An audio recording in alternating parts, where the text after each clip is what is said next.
This smells foul. What then do you suggest? Guard both passes. We cannot strike Fabian Voss with less than full strength, Talon said. Every Silver Saint here may still not be enough to end him. And if our battle goes ill, Avinburg will need every soldier in the valley below to fend off the Endless Legion. Then let us go, Abbot. All in the library turned to me as I stepped forward. The boy I'd been might have quailed with those eyes upon me, generals and holy brothers and empresses. But after the things I'd seen, the blood I'd spilled, I was that boy no longer. We initiates, I mean. If this is a ploy from Voss, we can defend Sharonfell. Greyhand can lead us. We're doing nobody any good stuck here in Saint-Michon. Murmurs of agreement rolled among the initiates, until Talon sliced the air and bellowed for silence. But Greyhand met Khalid's eyes. If my fears prove true, there'll be more use on the line than behind it. If your fears prove true, you and 24 initiates will not hold that line. Greyhand rubbed his chin, looked to our Empress. Isabella stood among her advisers, eyes flickering between Greyhand and the abbot. A crag-faced general whispered in her ear, and she listened intently, studying the map. I could feel the tension in the lads around me, the idea we might be able to play a role after all, filling us with fire. General Nassar advises we can spare 1,000 men, the Empress finally declared. We are loath to reduce our numbers further. The last scout report we received told us the Endless Legion was moving northeast from Verlaine. Despite your fears, all signs point to the Forever King striking Avinburg, Frere, not Sharonfell. If this is true, I will consider myself gladly chastened, Majesty, Greyhand replied. But in battle, the wise man prays to God yet still raises his sword. My belly surged as Isabella inclined her head. So be it. A small cheer went up among the initiates, and Talon again roared for silence. Our voices died, but our smiles remained, and several of the lads slapped my back in gratitude before returning to order. The council session rolled on, but in truth, none of us was listening. Where a moment ago we were set to be chained to the hearth like untrained puppies, now we were to be unleashed as a pack of wolves. And even if no evil ended up coming to Sharonfell, at least we'd not be sitting like mushrooms in the dark. Gabriel dragged his hair back, tipped the last of his wine down his throat. It wasn't until the next morn I learned that's exactly what I'd be doing.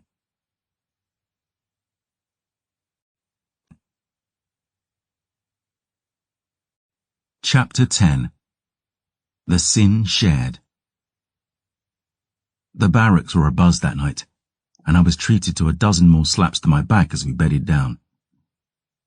We all knew we'd be setting out with the dawn, but still, Theo and Lil Phil had smuggled some vodka from the refectory, and we shared a few more mouthfuls around our cots. Finch raised a bottle in my direction, and even de Severin managed to smile. Quick thinking and quicker talking, de Leon, the noble son added. Santé. Did you see Talon's face? Fincher chuckled.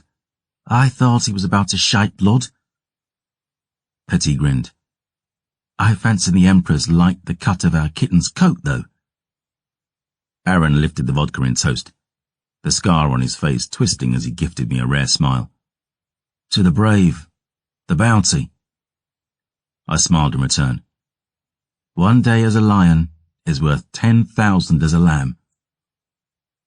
We settled to bed after a few more sips, and the liquor helped my brothers to their dreams. We were to march on the morrow, and I knew I should be about my sleep too. But there was one more visit I needed to pay before night took me, one more word that needed speaking. If all Greyhand feared was true, this journey could be my last. The library was quiet as I stole inside, wooden troops still arrayed on the great map. My belly fluttered as I saw the parchment Greyhand had left crumpled on the floor. I picked it up, smoothed the map out, thinking of the price we'd paid for it. I turned my eyes to the empire beneath my feet, to Avingborg, to Charon Fell, wondering which the Forever King would actually strike. Greyhand might have been right. Lor Vos was ancien, and it did feel that perhaps she'd toyed with us in cost. But still, something about all of this struck an ill note, something I couldn't yet ken. I smelled rosewater and revera as I stole through the forbidden section, a small smile on my lips. And rounding the shelves, there I found her, sitting with chin in palms, long black hair tumbling about her face. The books before her were unread, the scent of dreamweed heavy in the air. Looking at her eyes, I could see she'd smoked more than usual. "Bonsoir, Majesty," I bowed. Astrid glanced to me, back to the candle flame. "What's so fucking good about it?" I held up the remnants of Theo's vodka. "I come bearing gifts?" Astrid looked at me again, lip quirking.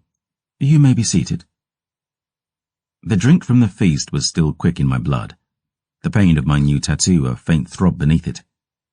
I handed Astrid the bottle, watching the candlelight playing upon her throat as she took a long, slow pull. Her eyes were heavy-lidded, bloodshot, and she finished half of what was left before passing the bottle back to me. "I suppose you think you're terribly clever." "What exactly is terrible about being clever?" I asked, taking a mouthful. "Tss, boys." She took the bottle back, shaking her head. "Getting Isabella's attention like that is unwise." "I didn't realize I'd got her attention." "She knew your name. But have a care, Gabriel de Leon. Our Empress breaks the toys she plays with." Astrid drank deep, wincing. "I mean, honestly, did you see that sword she was wearing? She'd be lucky to find the pointy end. Showy cunt." "I didn't notice. My eyes were elsewhere." She scoffed. "Indeed." "I mean it. I've no use for pretty dresses and painted lips. Give me silver and blood. Give me a mind quick as the turning of the sky and sharp as the blade at my side." "Well, fancy that. A few sips of homebrew piss and he turns into a poet." "I don't think any of that rhymed." "A terrible poet, then." Her smile failed, and she took another mouthful. "Apologies, I'm being a bitch again. Although Mama did tell me, in life, always do what you love." "You're no bitch, Astrid Renier." "All right, now I'm insulted." "You strike the pose well enough.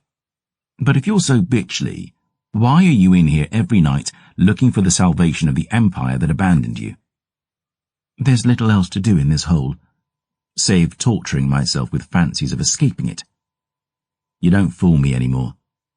A black heart doesn't make people Saints' Day gifts, nor arrange swordplay lessons for their friends, nor spend time convincing the abbot to let your sisters learn to protect themselves. There's pure gold beating beneath your breast. Oh, Mother Maid, you are enchanted, aren't you?" She met my gaze and I didn't look away. I could sense a precipice, and though I knew we both enjoyed this game, I was wary of the edge. I should be abed. I'd need my strength for the ride ahead, perhaps the battle at the end of it. But the liquor was warm in her cheeks, and the thought of leaving her again so soon was a stone in my chest. Astrid offered the bottle. "Another? Or is the rest for your queen?" I shrugged. "One more won't kill me." "Famous last words, little lion." "I don't plan on dying tonight, Majesty." "And what about tomorrow?" I looked at her then, into the haze of those long, shady eyes. She was upset, that much was plain. But I thought she'd smoked herself numb because of Isabella. The sight of the Empress who'd exiled her to this prison, the thought of what might have been. Astrid Renier was a royal bastard who, but for a quirk of fate, might well have been a princess. But looking at her now, I saw no self-pity. That wasn't Astrid's way. Instead, gazing into the bloodshot dark of her eyes, I saw fear.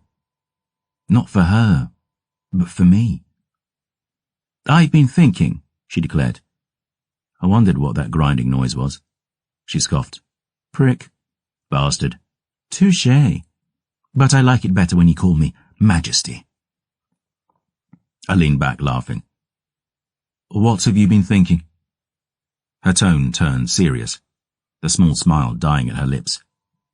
About your tale of what you did to that fledgling, and what Chloe and I found in that book. My smile died also. Thoughts returning to Skyfall, and the blood of that dead boy boiling at my touch. With the Forever King rushing at us headlong, all the noise and bustle of the last week, it was hard to find time to fret on it. But aside from that strange name, Asani, I still had no true idea what I was, nor what I could do. I was thinking, Astrid continued, if it's a blood gift, then you must train it like any other. And I know you've got no one here who can teach you, nor any real idea how to conjure it. But if you wish help to master it, I'll offer. You mean, try to use it on you? You need practice if you've intent to wield it with any skill. I don't want to hurt you, Astrid. Dark eyes glittered as they met mine. A little pain never hurt anyone. Despite myself, my belly thrilled a touch at those words. I matched her stare and I could see it, sure as I could see my own reflection in the dark of her pupils. Want. This was dangerous now. I knew all too well the peril that came when such talk was mixed with smoke and drink. This girl was promised to God, and I was seen to be sworn as his soldier. For all the thrill of our little flirtations, there was no future in this. Nothing to be gained, and everything to be lost. But great Redeemer, she was beautiful. Smoky lashes, framing pools of midnight black. My gaze traced her cheek, down the line of her neck to the secrets beyond. I should have told her no. She should never have offered in the first place. But in truth, that was the allure of it all. All right then, I said. She pushed the bottle and books aside, climbed up onto the table in front of me. I could smell vodka on her lips and dreamweed in the air as she offered her hand. I felt a frisson through her fingertips as we touched. I thought of Skyfall, of the surge of heat running up my arm as I boiled that fledgling's blood. But sitting this close, all thought of blood gifts and practice melted away. As I've said, not even God himself can come between a girl and a boy truly in want of each other. And looking into Astrid's eyes, I knew what she wanted. And God help me, I wanted it too. This is foolish, I whispered. She wove her fingers through mine, thumb brushing featherlight along my skin. Let's call it reckless. I don't know who moved first. I don't know who followed. I know only our first kiss was more a collision, a meeting of powder and flame. She sank down into my lap and crushed her mouth to mine, dragging her fingers through my hair. I pulled her closer, hard as I dared, the strength of the dark blood in my veins singing. And the taste of her, the smell of her, the feel of her, alive and warm and wanting in my arms, awoke it inside me, that same hunger I'd known in Ilsa's bed. I felt that thirst rise like a flame, roaring through me, fangs stirring in my gums, heat in my veins. Wishing became wanting, and wanting became needing, and all of it was need of her. But this was madness. This was wrong. This was against the rule of the monastery and the commands of our betters and even the will of heaven itself. Astrid, I whispered, we cannot do this. I know, she breathed, kissing me again. She reached down between us and I gasped as I felt her fingertips running up and down me through my leathers. Her kiss deepened, desire bleeding into me, and though we knew this was a sin, somehow that only made us burn the brighter with it. Her mouth was open, her kisses hungry, and I heard her hiss as my fangs scratched her lip and a stab of impossibly bright and burning blood splashed upon my tongue. I gasped and tried to pull away, terrified of hurting her. But her hand slipped inside my breeches and closed around me, holding me still. She could have steered me with the lightest touch then. She could have killed me with a whisper. She looked me in the eyes and I could see the truth of it, curled at the edge of her bloody smile. There's no sin so dangerous as the sin that is chosen. No sin so glorious as the sin that is shared. How does a man pray, Gabriel? I was breathless, speechless, licking her blood from my lips and shaking my head. Astrid took my hands, pressed them to her body, guiding my touch over the swell of her breasts, down her ribs to the maddening curves of her hips. She licked her bleeding lip, eyes fluttering closed, hips rolling as she swayed against me. Leaning close, she pressed her bleeding mouth to mine, the taste of her almost driving me mad. How does a man pray? I don't know, He prays on his knees, Gabrielle. And then she pushed herself back up onto the table, slid her hands over my shoulders, pulling me closer, down.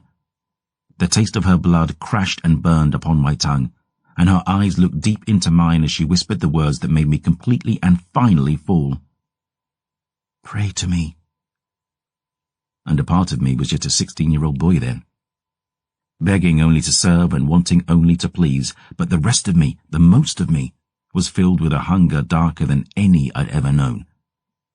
I ran my hands up over her legs, slowly rocking her robes up around her hips, her breath coming quicker as I slipped to my knees. The scent of her crashed upon me, the need of her filled me utterly. And she shivered as she felt the first feather-soft touch of my tongue, her pulse thundering beneath her skin, fingers slipping into my hair as she dragged me in tighter. Please, she sighed. Please. I kissed her, adored her. Soft, languid, her every sigh and moan an invitation to coax yet another from those lips, louder and longer. She was mine then, not God's, wholly and solely mine. Honeyed petaled beneath my tongue, nothing and no one between us.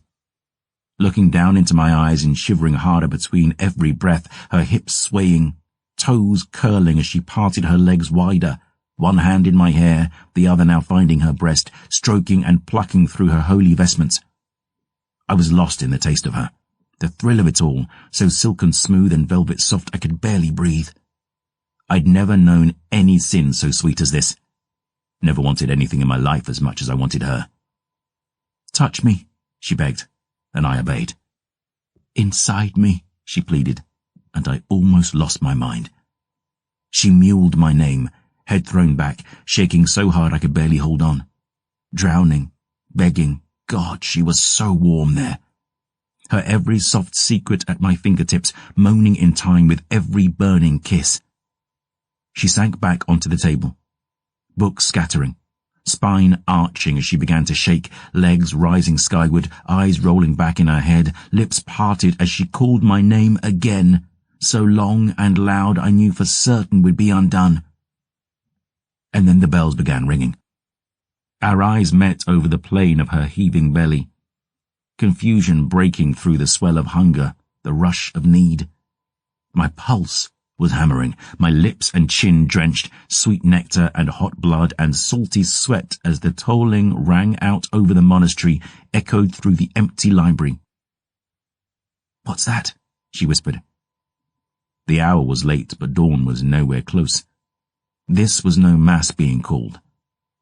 And helping Astrid up from where she lay, ignoring the thirst that surged ever brighter as I looked at her still bleeding mouth, I spoke with creeping dread. Something's wrong.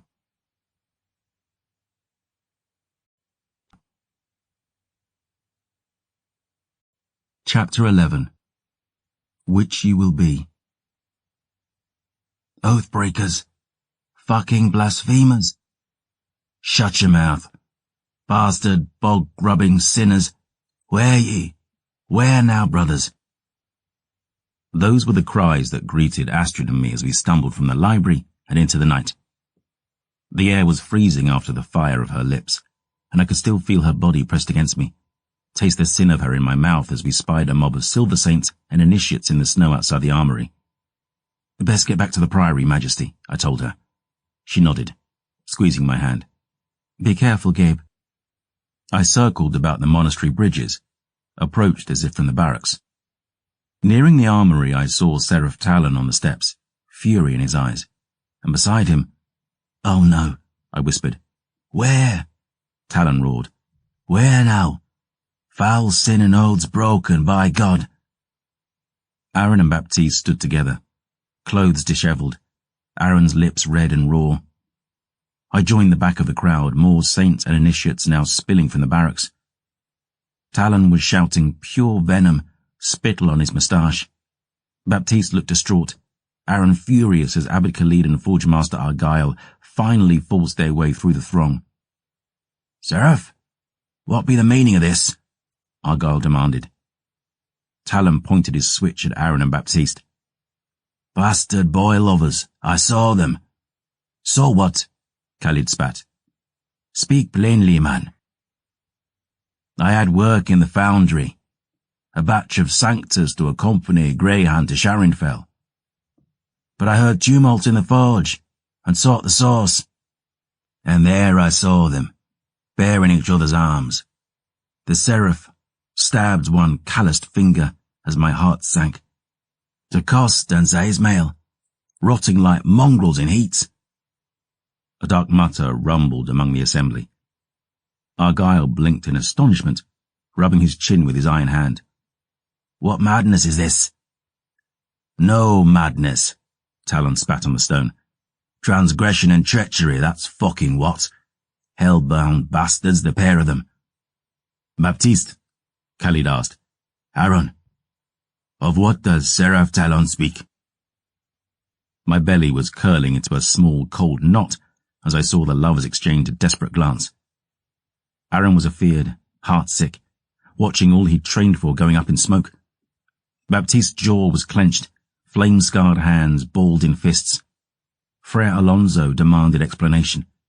I heard Big Phil spit on the ground, de Severin and Aaron's other cronies whispering, "Oath-breakers" and "boy lovers" and "fucking dandies."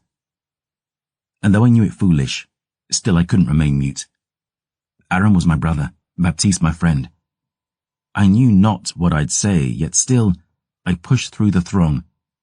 But the young smithy caught my eye, and the look on his face begged me to be still. "This was my doing," he declared. Baptiste stood taller, met the Forge Master's eyes. "Aaron was in his cups after the feast, Master. I took advantage, I admit it." Argyle's lip quivered with rage. "You broke your holy oath to Sanmish." "I broke no oath. I swore to love no woman, and to that I hold." "To lay in sin out of wedlock is sin enough, but to lay with another man is a sin doubled," Talon shouted. "And on holy fucking ground, with the Emperor's abed in the valley below no less. You shame us all, you cock-gobbling little whoreson." The mob growled in agreement, the tide around us turning dark. "This is mortal sin, Baptiste," Khalid growled. "You damn your soul with it." "I know the testaments name it so, Abbot, but God shall decide my fate upon my day of judging, no other." The young smithy glanced to his lover, and my heart ached at the pain in his eyes. "But Aaron is blameless. He was soaked with drink, befuddled with the pain of his ink. He knew not what he did. I beg you, spare him for it." I looked at Aaron. The lordling's eyes downturned to the snow at his feet. All he'd worked for hung in the balance. His very life might be at risk here. And I knew he stood back on that bridge in Kost then. Lor Voss smiling as she circled the edge of our light. "It's not my fault, Papa. I didn't want it. Sasha made me, Papa. Sasha forced me." Aaron shook his head, bracing himself as if to throw a punch. "No," he whispered. "Aaron," Baptiste pleaded. "No," he said again, firmer, looking Khalid and Argyle in the eye. "Baptiste speaks lies to spare me punishment, but only because he loves me, as I love him." His voice rose over the growing clamour. "And that is no fucking sin."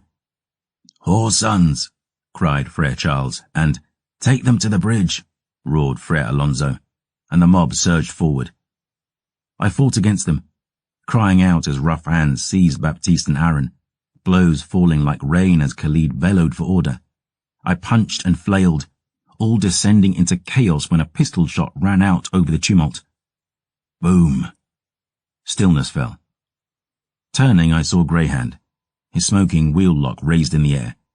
His good eye was bloodshot and pouched in shadow, but his hand was steady. Still yourselves, brothers.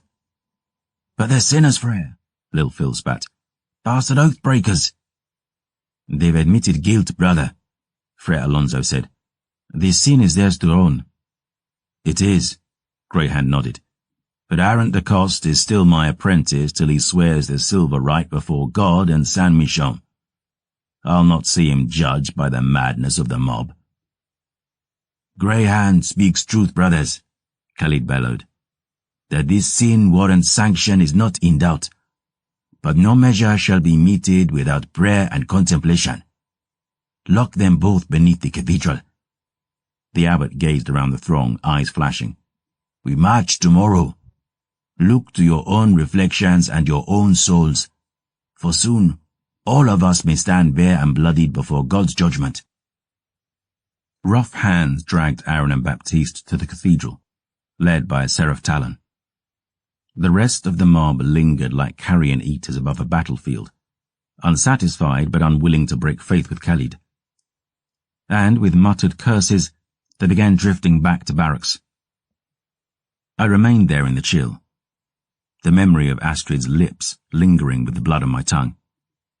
But Greyhand lingered also, Archer perched upon his good shoulder. The falcon peered at me with golden eyes, gave a rasping screech. I looked at the place my master's sword arm had been, the gulf between us, the words unspoken. Master. Did you know? He asked, his voice like old boots on gravel. I wanted to tell him the truth. I wanted to trust him as once I had. He'd been a cruel bastard with me, no doubt. But unlike my stepfather, Greyhand's cruelty served a purpose. There's a difference between being ground under heel and ground on a whetstone. I was harder and better than I'd ever been because of him, and I wanted to beg forgiveness for my disobedience in Cost.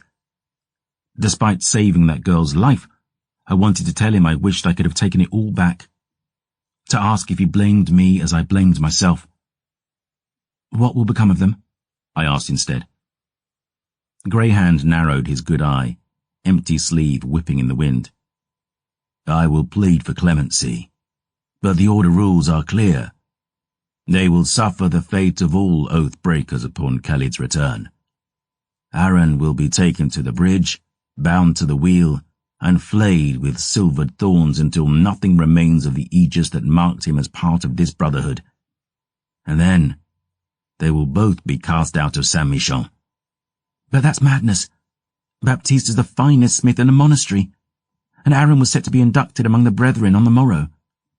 Baptiste broke his vows, Greyhand spat, and speak not with a weasel's tongue about man and woman. He knew full well it was wrong. And Aaron knew also. It's a fool who plays at the precipice, but only the prince of fools blames another when he falls. The wind sang a heartbroken hymn.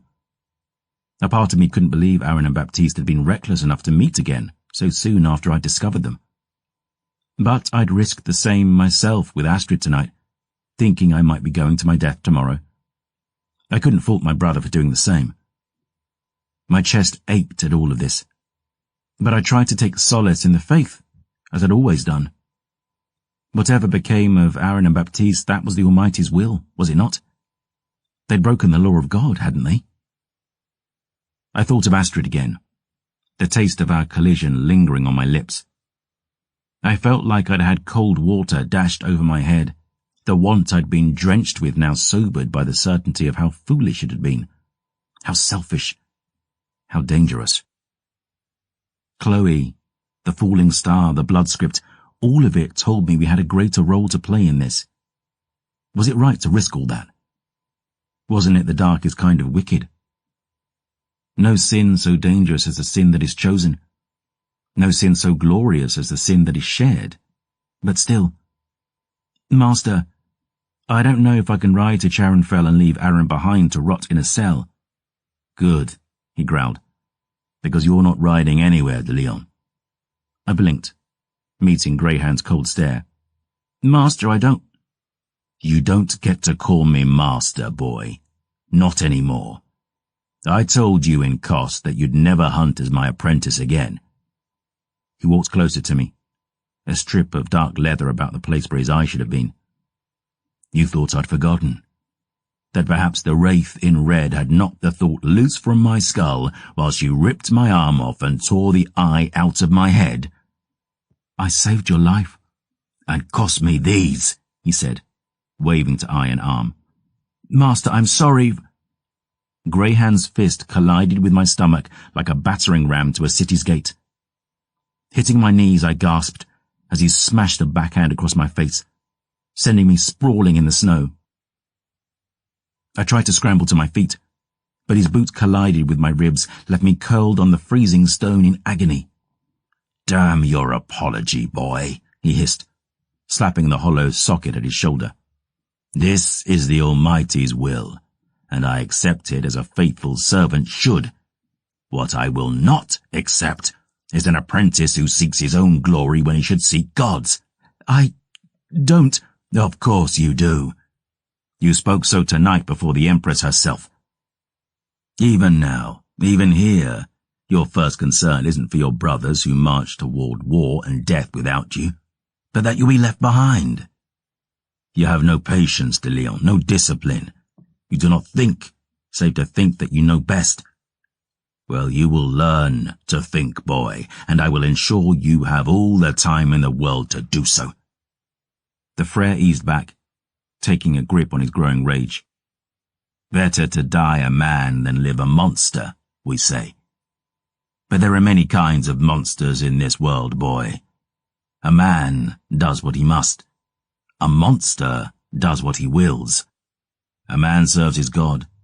A monster serves only himself. And I do not ride with monsters. I spat blood off my tongue, fangs bared in my rage, but Greyhand only scowled. While your brothers are gone, choose which you will be. And with that, he turned his back and left me bleeding in the snow.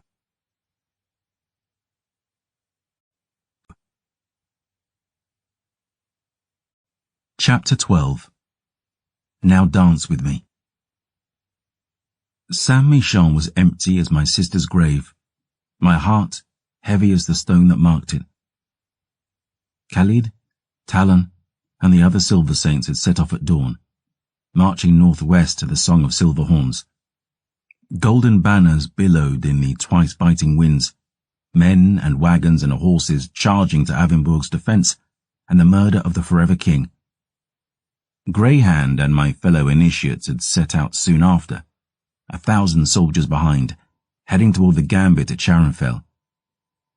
I'd watched it all from Heaven's Bridge, columns of men streaming like ants across the chill grey snow. And when they were out of sight, I'd spat over the drop into the waiting mare, cursing beneath my breath. 4 days I skulked about the monastery like a ghost, aflame with the injustice.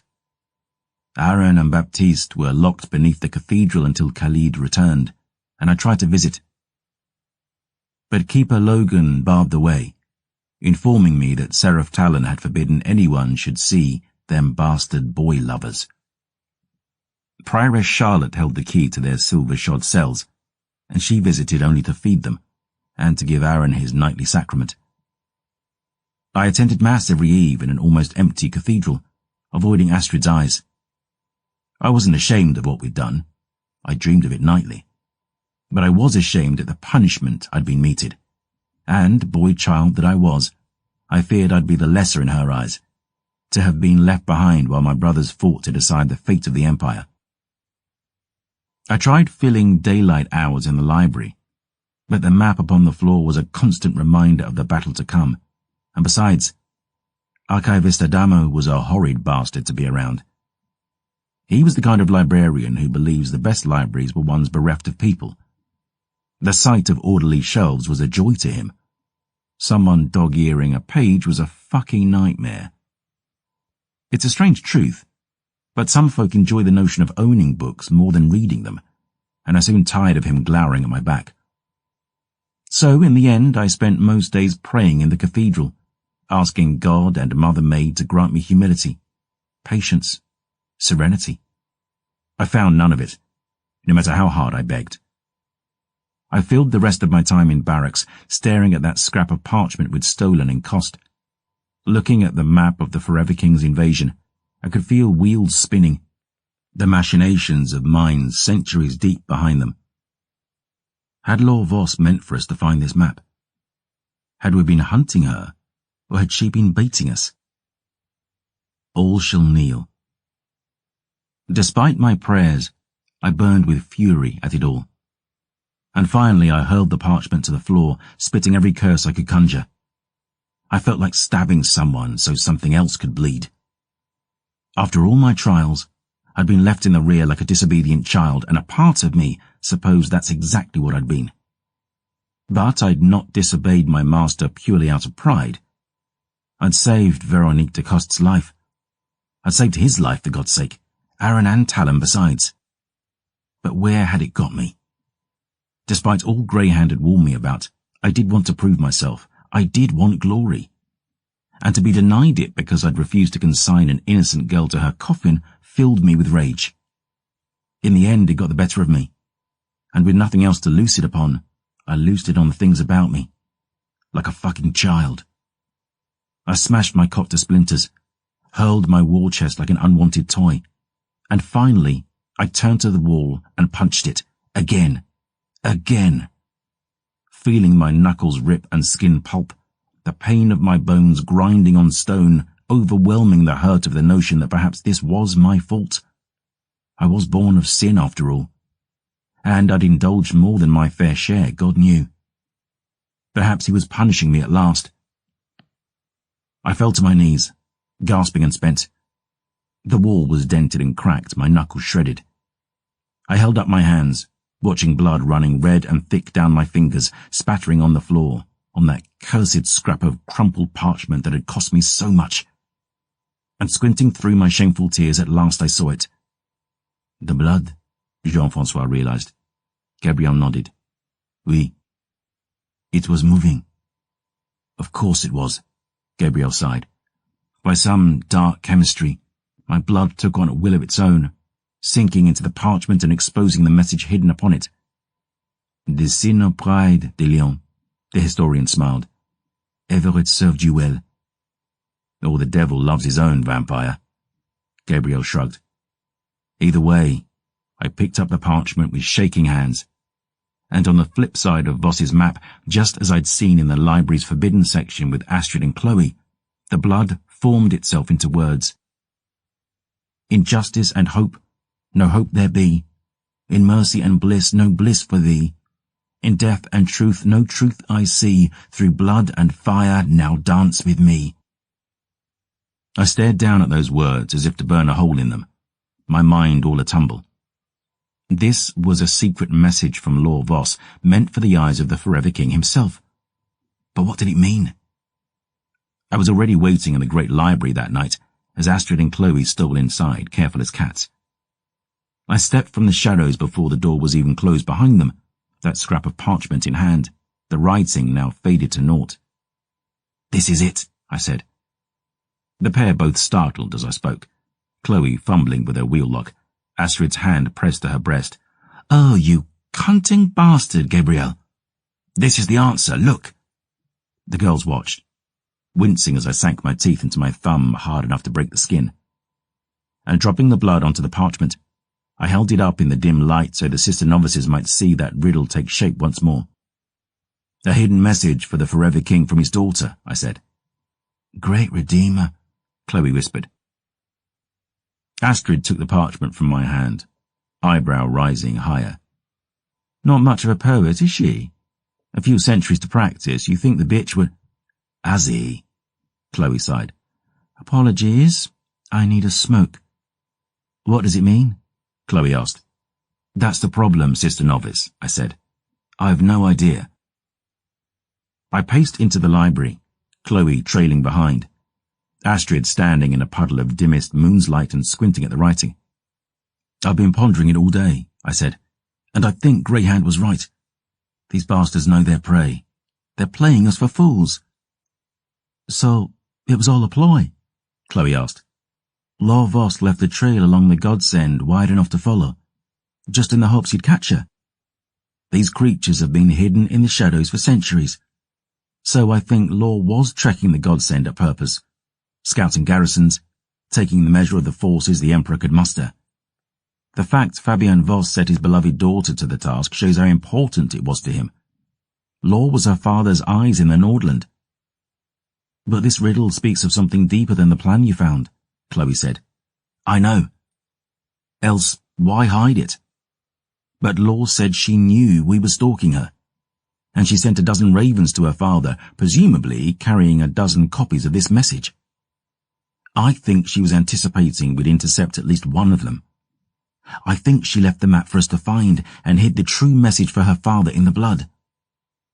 Avenborg is a ploy, Astrid said. Isabella's army is marching to the wrong place. Oui. Charon fell then. I walked out onto the great map, along the godsend, until my silver heels were at rest atop the southern city fort. I could picture Greyhand and my fellows marching to the garrison's aid. If Voss attacks Charonfell, he might well take it with only 1,000 extra men and a handful of initiates to bolster it. But I was still uneasy. I fear it's not that simple. It's lies within lies with these leeches. In death and truth, no truth I see, through blood and fire now dance with me. Astrid scowled. This reads like chant prose. I mean, honestly. Mediocre poetry aside, the answer clearly lies within this riddle, Chloe said. And I've not the eyes to see it, I spat. Well, we must find the eyes. Perhaps this is why God brought us together. Sister Novice, you're not telling me anything I don't already know. Well, think, Chloe cried. Did Law say anything that might prove a clue? Because, while we stand here, the Imperial army charges toward a battle that will never come, and if the Forever King makes it around the godsend, all the Empire is set to fall before his accursed host. Astrid and I looked to each other, and I saw the thought form in her eyes just as it spilled from my lips. Host. Chloe, Astrid declared. You're a genius, ma chérie. I beg your pardon? The angels of the host, I whispered. And looking to the Sister Novice, I began walking the length of the godsend, stamping my heel upon each peak as I passed. Each mountain is named for one. Sarai, angel of plagues. Evangeline, angel of temperance. And look here, justice and hope. Mercy and bliss, death and truth. They're pairs, mountain passes. I knelt by Mont Sanael and Mont Gabriel, the angels of blood and fire. Law wasn't just scouting our forces. She was looking for the best path to cross the mountains. One of Voss's thralls said it in Kost. The master comes, and blood and fire shall mark his passing. The Forever King doesn't intend to go around the godsend, Astrid breathed. The bastard's going over it. I stabbed the map with my finger. Here, at the twins. Chloe frowned. But it's the dead of winter. The wind atop the godsend would freeze your blood to ice, and the snows lie 100 feet thick. No army could cross it. No living army. But our enemies are the dead. Chloe stared at the map, her voice a whisper. Almighty God. We must send word to Isabella, Astrid said. We must, I nodded. But Voss would have got his daughter's message weeks ago. The Endless Legion is already on the move. Even if we send a rider now and the Golden Host comes about, they may not reach the twins in time. What do you propose? Chloe asked. To stop them, of course. Alone? The brothers of the Hearth are still here. Argyle, Keeper Logan, and others. Knights, watchmen, and blacksmiths? Astrid demanded. Against 10,000 wretched, and Mother Maid only knows how many high-bloods. I turned my eyes to the window, to the cathedral beyond and the cells beneath. There's at least 2 other brothers in Saint-Michon who can yet help me. This is madness. This is absolute bloody foolishness. Let's just call it reckless. Oh, pack that schoolboy smile a lunch, Gabriel de Lyon. If you've a better notion, I'm all ears, Majesty. We'll send a rider to the Empress to be sure, another to Greyhand. But until word reaches them, the only people standing between Fabian Voss and the Nordland are the three of us in this room. I stood and dusted off my hands. So, if you'll excuse me, mesdemoiselles, I have a prioress to wake.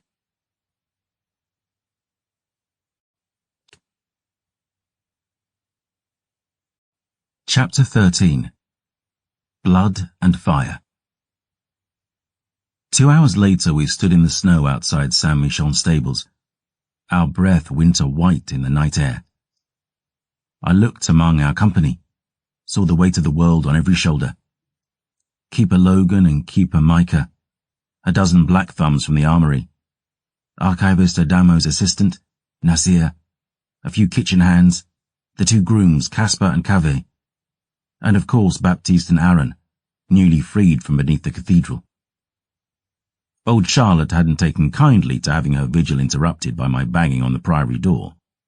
But once Astrid and Chloe were back in their bedchambers, that's exactly what I'd done. Charlotte had listened intently, her scarred expression darkening as I explained my fears, Voss's strategy, the desperate counter I'd hatched, and my declaration that I'd need every man I could get. The likelihood of my plan proving anything but suicidal was almost none.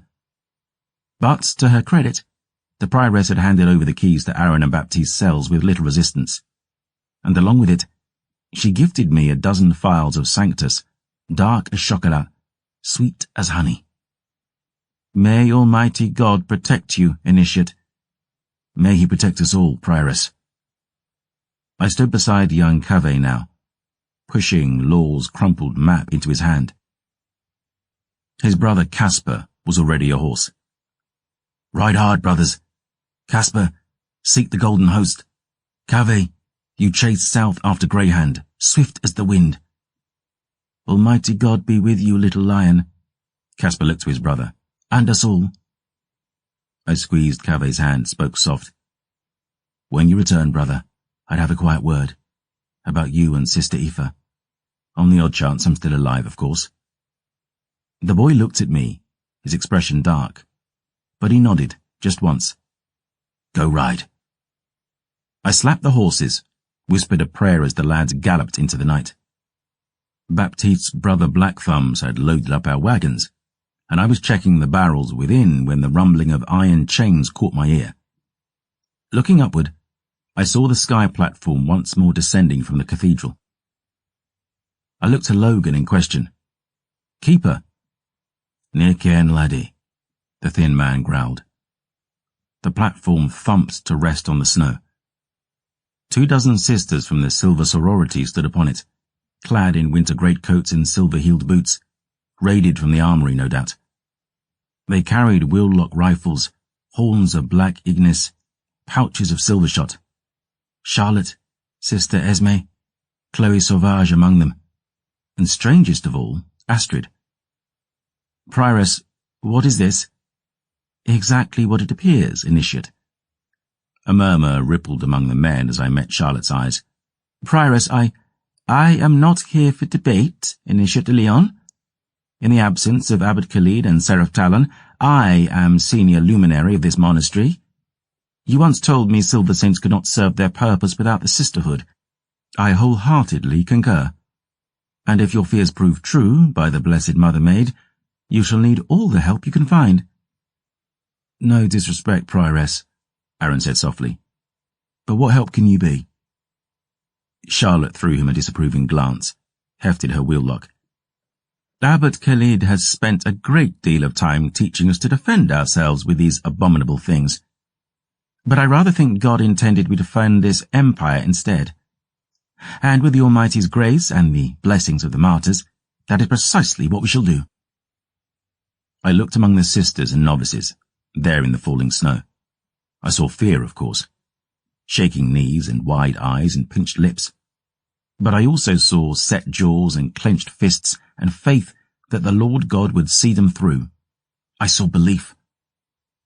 Would be blessed to count you among our company, sisters, I said. Charlotte turned to her charges. Those of you who can ride, fetch a saddle. The rest of you, pick a wagon. Quickly now. The sisters and novices did as commanded, most climbing into the wagons with our stores. but a few saddled up Susias, assisted dutifully by the brethren. I sidled up to Astrid, helping her to saddle a brave mare named River. I was aware of the folk gathered about us, keeping my voice a whisper and speaking most with my eyes. "What in the Almighty's name are you doing?" "Lovely weather for a ride in the country." "This is no jest. Wasn't it you who told me war should be left to the warriors?" Astrid looked to the women about her, the boys, this pitiful band riding toward the open jaws of hell. "That's difficult to do when the war is at your doorstep."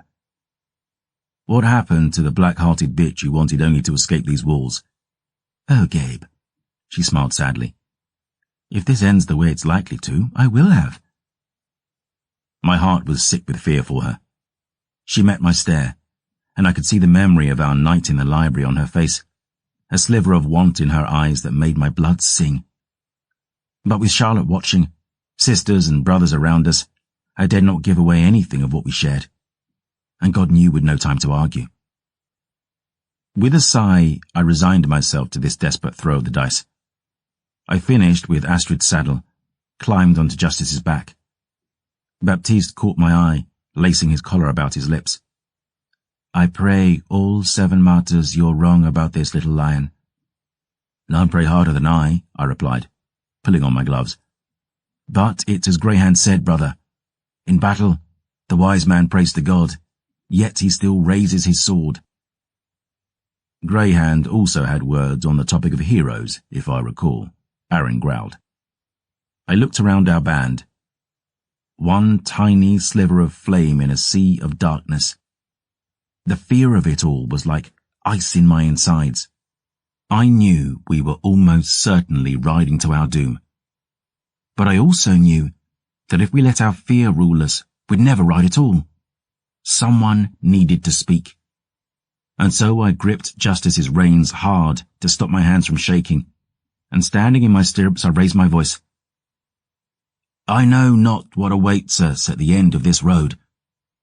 We will look upon the face of horror, that much is sure. But courage is the will to do what others will not. And in the arms of heaven's host, we are invincible. I have looked into the eyes of the dead and not flinched.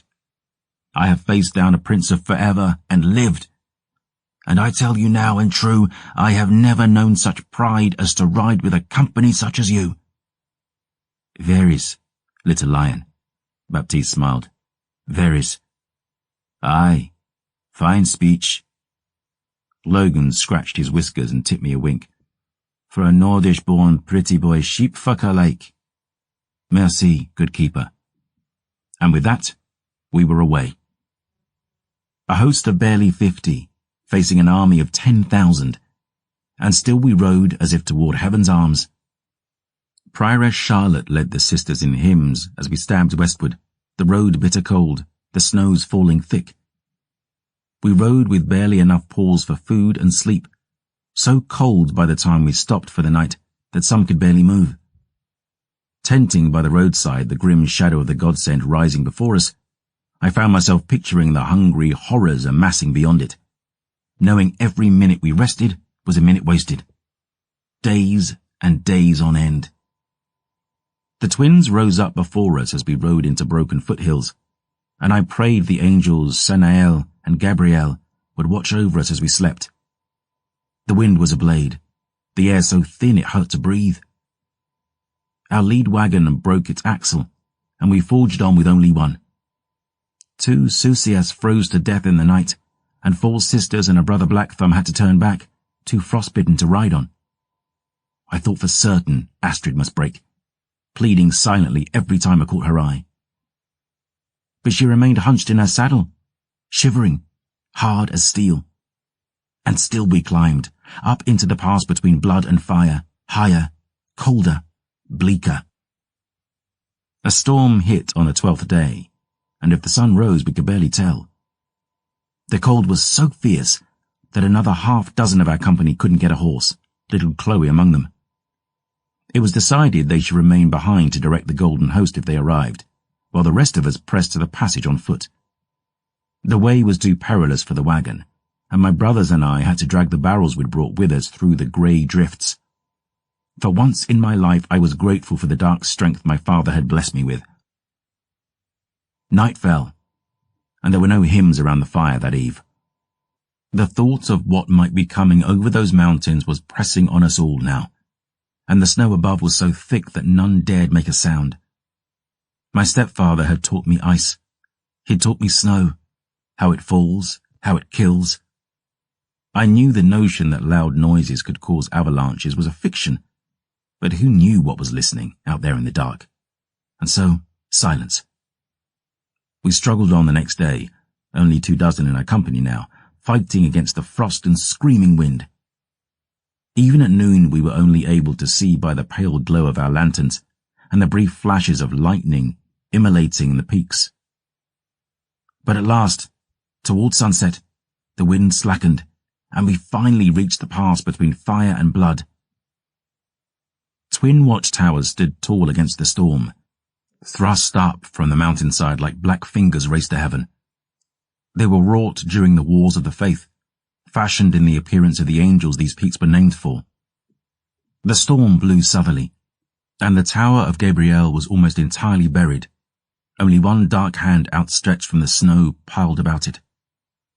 The snowpack rose up in a sheer cliff, 100 feet deep, untold tons. So we sheltered in the lee of Sanael's looming wings.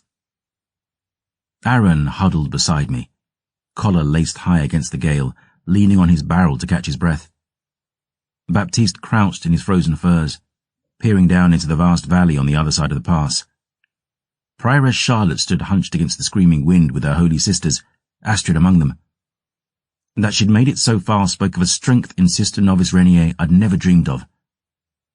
At first we saw nothing. Even as the lightning crashed, illuminating the expanses of grey snow on the Talhos side of the peak, there was no movement. The slope below was a vast plain of frost and swallowed trees, packed hard by the wind and piled impossibly deep, impossibly heavy. No army of men could cross a divide that treacherous without freezing to death or setting off an avalanche. My teeth were chattering so badly I could barely speak. "Anyone got a drink?"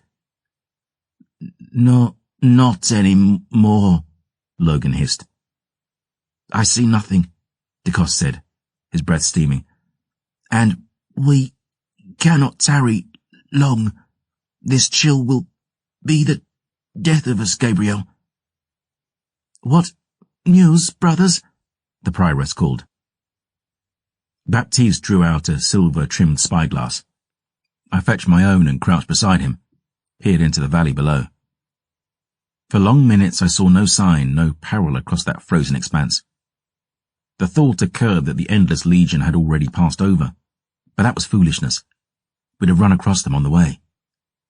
A vain hope occurred to me then, that perhaps I'd been wrong, and even now the Forever King's forces were crashing like waves against Avingberg's walls.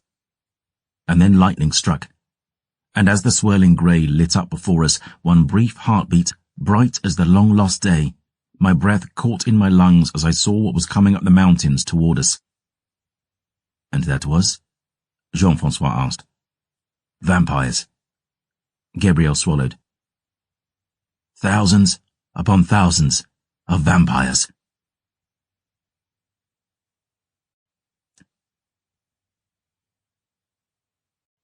Chapter 14. This moment.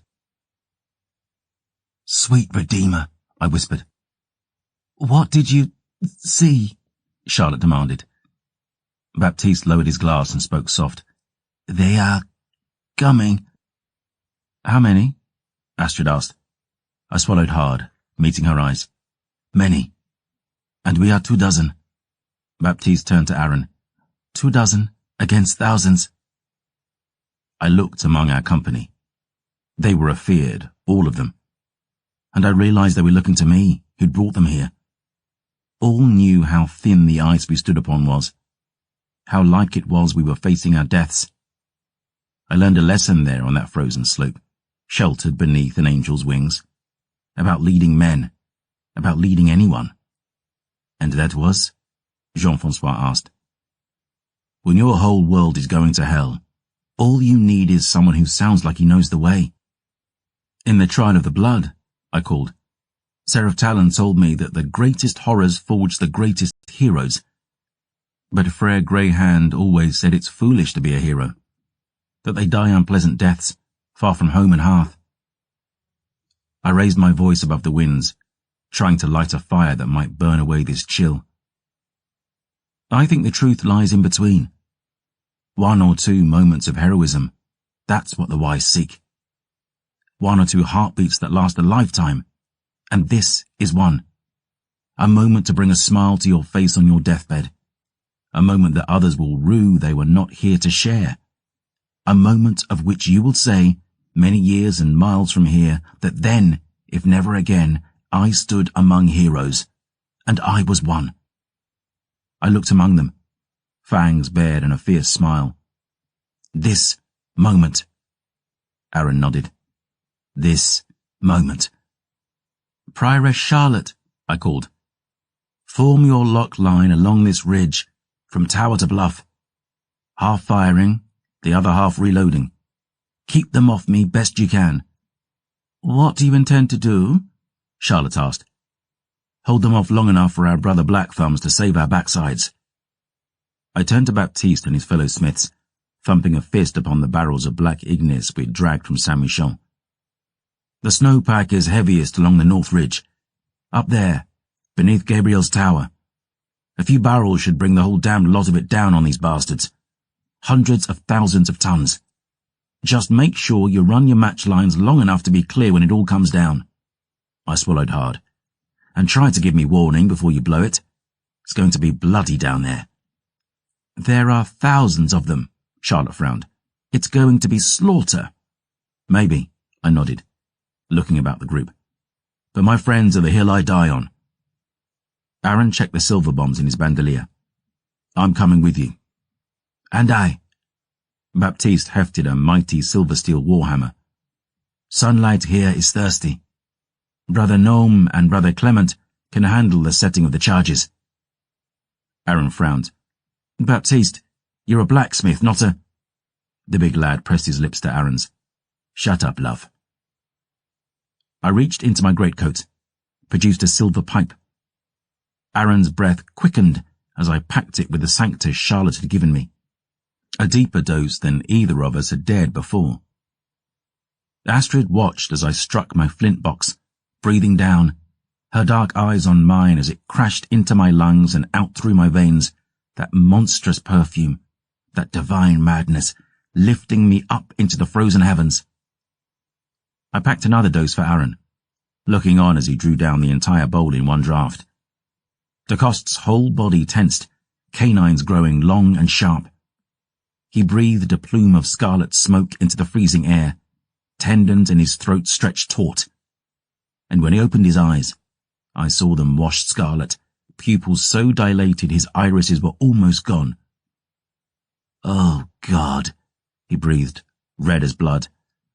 Oh, God. Aaron stabbed his silver steel blade into the snow, unbuckled his greatcoat and sloughed his tunic off his shoulders. I did the same, both of us silver-clad amid the grey. The smiths hefted the Ignis barrels and charged up toward the snowpack under Gabriel's tower. Charlotte, Astrid, and the other sisters formed their line along the ridge, Keeper Logan and Micah set to defend them. As I met Astrid's gaze, all the words I wished I could say were held behind my sharpening teeth. The memory of her lips burning brighter than the sacrament in my veins. And she smiled at me then, one of her 1,000 smiles. A smile that caught me up and held me tight, banishing anything remaining of the fear inside me. This moment, Gabriel de Leon. The whole world was trembling as Aaron, Baptiste and I ran down the slope toward the dead. I didn't remember drawing it, but Lion Claw was in my hand, a burning brand in the other. There was no terror in me then, no memory of friend or famille or even Astrid's smile. There was only the blood hymn, pounding so fierce I found myself laughing, actually fucking laughing, as we charged together to our deaths. I saw shapes in the darkness, heard running feet in grey snow, The dead had seen our light and they were coming. Oh God, they were coming, and my fingers were wrapped about Lion Claw's hilt and my heart crashing against my ribs as I looked to my fellows and saw their shining eyes on mine. "Now," Baptiste hissed. "Now you can slay me something monstrous." The air was freezing, but we felt no cold. Goosebumps rising instead at the sight of the designs upon our skins. Roses and serpents, the Redeemer on his wheel, angels singing and lions roaring, throat to wrist to waist in silver ink. And they were glowing. Mild at first. But as the footsteps rushed closer, our light grew stronger. A circle of illumination 20, 30, 40 feet about us. I felt my left hand growing hot, and I saw the 7-star on my palm and the silver angel up my arm, the lion on my chest, all burning with that same fierce and terrible light. "God stands with us, brothers.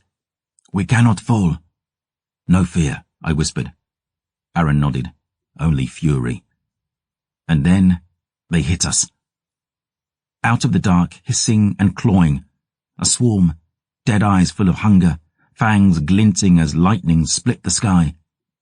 The wretched of Talhost wore the clothes they were murdered in, courtly dresses or peasant rags, frock coats or threadbare tunics, acres of pale and bloodless skin.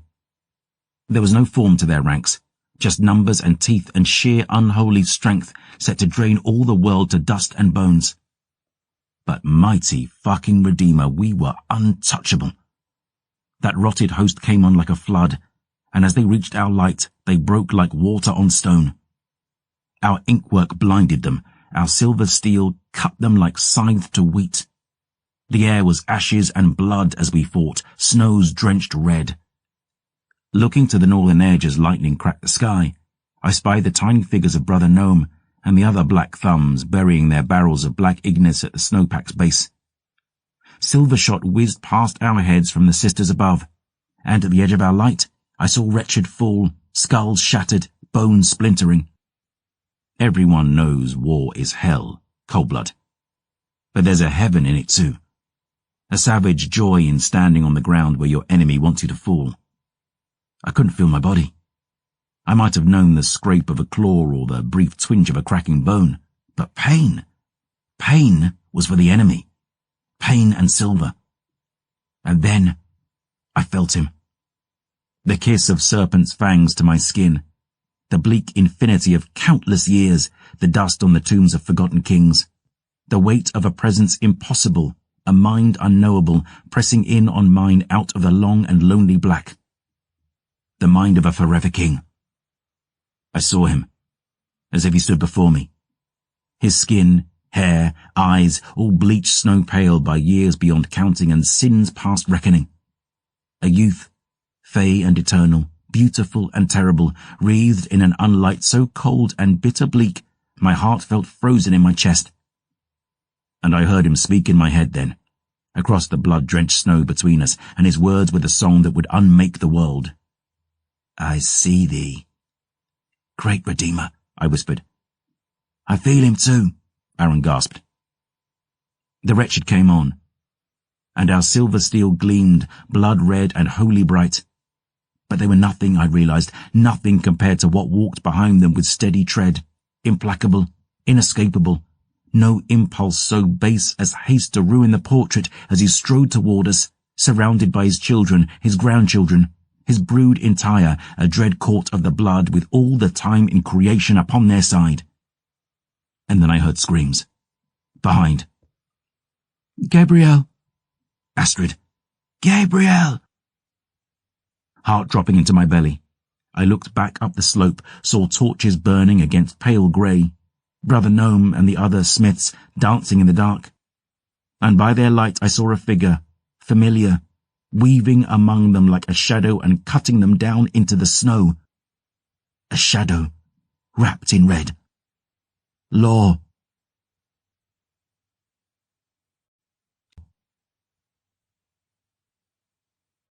Chapter 15. In Red. I cursed myself. Of course that unholy bitch would be here to meet her father as he crossed the godsend. Lord Voss had come upon us from behind like a thief, and had left our backs exposed like a fool. From the look, Noam and the others had set the Ignis charges, but now Law was tearing them to pieces, and with none to light the fuse. "Can you hold them?" I roared to Aaron, cutting down another wretched. "Or die trying. When I give the signal, you run back up this slope." "Go, little lion," Baptiste bellowed. "Almighty, go with you." Turning from my brothers, I dashed back up the ridge. I saw the bright blooms of silver bombs, sluices of blood. The Black Thumbs fought bravely, but they were brothers of the hearth, not hunt, and they stood now against a daughter of the Forever King. Their torches sputtered and failed, plunging the ridge back into darkness. Lightning split the sky, a brilliant arc, and I saw a blood-red shadow flickering across the snow toward the tower of Sanael, and the sisters firing from its shelter. "Charlotte, get back! Astrid, run!" I heard a scream in the black, heart twisting in my chest. But then I was among them, sword high, scything toward that figure bathed in my Aegis's light. Law was drenched to the armpits in gore, chin and throat painted scarlet, all semblance of the beauty I'd seen in Kost cast aside. A monster now, bleak and true. Slipping aside from my blow and flashing back to the fringe of my light, the Forever Prince drew herself up to her full height. Her scarlet gown flowed about her like mist in the freezing winds, long red hair plastered to the blood soaking her skin. "Get back," I spat. "In the name of God and Redeemer." "I told thee once, boy, no power has thy God over me." The sisters gathered behind me in the shelter of my light. I could feel Astrid there, and I breathed a prayer of thanks. But the bodies of other sisters were split and bleeding in the snow, Keeper Logan and Keeper Micah beside them. Glancing down the slope, I could see Aaron and Baptiste had lost their ground, falling back now before that relentless tide. We had only moments before the legions swept up the pass and overran us all. Law smiled, and I felt the venom of her seeping into my mind. "I shall have thee on thy knees, frail blood. I shall taste thee unto dying." A grey crust of ashes and blood was on my skin, and my aegis burned with holy fire. Law's eyes narrowed against it as I hurled my last silver bomb, feeling the heat on my skin as I swung my blade. I threw all I had behind that blow, and it landed true. But her flesh was ever stone as I struck her, and her fist was a battering ram as she hit me back. The breath left my lungs. I felt something tear. And then I was flying, hitting hard. Black stars bloomed as Law leaned over me, arms open to break me. Tiny thunder blasts rang out across the ridge, a half-dozen shots of pure and blessed silver crashing into Law's face, chest, throat. She reeled backward, a cobweb of cracks across her skin. I blinked the blood from my eyes, Prioress Charlotte roaring, "Reload!" All heaven held its breath. All time stood still. I rose up out of the snow, lion claw in my fist, and with all my strength and the name of God upon my lips, I drew back my blade and plunged it into Law's chest. Again she struck me, claws tearing my skin and sending me flying back into the tower. The masonry smashed to dust as I hit, blood in my mouth, ribs shattering. The ancien staggered as she clutched Lion Claw, now buried to the hilt in her chest. But still, this iron-heart bitch wouldn't fucking fall. Her face twisted, and my heart sank as she took hold of the blade with smoking hands and dragged it from her shattered breast. "I am a prince of forever. Think ye a sliver such as this can end me?" Prioress Charlotte stepped forward, the wheel about her neck like silver fire, the claw marks across her face twisting as she bellowed, "In the Mother Maid's name I say back." The vampire hissed, one hand up against the light, and with the other she lifted the blade she just pulled from her chest and hurled it. I heard Astrid cry out as the sword ploughed into Charlotte's skull, splitting it in half and sending the prioress's body sailing back like a rag doll. And as those bottomless eyes fell on Astrid, I dragged myself to my feet. My silver bombs and holy water were spent. I'd nothing left to throw. And so I threw myself, crashing into Law and bringing us both down into the snow. Her fist collided with my skull, and she climbed astride me, black eyes narrowed against my aegis, gore-slick hands sizzling as they closed about my throat. Her breast was shattered where my sword had struck, but still she lived, her strength the sum of 10,000 stolen lives. I could feel the chill off her skin, see death in her eyes. "Is this the best of thee? So feeble, thy final gasp. E'en the babes of thy beloved Lawson fought fiercer than this, afore I bathed in them." My heart froze in my chest. "What?" Her lips curled, all the horror of hell in her eyes. "Vowed, did I, that all thou hast I would take, Gabriel de Leon. Thy home, thy mother, thy little Selene." "You lie!" Laughter rang across the frozen peaks, black and bleak. "A palace shall I build of thy suffering, frail blood.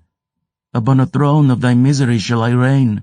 All—" Lionclaw crashed across the back of Law's head, bone splitting, blood splashing. The vampire reeled, hissing, fangs bared. "The only queen on this mountain is me," Astrid spat. Standing above us, she drew back my bloody blade for another strike. "And he's no frail blood, you unholy cunt." There's a liberation in death. When you know you're going to die, the fear of it departs. All that remains is the rage. And as I seized hold of Law's throat, that was all I felt. Rage. I pictured my mama, braiding my hair on my saint's days, teaching me to wear my name like a crown. I saw my baby sister, my little Hellion, my Selene, laughing as I told her some bawdy tale, hearing her voice in the letters I'd never answered. And last, I thought of my other sister, my sweet Amelie, the girl who told us stories of an Eve, who danced as if to music only she could hear. Ma famille, my heart. And this leech had ripped all of it away. I was back in the mud of Lawson then. The day what was left of Amelie came home, and I felt it, ringing in my head like a song to which I already knew the words, a promise, a name. Esani. My hand tightened about her throat and I felt it, all my hate and all my fury seething under my skin. Law's eyes grew wide and her mouth opened as her throat began to blacken under my touch. She seized my hand, but still I squeezed, steam rising from the cracks as her blood began boiling beneath her skin. "Release me!" she screamed, immortal flesh burning in my grip, that porcelain charring to the bone. Boiling blood spilled down my arm, scalding, steaming, but still I held on, pushing her off me now and down into the snow, her flesh crumbling in my hand. Those ageless eyes melted and ran down her cheeks like candle wax as she cried out again, "Father!" And across the black between us, I heard a roar of purest rage ring out in reply. I could hear the anguish in it, the hatred, an eternity wide. But with one final scream, the wraith in red spine arched, and her boiling tongue lolled between her fangs, and with all the fury of centuries denied, Law Voss burst into ashes in my grip, leaving little but a smoking wound in the snow, and the remnants of a tattered gown, red as blood. I staggered to my feet, and Astrid met my eyes. "Gabe, take shelter in the tower," I gasped. "Go!" Breathless, bleeding, I ran across crimson snow toward the ignis barrels. Aaron and Baptiste had abandoned the fight below, the endless legion howling behind them. I roared, "Run faster!" as I reached the snowpack, searching the powder for the matchline cords. Fumbling for my flint box, I pressed flame to fuse. The line spat sparks, fire hissing down its length toward those buried barrels and the doom inside. "Dacoste! Baptiste!" I roared. "Run!" And then I was sprinting up the slope, snow crunching beneath my boots, toward the only salvation I could see. The ignis detonated behind me, muffled by storm and snow. But beneath, I heard a fearsome sound like the tread of mighty boots. A great cracking, as the fresh powder from that raging storm fractured, a split cascading across Gabriel's peak and loosing the weaker snows beneath. I felt the ground giving way, trying desperately to keep my footing. But the whole pack crumbled, and I flung myself across the brink toward my only hope, the outstretched hand of that towering angel still buried beneath the snow. It was the blood hymn that saved me, I think. That, and perhaps the hand of God. And I crashed against Gabriel's open palm, digging my fingers into the tower's stone as all the world came apart. The whole godsend rang with the thunder of it. God only knows how much snow was loosed. A tidal wave of grey, a calamity crashing down the mountain's face, ever picking up more weight and speed. And as the endless legion was swept back down the mountain, I felt him, like clawed and frozen fingers digging into my skull. The vow of a Father eternal to the one who'd murdered his daughter beloved. I have forever, boy. I am forever.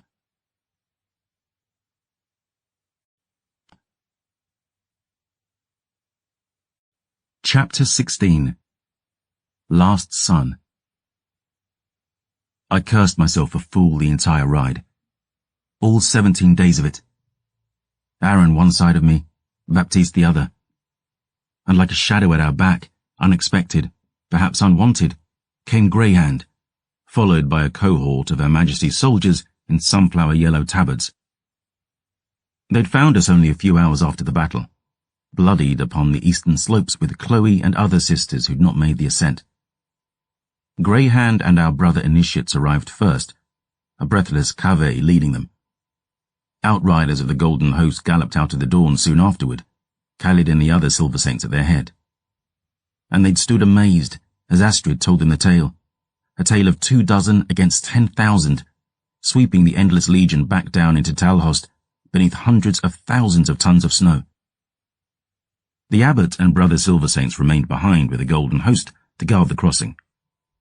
The endless legion was not defeated, and all knew those corpses would dig themselves free of the frozen tomb we'd built. But, as history tells, Fabian Voss didn't press into Nordland that year, instead retreating back into Talhost to bide his time. He had forever, after all. But our victory was no comfort.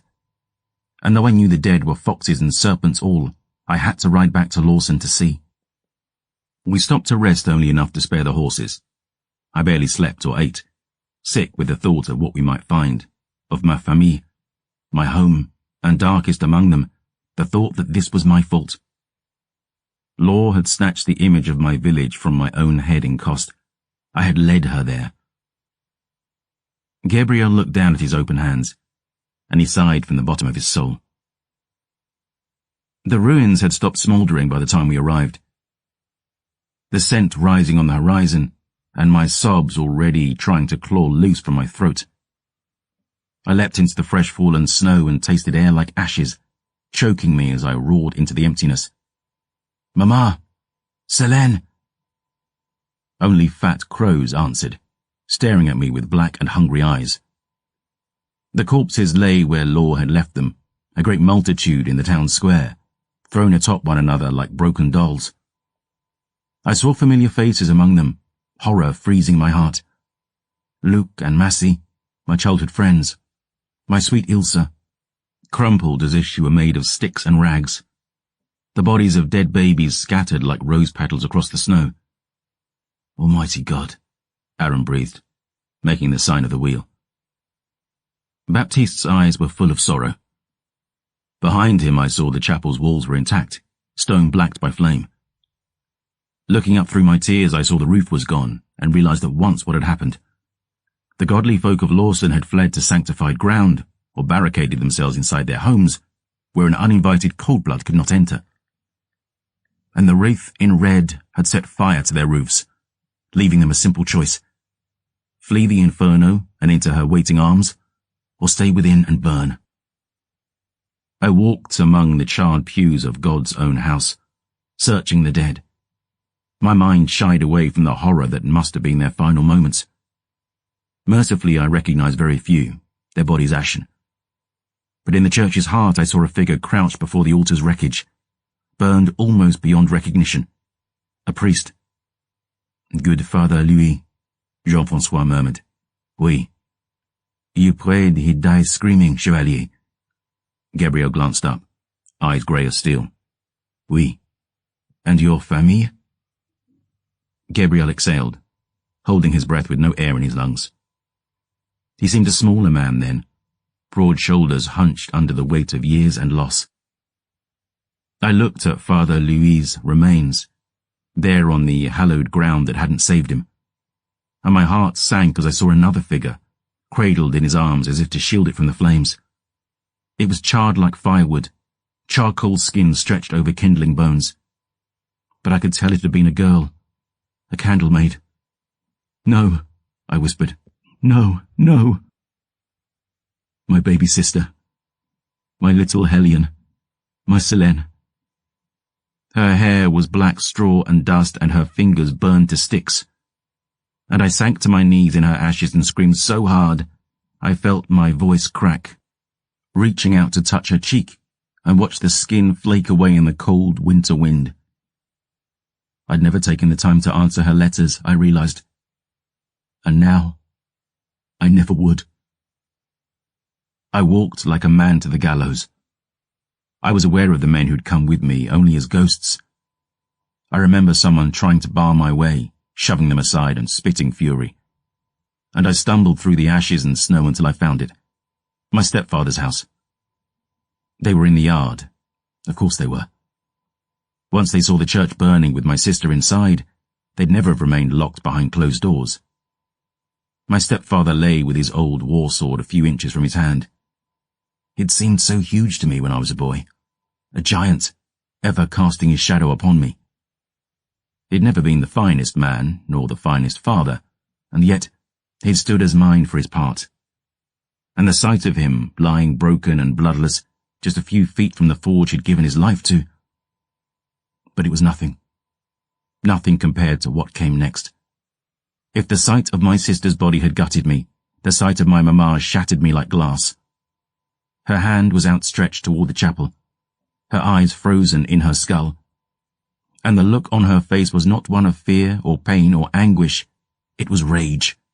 The rage of the lioness she'd been, trying to get back to her burning cub. I'd known fury the day Amelie came home, cold blood. I'd known hatred. But now I felt it wash over and through me like holy water, like the fires of heaven sent. And I tell you now and tell you true, the boy I'd been died that day. Died as if he'd burned in that church with his sister. I was dismantled. I was unmade. The last son of Lawson. Greyhand sat with me as soldiers piled the bodies and put them to the torch. I watched the flames consume my mamma's dark curls, my stepfather's hands, the smoke and sparks rising up into the day's death sky as Greyhand patted my shoulder, awkward, like a father who'd never had any desire to be one. His face was streaked with ashes, ravaged with scars, a strip of leather covering the hollow of his stolen eye. I stared up into the dark, the smoke of those pyres, wondering if this was all some nightmare from which I'd wake, if only I prayed hard enough. "I'm sorry, Greyhand," I said. "I'm sorry for what I let her take from you." "It is God's will, de Leon. Who are we to know the mind of the Almighty?" I hung my head. This is his will, then? My baby sister, burned like tinder? My mamma butchered like cattle? How can it be so? How can he want this? "My mamma died when I was a boy," he told me softly. "She was all the stars in my sky. I remember wondering, if I loved her more than life itself, how could I go on living with her gone? But that is what we do, little lion. We carry the greatest burdens not on our shoulders, but in our hearts. But those taken from us never truly die. They await us in the light of God's love." He leaned close and sought my eye. "That is true immortality, not the dark counterfeit to which our enemy lays claim. Eternity lies in the hearts of those who cherish us. Love them, Gabriel, and know they await your arrival at the throne of the Almighty. But not yet." He shook his head. "Not yet." I looked at my old master, and through my tears I saw the truth of his words. There is a time for grief, and a time for songs, and a time to recall with fondness all that has been and gone. But there is a time for killing too. There is a time for blood and a time for rage, and a time to close your eyes and become the thing heaven wants you to be. I will love them. I licked the ashes on my lips. And I will avenge them. I heard silver-heeled boots scuffing snow and char, looking up to find Aaron and Baptiste side by side. Their faces were drawn with grief and horror, but they stood tall, together.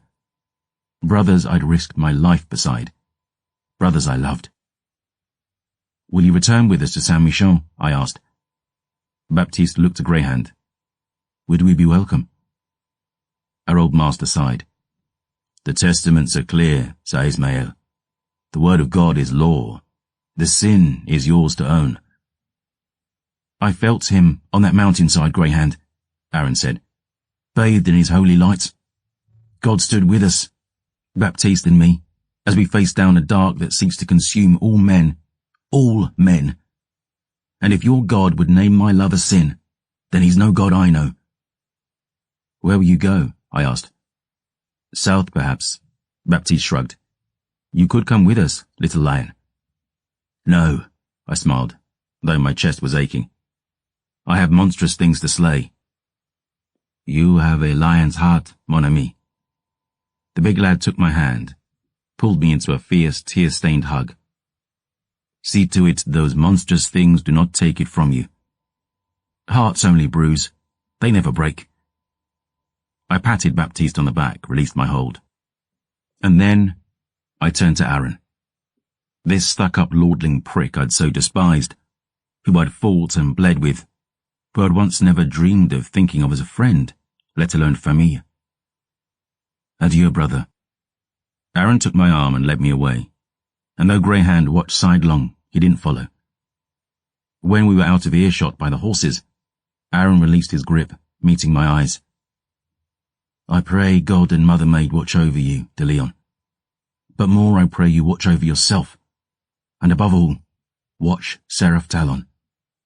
Talon? Why? The night the Empress arrived at Saint-Michel, the night he caught Baptiste and me. At the feast I swear I felt someone in my head. A touch light as feathers, but still. I fear Talon didn't discover us by accident, as he said. I fear he wanted rid of me. To what end? I know not. But he is not to be trusted, Gabriel. Watch your back. I swallowed thick, nodded once. Aaron embraced me, and I hugged him back, gutted at the thought of one more loss. I say you then farewell, brother, he told me, but not goodbye. We will meet again. I watched Aaron and Baptiste ride together, off into the dark and the cold, side by side. And I wondered if it was true, that our paths would cross once more. I asked myself if goodness could come of sin, and if so, what sin was at all. I asked myself if God loved us, how it was he could hate that we found love ourselves, how he could allow such suffering to go unanswered, how he could have deemed it wise to create a world that cradled horrors such as these. I asked myself, but I heard no answers. I wasn't ready to listen yet.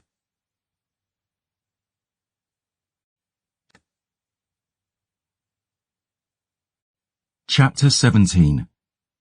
Sword of the Realm.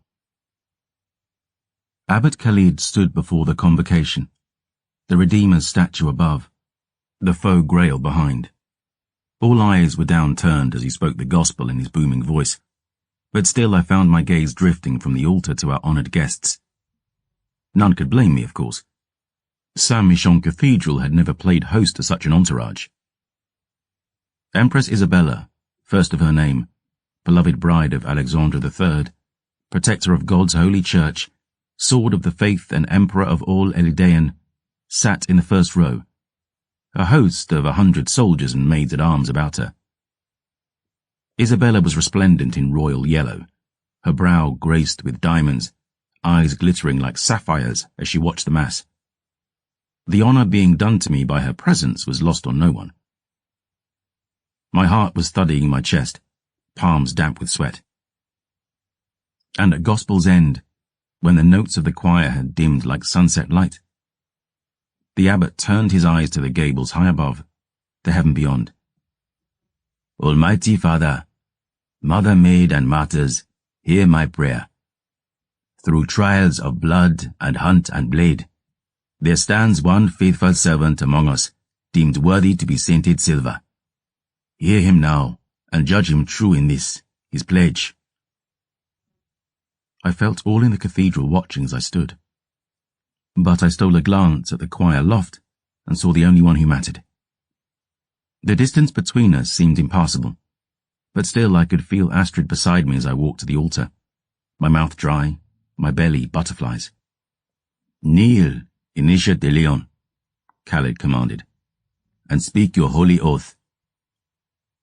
I'd worked myself bloody to carve my place here. I'd almost broken upon this wheel. The loss of ma famille and friends, the trials I'd faced, all had burned away anything of the boy I'd been. The sin of my birth, the knowledge that God would punish me for it, the dark truth of what I was, I accepted all as a price to be paid to protect the things I loved. And though I hadn't realized it at the time, I knew every fall I'd taken and mistake I'd made along the way had led me here, to this moment. I'd looked into the eyes of forever and seen the depths of the evil we faced. I knew the dedication it would take to send it back to hell. And so, as the choir raised their voices in song, I made the sign of the wheel before the Redeemer who died for my salvation, and I sank to my knees. Sight of God Almighty, Creator of heaven and earth, of all that was and will ever be, I pledge my life to the order of Saint Michon. I am the light in the night.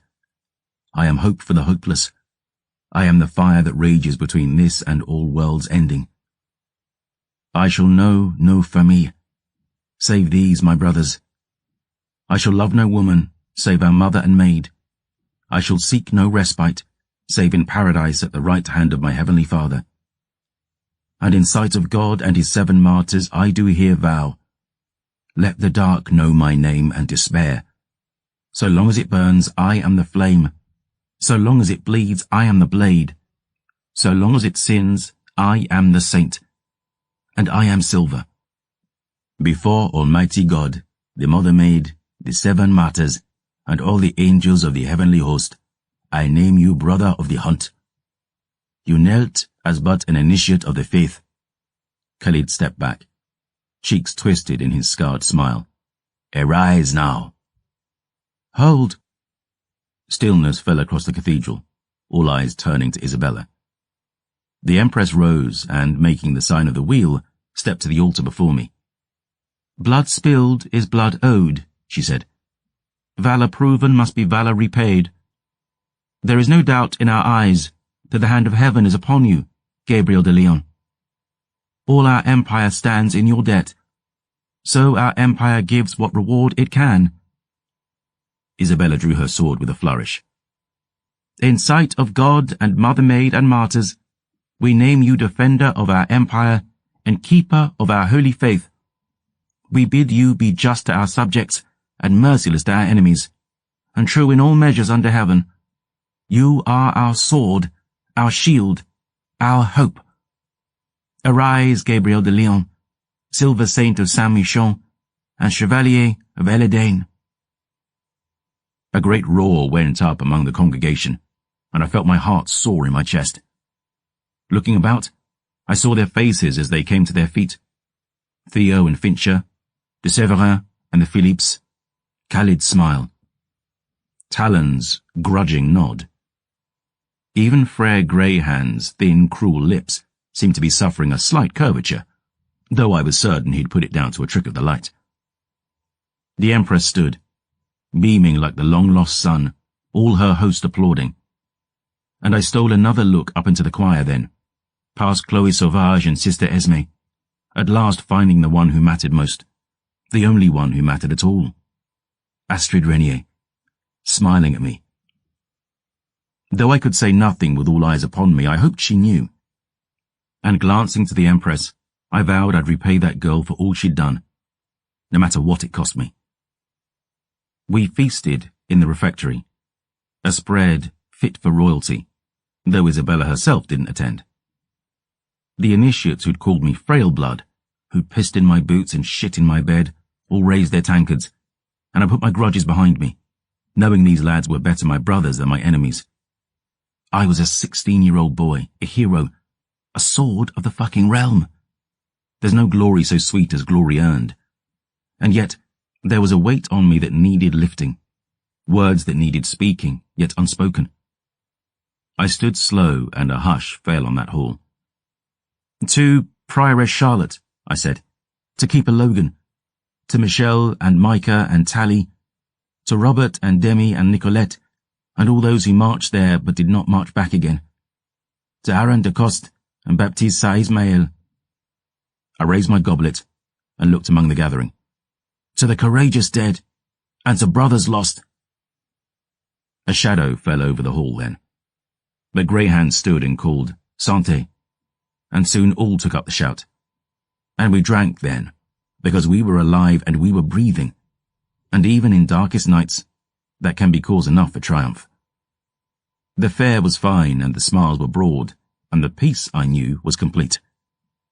But after an hour or so, a hush fell over our number, and I turned to find 4 men in the Emperor's livery behind me, a stout Sudemi man with a craggy, battle-scarred face at the fore. Her Imperial Majesty demands your presence, Chevalier. To hear that title truly brought it home to me, what I was now and what I'd done. We marched to the great library, and I saw maids at arms on the door. Walking inside, I found the entire hall lined with soldiers, wooden figures scattered on the great map at their feet. Abbot Khalid and Seraph Talon were already waiting, Forge Master Argyle and my old Master Greyhound too. But my attention was drawn to the woman at the end of the room. Well met, Chevalier, Empress Isabella smiled. Our congratulations upon your ascension. We and our realm entire owe you a debt. I dropped to my knee, bowed my head to stop it spinning. I wondered what my mamma and Selene might have thought of me then, to see me knighted before the Empress. My chest ached at their loss, but I knew they'd be smiling upon me from heaven's shore, Amelie beside me, that they'd have been proud of me. You honour me, Majesty. We do, but it is honour earned. Isabella toyed with a silver ring on her finger. De Lion, lion in Old Nordish. The goodly abbot informs us it was your mother's name?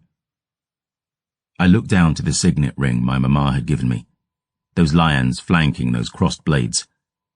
If it please your Majesty, I did not know the monster who was my father, and my mother, I sighed. She never had the chance to tell me of him, but she told me the blood of lions flowed in my veins, to never forget it, no matter what else might come. She sounds quite a woman. She was, Majesty. You have our sympathies, Chevalier, but rise now, we pray you. We would hear of the Battle of the Twins from your own lips. How is it you unearthed the Forever King's plan when all other eyes were blind to it? I looked to Khalid, uncertain, but he only nodded. And so I spoke of all that had happened from the moment I discovered Law's hidden message. I left out Chloe and Astrid, of course, but told all else. The blood missive, our desperate ride from Saint-Michon, the wraith in red, and the vow of the Forever King, ringing in my skull like funeral bells. The Empress stood mute the entire time, and again, I was struck by how young she was. Isabella was a woman, but in her mid-20s, and yet she sat upon the throne of an empire. Her capitaines and aides-de-camp watched me like hawks, and I was conscious of the weight in the air, the scrutiny upon my every word. I felt a small fish then in a great, dark water, and in the end, Isabella turned to the Sudemi man beside her. How is it de Fronsac did not know of this gambit, Nassar? What does our general in Avinborg do all day, we wonder? How is it Captain Belmont and his scouts could not tell us the direction an army of 10,000 corpses marched until it was too late? I fear I do not know, Majesty, the man confessed. No? It seems there is much our commanders do not know, despite its being their business to do so. and were it not for the insight of a 16-year-old boy, Nordland would already be overrun. How much of our empire is already thralled to these monsters? How much of our army? How many in our court? I glanced at Abbot Khalid, but his eyes told me to hold my tongue. I began to get an inkling of what was happening here. Looking more carefully at the figures on the map at our feet, I saw wooden wolves on the coast of Sudaim, wooden bears in the Osway, the scattering of wooden roses inland, and my stomach sank as I realized what I was seeing. The other bloodlines had begun to strike. "De Leon, you will speak when spoken to," Talon snapped. "All is well, good Seraph," the Empress said. "Were it not for the quick thinking of our young pale blood here, Fabian Voss would be marching on our capital." She inclined her head to me. "It is true, Chevalier. Divok, Ilon, Chestin, all are on the move. The bloodlords of those dread lines fear being left behind if Fabian Voss stakes too deep a claim. So now our enemies come at us not on one front but four, and we know not whom we can trust." Her eyes fixed me to the floor. "But it is not for naught we have named you our sword, Gabriel de Leon. And we shall call upon you soon to stand in defense of our empire." I kept silent then. I'd no inkling of the factions at court, the politics in play. I looked to the Empress, and beyond the beautiful dress and painted lips, I saw an iron fist in a silken glove. Astrid and her mother had been swept aside like dead wood in this woman's path, and a part of me hated her for that. But it was not Alexandre III, Emperor of Eledane and protector of God's holy church, who'd ridden to Avinburg's defense. "Merci for your testimony, little lion," Khalid said. "Leave us now." "Little lion?" Isabella asked, one eyebrow rising. "So we call him, Majesty," Talon replied. "A nickname from when he arrived." Isabella looked me up and down, lips curling in a careful smile. "Not so little any more, we think." She nodded to the Seraph, then back to me. "We are pleased. You may go, and with our heartfelt thanks, Chevalier. May the Almighty bless and keep you." "Majesty, if it please, might I beg a favour?" "Impertinent wretch," Talon blustered. "Silence your tongue, de Leon, before—" The Seraph's tirade was halted as Isabella raised a gentle hand. Instead of being offended, she actually seemed entertained. "Little lion, indeed. Yet most would hold we have shown you favour enough." "I beg it not for me, Majesty." "Ah, charity. A respectable trait for a true knight of our empire. Speak then, Chevalier. Let us see your selflessness rewarded." I opened my mouth, but looking to Khalid, to Talon, and Greyhand, I found no words would come. To beg this favour put me in peril, but I feared for others besides myself. Empress Isabella watched me carefully, eyes like knives. "Leave us," she commanded, glancing around the room. I saw the brothers look to each other, uncertain. And yet they obeyed, silver saints and soldiers, courtiers and handmaids marching out into the brittle night air. But as they left, I felt a touch upon my mind, so cotton soft as to be almost unnoticeable, so silver swift as to be almost imperceptible. But still, I felt it. "You seem an uncommon man, Gabriel de Leon," Isabella told me. "Would that some of our loving husband's generals were so bold." "A friend of mine told me recklessness is a more admirable quality than foolishness, Majesty," I said, eyes downturned, "though I often fail to see the difference." "Your friend sounds a wise one." "It is for her I beg favour, Majesty." "Ah, a her. Now you are descending into cliché, Chevalier. Who is this maid for whom you beg?" "No wife you can claim now your vows are sworn, that much is sure." "Astrid Renier." Isabella's smile wavered. Only for a second, but yet I saw it. And more, a hint of something darker behind those beautiful blue eyes. Displeasure. "Astrid has yet to make vow to the Silver Sorority. I'd beg your Majesty for mercy and an end to her exile. She fought bravely at the twins, standing where almost no one else dared. And Astrid's peerage is not her fault. She does not belong here. The Empress regarded me carefully. I should have known. Such was her mother's nature also. The serpent sinks her fangs wherever she lays her head, even apparently in a house of God. Isabella studied her fingernails, lips pursed. In love with her, are you? Know that you are not the first fly to fall into that pot of honey, little lion. She had many favourites at court, your dear Astrid, and she played them all like fiddles, as she now plays you. I most humbly beg your pardon, Majesty, I said, swallowing hard. But the sister novice had no knowing I'd speak on her behalf. I was terrified to talk, but it wasn't fear of an Empress' wrath. If my wish were granted, I'd never lay eyes on Astrid again. I thought about our meetings in this very library, wondering how empty this place might feel without her in it. And yet, I couldn't forget the debt I owed her, nor how miserable she was, looking at the walls that had become her prison. I'd miss her like a part of me had been cut away.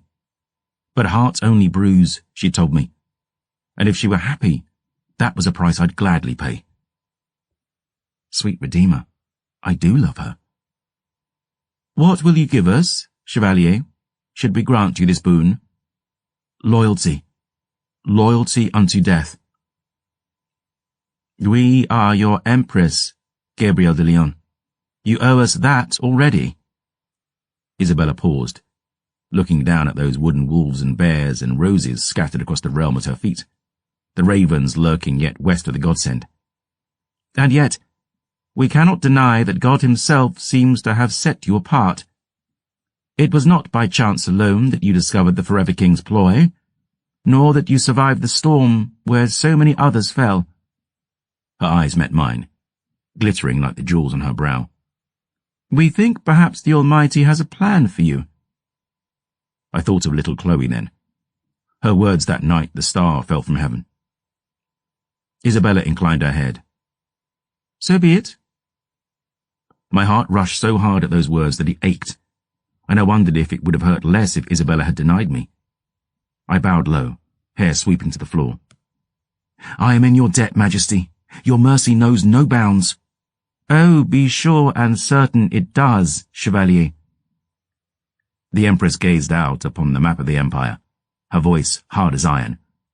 Our mercy is quite at its limits. So grow not too comfortable here in Saint-Michon. We shall call upon you, Gabriel de Leon, and soon. Isabella offered her hand, fingers dipped in jewels and silver. I couldn't help but think of the first night I'd spoken to Astrid then, here beneath this very roof. The hand she'd offered and I'd then kissed, and that I was now letting go of forever. I pressed my lips to Isabella's knuckles. Empress, leave us now, she commanded. And like a good little soldier, I obeyed.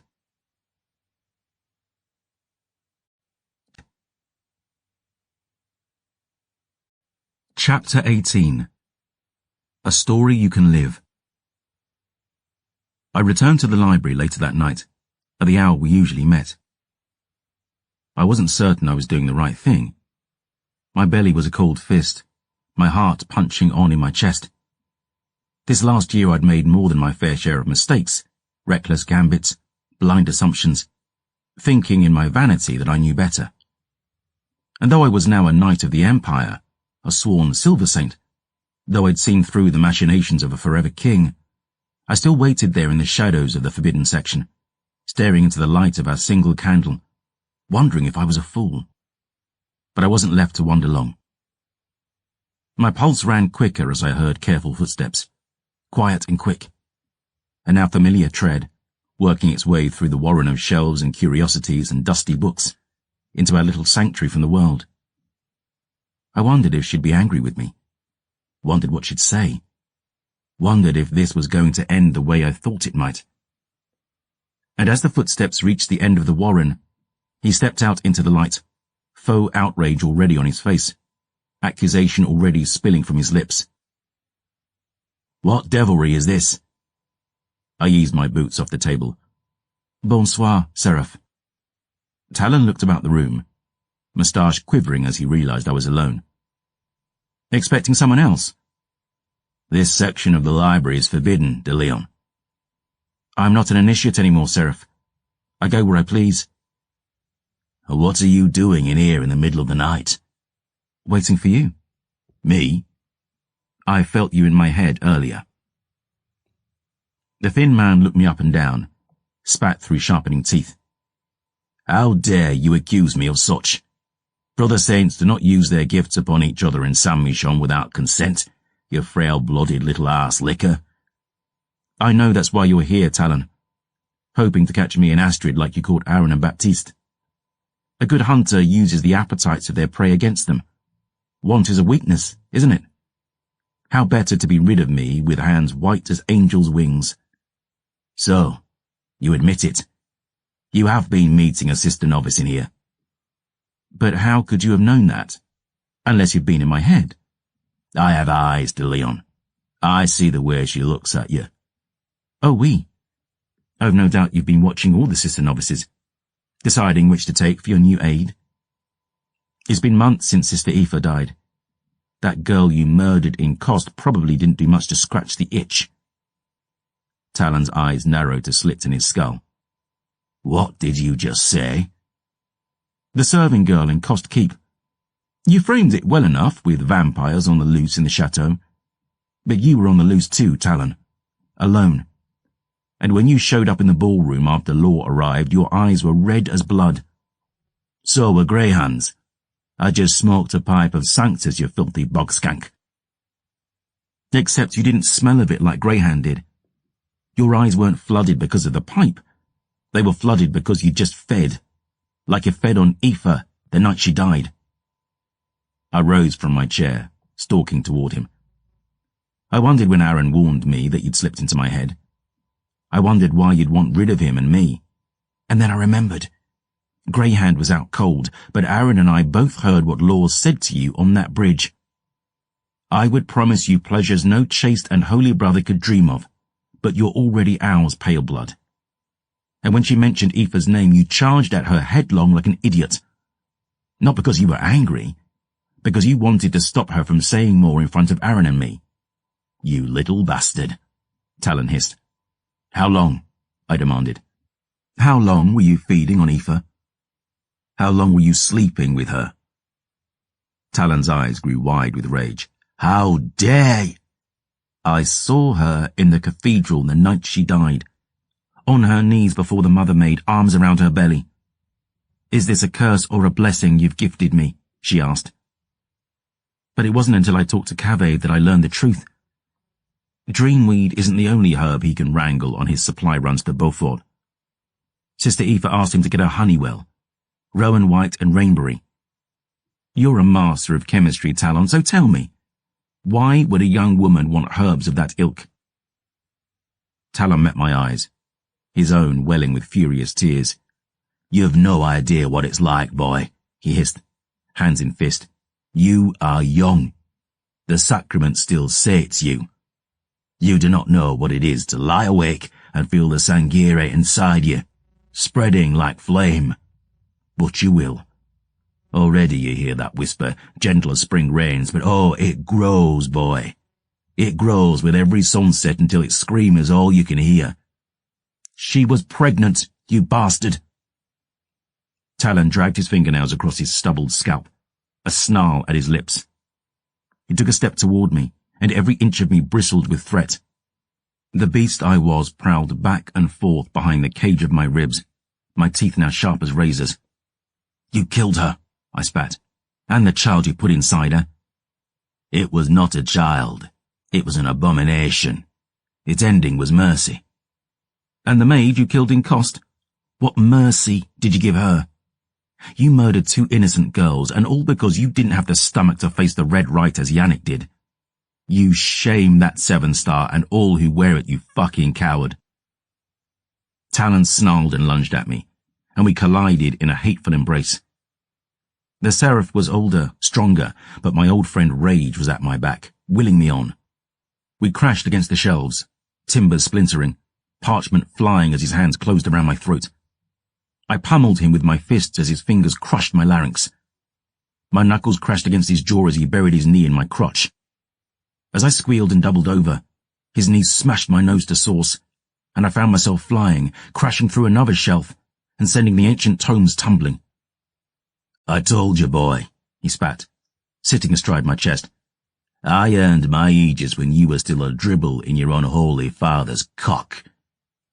I clawed his eyes and he grabbed my wrist. I screamed as his fangs sank into my flesh. Blood sprayed as I tore my hand loose, but as that red touched his tongue, I saw the monster surface in Talon's depths, that hunger to which he'd found himself a slave.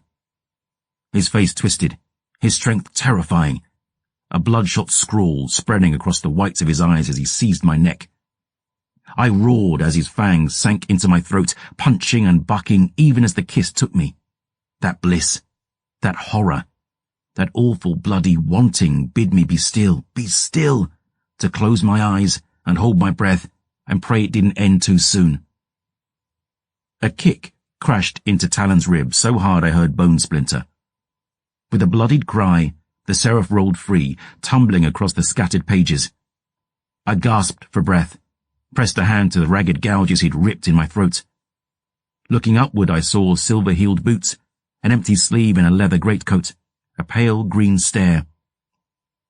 "I didn't believe it when the boy told me," Greyhand growled. "Not Talon, I thought. He'd have the courage to do what was right when his time came." "Greyhand." The seraph smiled and tried to rise. "Let me explain, old friend." Talon gasped as Greyhand's sword sank hilt deep into his chest, out through his back, red and bright. The seraph's bloodshot eyes grew wide as Greyhand twisted the silver steel blade up through his ribs, cleaving his treacherous heart. "Better to die a man than live a monster." Greyhand wrenched his sword free and sighed. "I'm sorry I couldn't spare you that, old friend." Talon collapsed on the floorboards in a widening pool of blood. His chest was split by silver steel, heart sundered. Bloody fangs bared, his eyes fell on me. "You will understand one day, boy." His chest rattled with one final gasp, sticky and red. "I will await you in hell." I lay on my back in a slick of dark red, hand pressed to my savage throat. My nose was smashed across my cheeks, legs shaking, blood thick on my fingers. Looking at that bastard's body, I could feel nothing close to pity after what he'd done. But I did feel a cold horror at the thought that a silver saint so high had fallen so very far. If a brother so dedicated could succumb to the madness of the thirst, anyone could. Anyone. "Can you walk?" I looked up into Greyhand's eye, his face as ever stone. "I think so." The silver saint offered his good hand. "Let's get you to the infirmary, little lion." I met his hand with mine, my other still staunching the blood. "Merci, master." "I'm not your master anymore, chevalier." He slung my arm around his shoulder, thin lips twisting. "In fact, technically, you probably outrank me now." I nodded to the corpse behind us. "He might have killed me if you hadn't been there to stop him. It seems you've still a few lessons to teach." No shame, little lion." Greyhand shook his head, the ghost of a smile at his lips. "Old age and treachery can always overcome youth and skill." "I'll remember that." "I'm sure you will." We shuffled from the library toward the infirmary, blood running down my throat and chest, red footprints behind us as Greyhand sighed. "I've known him since I was your age. I'd not have believed it unless I heard it from his own lips. Not Talon." I shook my head. Sticky hand pressed to my bleeding neck. "If we spend all our lives in darkness, is it any wonder when darkness starts to live in us?" Greyhand looked to the heavens above, to the one watching over us. "Nothing is certain in this, save the love of God. Life is not a story you can tell, de Leon. It's only a story you can live. The bright news is you get to choose what kind yours will be. A story of horror or a story of courage. A story of indulgence or a story of duty. The story of a monster or the story of a man." The doors to the priory opened before us, and I saw light and warmth inside. What will your story be?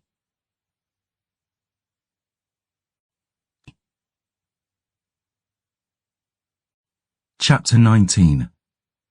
On this fire.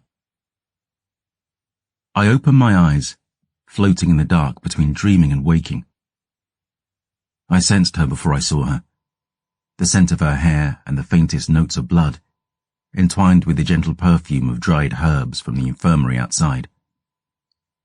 Turning my head, I found her beside my cot, quiet and still in the dark. For the 1000th time, I wondered what this place would be when she left it and me behind. "Astrid," I whispered. She simply stared, her expression inscrutable. That mask she'd learned to wear as a mistress's daughter in the golden halls. But her eyes were shining, deep and dark as the night above. And I wondered at the mystery of it all. That I'd come to these walls so far from home to meet a girl such as this. A girl I must now say goodbye to. "I should dump that piss pot on your head," she said. "What?" "Of all the shit-brained, dropped as a babe, pig-skulled fucking—" She stood swiftly, biting her lip to halt her tirade. The infirmary was quiet as tombs, and raised voices would surely bring curious cats. But I could see fury in Astrid's eyes as she glowered down at me, knuckles white at her sides. "They told me what you did. What you said to that hell bitch Isabella. I thought you'd be pleased. I've ended your exile." "Nobody asked you to do that, Gabrielle." "Nor should you need to. I know how you feel about Saint-Michel, Astrid. No hell so cruel as powerless, remember? You said you'd tear the wings off an angel to fly this cage. Well, now you can leave whenever you want." Her lips pressed thin, eyes glittering with anger. "Suppose I don't want to leave." "But you hate this place. And if hate had the steerage of my course, I'd already be gone. But it doesn't." "What are you talking about?" She met my eyes and sighed. "Do you truly not know?" I saw the plea in her gaze, and my stomach was lit by the wings of 100 burning butterflies. I knew what she spoke of. Of course I did. If I tried, I could still remember the bliss of her mouth on mine, the lonely, empty ache of wanting something I could never have. But I couldn't have her, because this was wrong. All of this. Wrong. "Astrid, there's no future for you here. There's no future in this." "You mean us?" "I mean, I swore an oath before the Mother Maid and martyrs and God himself to love no woman. And if you stayed here, you'd soon be wed to him besides." "You do love me, then?" I turned away, lest she see the answer in my eyes. But she sat on the bed beside me, pressed her hand to my cheek and forced me to look at her. To see her. She was the shadow on my thoughts when I tried to sleep, the fire in my dreams that bid me never wake. "Tell me you do not want me," she whispered. "Astrid, tell me, and I will leave this place and never think of you again." Tears spilled down her cheek, caught trembling at the bow of her lips. "But if you do want me, Gabrielle de Leon, then say it. Because only a coward would cherish the wanting of a thing and yet send it away. And I will not give my heart to a coward. I will give it to a lion." God and martyrs, she was beautiful. That face shaped like heartbreak, like a secret unshared. Her eyes were darker than all the roads I'd walked and all the monstrous things I'd seen, and in them I knew I'd find a heaven if only I were willing to risk a hell. "Tell me you do not want me." "I can't," I whispered. "God help me, I can't." "Then take me, Gabrielle." She lifted her chin, fierce and furious. "Take me, and God and Mother Maid and martyrs be damned with us both." And there was nothing left then. No restraint, no law, no vow that could have held me anchored through her storm. I kissed her, hungry and hard, and in that kiss I knew salvation and damnation, a vow I could truly keep. On this fire I would burn. And there in the dark of that cell we stripped each other bare, skin to skin. Her teeth nipped at my lip, and her fingers wove through my hair, and she sat astride me and kissed away my every thought and fear. all hope abandoned to the flames between us. My fingertips traced her body, curve and valley, down to the shadow between her legs, the softness that had haunted my dreams. We were silent, the two of us, speaking only with eyes and hands and desperate whispered breath, the fear of discovery thrilling us both, the glorious wanton guilt of it somehow making all of it the sweeter. Her lips were flame and frost upon my skin, kissing me in all the places mortal girls feared to tread. I kissed her just the same, sinking between her thighs as she plunged me into her mouth, and the taste of her near drove me mad. We moved slow in the dark, smothering our sighs in each other's secrets until there was nothing but the inevitable, nothing but the fire awaiting us both. She clawed and she pleaded, fuck me, fuck me. And as I slipped into her, slow and deep and hard, there was nothing else in all the world that mattered. No divinity but the want in her eyes. No eternity in hell I wouldn't have gladly suffered if I could have lived just one more moment of the heaven inside her. We swayed together, her atop me now, the razors of my teeth brushing the satin of her skin, feeling her shiver as she whispered my name. And as the rush took hold, as I felt it singing inside me, she pressed her hands to my cheeks so she might meet my eyes, desperate, needing, lips bruised like cherries. Bite me, she breathed. What? Bite me, Gabriel. My teeth were sharp against my tongue, and I could see the pulse thudding down the milk-white silk of her throat. I wanted it, God help me. I wanted it so badly it was all I could see, all I could taste. But there was still enough of me left to push it back, away, my breath ragged in my lungs as she swayed atop me, deeper, faster, warm, and so impossibly smooth, dancing me ever closer to my brink. They'll see, I whispered. The mark. Here, she begged, running one hand over her breast. Please. There's no need deeper than to be desired. There's no sweeter word under heaven than please. And I gave myself over to it utterly, feeling her shiver as a dark growl rose up in my throat and the hunger took me whole. I seized a fistful of her hair, smiling as I dragged her in. A need on the edge of madness, a want on the edge of violence.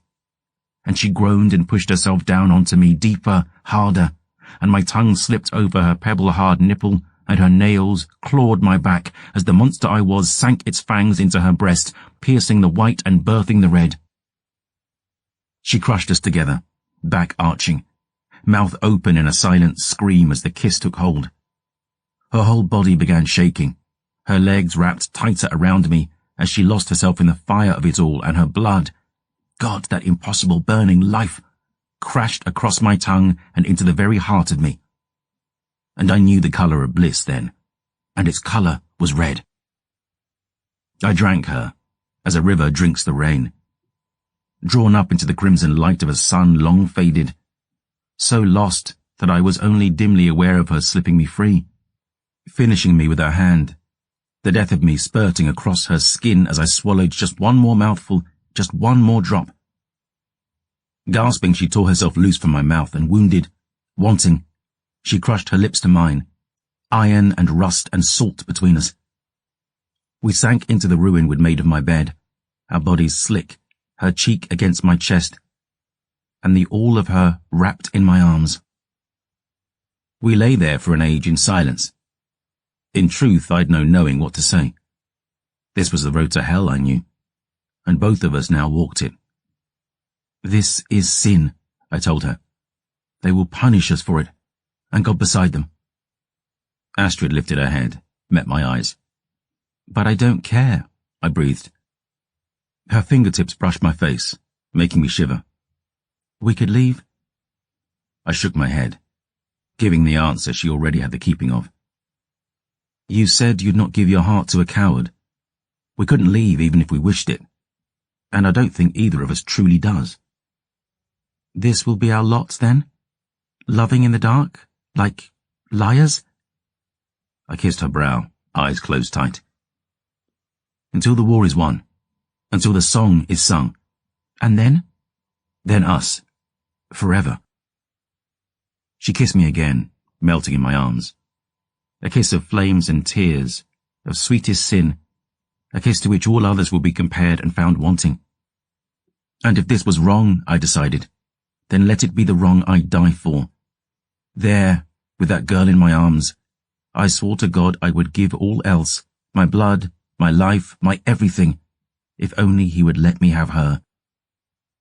Just her.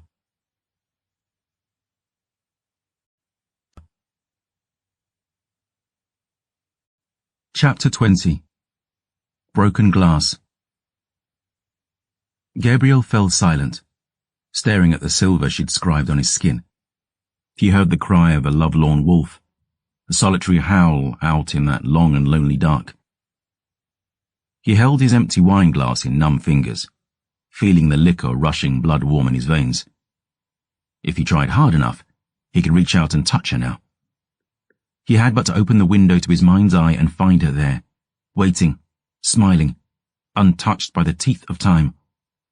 Long black hair and deep black eyes, and a shadow that weighed a ton. You served Saint-Michon 5 more years, Jean-François said, drawing long smooth lines in his accursed book. 5 years in which your name became legend. You led the attack on Baïsita and liberated the Divock slaughter farms at Trioberli when you were only 19. You freed Kadir and broke the siege at Touvet at 20. You slew elders of the Divock in Osway, Chestin in the Cédème, burned out a nest of ancien Ilon that threatened the crown itself. The Black Lion, they called you. Your name was a clarion call, a hymn in the houses of the holy, and a curse in the courts of the blood. The vampire stopped drawing long enough to meet Gabriel's eyes. How did it all come undone? Patience, cold-blood, Gabriel replied. Anger flashed in the vampire's gaze, swift and black. No, Silver Saint. I have shown the patience of angels eternal. You will finish this chapter now. How did it end? Gabriel met the monster's eyes, lifted his tattooed hands into the light. Patience? Jean-François blinked at the name across the Silver Saint's fingers. Your daughter. Gabriel reached for the bottle, spilling the wine into his goblet, deep and red. He pressed the glass to his lips and drank deep. The wolf sang again, out in the dark, alone and heartsick. It was an age before the Silver Saint conjured voice enough to speak. We didn't plan it, Astrid and I. We never imagined it. She swore to the Silver Sorority, became mistress of the Aegis in Saint-Michon. I, the young paragon of the Ordo Argent. We lived, as she prophesied, stealing our moments in the dark when duty allowed, fucking like thieves. But it was enough. She was enough. We were careful. So careful that when she told me, hand to belly, I wondered if it was a sign from God. For one foolish moment I thought it might not matter. My accolades were too many to count by then. Someone told me there were more babes named Gabrielle that last year I served in Saint-Michon than were gifted the name of the Emperor himself. The last Silver Saint shook his head. But of course it changed everything. I had enemies aplenty by then, outside Saint-Michon and within. The vanity Greyhound had warned me about was ever my weakness. I wasn't a lamb, I was a fucking lion, and I walked the earth like one. But the light that burns twice as bright burns half as long, and the poppy that grows too tall gets cut down to size. Oathbreaker, they called me. Blasphemer. There's a great deal you can get away with if your name grows large enough, cold-blood. But this wasn't some pretty painted courtesan who'd welcome me into her bed. This was a sister of the Silver Sorority. And no matter how many hymns they sing for you, no matter how many babes are named for you, it's a forgiving priest indeed who pardons the man who makes a cuckold of God. The brethren demanded I set Astrid aside, even Greyhound. And I told him where they could shove their fucking demands. So she and I were excommunicated. They let me keep my Aegis at least, probably for fear of losing their hands. But all those years of service, all those lives I'd saved, and no one in Saint-Michon was even allowed to come wish us farewell. Finch, Theo, the Phils, Sev, Chloe, nobody. We climbed onto Justice, Astrid's arms about my waist, and alone, friendless, we rode into the dark. Gabriel's smile was like the sun rising. But we weren't alone for long. And never again. God still gave us one more blessing. A tiny, beautiful blessing, with her mama's smile and her papa's eyes, and no hint of the curse that flowed in his pale blood veins. Gabriel shook his head, voice soft with wonder. The first time I held her in my arms, I cried more than she did. I used to watch her while she slept as a babe, just stand above her crib for hours and wonder how the hell someone like me had made something so beautiful. And as she grew, I realized she was the reason I'd been put on this earth. Not to lead armies or defend cities or save an empire. Looking into her eyes, I knew it. Like I knew the taste of my wife's lips or the song of the blood. Goodness could come of sin, and she was proof. She was perfect. Great Redeemer, she was everything. Our patience. Gabriel stretched out his legs before him, ankles crossed, leathers whispering. Tipping his head back, he finished off his wine, a droplet running down his chin. Reaching for the money, he found it empty, cursing under his breath. Hearts only bruise, the vampire murmured. They never break. Gabriel nodded. So Astrid would often tell me. A pretty sentiment, a fucking lie. Where did the three of you go? Gabriel's eyes were fixed on the goblet in his hand. The reflections of the lantern's flame playing like fireflies on the blood-dark drop in the bottom.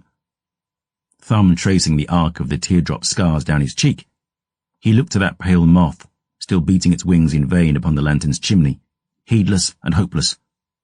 De Leon. Your voice will never feel so tiny as when you're screaming at God, he whispered. What? Gabriel blinked, his eyes coming into focus. He looked up at the historian and slowly shook his head.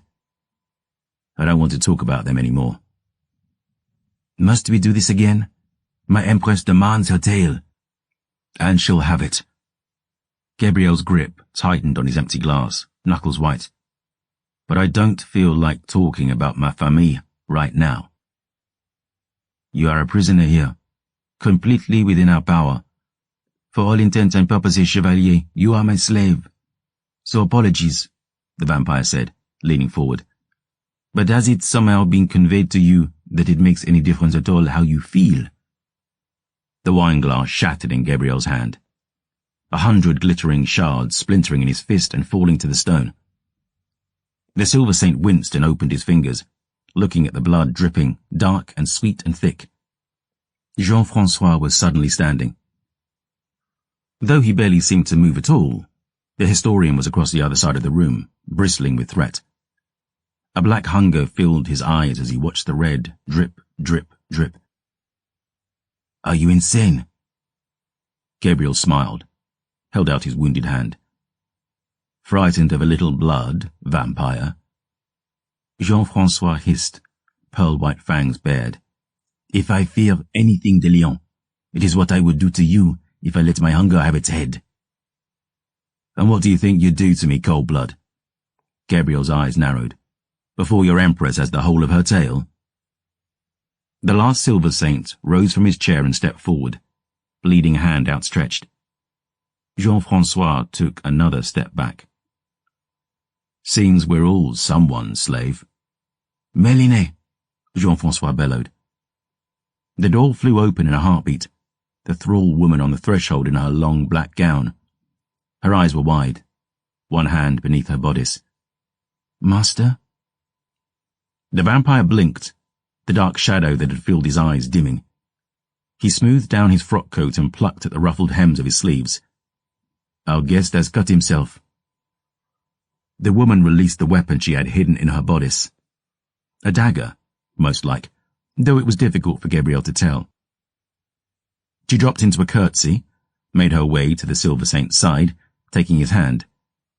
Gentle as she was, Gabriel could still feel the terrible strength in her grip, the power gifted from nightly sups at her master's wrist. The Silver Saint's eyes were still fixed on the vampires, his lips curling into a grim smile as he saw that, despite regaining his composure, the creature still refused to move closer. It is deep, master, Méline reported. It will heal in time, but it's best I— Swiftly then. The thrall curtsied once more, rushing from the room. And bring another fucking bottle, Gabrielle shouted.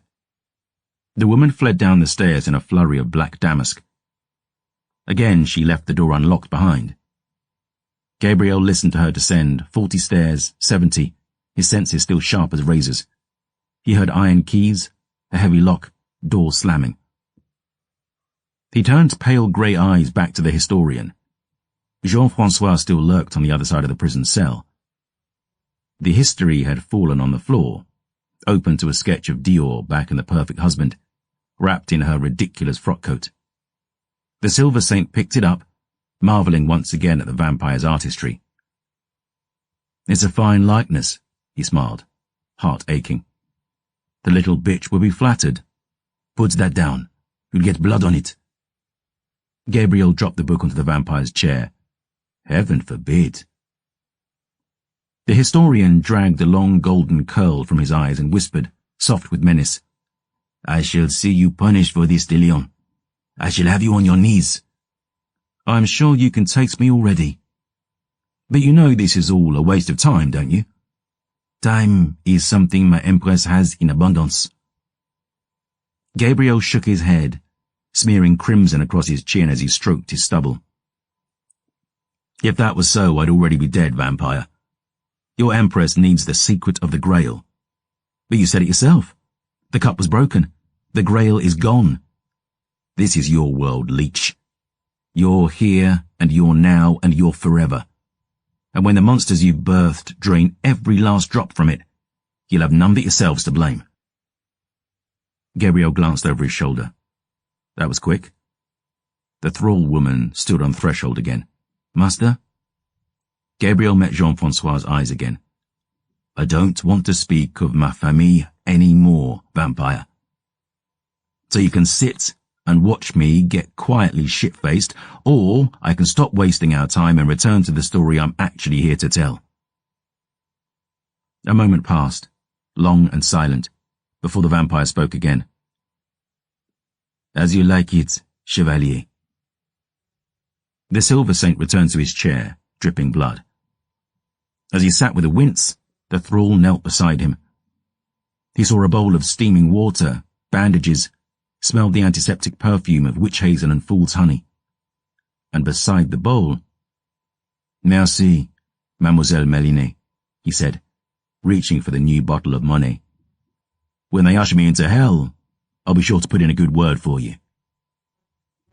Jean-Francois returned slowly to his seat, eyes on the Silver Saint's bleeding hand as he picked up his history. The vampire straightened his beautiful coat, took the span of 3 breaths to regain his composure, then spoke. So, your gambit at Saint-Guillaume had turned into a massacre, Silver Saint. Sister Chloe, Père Raphael, Saoirse, Bellamy, Phoebe, the entire company of the Grail, all butchered by the beast of Velen. The only ones to survive Danton's wrath were you and Dior. Jean-Francois's lips twisted into the faintest of smiles. And he had turned out to be a she. Gabriel winced as Méliné fished a long splinter of glass from his palm. He stared at the 7-star etched there, silver ink glinting in the lantern's golden light. I don't suppose I could have another smoke. The historian lifted his quill and simply glowered. Gabriel shrugged. Can't blame a man for trying. He lifted the Monet to his lips and took a long, slow swallow right from the neck. So, the end, the beginning, the Grail.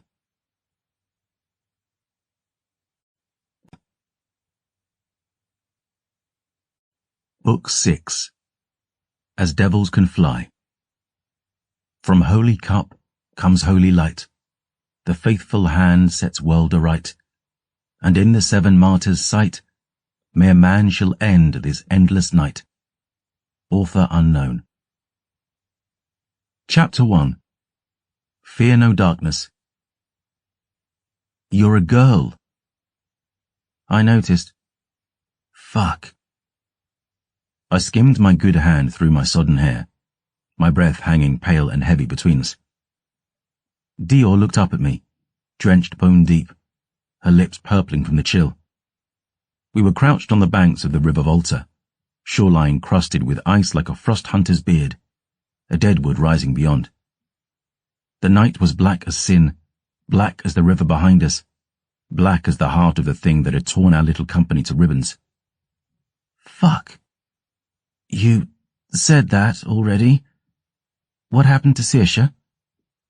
She's dead, I sighed. Dior's eyes widened. Are you sure? Danton tore her and Phoebe apart right in front of me. So we, fairly fucking sure. The girl swallowed hard, jaw clenched. Sister Chloe? I stared out to the dark waters that had claimed my old friend, rushing past us, silent and hungry. And eyes burning, I shook my head. Fuck, Dior hissed. That's what I said. The girl hung her head, arms wrapped around herself, shivering. For a moment I thought she might begin to weep, to break. None on earth could have faulted her for it. She looked very small then, and very alone. But instead she dragged herself to her feet, and, shaking, half staggering, waded out into the shallows, blue eyes fixed on Saint-Guillaume's silhouette on the cliffs across the river. She raised one finger to the monastery, screaming at the top of her lungs. I'm going to kill you. You hear me, bastard? I'm going to rip out your fucking heart and feed it to you, you son of a bitch. You whore son, you... Enough, I said, putting a hand on her shoulder. Get your fucking hands off me, she flailed. She was my friend too, I roared. I knew her since before you were born. But you're shouting at the wind, and every minute we waste is another Danton we'll use to cross this river and be at our throats again. We need to move. Who the fuck is we? The girl stomped up and down, knee-high in freezing water. This is the Volta. This is as far as you go, remember? You think I'd leave you here? How rotten a weed do you take me for? Well, why would you stay? You don't give a damn about me. You kept your word to Chloe. Back to your wife and famille, no? Pack your shit, hero. I looked at this girl, half naked, frozen to the bone, furious, and I could see myself in the mirror of her eyes. I couldn't fault her for thinking I'd abandon her, for believing I was that kind of monster, broken, selfish, faithless, cruel. She'd known me barely a month and already better than most. Here, I held out my greatcoat. You'll catch your death. I don't want your pity, and I don't need your help. Pride never filled an empty belly, nor kept a man from freezing to death. Girls neither, I wager. I held the coat out again. Don't be a fool. She glowered a moment longer, then snatched the coat from my hand. Most folk would spare a merci for the man who just saved their lives, la chance. Her scowl softened a touch, but still, she gave no thanks. Instead, she slung my coat around her shivering shoulders. Too big by half, hanging on her narrow frame, snow-pale hair dripping in pale blue eyes. She was making a good show of it, and I knew better than most how rage can warm your body for a while.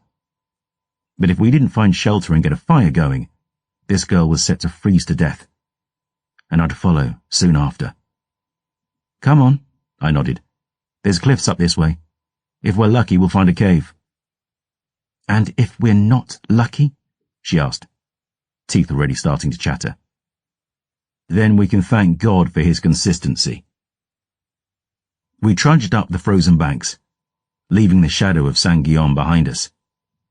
Great Redeemer, it was freezing. My tunic and leathers were sodden, blood trickling from my punctured belly, every breath a great cloud of frost from my lips. That final, tiny speck of sanctus I'd smoked on the monastery walls was all that kept me going. But Dior was shivering so badly she was soon stumbling. Within a mile she had her first fall, face first over a tree root into the snow and dirt. She pushed my hand away when I offered it, snarling and rising to her feet. But a few 100 yards later, she fell again, and again. Her lips were blue now, trembling so hard she could barely breathe, let alone walk. My wrist was still broken from Danton's thrashing, and so I knelt beside her, lifting her onto my shoulder with my one good arm as she snarled protest.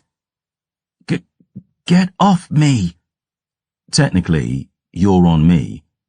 You wish you... Shut the fuck up, Lachance. The snow came thicker, chill creeping into my bruised bones. My feet were numb, my throat ring like ice on my aching finger. But finally, blessedly, we reached the cliffs above the river, and stumbling, shaking, I found a thin crack in the red sandstone, widening into a crevasse beyond. It was almost black within, but I spied bones on the floor, smelled old spoor and faint animal musk, a wolf den, long abandoned. I placed Dior on the ground, brushed the frost-rimed hair from her face. Lachance, you hear me? She moaned in reply, eyes hollowed, lips purple. I've got to find something to burn. Stay awake, you hear? Again the girl only murmured, her eyelids bruised deep blue. I knew if she lost consciousness there, she might never find it again. So with a curse I drew Ashdrinker from her sheath. Placing the blade in Dior's lap, I squeezed the hilt, knuckles white. Keep her awake, Ash. Fingers not for the pinching, nor hands for the slapping, blade for the cleaving, and edge for the cutting, and song for the dancing, and the red. Just tell her a fucking story, alright? Don't let her sleep. Tales for the telling, these have I abundant. I wrapped Dior's hand around the broken sword's haft. The girl's eyes fluttered open as her fingertips touched worn leather, breath rushing as she whispered, Oh God. Nothing too dark, Ash, I warned. Happy endings only. Understood? No such thing, Gabriel. I mean it. As do I, my friend, and I am sorry for it. I let go of the hilt and ran, out into the dark, looking for anything dry enough to burn before the last hint of Sanctus wore off. Stomping through the woods, snapping branches, I tried not to picture Chloe letting go of my hand and plummeting into the dark waters below. Her final words echoing now in my aching head. Dior is all that matters, Gabe. She'd believed, Chloe Sauvage. Believed in that girl deep enough to die for her. What the hell was I going to do now? When I'd gathered a bulging armload, I hobbled back to the cave, fast as my numb feet would take me. Dior was huddled inside, shaking head to toe. But she was still awake, her hands on Ashdrinker's hilt, wide eyes fixed on me as I set the fire. I'd managed to keep that old Capitain's flint box, striking it now on the kindling I'd gathered. For a moment I was put in mind of my stepfather, his lessons out in the Nordland wilds when I was a little boy. Lawson, Mama, Amélie, Céline. Lifetimes ago now. She's singing to me, Dior whispered, soft with wonder. Ashdrinker. I glanced at the sword in the girl's shaking hands. The silver dam on the crossguard. Beautiful. Infuriating. Utterly mad. And what's she singing to you about? The battle at the Twins. I scoffed. Believe not a word, then. Ash wasn't even there for that one. You killed her. Danton's sister. I blew gently on the flames, my broken arm throbbing, hands numb. You saw him, Dior insisted. The forever king. I pictured him then, much as it pained me. That perpetual youth, beautiful and terrible, wreathed in an unlight so bitter bleak it froze your heart. And I heard it again, the vow of a father eternal, to the one who'd murdered his daughter beloved. I have forever, boy. I took the sword from Dior's shaking hands. I told you no unhappy endings, Ash. I am sorry, Gabrielle, but she must learn the truth of it sooner or late. I sheathed the blade, placing her at rest against the wall. Turning back to the flames, I stoked them higher, sensation creeping into my fingers, throbbing in my broken arm. The smoke drifted through the cracks above, heat bleeding into our little refuge. I dragged my sopping tunic off, prodding the slowly closing wound in my aching belly. Danton had stuck me good, the bastard. But not fucking good enough, and I vowed he'd regret it. The whole time Dior watched, silent, shaking a little less in the budding warmth. 10,000, she finally said. You beat an army of 10,000 vampires. Not alone. Not just me. The Forever King would have taken Nordland if not for you. He did take the Nordland girl. 3 winters later, the Bay of Tears froze solid, and he swept across the north like a dose of the salts. All I did was make him wait. You were 16. So? So, I'm 16. And the most impressive thing I've ever beaten is my... The girl looked down at herself, sighing. Actually, I suppose penis jokes are a little redundant now, aren't they? Boys tend to make them a lot, I shrugged. Good way to pretend to be one. I noticed. But why would you? Notice? Pretend to be one. Dior looked at the ink on my fingers. How old's your daughter, Hero? I stared at this strange girl across the flames. Pretense abandoned. There was still that edge to her. Street hard and gutter sharp. A fearlessness. A swagger. Why? Younger than me. I nodded slow. She's almost 12. She'll be noticing by now then. You probably won't for a while longer. Most fathers would rather tear the sky down than see their daughters grow up.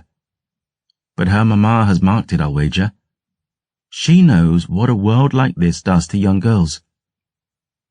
There's no one who loses more sleep over that than a father, girl, believe me. If that were true, you'd never ask why I pretended to be a boy. Dior plucked at the beaten leather around her shoulders, sighing. You ruined my magic coat, Hero. That coat almost got you killed. Again. And it was as magic as a pig's arsehole. You're wrong. She stared across the flames, shaking her head. Oh, it wouldn't stop an enchanted blade or let me walk across worlds or anything impressive enough for poor Belle to write a song about. She hung her head then, scratching at well-chewed fingernails. You want to know what that coat did? I suppose you'll tell me, regardless. It let me walk a dark street without having to watch over my shoulder. It let me step into a room and not feel eyes crawling every inch of my skin. It let me raise my voice without being laughed at. Let me threaten to kill you if you didn't get your filthy fucking hands off me. It let me do all the things your daughter is starting to figure out she can't, because your daughter is starting to figure out what a world like this does to young girls. Dior sighed, scraping ash-white hair over her face. I loved that coat. Someone put their hands on you? I asked softly. Her eyes were hard as diamond. My mama had excellent taste in terrible men. I smiled sadly at that. Mine too. Dior softened, her eyes melting a little. Far as I know, mine never brought any vampires home. So I suppose yours has mine bested. Was she like you? I'm nothing like her, Dior glowered. I mean, Hassan, the line of the Grail. Did her blood heal people? Dior spat into the flames, vicious. If it did, she didn't know it. Else she'd have bottled and sold it like she did every other part of herself. She was a courtesan. She was a poppy fiend. And a drunk. And if you want to call a mother who sells her body to feed her habit while letting her daughter starve a courtesan, then as you like it. But I've a simpler word for it. Your papa? The girl just shrugged and flipped me the father's. She'd no knowing who he was then. One more thing we had in common. What happened to your mama? What happens to all addicts, Hero? Bad. Worse.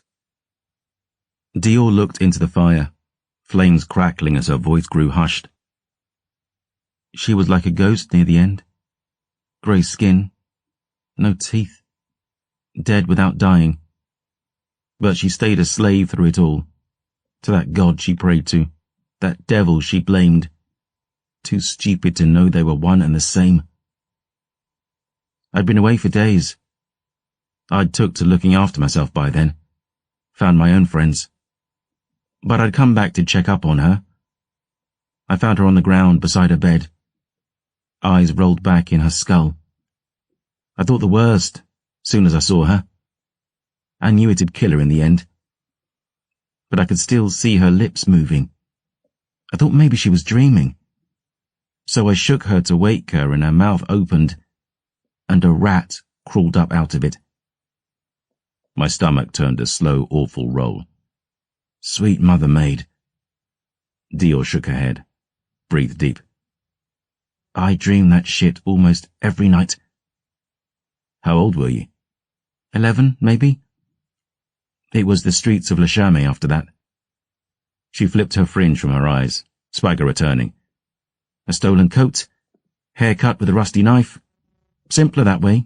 Not easy, but easier. The gutter doesn't fuck boys the same way it fucks girls. I'm sorry. Are you really? Of course I am, I growled. I'm a bastard, not a monster. Dior reached into the greatcoat I'd loaned her and pulled out my silver pipe. Then you should throw this thing in the river, Hero. Go back home and kiss your wife and hug your daughter and tell them you're never going to leave them again. And abandon you. Everyone else does. There was no self-pity in those words. Fury, maybe.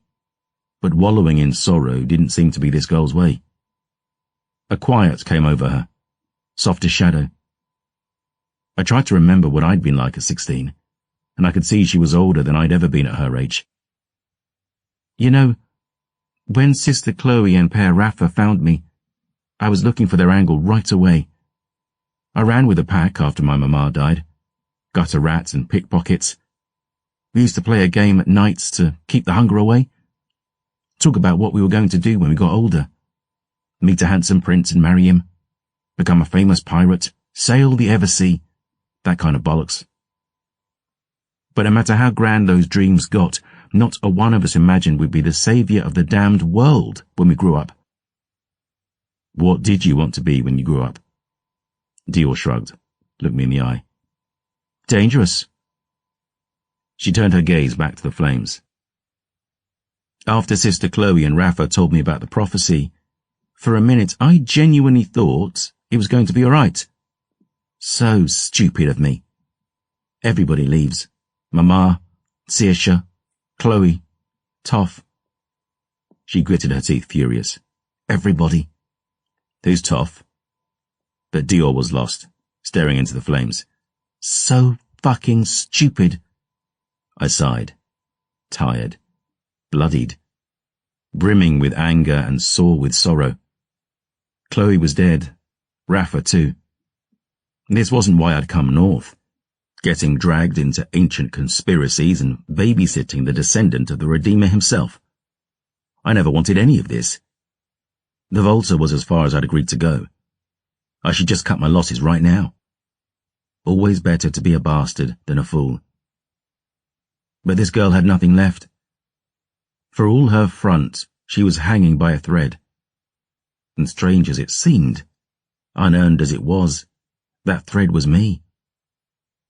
You should sleep, I sighed. Things will look brighter come the dawn. And we want to be moving during the day. Dior's voice was dull as old iron. There's a city fort northwest of here, Redwatch. Was a rough place a decade back, and I can't imagine it's got softer. But we get there, we work out what comes next. I told you, Hero, she warned. Go back to your wife and daughter. And I told you, girl, I growled. I'm a bastard, not a monster. Dior clenched her teeth, jaw squared. I could see the wheels inside her head spinning. But more, I could see sadness, fear, all the weight of this rotten world on those scrawny shoulders. And finally she pulled my greatcoat tight around her and met my eyes. I'm too cold to sleep. Well, tough shit, because you need to. Dior gazed at me across the fire.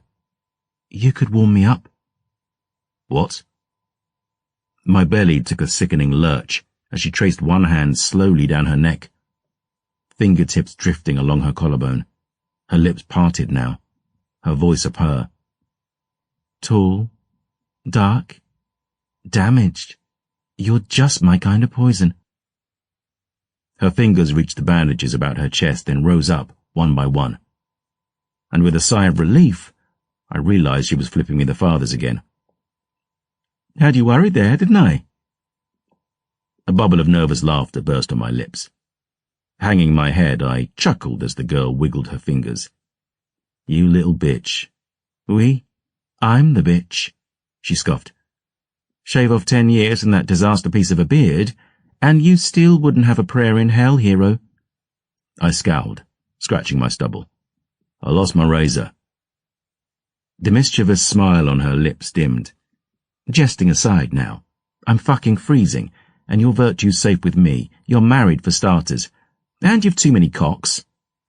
Last I checked, I'd only the one. As I say, too many. Her eyes narrowed just a sliver, watching me in the flickering firelight. I recalled seeing her and Saoirse then, lost in each other's arms. Ah, she echoed.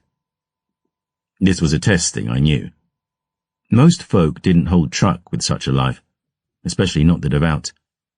But it hadn't bothered me when I was a believer. Sure as hell didn't bother me now. Of all people, who was I to judge someone for who they tumbled? Get comfortable then, I said. Dior stared a moment longer, then pulled herself off the cave wall. Skinning off her sopping boots and breeches, she shuffled closer to the fire. I kept my eyes averted, looking to the dark outside. When she was settled, I fetched ash drinker and lay down facing away from Dior, spreading my greatcoat over both of us. We weren't much to each other in all that cold and dark and empty. But better than nothing. We lay in silence for a time, back to back, crackling flames the only sound. I'm sorry, I said eventually. About Saoirse. Dior sighed. I'm sorry about all of them. Oui. More silence. But Dior spoke again, her voice small. Hero? What? What if Danton comes? He won't, not yet. The river.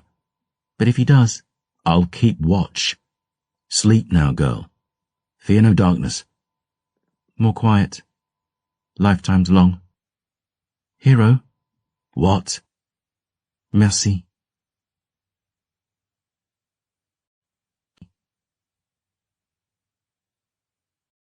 Chapter 2. A Once Green Kingdom. Gabriel. The whisper woke me from bleak dreams, stained with blood's perfume. The dark was waiting when I opened my eyes, my body stiff and aching with cold. There was warmth at my back, and I heard her murmur as I shifted, and for a second I fancied myself back home in the bed we'd made and the life we'd built, the song of the sea in my ears. But the voice came again, not behind, but out in the night beyond the cave. Gabriel. I eased my greatcoat off us, tucking it around Dior's back. Again the girl stirred, frowning, eyes flickering beneath her closed lids.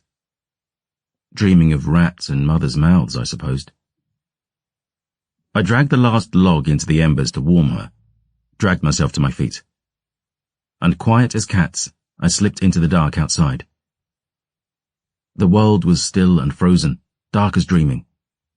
I saw the silver ribbon of the Volta below, a thin cliff top leading to a lonely drop.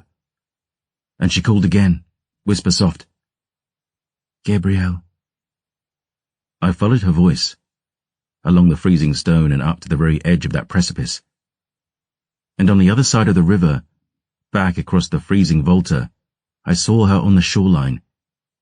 Just a pale shadow in the frail dawning, face framed by long locks of midnight. A beauty spot beside dark lips, one eyebrow arched as always. She stood among the snow-clad boughs and the ruins of a once green kingdom, watching me. And she spoke then, lips moving, her voice a warm whisper in my mind. My lion. My life, I sighed. How did you? Always, Gabrielle. I will always find you. She looked at me across that dark and frozen gulf. My boots edged closer to the fall. The sun was struggling to raise its head over the world's end, through the day's death shroud. All the horizon was the colour of blood, as if the whole world were drowning in it. Beautiful. Horrifying. And I realised I couldn't remember what real dawn looked like anymore. Tell me you love me. I adore you. Promise you will never leave me. Never, I breathed. Never. Her hands drifted up to her face, one long fingernail tracing the arc of her lip. I realised she was weeping, tears of blood streaming down her face. I miss you so much. Hero? I turned at the call, Dior's voice echoing within the cave behind. I looked back to Astrid, standing on that bleak shore, the wind blowing long locks around her pale curves. For a second it was all I could do to not fling myself off that edge, swimming back across that black expanse and throwing myself into her arms. If I can find you, she warned, Danton can too. Next time I'll be ready. Hero! I could hear the slight tremor in Dior's voice now, glancing to the cave. I have to get back, I whispered. She sounds frightened. She's not your concern, love. Remember why you left us. Astrid, My voice failed as she turned, slipping away like a ghost, bare and pale between the trees.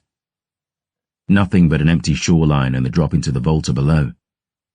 Hands shaking, I wiped the tears from my face, dragged my hair back, squeezing through the crack and into the warmth of the cave beyond. Dior was by the flames, huddled inside my greatcoat. There you are, she said. Here I am. You all right? She shrugged, like she was donning a suit of armour. I thought maybe you'd... Dior frowned, noting my bloodshot eyes, my haggard face. Are you all right? No, I'm thirsty. The girl looked at me suspicious. You know, you talk in your sleep. And you snore, but you don't hear me complaining. I glanced to the breaking dawn outside, while Dior made small noises of outrage. If you're awake, we should get moving. It's a long walk to Red Watch, and I need to find something to smoke. Her face soured at that, all concern vanishing. Have to feed the need, eh? It's not like that, I growled. I'm not your mama, I'm a pale-blood girl. Maybe, but I can still see a shadow on you. This thing is in my veins. It makes me what I am. I don't do it for fun. I do it because I have to. You give the beast his due, or he takes his due from you. But your foundry, your chemicals, they were in your saddlebags. I sighed, throwing a mournful glance back across the river. We could go back to Saint-Guillaume. Jezebel is still in the stables. We could... No, I said flatly. Too dangerous. Jezebel broke loose during the battle anyway. She's fucking miles away by now. I visited Red Watch years back, and there's folk there who truck in dark places. We get to the night market, I'll find what I need. What happens if you don't? I swallowed hard. The burn was already beneath my skin, soon to spread out through my spine, all the way to my fingertips. I glanced at Dior's lips, the pointed chin beneath, that thin, throbbing vein just below her jaw. I snatched ash drinker from the wall. Let's get moving.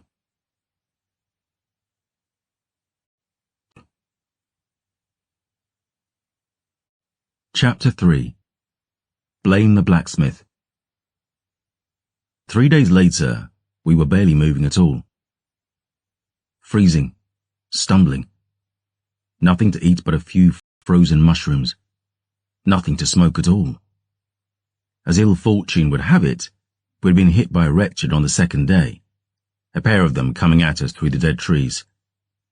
Farmer folk, mother and son by the look, seen off by me and Ash Drinker without too much drama.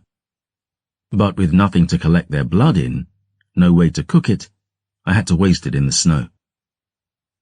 My wounds had healed, but the thirst sat in my belly like a knot of flame now, roiling ever wider. We followed frozen banks, me staggering in front, Dior stumbling behind.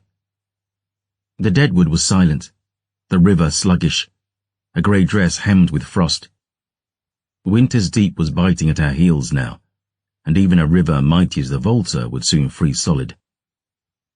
If we didn't reach Redwatch, we'd be frozen long before. Dior was huddled in my greatcoat, shivering and miserable. She didn't complain, which was a mark in her favour, but she seemed possessed of an irrepressible need to chatter, to question, about the Silver Order, about Saint-Michel, about vampires, the capital, anything that entered her damned head. I don't know whether she did it to keep her mind off the cold or my mind off my thirst, or simply to torture me. But you remember what I said about the problem with most men being they never shut the fuck up? Jean-François nodded. Oui. Turns out that's also true for teenage girls. How can she do what she does? She asked on the third day. Eh?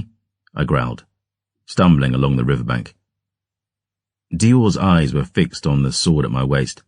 Ash Drinker, how can she hurt the dead so easily? When you fought that masked vampire in Saint-Guillaume, those wretched in Windvale, it looked like her blade burned them. I thought only silver did that. She's magic, I growled, breathing a cloud of frost. And I'm talking true magic now, forged from the heart of a fallen star long before the Empire was born. She's impressive to watch. You should have seen her when I was younger. She could cut the night in two. I sighed, my gaze roaming the silvered dam on the hilt. She never used to stutter, you know. But she's not what she used to be since she broke. She gets confused sometimes now, about where we are, or when. Truth told, I think she's gone a little bit mad. How'd she break? I pushed her down the stairs after she asked too many questions. Is it true what Bellamy said? I sighed. Probably not. About you finding her in the grave of a dead Barrow King. Barrow King graves are called barrows, hence the name. And no, utter bullshit. You won her in a riddle contest in the Everdark then. Never been to the Everdark. I'm not that suicidal. So, you sexed some deadly Fey Queen so expertly that she passed out and, fuck's sakes, grow up, will you? Well, what about her knowing how everyone will die? I sighed again, glancing down to Ash Drinker. That much is true. Really? I peered over my shoulder. Want to know? How I die? Dior swallowed thickly, teeth chattering. I suppose so. I stopped and stared. You certain? It's not a truth you can unlearn, girl. She looked me in the eye, squared her shoulders and nodded. Give me your hand then, I said. Dior complied, her fingers trembling. I took hold, wrapped my other fist around Ash Drinker's hilt. Snow fell gently about us, melting on our skin as I scowled, murmuring under my breath. Then I opened my eyes and foretold Dior's death. You keep asking me bullshit questions, and I drown you in this fucking river. God, you're a prick, she spat, snatching her hand away. Serves you right. For what? Tall, dark, and damaged? She scoffed. Truth is the sharpest knife. I raised a warning finger. I'll have you know I gasped, doubling over in agony as a wave of flame swept up my spine. Holding my belly, eyes squeezed shut, just struggling to stay upright. I felt Dior's hand on my shoulder as all the world around me buckled and swayed. Getting worse? It only ever gets worse, girl. Is there something I can do? I inhaled through gritted teeth so I wouldn't have to smell her. Short of conjuring a nice fat wretched and something to cook with, maybe shut up a while. She chewed her lip. I can do that. I've Gold Royale says you don't last an hour. We staggered on, freezing and aching, the thirst clawing the insides of my skin. I'd never gone more than 7 nights without sating it, but I knew what would happen when I broke. And the pure black dread of that thought had me tied tighter than a hangman's noose, every step, every minute, harder and harder to breathe. Hero, Dior said. 47 minutes, girl, I growled. You owe me a Gold Royale. No, look! I poured the frost from my lashes, glanced at where she was pointing. And out in the middle of the freezing Volta, maybe half a mile downriver, I saw a sight that almost made me believe the Almighty's favourite pastime wasn't spitting in my spuds. A barge, Dior breathed. She was right. A flat-bottomed boat was ploughing its way upriver, manned by a dozen crew with long-poled oars. The bargemen sang as they worked, and I could hear them now if I tried, over the rushing pulse in my ears. There was a fine maid from Dunfass, who had a remarkable ass, not rounded and pink, as well you might think. It was grey, had 4 legs, and ate grass. Jean-François interrupted. Gabriel smiled, gulped his wine. Heard that one before, have you? It's older than I, the vampire tutted. River folk. They don't change much, the Silver Saint chuckled. The Volta is the grandest river in Osway, and folk have been plying boats along it for centuries. It was a harder way to make a living than it had once been, but river trade had become the lifeblood of the empire since the wars grew thick. Cold-bloods couldn't fuck with it. Until Winter's Deep arrives and the waters freeze solid, of course. Then the revels begin. Oi! Dior shouted. Over here! I joined her shouting as best I could, my belly still burning. But I sighed with relief as one of the polecats pointed at us. The bargemen set to it, punting closer while Dior jumped and waved. The vessel was good oak, maybe 70 feet, her prow sweeping up out of the water in the likeness of a beautiful swan. Trade goods crowded her decks, but she carried passengers also, 2 score or more. As the barge drew closer, I saw they were refugees, no doubt fleeing the bloodlords of the Divok, and they wore for the Osway. The barge slowed perhaps 30 feet off the shoreline, the polecats watching us with suspicious eyes. An Ossian fellow with a grizzled bearded face stepped forward, hands on hips. He had flaming red hair and was dressed as a navyman, replete with a tricorn hat and heavy duster, sea green with brass buttons and trim. Nice coat, Dior murmured. Fair dawn, travellers, the man called in a thick western brogue. Good morrow, Capitaine, I nodded. Where'd you head? Red Watch. But anywhere other than here sounds lovely right now. Angel Fortuna smiles on you then. Other than here's our destination. You've coin. I patted the purse hanging on my sword belt beside Ashdrinker. The man's gaze lingered on the blade, drifting now to Dior. I studied the passengers behind. Grubby men and women, thin children, all watching with something between hostility and curiosity. Well, swim out with your purse, and you're welcome aboard, the Captain declared. Swim? Dior scoffed. That water's fucking freezing. It's also fucking running, Bairn. And you must think me 7 shades of shite wit to pick up 2 strangers pale as ye, in days dark as these without a testing. My fingers were trembling too badly to manage it, so I pulled off my glove with my teeth. The Capitain's eyes widened at the sight of my 7-star. "You're safe enough with me aboard, Captain." "Silver Saint," came the whisper among the refugees. The Captain scratched his thick ginger beard, then turned to the polecat beside him, ordering him to fetch their skiff. Dior watched the dark waters beneath us with nervous eyes as we were punted out to the barge. But soon enough, we were aboard, my shaking hand thumping into the skipper's. "Merci, mon ami. We're in your debt." "Nae debt, Silver Saint," the man bowed. "'Tis my honour to grant ye passage. Name's Carlyle of Quinn.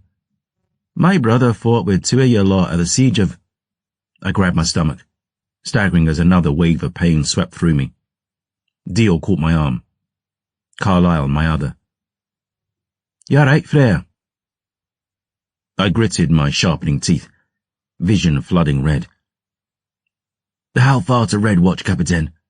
2 days, the big fellow replied. "If we move with haste." Dior looked Carlyle in his eyes. "Might I humbly request you do so, monsieur?" The Captain threw a worried glance in my direction, but he was soon barking orders. Dior and I got the hell out of the way, threading among the tight-packed cargo and refugees. They were a motley lot, empty eyes and dirty hands. They watched with curiosity, suspicion, awe, as Dior and I made our way to the bow and slumped down near the figurehead. "You look like shit," she whispered. "We look nothing alike," I managed. Her smile was water-thin. "Can you last 2 more days?" I curled over into a ball, arms around my belly. "Want a bet?" The girl looked at her hand, running a thumb down her forearm. I could see the vein beneath her skin, light blue, pulsing with that maddening, beautiful life. "Maybe you—" "Don't," I snarled, my fingers snapping around her wrist. "You're hurting me," she whispered. I released my grip, ashamed and sickening. "I'm sorry, just don't ever offer me that again, all right? Don't even think it." "Why? If it's the choice between that and starving—" "Because I'm not a fucking animal. So just promise me." She looked me over, her lips thin. "I promise." And so it began. 2 days of hell as we punted up the Volta at what seemed a snail's pace. Carlyle came by to check on me after an hour or so, but I gave monosyllabic answers until he got the message and let me be. I was probably the first member of the Ordo Argent these folk had ever seen in the flesh, and I'm sure the good Capitaine and crew were disappointed in the show I was putting on. But I was just struggling to hold myself together. I kept my head down, conscious of Dior sitting vigil beside me. The girl didn't move an inch until the bell rang for dinner, and then she was gone only a moment. "There's a man dying back there." I blinked through the haze, looking up as she handed me a wooden bowl of, you fucking guessed it, potato stew. "What?" "Back there," she nodded, "at the arse of the boat." I lifted the bowl and forced a mouthful down. A boat's arse is called a stern. "He's with his famille. Refugees from Dunquin. All these people." Dior brushed her hair down over her face. "The man got his leg broken on the journey. It's turning black." I glanced down to the stern, saw the famille Dior was talking about among the mob. A snaggle-faced fellow with a slender wife, 2 young lasses with eyes of old sky blue. The poor bastard was laid out in his love's lap, sheened with sweat despite winter's chill. "I can smell him from here," I nodded. "Legs gone septic. He's a dead man." "His name is Boyd. His wife is Brenner. Their eldest is—" "You're not contemplating what I think you're contemplating." Dior looked down at those scars on her palm, up into my eyes. "And what's that?" "Something that'll get you killed," I growled, low and deadly. "Look around. These are peasant folk, girl. They don't hold truck with magic and they don't believe in miracles. What they believe in is devilry and dark sorcery. You start opening veins and laying on bloody hands to heal folk their ills, they'll burn you for a fucking witch. I don't need lectures from you, hero. Then pull your head out your ass, I hissed. Right. I know you're in state, but I'm going to need you to march all the way off my tits here. I glanced down at her thin chest. You've got no tits. Dior gasped, gobsmacked with outrage. You fucking... Listen. You get to Saint Michel. You do whatever bullshit they need you to. Till then, keep your head all the way down. Because I'm not sure if you've noticed, but if we hit trouble, I'm going to be as useful as a taddy sack on a priest. Dior scowled and started scoffing her dinner, pouting, sullen. She was a piece of work, this girl. A thin streak of seagull shite with scabs on her knuckles. Always ready for a scrap, to answer back, to spit. But, turns out there was a good soul under all that front. Eyes that saw the hurts of the world, and a heart that wanted to fix them. For a moment she reminded me so much of my own patience I had to catch my breath. Look, I gritted my teeth. Apologies. I'm shabby company when I'm thirsting. I've news for you. You're not a bucket of chuckles when you're not thirsting either, she glowered. I've tits that'd make angels cheer, you grumpy shit. I'll take your word for it. But I'm not riding your scrawny ass for the fun of it. We're in a world of enemies here, girl. Danton aside. There's that masked blood mage chasing you. And as far as we know, the Inquisition is still hounding your trail. I scowled, gulping down a scalding mouthful. Fucking Rafa. Why he and his brethren sent word to the Pontifex about you is beyond me. Augustin is a nest of vipers. Always has been. Well, Dior gave a sad sigh, chewing her lip. The Inquisition isn't really Rafa's fault. Those two bitches who chased us out of Dahaeth, the ones I shot. You knew them? She looked at her wrist. That thin scrawl of blue, like cracks in pale marble. Let's just say I don't need a lecture on what folk do to witches these nights. All the more reason to keep your gift on the quiet. Maybe. You can't save the world 1 inch at a time, girl. Believe me, The thirst surged again, blood red and stabbing. I clenched my teeth, felt them growing long in my gums, doubling over so my hair might hide my twisting face. Maybe you should sleep, Dior murmured. Maybe you could beat me unconscious. God, gladly. Just not the face, all right? She sighed. Will this do?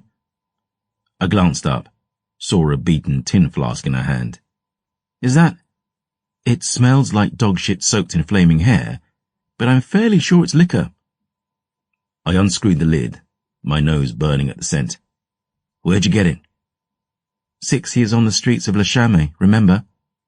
She shrugged thin shoulders. Picked it from the Capitain's pocket. So maybe you'd best down it quickly and... Her voice faded as I tipped back my head, guzzled the entire flask. The liquor burned like fire, but still, it helped douse the flame in my belly a little. I lay down and curled into a ball, aching and miserable, wanting only to be numb. Dior sighed. You're a bloody mess, hero. Don't blame the blade. Blame the blacksmith. She sighed, drummed her fingers on her knees. I'll keep watch. Sleep now. I closed my eyes, sinking into the black behind them, searching for quiet. The Almighty hadn't been doing me many favours lately. And, as I told Rafa, it was only a self-entitled fool who fancied the bastard would listen. Still, I almost prayed anyway.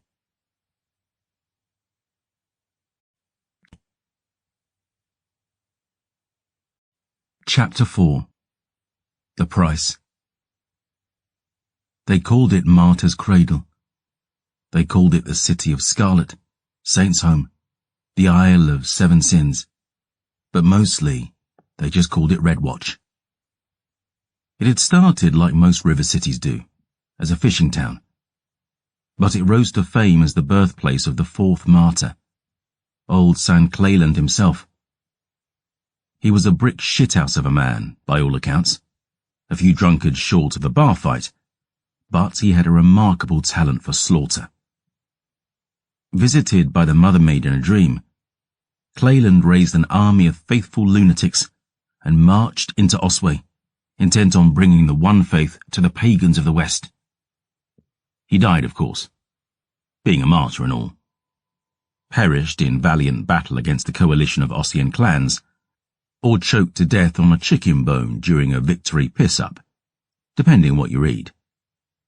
But not before he converted half the country at sword point and built a series of priories to the Mother Maid that stand to this day.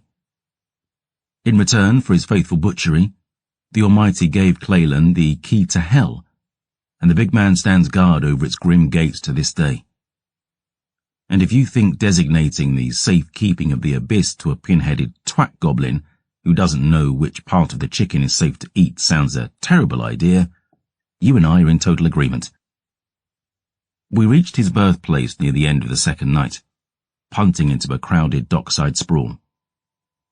Redwatch might have started as a village, but now it was a city fort, and one of the Empire's finest. Built on a broad island in the middle of the Volta, its walls and towers were made from Red River clay, hence one of its many names, the City of Scarlet. Its buildings were tight-packed and towering, citizens living atop one another like rats in a bloody maze. On its east side, a foreboding keep punched holes in the sky, and northward, the Priory of St. Cleland kept a mother's watch over the city of his birth. I was in some of the worst shape of my life. The thirst had me so tight by then, all the world was washed scarlet. Dior gave thanks to Captain Carlyle in my stead, and the man looked me over with something between pity and fear as I shuffled past. Hair tumbled about my face. All around me I could smell it, feel it, taste it. Blood. Blood. Still, there was enough of me left to notice Dior share a small nod with a grubby fellow passenger as we shuffled onto the jetty. Last I'd seen him, the man had been laid out in his bride's lap, dying of infection. One look at him told me his once broken leg was now straight as a spear, and I could smell no sepsis in his veins. He bowed, hand to heart, as we stumbled past. His wife had tears on her cheeks. His daughters made the sign of the wheel, watching Dior with awestruck eyes of old sky blue. I glanced down at Dior's hand, saw a fresh strip of bloody cloth about her palm. You didn't. Tits, she said, motioning to her chest. Right off them. You fucking idiot. I was careful, she hissed. I spoke to them at night. Nobody else saw. I shook my head. I'm going to tell you something now, girl, and you mark these words because they're ones to live by. It's always better to be a bastard than a fool. You're not my fucking papa, all right? I don't need words to live by from you. Now tell me where this damn night market is so we can get you what you need. Because if you fall over here, I'm leaving your surly ass for the bloody rats. There, I managed. Up that alley. It had been over a decade since I'd visited Redwatch, and like everywhere in the Empire, all was worse than when I'd left it. It was far more crowded, for starters. Streets jammed to bursting even after dark. Beggars with open sores and refugees with stricken, battle-sick faces, street preachers and honey girls, fisher princes and river thugs, and everywhere you looked, burly bastards in the sunflower yellow of the Emperor's troops. We pushed through the crush, and all about me I could smell it, thrumming in every vein, rushing beneath every suit of skin. God help me. Which way? Dior asked. The squeeze way, I winced. Past the hucksters. We passed a bevy of thieves selling charms against the dead. Pendants of churl silver, braids of virgin's hair, necklets of dusk dancer teeth, plucked from the heads of dead dogs.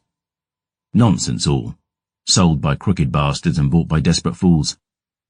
But beyond the grifters and frauds, in the damp shadows off the Red Watch drag, A fellow with eyes could find it. A tiny puddle of dim but true magic, hidden in the dark. The night market. A single street. A few faceless shops. Women with needle eyes and ill-favoured men with tattooed faces. Snatches of spells carved into swarthy skin with ink-stained knives. Iron in the air. Ash and the dreams of pale gods, dead long before we discovered there was only one. My every bone was aching, eyes red as river clay as we staggered up to a thin black door and I hammered 6 times. The sign above the threshold simply read, "The price." "Suri." "This place makes my skin crawl," Dior whispered. "Suri." "His name is Mouse." "Her name. Just keep your eyes on the well side of down and your mouth on the right side of shut. This is deep water." I pounded again. "Sir." The black curtain in the window beside the door was pulled aside, and I saw a pair of eyes, utterly white and apparently blind, peering through the grubby glass. I pressed my 7-star to the window, leaving sweat misted on the pane. Even my gums were aching. The curtain closed. A moment as long as my life passed before I heard 6 locks and 6 chains being loosed. With a slow creak, the door opened, revealing a woman, ancient and wrinkled, bent back, draped with a smoke-grey shawl laced with charms of silver. But though her pupils were white with age, still she narrowed her eyes at the sight of me. "Lion noir," she purred, smiling with empty gums. "Madame," I winced, "I've a will to buy, if it please you." Those blind worm eyes turned to Dior, roaming head to toe, and finally, Madame Suri shuffled aside. "Enter freely and of your own will." We stepped within, Dior whispering a soft curse. The scene was chaos, like a junk store had a drunken hate fuck with a lunatic asylum. Every square foot was packed with shelves, and every square inch of those shelves was filled. Books and bottles, herbs and scales, tiny pickled things in cloudy jars, hourglasses and skeletal hands. The store was lit by 100 softly burning chemical globes, and stank of cat piss and insanity. "We heard you were dead, Lion," Suri called, shuffling ahead. "They tried." She smiled over her shoulder. "Well, God loves one of those, doesn't he?"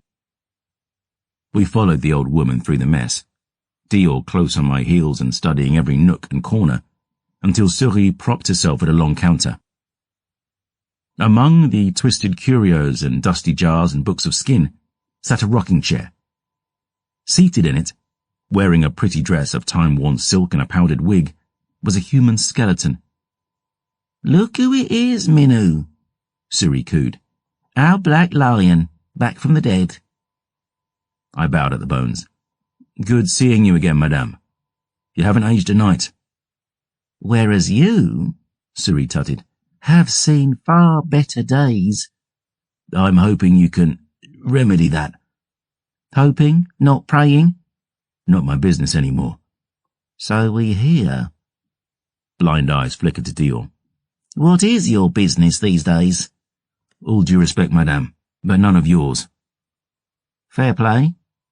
Lighting a bone pipe, she breathed a plume of thin, yellow smoke into my eyes. "Your desire? We're fresh out of pretty nuns with bad-tasting men, I'm afraid." I spoke the word as if it were chocolat melting on my tongue. "Blood." "Plenty of that for free right outside. Presuming you're willing to dodge the soldiery and risk a tickling from the Inquisition." Dior tore her eyes from the curios about us. "There's Inquisition in this city." "Arrived 6 nights back." The old woman tilted her head. "That troubles you, girl?" "I'm not a girl." Suri chuckled at the skeleton. "You hear that, Manu? She's not a girl." "Our concern," I hissed, "is commerce. And the blood I need is of a darker sort." Madame Suri rose and wandered along her shelves. Taking down a time-worn, dust-covered book entitled a complete and unabridged history of Eladani floristry, she opened it to reveal a dozen phials of desiccated blood inside a carven hollow. All from foul bloods, I'm afraid, Souris declared. Slow trade, these nights. The Divok have made a sow's ear out west, and the Voss are terrible ruckers eastways. They'll serve, I whispered, wiping the sweat from my cheeks. I'll need a chemist's foundry too. Mortar and pestle. Holly roots, some red salts and... The old woman raised her hand and nodded. Blood for blood?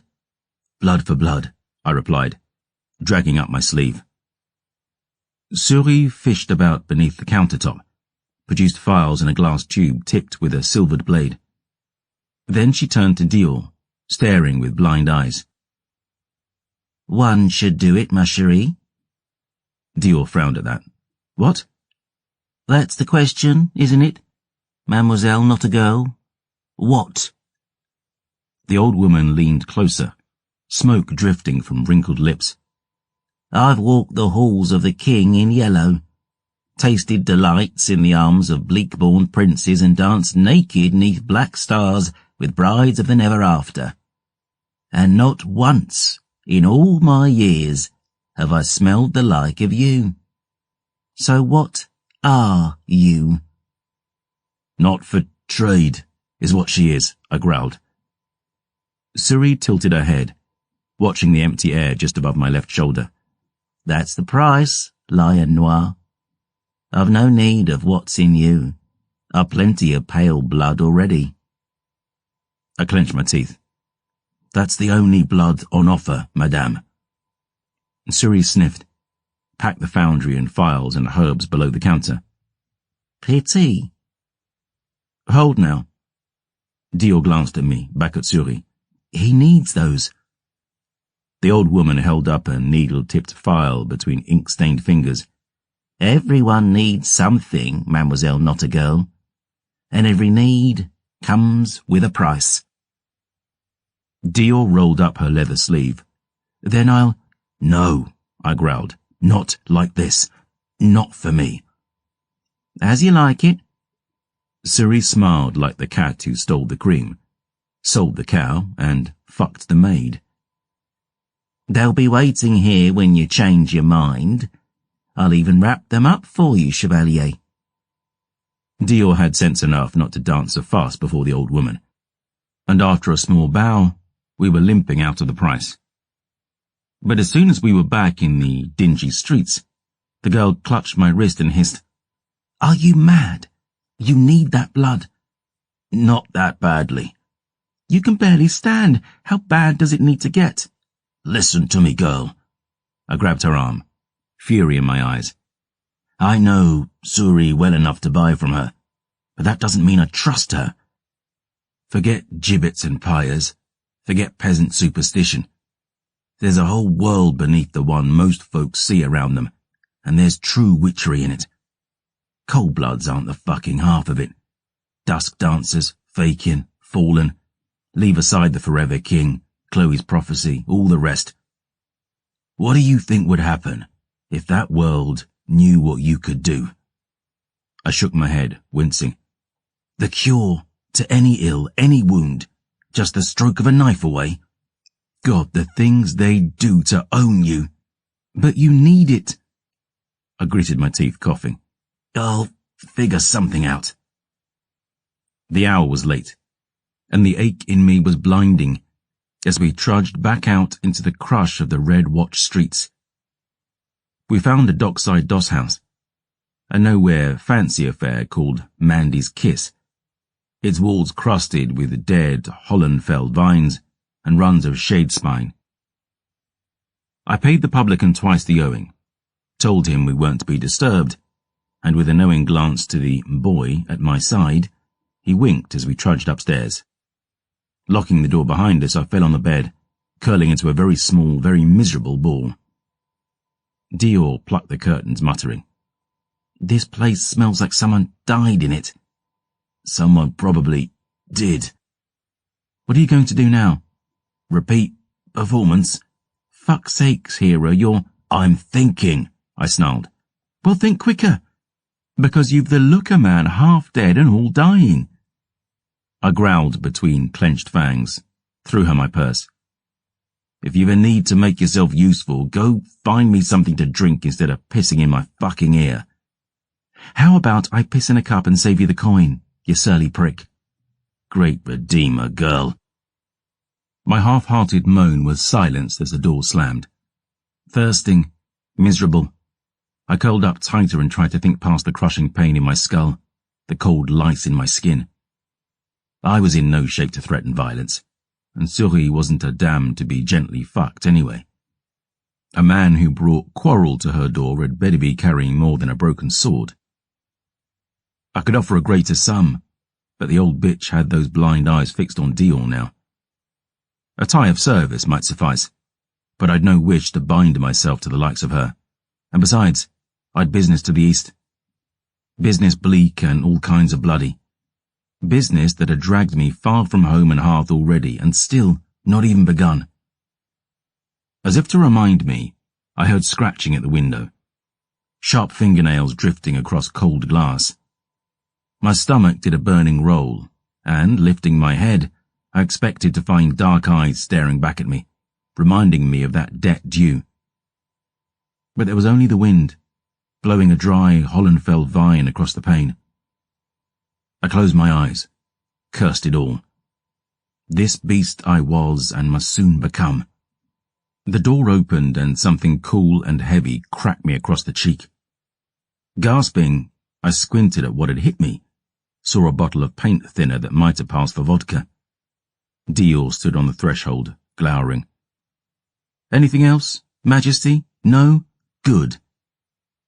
She made to close the door again as I croaked. Where you going? It stinks in here, she spat. And there's a pretty maid downstairs with a pouch of cigarettes who seems a damn sight more pleasant company than you.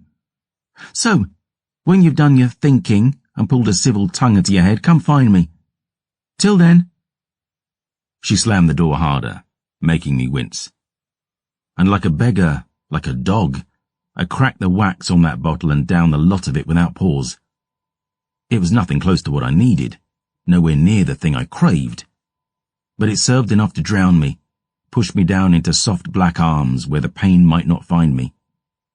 The fear in me was rising, one thought beyond all others, the thought of what I'd do when I broke. Dark rising around me, cold stone, wet and sticky, the colour of my lady's lips the last time I kissed her.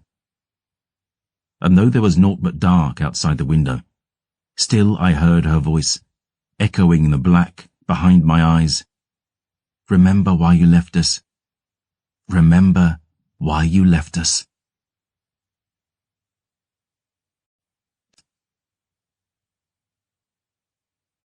Chapter 5.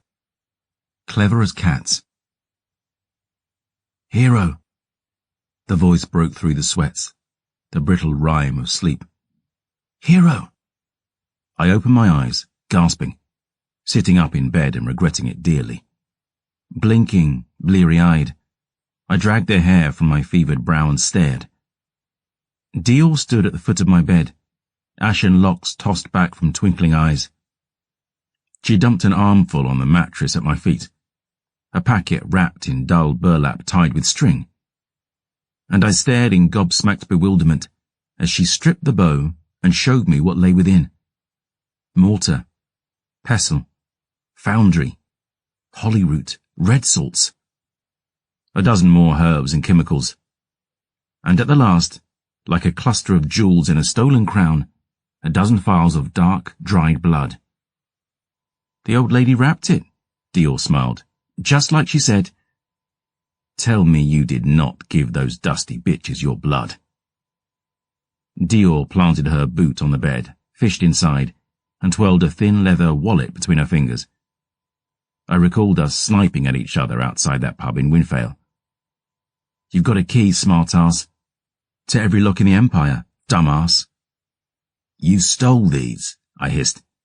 Dior grinned, proud as a lord and twice as crooked. Did they fucking see you? She shook her head. Clever as three cats, me. Cheeky bitch. Flatterer. It was a fool who filched from the likes of Souris and the night market, but God's truth, I could worry about the spill later. Instead, I lurched from the bed like the Redeemer risen, snatched up the mortar and pestle, and set to work. Breaking the wax seal on the first file, my hands were shaking so hard I almost spilled my prize. The blood looked to be the poorest kind, but the scent still flooded my tongue. I mixed the holly root, red salt, Queen's song, the recipe as familiar as my own name, almost disbelieving that after days of thirst, sweet relief would soon be mine. Spreading the thick red paste onto the foundry's heating plate, I set it by the hearth and started pacing. 10 minutes. 10 minutes and I'd be home. Dior had flopped down on the mattress, spread-eagled, eyes closed. I looked at her sidelong, shaking my head in disbelief. I don't even want to ask how you did it, I sighed. It'd take a wagon load of foxes with diplomas in cunning from Augustin University to get inside the night market without invitation. Dior murmured, eyes still closed. Careful, hero. That sounded a little like praise. It was. She opened her eyes at last, levered herself up onto one elbow. Sweet mother maid, you really are sick, aren't you? It was shameful how good I felt. How just the promise of a fix had me light as clouds. I stalked back and forth before the hearth, toying with the flint box in my breeches, watching the flames, the foundry, the sanctus desiccating within. But still, there was a doubt looming now, just beyond the window. I looked toward the empty glass, still half expecting to see her there. The shadow that had followed me all the way from Sudeam, drawing closer and closer with every step. Remember why you left us. I've been thinking. Me too, Dior murmured. I crouched against the wall, arms wrapped tight around my stomach as a new wave of flaming agony swept through me. Just a few minutes more. Mesdames before messieurs. As you like it. Dior sat up in the bed, chewing on a broken nail. Now, please bear in mind, you're still the surliest prick I ever met. You're a drunk. And an addict. You act a fucking bastard, and yet, you somehow seem proud of it. By my reckoning, the people who hate other people usually just hate themselves. But still, you stood by me when you'd no reason to. After what happened at Saint-Guillaume, you could have left me behind. But you kept your word to Sister Chloe. Went beyond it, even. I'd be dead if not for you. I held up one shaking hand. You don't have to. No, let me finish. You might act a fucking bastard, but I've been a bitch to you too. I didn't treat you fair. Growing up the way I did, let's just say the men Mama brought home didn't leave me with the finest opinion of them. But you're an honourable one. Every bit the hero people say. So, she breathed as if exhaling poison. I'm sorry. It's all right, girl. You know I have a name, and you never use it, nor I yours for that matter. She clumped across the room in her beggar's boots, extended her hand. Apologies, Gabrielle de Leon. Accepted, Dior Lachance, and returned. She smiled, crooked and pretty. Turning on her heel, Dior walked to the window, as if a weight had been lifted off her shoulders. She looked to the dim dawn outside, down at the beaten leather she was draped in. You know, this coat of yours is possessed of a certain air of dangerousness and all, but I should get my own before we set out. The whole tall, dark and tattooed look works well for you, but you must be freezing your bollocks off in just that tunic. And it's bound to be cold as a snowman's jollies up north. Dior, apologies. She smiled, tucking her hair behind her ear. I know I talk a lot sometimes. You said you've been thinking too. I chewed my lip, fangs brushing thirsty skin. After we rest up, we should head to the keep. Talk to the Capitaine. About the road to Saint-Michel? About finding some soldiers to escort you there. You mean to come with us? I mean, There's bound to be a few of the officers I served with in the Osway campaign still hanging around in a fort this big. I could put in a good word. Get you some well-hard bastards to watch your back. A solid horse, some... Wait. She stared hard, all her world falling still. You're leaving me? Not alone, I insisted. These are good men, veterans. They'll see you through the... You're leaving me. I clenched my teeth, hung my head. This wasn't why I came here. Babysitting this girl wasn't why I'd left home. I had a famille, a debt dark as night and red as murder. No matter the blood in Dior's veins, this task wasn't mine. I was no believer, no zealot. Prophecies were for fools and fanatics, and after all God had done to me, I was the last bastard alive he'd be choosing to safeguard his own flesh and blood. I had a daughter of my own to think about. But still, the look in Dior's eyes struck me to the heart, so wounded that I had to turn away. A tear spilled down her cheek, the first I'd ever seen her cry, even with all the blood and pain we'd lived through. And her lip curled, and she looked down to those knife scars carved across her palms and she sighed. I fucking knew it! The door smashed off its hinges, crashing along the floor. I rose to my feet as a dozen soldiers burst into the room, dressed in scarlet, cudgels in hand. Astrinka was leaning against the wall and I lunged for her, desperate. But the thirst was still red and raw within me, my muscles weak as 4 of the bastards crashed atop me. Get off me! Dior screamed. Let go! I heard a crunch, a deep-throated squeal that told me someone's crotch had met Dior's boot. I thrashed, feeling a jaw pop as my elbow crashed into it. But the cudgels fell like rain, and above the sound of my pulping flesh, I heard slow footsteps coming along the boards toward me. They stopped just before my face, and I squinted through the bloody haze, tall-heeled, knee-high, wrapped in strips of spiked hide. My eyes roamed the leather-clad legs beyond, up to their owners. Their hair was black, cut in pointed fringes, eyes hidden by tricorns with short triangular veils. Ornate black gauntlets covered their right hands, fingertips sharp like claws. And my belly rang cold as I saw that their blood-red tabards were marked with a flower and flail of Nael, the angel of bliss.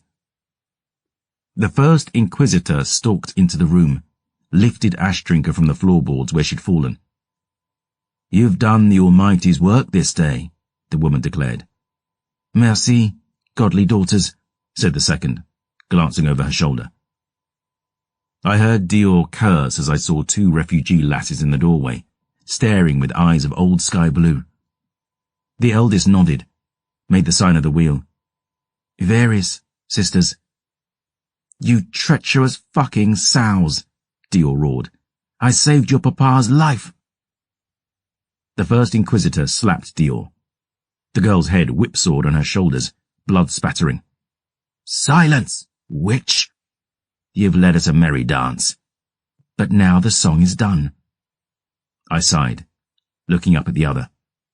She was staring at me, finger toying with the ragged boulette hole in her tabard. Had a feeling I'd see you bitches again. Bitches? The woman smiled, lifting her foot. Oh, the hymns we shall sing, heretic. And her boot came down like thunder.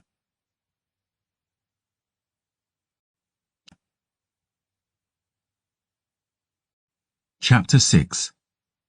Church Business. Ice-cold water crashed into my face, and black flared into burning white. Sputtering, spitting, I tossed sodden hair from my eyes. I was in a dark room, freezing, underground from the sound. Iron hooks were fixed in the rafters.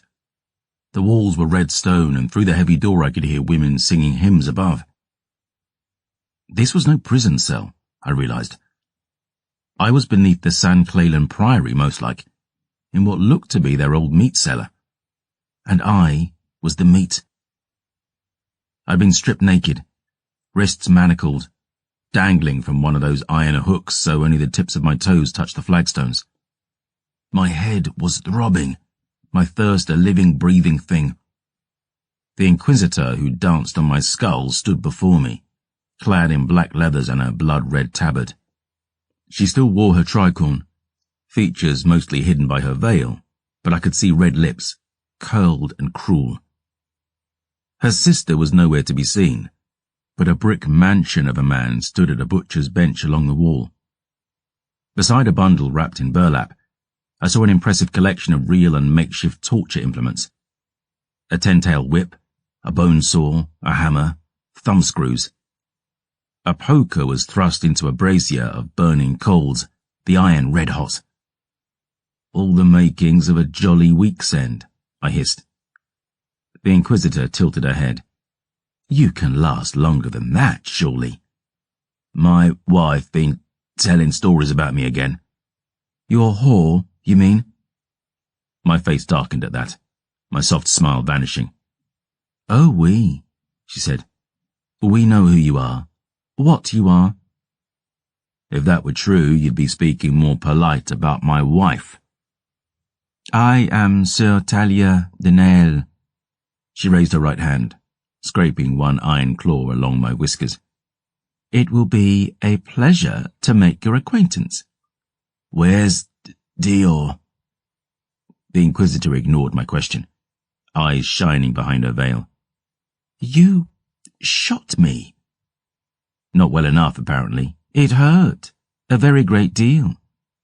She dug the claw in, lifting my chin and staring into my eyes. Merci, Monsieur de Lyon. That's Chevalier de Lyon to you. I suppose that's why you've got me stashed under a nunnery, instead of taking me up to the keep. The local capitaine might not appreciate you baby-killing bitches torturing a sword of the realm. You are no sword, Talia scoffed. You are an apostate, disgraced and excommunicated. This is church business, to be conducted upon church grounds. Like the business you conducted in Saint-Guillaume. Talia smiled, dark and bleak. We supposed your priest might seek succor there. A drowning man will clutch even at straws.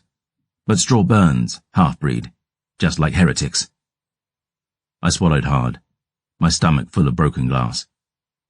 This close I could see the vein thumping along Talia's neck, smell her blood under her perfume of leather and misery. Her razored claw drifted down my collarbone, tracing the lines of the lion inked on my chest. Beautiful, she breathed.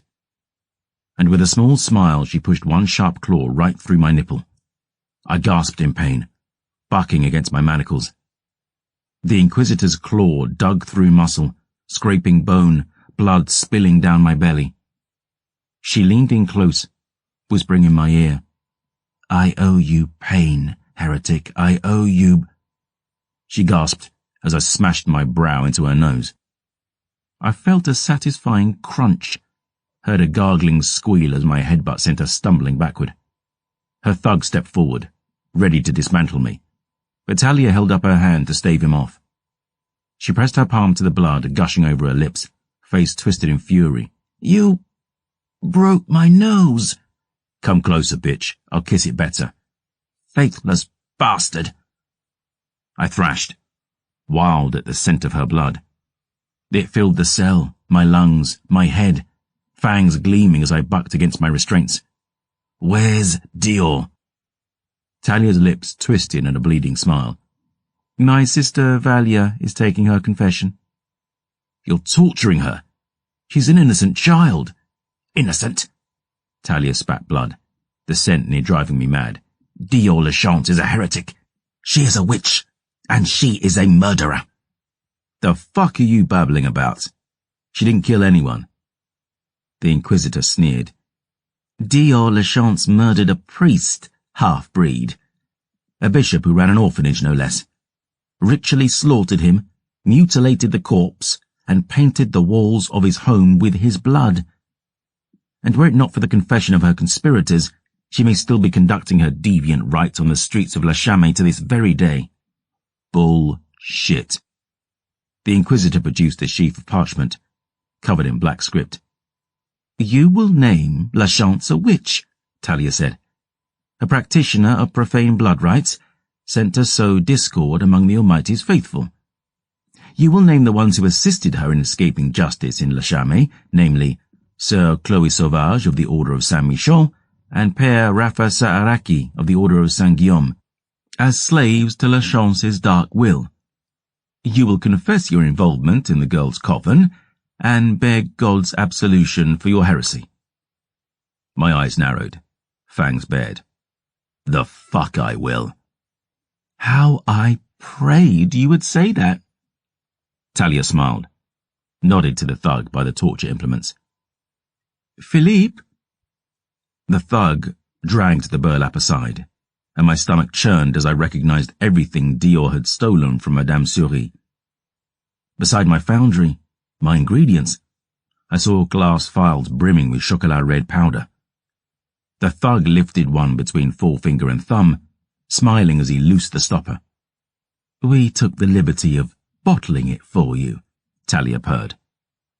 The man waved the open phial in front of me, and the scent of the Sanctus within. God, it struck me like a spear to the chest. I actually moaned, gasping as the thirst roared through me, fangs long and pointed, heart hammering, so close, so close. Talia picked up the 10-tail whip, and my jaw clenched as I saw that the thongs were spurred with metal.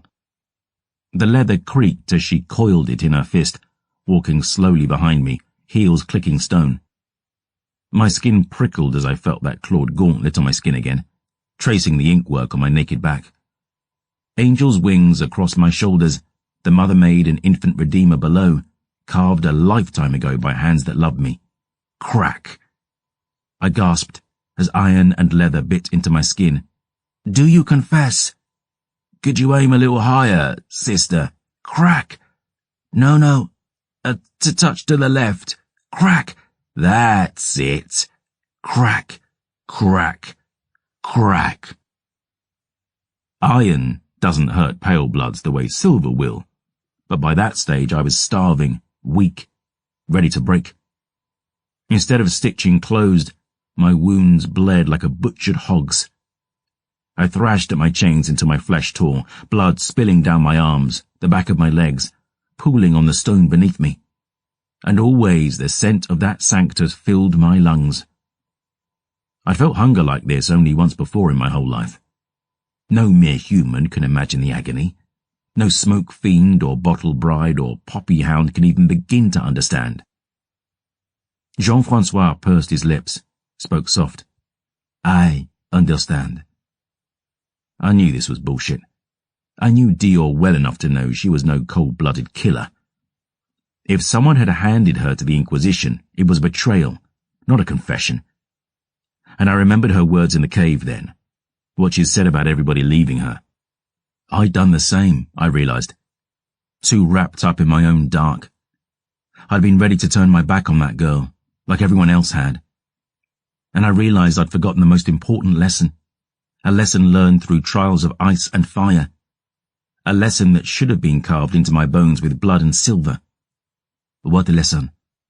Jean-Francois asked. The last silver saint took a swallow from his bottle. It was a long while before he spoke again. I found myself in darkness, drenched in blood scent. I felt my daughter's hand in mine, her fingers soft against my calluses, the echoes of her laughter ringing in my head. I saw Astrid's face floating in the black before me, lashes fluttering upon her cheeks as if she were waking from a dream. Red lips, 2 little words. Do it. I can't. You must. Come in. Come in. Who's there? I blinked hard, drenched in blood and the perfume of want. The pain had stopped, the rhythmic crack of the lash across the tattered meat of my back had stilled. I looked up through curtains of sweat-drenched hair, saw the thug before me, scowling. I could feel Talia behind me, and I swear under the stink of gore and leather and sweat I could smell desire. The sadistic bitch was wet as spring rain. But she'd stopped now, her voice soft. Who's there? She asked again. A reply came from beyond the door, and I realized someone was knocking. The voice was muffled, shy. A young sister from the Priory, I guessed. "Pardon, Inquisitor, but your holy sister sends urgent word." The pair looked at each other, Philippe stalking to the meat cellar door as Talia twisted the tentacle in her hand, wringing a thick soup of blood from the leather onto the stone at her feet. The thug opened the door, scowling. "This had best be—" The fellow gasped as 4.5 foot of jagged metal was jammed into his belly. The strike was nothing poetic, but the sword still cleaved his mail like a razor through silk. He clutched his gut, the blade slipping free as he fell backward, blood and bowels spilling from the rend. And through my starving haze, my heart surged as a figure came through the door, bright blue eyes wild with rage. Dior lifted Ash Drinker in her hands, pointed the blade at the Inquisitor. "Your sister said to tell you, the witch is loose."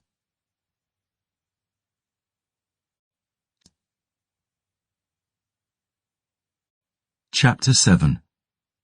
Bleeding but Unbroken. Here's a truth about sword fighting cold blood.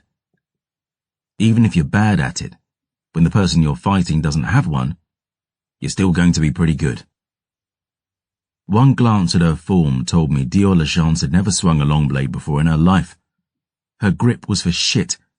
Her stance was woeful. And as I've said, it's only in storybooks some little bastard picks up a sword and wields it like he was born to it. Still, that blade was forged in an age long past by the hands of legend, and broken though she was, Ash remembered something of what she'd been. I could tell by the way she glanced at her. Dior was listening to Ash Drinker in her head, stepping forward with blade raised. Talia shouted a prayer to Nael, lashed out with her whip. Dior flinched as the thongs snapped the air, inches from her throat. I cried warning as the girl struck, almost collecting me on the backswing. But undaunted, Dior stepped up, carving the air with broad blows, and Talia's whip was sent spinning from her grip.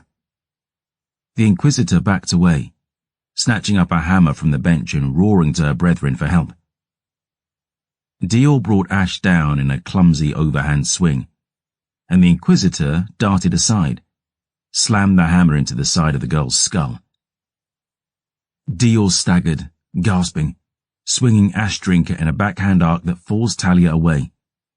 To her credit, the Inquisitor was no slouch, and alone, even armed only with a hammer, she might have proved Dior's match. But in dodging Dior's strike, she brought herself close to me. I dragged myself up on my chains, bleeding, gasping, scissoring my legs around the woman's throat. She roared again for her men, slamming her hammer into my leg, my belly, struggling to break free. And Dior took her chance, lunging with Ash and spitting Talia like a firstmas hog.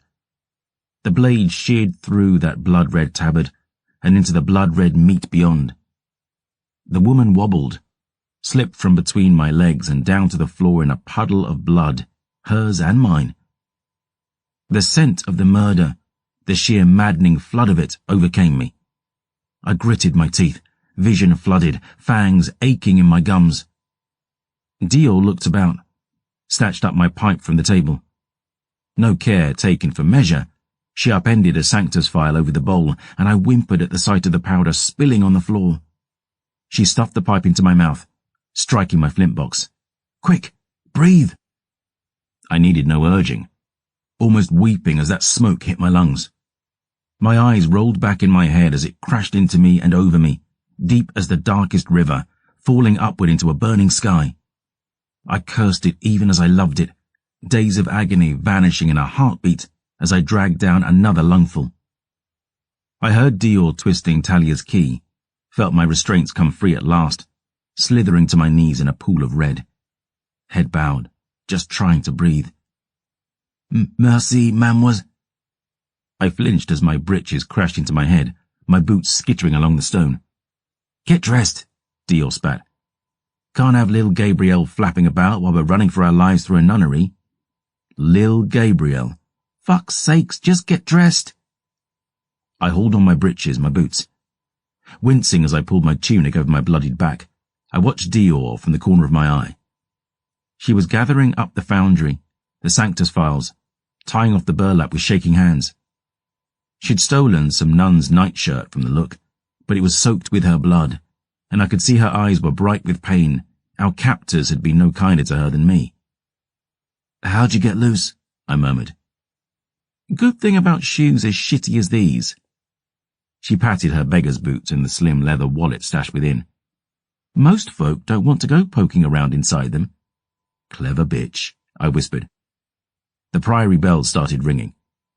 Not the tolling for mass or the song of the dawn, but an alarm, frantic, echoing in the cellar around us.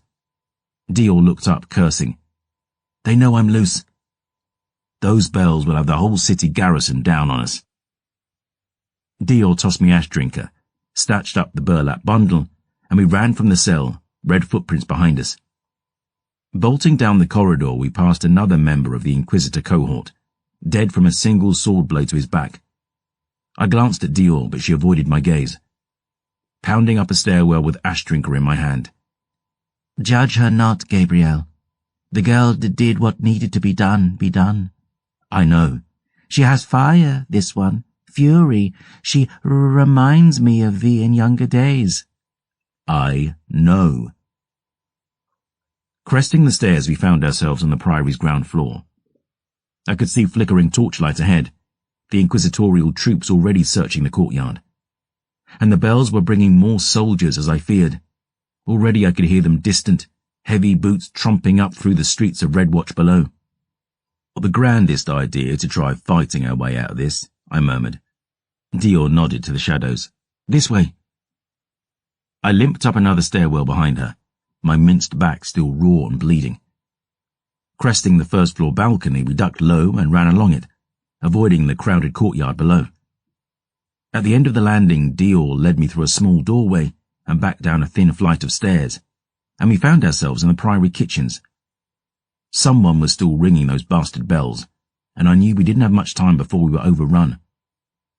Dior snatched up a burlap sack by the door, stuffed with spud loaves and dried goods. I realized she'd been here already, raiding the stores. Wounded, bloodied, beaten as she was, she'd still had her wits about her. But I also realized she must have been fixing to leave me behind, that she'd got almost as far as the gates before coming back for me. God's truth, I wondered why she'd done it. Somewhere distant, I heard a scream echoing in the dark. Boiling with rage. "Methinks Inquisitor Valia just discovered her sister," I murmured. "Sick bitches," Dior spat. "Wish I'd got them both." We slipped out the kitchen's rear, along the priory's walls. I saw torchlight on stone, heard an Inquisitor screaming that we must be found. Found! The first wave of soldiers was arriving, young scraps all, sunflower yellow tabards, brand new swords. If they cornered us after we'd murdered inquisitorial troops, they'd be in no mood for talk. We passed a laden clothesline, and, running to the fluttering cloth, Dior tossed a bundle at my head. Rough homespun and lace, black and white. Though the habit was a squeeze, the veil covered my scruffy beard at least. And, clad as sisters of the San Cleland sorority, we crept along the walls to a stairwell, then up to the battlements above. Peering over the edge, I saw a 40-foot drop to the cobbles below. Handing ash drinker and our bags to Dior, I patted my minced shoulders. "Climb aboard." The girl met my eyes, wandering a handful of heartbeats before finally clambering onto my back. With her arms around my neck and the sacrament in my veins, I wormed my fingers into the brickwork and scaled downward. I could feel Dior's heartbeat hammering against my back, smell our blood, red and fresh in the air. "I'm sorry," I murmured, "that they hurt you." She made no reply, simply holding tight until we reached the ground. Snow began falling as we stole through the Redwatch streets, quiet and quick. The city fort about us was waking, those damn bells echoing down thoroughfares and off red brick walls. More troopers charged past, up toward the priory, but swathed head to foot in our stolen vestments, we were paid little heed. Making our way through the wending dark, We'd soon reached the grubby sprawl of the Red Watch docks. "We can steal a boat," Dior whispered. "Make for the north shore." "Wait," I told her, looking at the stores about us. "Hold here a moment." I left her in the dark, slipping up to a fancy shop front and twisting the door handle until I felt the lock pop clean. Inside, I grabbed a swift armload, furs, cloaks, blankets, bundling them under my arm and tossing a handful of royales onto the countertop as I left. Stepping back outside, I saw Dior had already boarded a small rowboat, pushing herself out into the Volta. I caught a few strange looks as I bolted down the pier after the girl, Nun's habit streaming behind me as I took the leap and landed in the boat with a thump. I watched the city of Scarlet fade into the snow and mist behind us. The priory bells were still ringing, the perfume of blood hanging in the air. But it seemed we'd avoided pursuit. I took over the oars, watching Dior as I rowed toward the northern banks. The girl sat hunched in her vestments, dragging off her veil and casting it into the river. It crunched on our hull as we neared the shallows, our prow breaking through the thick rime of dirty frost. I climbed into freezing water, dragging our little dinghy up onto the bank. But Dior just sat in the boat, watching the snow falling all around us. "Dior, you all right?" She looked at me, mute and unblinking. Her lip was split and swollen, her eyes bruised black, her face pale and spattered with red. I knew not what these inquisitors had done to her, but I'd had a taste myself. For a moment I wondered if they'd broken something inside her, the wound only felt in the aftermath. "Come on." I held out my hand. "I've got you." But she pursed her split lips, rubbed her bruised eyes, gutter hard and street sharp, and I saw the truth. Though she'd no clue how to swing a sword, still she'd picked one up to defend me. Though she'd no reason to come back for me, still she'd returned. And though they'd beaten on her hard as they dared, still she wasn't broken.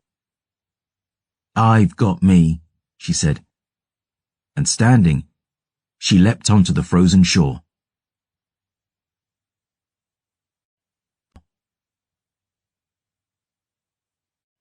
Chapter 8. Magic. It turns out, Nun's habits burn quite well. Dior sat and watched while I got a fire going, ably assisted by the vestments I'd worn in our escape. It had been dead wood and drudgery for miles after fleeing Red Watch, freezing cold, and the pair of us had been too tired and beaten to talk much. The woods about us were long decayed, frozen, but as the sun's light began failing, we found a place to stop, an ancient oak with a great hollow in its belly. 2 branches rose from its flanks, and it reminded me of a penitent man, arms outstretched, head thrown back to heaven. I foraged in the gloom for a while before I found what I was looking for. Tiny brown caps sprouting in the trunk of a fallen pine. Grinding them into a paste, I boiled the leavings in my foundry, then handed the steaming brew to Dior. "What's this?" she asked. "Idle shade." I motioned to the awful bruises on her face.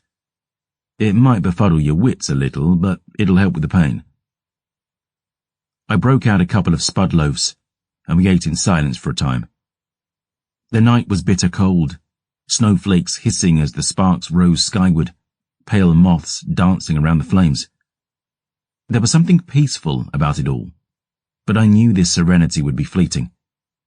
Inquisition aside, Danton was still on our trail, and even now he'd be hunting for a way across the Volta. It might take time. Hell, it might take till the river froze over. But winter's deep was breathing bitter cold upon our heels now, and sooner, not later, the beast of Verlaine would be at our throats again. "You came back for me." Dior glanced up as I spoke. She'd been nursing her tea, eyes on the laughing flames. Her face and lips were black and blue, dried blood under her broken fingernails. "In the priory," I murmured. "You came back for me." "Of course I did." "I thought I told you it's better to be a bastard than a fool. And I thought I told you you're not my papa. Don't tell me what to do, old man." I chuckled at that. She smiled weakly in return, but it soon curdled to a sneer. I decided I owed it to you, she said. It was my stupidity that landed us in that shite to begin with. You warned me too, about trusting those ungrateful fuckers on that barge. You told me to keep my head down, and I didn't listen. I don't know why I do that. Don't know why I haven't learned my lesson yet. Everybody betrays. Everybody leaves.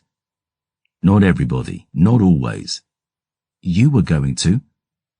I breathed deep, nodding. And I'm sorry for it, Dior. Truly.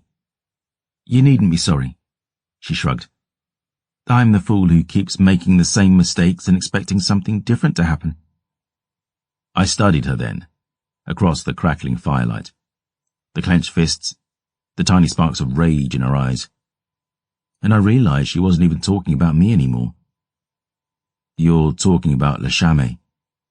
She met my stare. They told you, eh? Those inquisitor bitches told you what I did? A version of it, I shrugged. One I didn't put stock in. They tell you I killed someone? A bishop. He wasn't a bishop, he was a bastard, a fucking... Her voice failed, and she clenched her jaw, turned back to the fire. She looked tired and beaten then, all the weight of the world on her shoulders. I could see a scab here, one she wanted to pick at. But I'd no ken how much it might bleed if she tore it loose. You don't have to tell me, Dior. I'll not judge you ill. She sighed, pawing her hair down over her eyes. I'd noticed she did that when she wanted to stop people from seeing her. A shield, ash white, hiding her from the world like that damned magic coat. You remember you asked what I wanted to be when I grew up?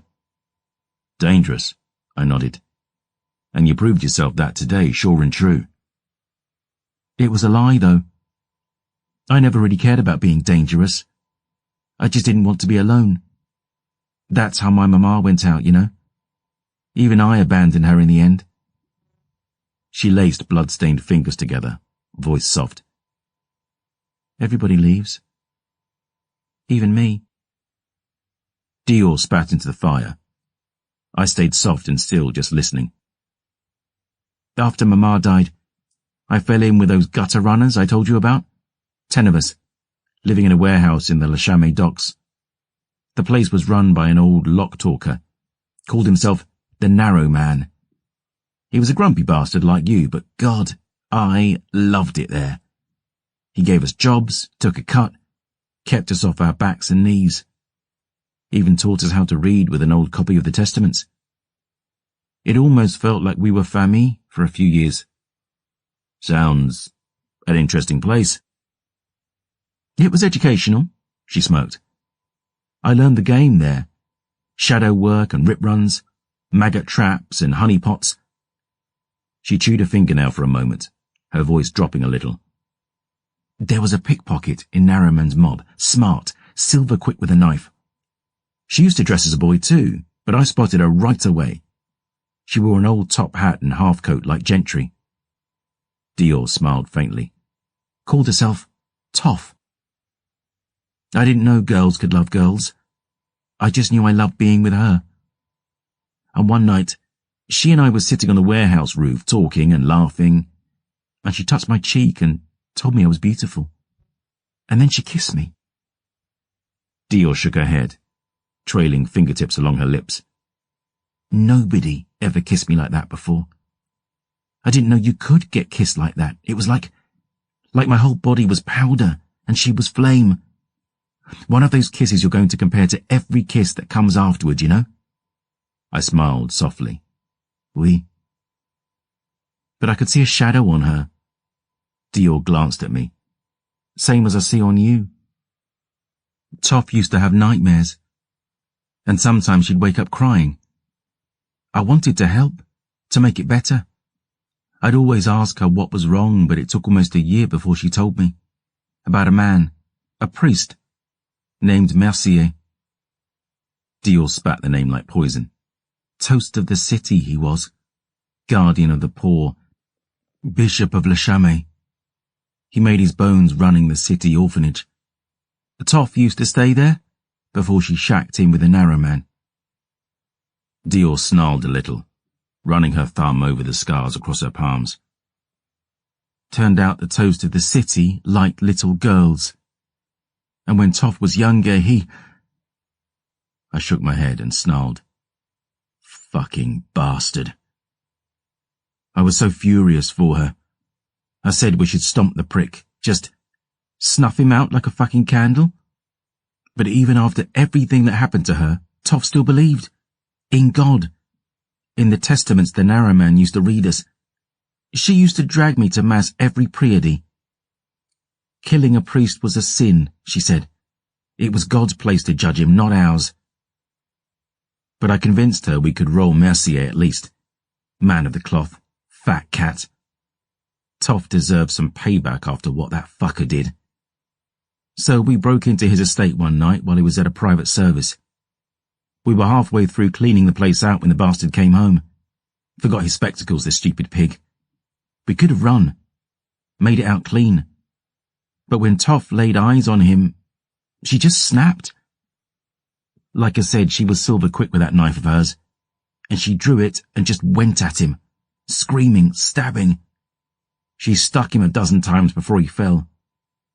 When she was done, she left the knife buried to the handle in his privates. Dior's voice was whisper now, edged with tears.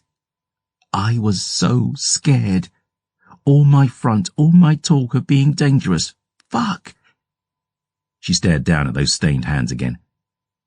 You know how much blood there is inside a person. I nodded, my voice soft. I've a notion. I tried to drag her away. Get the hell out of there. But Toff was staring at the blood on her hands. And while she stood there shaking and crying, Mercier dragged himself to his feet and put that shiv right in her chest. Once, twice. I tried to take the knife away, and he cut my hands up pretty bad before the blood loss got him. But when he fell, he stayed down, and I grabbed Toff and ran, dragging her back to the Narrowmans. And I put her on the floor, and our friends all came out, and Toff, she was just lying there trying to breathe, and there was so much fucking blood, and I just wanted to stop it. So I pressed my hands over the holes, screaming for someone, anyone to help me. Your palms were cut up, I murmured, looking to her scars. Your blood. Dior nodded. That's when I learned what I could do. There in a place I called home, surrounded by people I thought of as famille, saving the life of the girl I thought I loved. And they all stared, pale as ghosts, as Toff's wounds closed over, and she sat up and blinked at me with those eyes I used to drown inside. Dior shook her head, tears spilling down her cheeks. And they called me a witch. All of them. Even her. Toff looked at me like I was the one who'd hurt her, not saved her. I tried to take her hand, tell her I loved her, and she flinched away like I burned her, like she was scared of me. I nodded.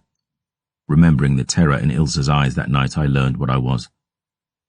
I know what that feels like. Dior wiped the tears from her cheeks. They handed me over to the magistrate. I got blamed for Mercier's murder. All the Chamay was baying for my blood. They hung me in one of those fucking gibbets for people to spit on, throw shit at. The church sent word to the Inquisition, and those twin bitches arrived to burn the bishop killer, the heretic, the witch. She shrugged, chewing a ragged nail. Then Sister Chloe and the others showed up, busted me out of my cage in the dead of night, and we hightailed it hard and fast as we could. All the shite I'd been through, and I still let myself think it might be all right with them. Sister Chloe saved my life. Belle was sweet as honey, and Saoirse, she... Dior shook her head. But the same thing happens again and again. All the people I care about leave, or they get taken away. And like an idiot, I keep doing the same thing over and over and expecting it to be different. I don't know why I do that. I don't know why I don't just learn my lesson. You've a good heart, girl. That's why. For all the good it does me. I've dragged my arse halfway across the Empire over this prophecy shite, and for what?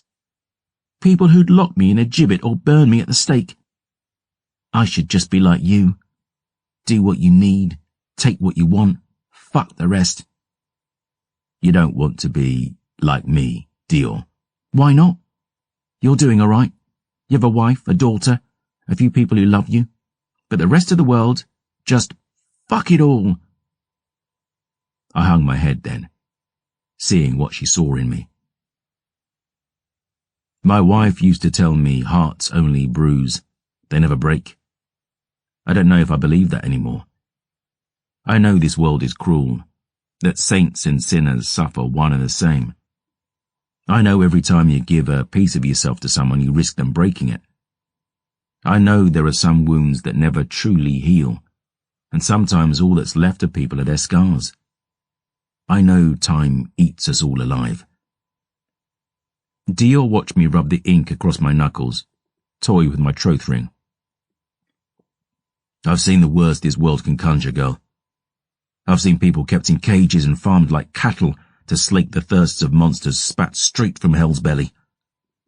I've seen armies of faithful men slaughtered like hogs while God stood by and did nothing.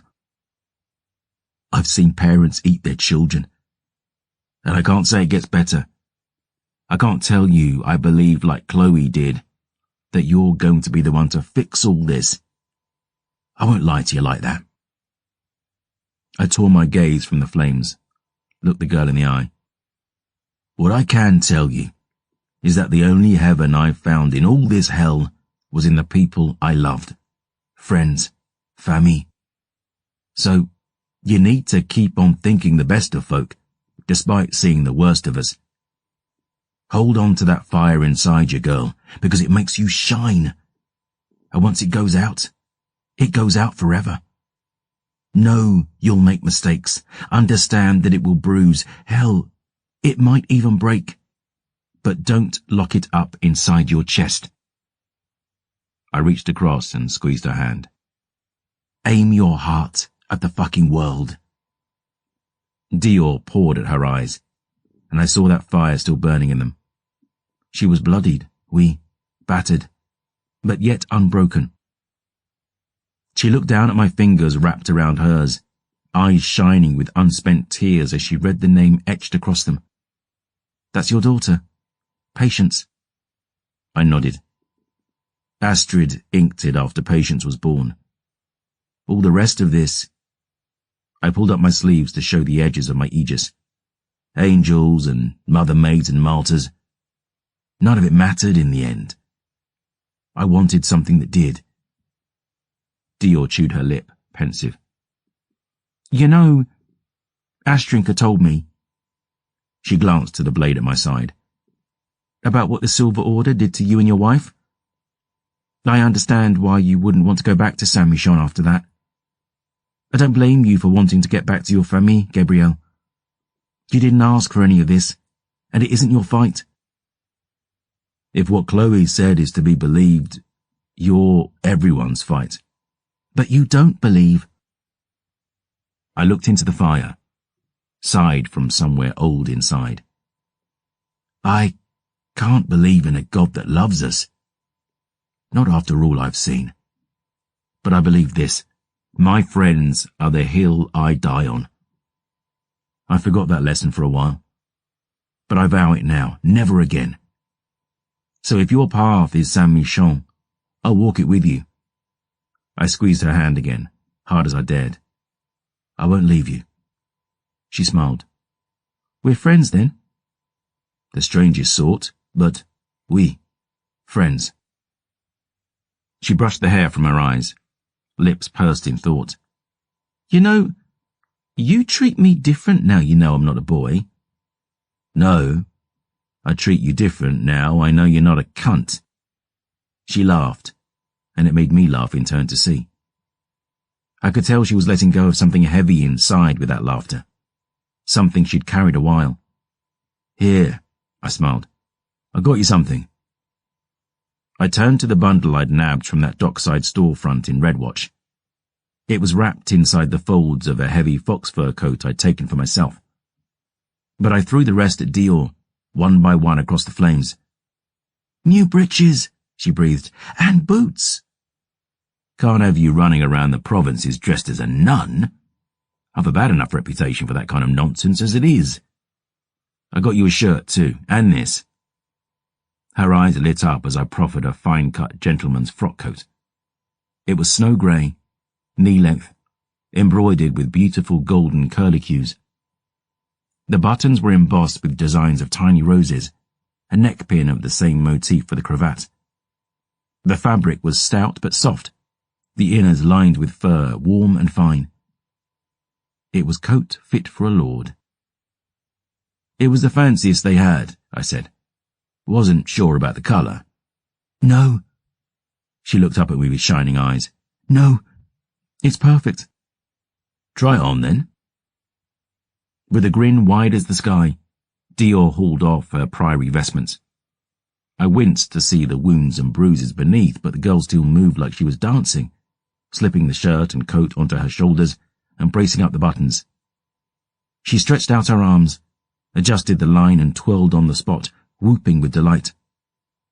"You'll have the old forest down on us," I growled. "Calm your tits." "I've got no tits, remember?"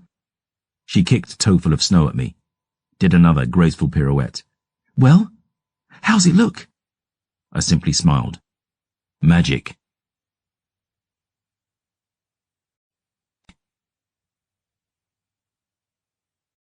Chapter 9. A shadow moving slow. A crackle sounded in the deadwood behind us, and Dior fell still, her eyes growing wide. I was on my feet in a second, all joy from our tiny festivities forgotten, drawing ash drinker from her sheath and cursing myself a fool, an idiot, "There was a fine maid from Dunfas who had a remarkable ass, not rounded—" Shut up, Ash. I narrowed my eyes, peering out beyond the circle of our fire. The forest was black, chill, frozen to its bones, and again I heard it, something heavy, snorting and trudging through the dead scrub toward us. Dior snatched up a burning log from the fire. "A cold blood?" "No," I whispered. "I can hear it breathing." "Not the beast of Verlaine, at least." A beast of some sort, though. That's the sound of 4 feet, not 2. "Another one of those deer," Dior hissed. I remembered that rotten stag we'd faced in the Forest of Sorrows, its head peeling apart as it screamed with a little girl's voice. Saoirse had warned us that the blight up here was far worse than in the south. And though we weren't yet in the northern Weald, still I wondered if this was some new horror stalking us in the dark, blight-riddled and twisted. I saw it coming now, a shadow moving slow toward us. My grip tightened on Ash Drinker, and as Dior hissed warning, I stepped out to meet it, teeth growing long in my mouth as I raised my blade, only to lower it again just as swiftly.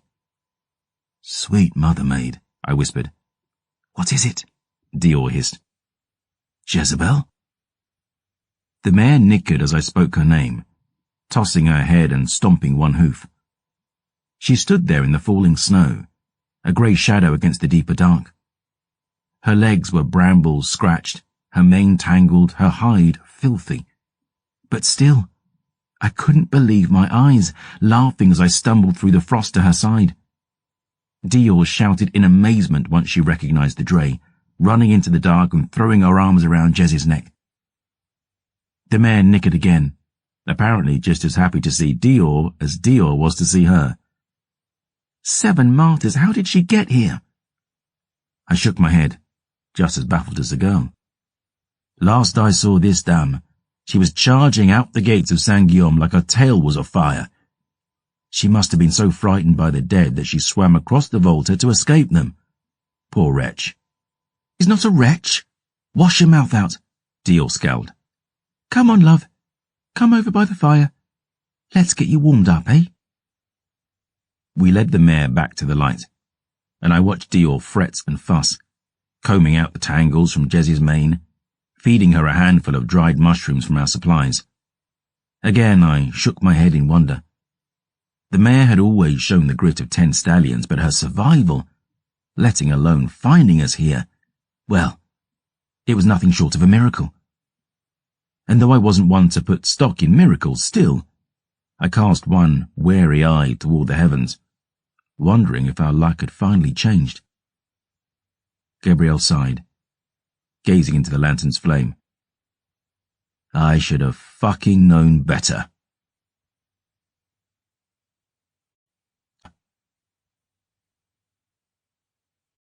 Chapter 10. Dim and dimmer still. Valiant, Dior offered. No, I replied. All right, what about courage? That means the same thing as valiant. Chivalry, then. It's the worst kind of tosser who names his horse chivalry, Dior. The girl rolled her eyes. This from the man who named his sword Lion Claw. I was 15. What the fuck do you want from me? I growled. And I told you, stop talking to Ash Drinker about my childhood. She wasn't even there for most of it. If you want Ash to stop telling me about you, you should stop loaning her to me. Well, someone's got to stop you from falling asleep on watch. That's happened once in 2 weeks. Climb off my tits about it, Mercy. We'd abandoned the frozen edge of the Volta, turned north onto a long, lonely road. A fortnight trekking through northern Osway, and we'd seen few signs of life. All was silent, save the songs of starving crows, and all was stillness, save the eddies of falling snow. We passed bone-filled gibbets, ghost villages, abandoned by all but corpse-fat rats. The hollowed wrecks of once mighty castles, old farmers' fields that had become mass graves, the bodies frozen where they fell. Even the dead had abandoned this place, just a few stray wretched to harry our steps, the best of which now resided in small glass phials inside my saddlebags. God was nowhere to be seen. This was the empire I'd fought so hard to save, an ever-growing sea of ice and darkness, in which humanity's light grew dim and dimmer still. But the Nordland was looming ahead of us, and I knew that in that shadowed sea, a few tiny flames lingered. I'd taken to loaning Ash Drinker to Dior when the girl stood watch at night. I knew she'd no real idea how to swing a sword, but the blade would speak to her in the small hours, keeping her alert while I stole some sleep. I snatched only a handful every night, but thank fuck for the little I did get.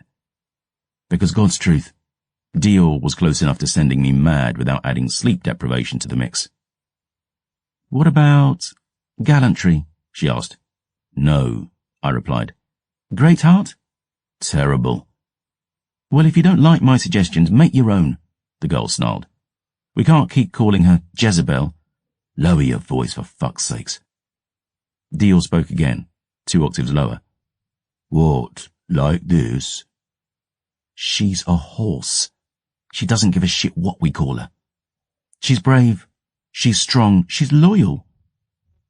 Dior gave the mare a fond scratch behind the ears. She deserves a name that says something about who she really is. If that's the way names work, why isn't yours annoying the fuck out of Gabrielle? Dior rolled her eyes. You're such an asshole. See? That'd work too. My lips twisted in a secret smile, and we set back to it. But trudging onward, I soon found that smile fading. The dead trees were slowly thinning, and through the swirling snowfall I could see what lay ahead. It was inevitable, of course. I'd been chewing on what to do about it for days. But I hoped we'd get farther before this particular bucket of cocks hit us full in the face. Shit, I breathed. The Rodea. In front of us, the road dropped away to a steep bank and a broad river. The bridge had been torn down, twin mooring stones thrust up from the shoreline, one smeared with a bloody handprint. The Rodea was only 80 yards wide, but it was trouble nonetheless. Should be easy enough to cross, Dior said. It's frozen solid. Not solid, I replied. And that's one problem. With more than one. I looked to the falling snows, shivering in the bone-cracking cold. Winter's deep has finally caught us. Every river north of the Umdir is in the process of freezing. I met the girl's eyes, shook my head. We can't reach Saint-Michel like this, deal. But if the rivers are frozen, that'll make it easier for us to travel, not harder. Easier for us, I nodded, and the things chasing us. The coldest nights of the year are about to fall. The beast of Velen will be over the Volta and right up our arses, with whatever strength he can muster along the way. Danton moves faster than we do. He knows where we're headed. We won't reach Saint-Michel before he runs us down. Is there someplace we can shelter? I sighed, taking my old map from my breeches. It was beaten, water-stained, crumpled, but the lines of the Empire were still visible on the parchment. I tapped a small black star on the banks of the Mer. Chateau Avelaine, Dion murmured. What's there? Maybe, just maybe, a fire bright enough to burn Danton to ashes. That path leads through the northern Weald? Saoirse warned us not to go there. She said the blight was far worse, that the— We're beggars, Dior. We don't get to choose. But after the beating he gave us at Saint-Guillaume, the beast will think we're shattered, fleeing for our lives. And in truth, that's all we've been doing. I came north to kill this bastard and his whole accursed famille, and I'm sick of running. Do you trust me? The girl met my eyes and nodded. I trust you, mon ami. I looked to the stretch of grey ice before us. All right then, this is our road. One that's liable to crack right under our feet. Right you are. So I'll go first. Dior raised an eyebrow, looking from me to the frozen river, then back again. Don't be daft, Gabriel. I can find a safe path. I grew up in the Nordland. I know ice. I'll go first. I'm faster and smarter, just quietly. Hence not wanting to be stuck on this bank holding the horse while you bugger off alone. You ever done this before? She shrugged. The La Chamée River freezes in winter. They held a fair on it once. Soft city girls, I tutted. She scoffed, brushing snow off her frock coat. Tell me what to do then, bumpkin. Walk slow, I smiled. Legs wide. If the ice cracks and you hit the water, the cold will knock the breath right out of your lungs.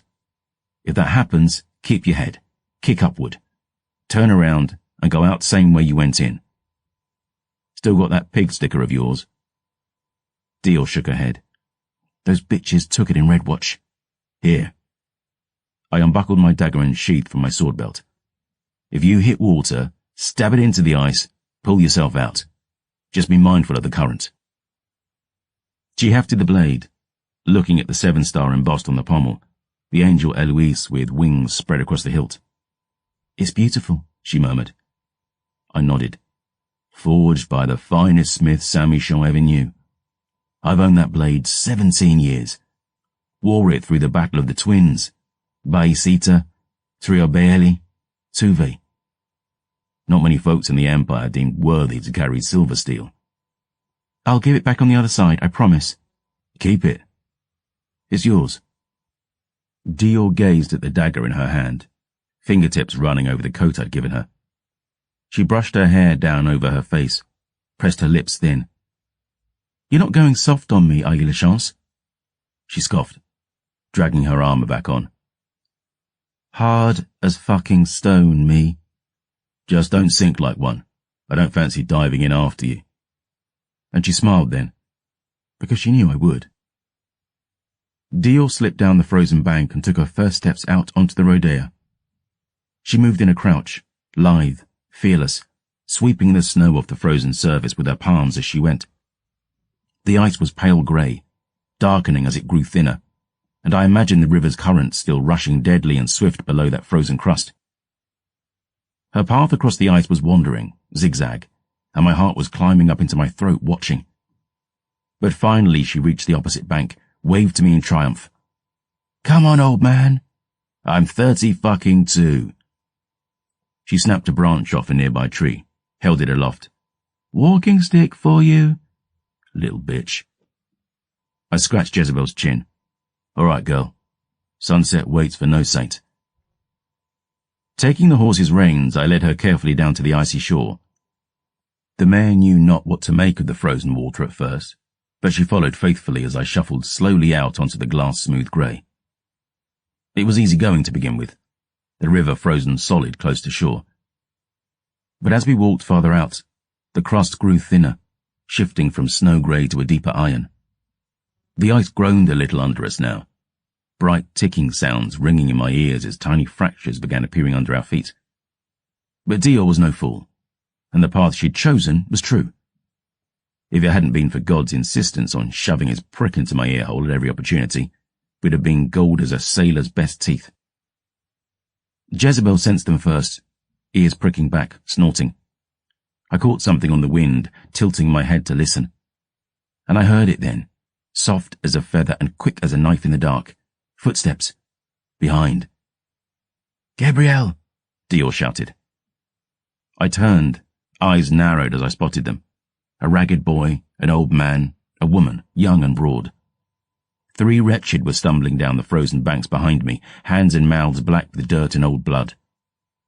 Now, normally this wouldn't have meant more than a daily session of sword practice.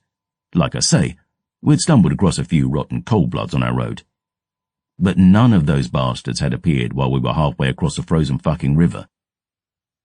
I drew Ash Drinker, the sword glinting in my hand as the rotten little boy took his first step out onto the ice. "Run, Gabrielle." "They're only 3, I growled.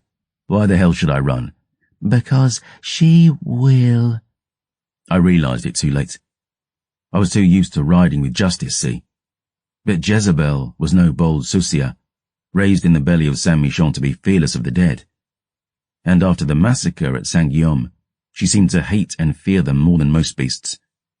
So when she got a good whiff of those wretched on the wind, she huffed and reared up, and Dior's path be damned, Jezebel thundered right the hell across the ice. The ticking sounds turned to snapping, and the snapping to splintering. Deep white cracks spread out like spider webs as 1,000 pounds of terrified mare galloped across the river glass.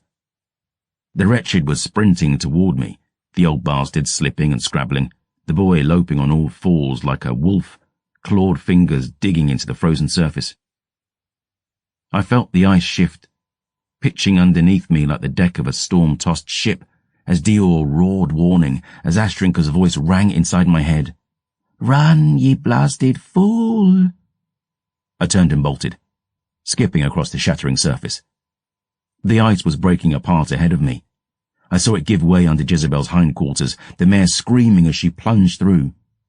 A chunk of ice splintered under my silver heels and I stumbled, leaping onto a buckling shelf. And then the entire world gave way under my feet. I made a jump for it, sailing through the air as the shelf collapsed, but not quite far enough. The surface flipped and shattered as I struck it, splintering in maddened spiral patterns as my boots smashed through, the rest of me following, Ash Drinker roaring in my head as she slipped from my fingers and went skittering across the ice. And with a short, pitch-black curse, I plunged into the frozen Rodea. The shock punched me hard in the chest, and just as I promised Dior, all the breath fled my lungs. I'd cracked my skull on the shelf as I went under, tasting blood in my mouth as the cold stabbed my bones. It was a few heartbeats before I pulled myself together, shook off the shock, looking about the gloom and kicking upward toward the light. But I cursed as I cracked my skull again on the ice overhead. With sinking belly, I realized the current had me, dragging me downriver away from the hole I'd plunged into. I kicked hard, punching with all my strength, ice splintering under my fists.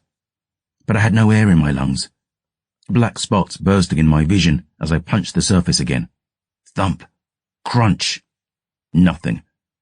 I was being dragged, fighting the current now, pressed against the ice above.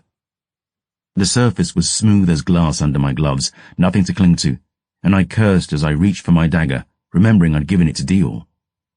I could see a dark shape through the crust above me now, a dim shadow and dimmer voice, barely heard above the fearful tempo of my pulse.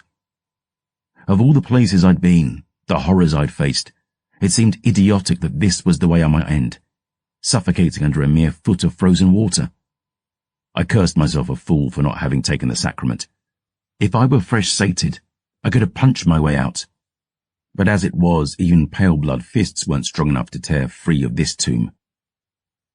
I slammed my fist into the ice again, hearing cracks reverberate along the frozen grey.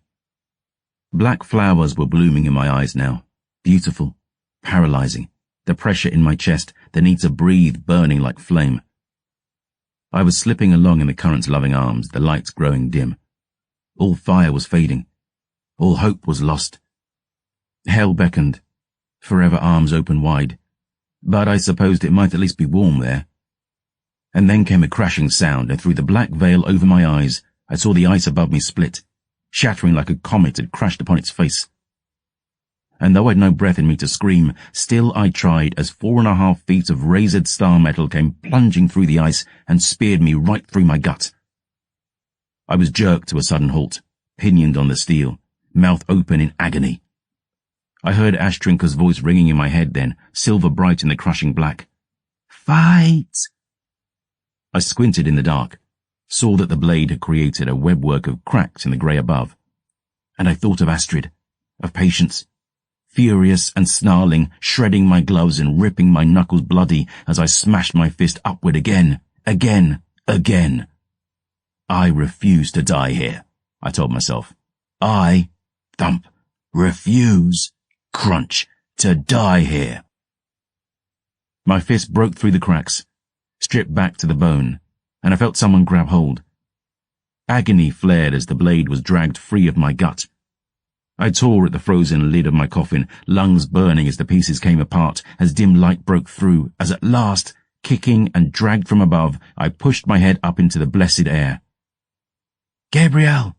Dior roared. Hold on to me! I could do nothing but gag, stabbed and bleeding as the girl dug her fingers into my forearm and hauled me back. Dior was on her belly. Ashtrinker thrust into the ice like a piton, and finally she hauled me free, out of that frozen black and onto the blinding surface. Hold on, Dior pleaded. Hold on, Gabe. Clutching my split belly, I left a long trail of crimson on the grey as she dragged me toward the shoreline. And at last we came to rest, just a few feet from the frozen banks. I curled into a ball, holding my stomach, freezing cold, skull ringing, drooling blood. Can you hear me? Dior squeezed my hand, her eyes wild. Gabriel! Fuck. I felt hands fumbling with my coat pockets, blinking up at the day's death light. I could taste my own blood, feel broken glass in my belly, heart thrashing on my ribs. Here, breathe. She pressed my pipe to my lips and the taste of Sanctus washed over me, sweet and merciful red. I coughed, blood spattering on the frost, taking the pipe from Dior's shaking hand and inhaling another lungful. I felt that accursed strength, the agony in my belly fading, able to breathe easier. I pressed my hand to my sundered gut, blood dribbling through my fingertips. You, I squinted at Dior, my teeth sticky. You. It's all right, she said. I got you, Gabe. You're safe. You fucking stabbed me. Wait, you're getting tetchy with me now. Tetchy? I coughed, spitting red. You stabbed me. It wasn't my fault. You stabbed me accidentally. No, she scowled, shrugging. It was Ashtrinker's idea. I glowered at the blade, now thrust into the snow at the girl's side. Was it now? I just grabbed her to break the ice, Dior said. But the current had you. We needed to hold you still so you could punch free. So she told me to, you know. The girl made a circle of her left forefinger and thumb, poked her right index finger through it repeatedly. The silver dam on the sword's hilt smiled at me as always. Bitch, I hissed. Dior gave a sympathetic wince. Does it hurt? You stabbed me. Fuck's sakes, don't be such a baby. There won't even be a mark by the morrow. You know, most folk would spare a merci for the girl who just saved their lives, de Leon. The shock was fading now, the fear of almost drowning paling to a dull ebb. Surly prick that I was still realizing this girl had indeed just saved my sorry ass, and the least I could do was refrain from acting a complete bellend about it. Merci, I scowled. She pursed her lips, climbed to her feet and offered her hand. Get up, old man. Dior hauled me upright as I gasped in agony. One hand to my bleeding gut, I blinked about in the dim light. What happened to the wretched? The girl nodded to the shattered ice. Went under. All three. Didn't make a sound. She shook her head, horrified. But it was like they just melted. And what about? I heard heavy hooves, crunching in crisp snow. Dragging the hair from my eyes with a bloody hand, I saw Jezebel plodding up the frozen bank toward us, a little waterlogged, a little shaken, but apparently none the worse for wear. God's truth, I sighed. You are the luckiest bitch I ever met. Dior met my eyes, the thought occurring to her just as it did to me. That's it, she cried. That's it, I nodded. I limped to the mare's side, scruffing her ear with one bloody hand as Dior threw her arms around her neck. Fortuna.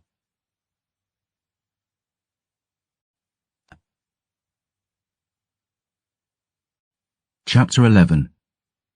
Night and Knives. 1 degree is the difference between fluid and solid, the divergence between water and ice. But those who've grown up in the coldest places will know the shift that comes with winter's deep, and the way we who live through it shift with it. Dim days grow dimmer still. Bleak nights bring bleaker thoughts. And as the landscape about you changes, so does the limit of your spirit. The dark weighs heavier when your cloak is soaked with melted snow. Laughter is best avoided when your beard is so caked with frost that it hurts to smile. Spring blooms and autumn rusts, but winter bites. We'd entered Northern Weald 10 days past, and all was night and knives. Growths of maryswort lit the dark with ghostly blue luminance. Beggar-belly pustules and jagged runs of shade spine covered every surface. I was a knot of nerves, all of me on edge as I led Dior and Fortuna through the twisted wood. The deeper we trekked, the harder this twist of fate struck me. That I, of all people, would end up guiding this girl to safety, and that the salvation of the Empire had somehow fallen into my hands, so many years after that Empire turned its back on me. I didn't know the truth of Dior's blood, how it might bring all this to an end. I knew only that I wanted to keep her safe, and so I barely slept, sitting with ash drinker in hand at night, keeping vigil over Dior as she dreamed. Every snapping twig quickened my pulse. Eyes flickered like candles in the gloom, winking out as I looked at them. Footprints would be etched in the snow around our fire when we rose in the morn. Wolves, maybe, save the tracks had too many toes and smelled of rot and sulphur. On the 11th day, we found a clearing, an ancient tree in its heart. Its limbs were hung with sculptures made of twigs and with dead bodies, some almost fresh. The other trees were bent toward it, branches pressed together like penitent hands, asphyxia growths hanging like curtains of hair about bowed heads. Voices pleaded at the edge of hearing. I swear that tree whispered to me as we passed. Saoirse had warned that the blight in the north was far worse than the south, but in truth, she'd not told the half of it. Dior looked about and shivered. And you wonder why I never left the city? No, I replied. No, I really don't. I don't think we should have come this way. Well, don't blame me, I hissed. And why not? Because I'd rather you didn't. A stunning riposte. I glowered at the sword in my hand. Bitch, you stabbed me. I'll be laying off the lip for a few more days if I were you. Apology I gave ye. What more wouldst thou ask? How about never fucking doing that again? This I cannot vow. Can you smell that? Dior asked. I lifted my nose to the wind, nodded once. Death. We stopped for the night, tied Fortuna to a tree that looked like a weeping woman, arms up over her face. The sky was black as sin, the snow coming down relentless, wind howling all about us through the twisted boughs, the creaking branches, the tombs of kings that had once ruled this place when all was green and good.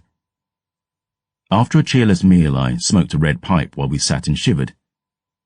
All the night was alive, all my senses ablaze. I caught notes of decay entwined with a dozen breeds of fungus, thin embers of strange animal life, Dior's blood. But beneath, faint as whispers, "You should get some rest," I said. "I'll wake you when it's time for your watch." "You promise?" she scowled. "Because you didn't last night." "You needed the sleep. Being the saviour of the Empire is hard work."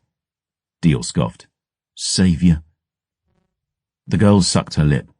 Blue eyes glazed as she watched the crackling flames. "You really think it's going to be like Chloe said? Just show up at Saint-Michon, mumble some phrase from some dusty book and huzzah, au revoir day's death?" "I've no idea," I sighed. "But someone less cynical than me would point out you must be some kind of threat, else the Forever King wouldn't have his son chasing you." "Nor that bitch with the mask you fought at Saint-Guillaume." Dior chewed a ragged nail, spat it into the fire. "She seemed to know something." I nodded, remembering Lyathi and her blood blade, that pale mask and the paler eyes beyond. Sanguimancers, vampires of ancient blood, mysteries within mysteries, as ever. I looked down at the 7-star on my palm, the veins beneath my skin. It could all be lies. Maybe everyone playing this game is a fool. We'll learn the truth when we get to Saint-Michel, I suppose. There's deceit and madness aplenty in that library, but there are truths too. Astrid and I found a few, when we were young. "Esani," Dior murmured. I glowered at the sword on the frost beside me.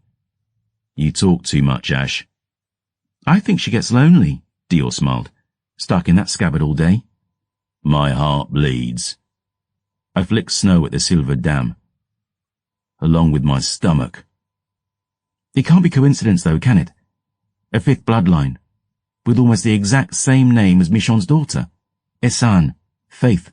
Esani, faithless." "I don't know, Dior. We looked for years in that library, Astrid and Chloe and me. We found mostly nonsense. There's power in my blood, and I've learned a trick or two. If I ever get my hands on Danton's throat while I'm at my best, he's in for a reckoning. The truth is, my bloodline never made much difference to the way I live my life. Astrid used to tell me that was what made her proudest. Raised among those Divoks and Chastins and Ilons, and I stood tallest of all." I tapped the veins at my wrist. "Not because of this." I thumped a fist over my chest. "Because of this." "Aim your heart at the world," she smiled. I nodded. "One day as a lion is worth 10,000 as a lamb." Dior lay down by the fireside, cloak beneath, fine coats draped over her. A mop of ashen white covering eyes that were the blue of long-lost skies. Scrawny shoulders and clever hands and the blood of a dead fucking godling in her veins.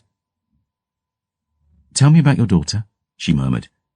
"Go to sleep, Lachance." "I will." She smiled, eyes closed.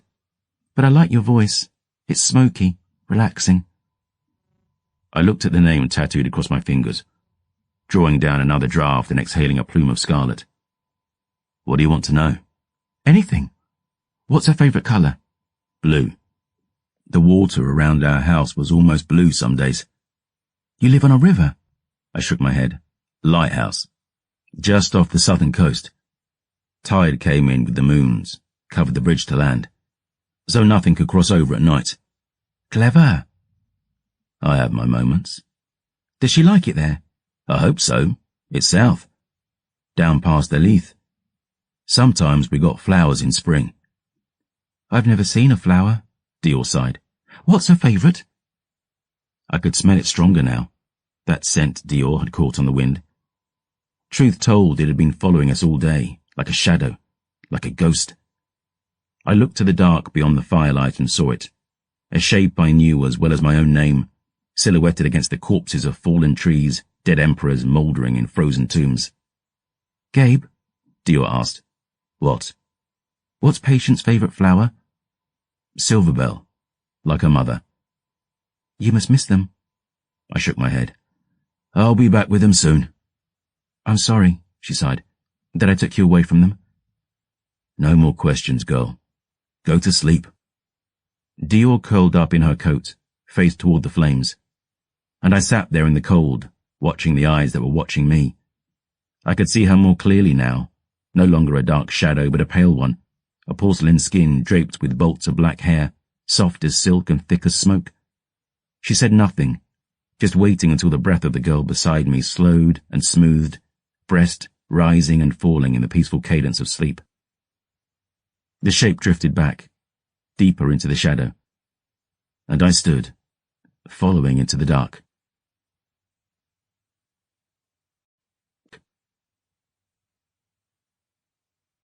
Chapter 12.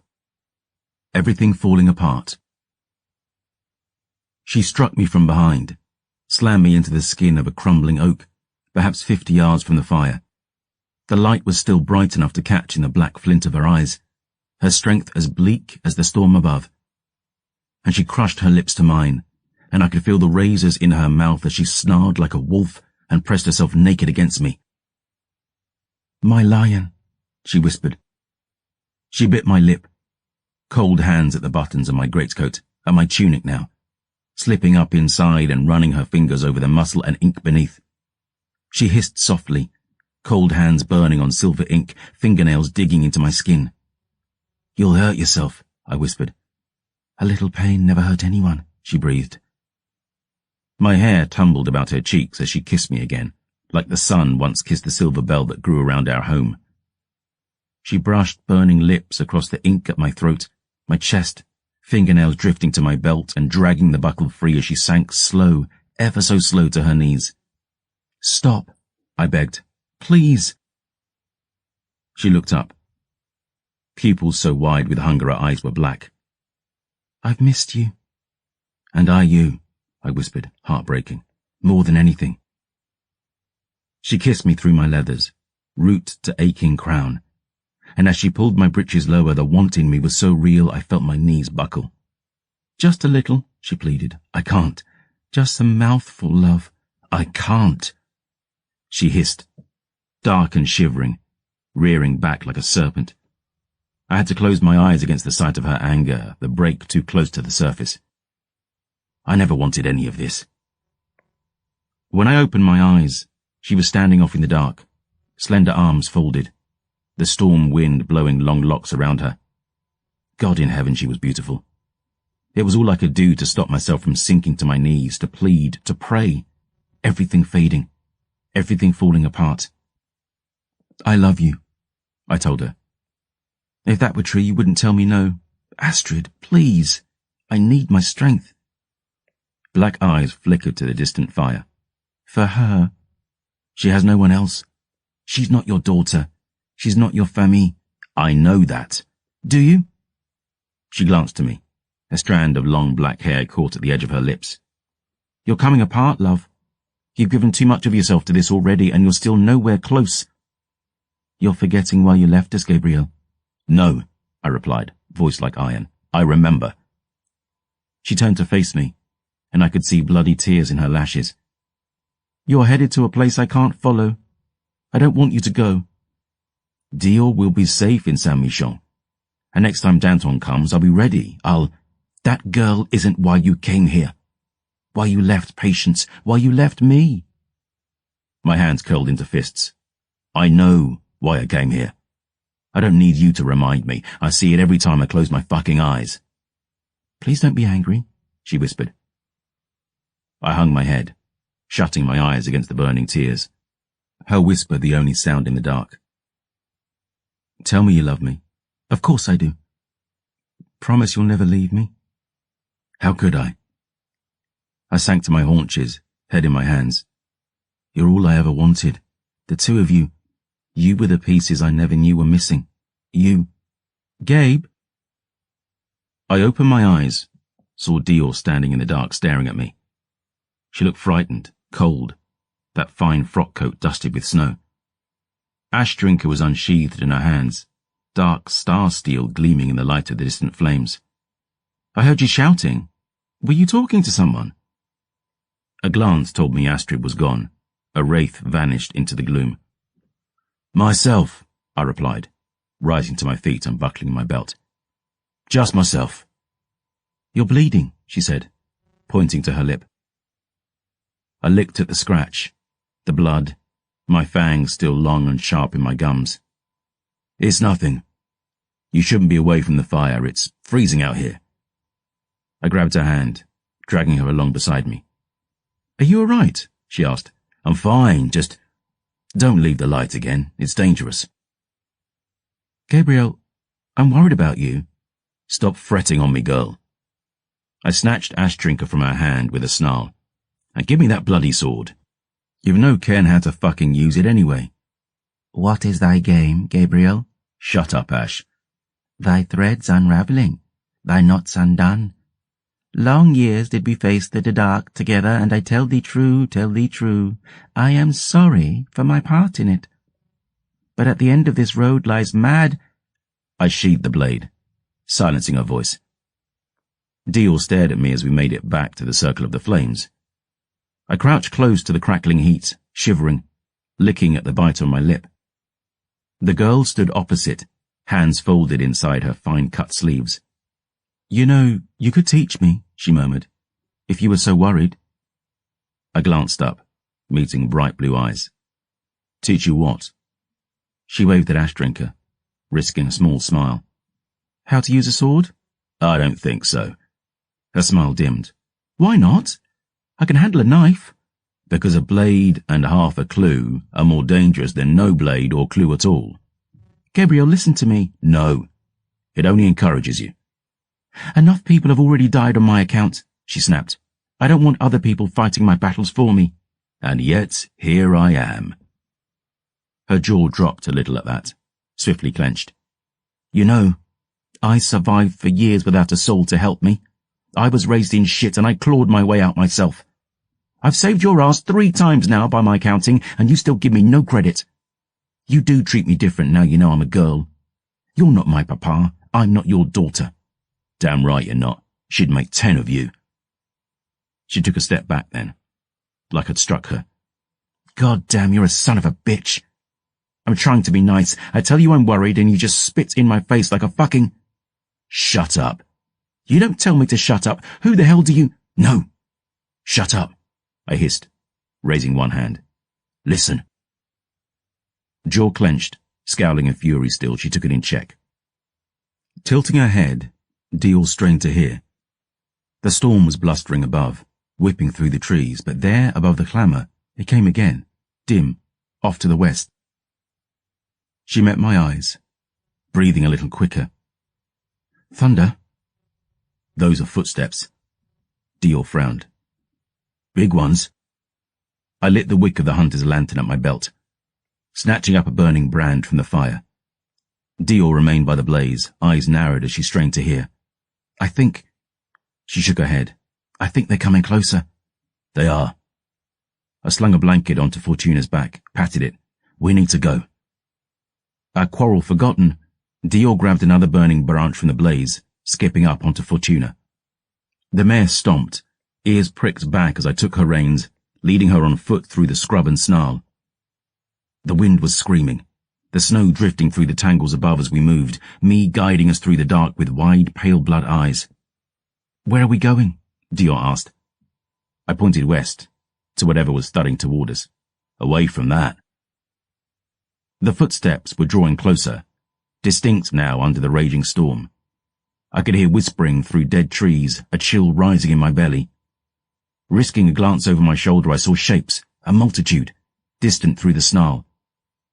At first I feared the dead. Some legion raised by Danton to run us to ground, come upon us in the deep of night. I wasn't certain whether to be relieved or afraid, as I saw that the things behind us were nothing near human. Shadows within shadows, the whispering growing louder. Eyes like storm lanterns in the dark, mighty shapes moving through tangled boughs, skin run through with pustules, too many legs, too many mouths. Close and closer. Hold on! We ran now, Fortuna's eyes grown wide, the mare straining against the reins in my hand. She wanted to gallop, fear stealing her reason, but charging blind through these woods by torchlight was insanity. Still those shapes, those things, spider-limbed and owl-eyed, they came on in a flood. Sliver claws and dagger teeth too many for counting. and though I'd no ken from what horrors they'd been born, I knew they were hungry. "Gabrielle!" Dior roared. "Fuck my... Move!" Dior shuffled forward as I scrambled up onto the mare behind her, slinging my arms about her waist as Fortuna broke into a gallop. Branches whipped and clutched, my face torn and bloodied. Dior's head bowed as she bent double and rode like all hell came after us. She risked a glance behind, eyes wide with fear. "What the fuck is that?" "Don't look. God, Gabrielle, they... Don't look." Animal shapes twisted beyond all measure of light or reason. The dreams of screaming trees, raised in the mouldering grave of a cradle once green. Mushroom skin and toadstool eyes, faces inside open mouths, slack with spore and madness. I'd trodden the darkest paths of this world. I'd looked into the eyes of hell and seen it looking back. And great fucking Redeemer, I swear I'd never seen the likes of them. If not for Fortuna, they'd have taken us. But the mare ran hard as always, weaving among the rotten hulks, the boughs like grasping hands. And though the dray was never the fastest horse I'd ridden, she was ever one of the steadiest. Her flanks were soon damp with sweat, chest heaving like a bellows, but though we could see only a dozen feet ahead in the strobing light of my lantern, she didn't stumble. Instead, we wove like a needle through a loom, twists and gullies, leaping over tumbled trees while the snow fell thick about us, and Dior and I held on for dear life. I could hear the girl praying, and I found her hand, squeezed it tight as she squeezed back. "No fear," I bid her. "I've got you." Blinding snow, thundering hooves, twisting shapes at our back. We couldn't see a thing, and still we rode, tears frozen on our cheeks. I heard a shift in the wind, no longer hissing through the wood but howling instead. The trees about us thinned, and for a second I thought we'd made it clear, only to feel my heart sink as I realized why. Fortuna charged on, true to her name, true to the last, true to the moment her luck finally failed her. I roared, grabbing at the horse's reins, but too late, as the cliff's edge loomed before us. And with a terrified bellow, the panicked mare galloped out into the breach and flung us all over the edge, into the black gulf beyond. Dior screamed and I roared, "Hold on!" and we were falling, out into the snow-strewn dark. I clutched the girl's waist, twisted us as we came free from the mare's back, as poor Fortuna screamed again. Curling over Dior, clutching her tight, I gasped as I felt her strike a surface, jagged, brittle, snapping loose and spinning us about. Something crashed against my skull, splintering, and I realized we'd struck the boughs of some naked pine, hurling down, branch by snapping branch. It spun us, pierced and tore me, and still I held on, refusing to let Dior slip from my arms. I heard her gasp, felt us twist, my leg caught between grasping limbs and snapped clean in two, and I roared in red agony as all the world spun blinding, and at last we crashed into a thick drift of new-fallen snow. All was fire, the pain every colour under heaven. I could see bone thrust up through my torn thigh, out through my leathers, a jagged shank of femur glistening red, blood in my eyes and my mouth, cold and dark all around us. Fear stabbed my heart as I squeezed the girl in my arms, called her name, desperate. "Dior! Dior!" She lay still, hair strewn across her face, not white now but red. Her brow was cut, but still she breathed. I closed my eyes, held her tight, shaking with relief. The snow was piled high around us, the wind a funeral dirge. I looked about, my nose alight with the scent of death, and I saw her, 20 yards away, our poor Fortuna, crumpled in a drift of snow. I couldn't see the ridge above. I'd no idea how far we'd fallen, nor if we'd been pursued. There was only thin scrub and dead pines about us, no blighted wood nor glowing eyes. And I realized at last we'd reached the edge of the weald. But even if the horrors chasing us hadn't followed us down here, death still loomed a few heartbeats away. My leg was broken, bones sheared up through bleeding meat. I could straighten it, but it would take time to heal, time we didn't have. The night was black, my blood freezing on the snow about us, and there was naught to feed a fire with, nor shelter to seek. I fumbled for my pipe, thoughts racing as I inhaled a bloody lungful. And dragging off my gloves, I clenched my teeth, gasping as I reset the bone in my torn thigh. The pain was blinding, my bloody hand shaking as I pushed my shattered femur back inside my torn muscle. I could hear a sound under the wind, ragged and guttural, and I realized at last it was me, screaming as I felt bone meet broken bone. The bleed was sluggish now, bright red. I ripped off my belt, pressed Ash Drinker in her scabbard against my leg, and bound her to my thigh, cinching tight as I could. With shaking scarlet hands I took another hit, feeling the pain ebb like blood in warm water. Still listening for pursuit, knowing full well if those things followed us would be torn to pieces. No time to fret, I told myself. No time to fear. When there's little you can do what little you can. Face twisted, I took hold of Dior's coat, dragged us closer to Fortuna's corpse. I checked the girl over, looking for broken bones, bleeds, but my body had spared her the worst of it. And so, taking the dagger I'd given her, I turned to the fallen mare. She'd carried us longer than we could have hoped. She'd been a friend in dark places, and I hated to ask her for more. But there was yet one thing she could do for us. "I'm sorry, girl," I whispered. "I wish your luck could have held longer." I plunged the knife into her belly, met with a greasy rush of blood and shit. I tore the blade up to her ribs, sawing through bone. Steam rose from the wound as I thrust my hands into that awful warmth. Swallowing my bile, I took hold and heaved. Long coils of gleaming intestine, then up into her chest, the great swollen bags of her lungs, her dauntless heart, until the snow was piled with a great heap of steaming viscera. Dior's lips were blue as I dragged her out of her furs and coat, boots and breeches. I cracked Fortuna's ribs wide, holding them apart with shoulder and elbow, my broken legs screaming as I dragged Dior out of the cold that would kill her and into the only shelter we had. Drenched and gasping, at last I lay back against poor Fortuna's flank, dragging her gut atop me for the warmth, stroking her cheek, murmuring above the howling wind. "Merci, girl." Better to be a bastard than a fool. I lay there in the slowly cooling gore. Nothing to do but wait and heal and hope. Hope but never pray. I reached inside Fortuna's ruin and found Dior's hand, squeezing tight. And together, we waited for the dawn.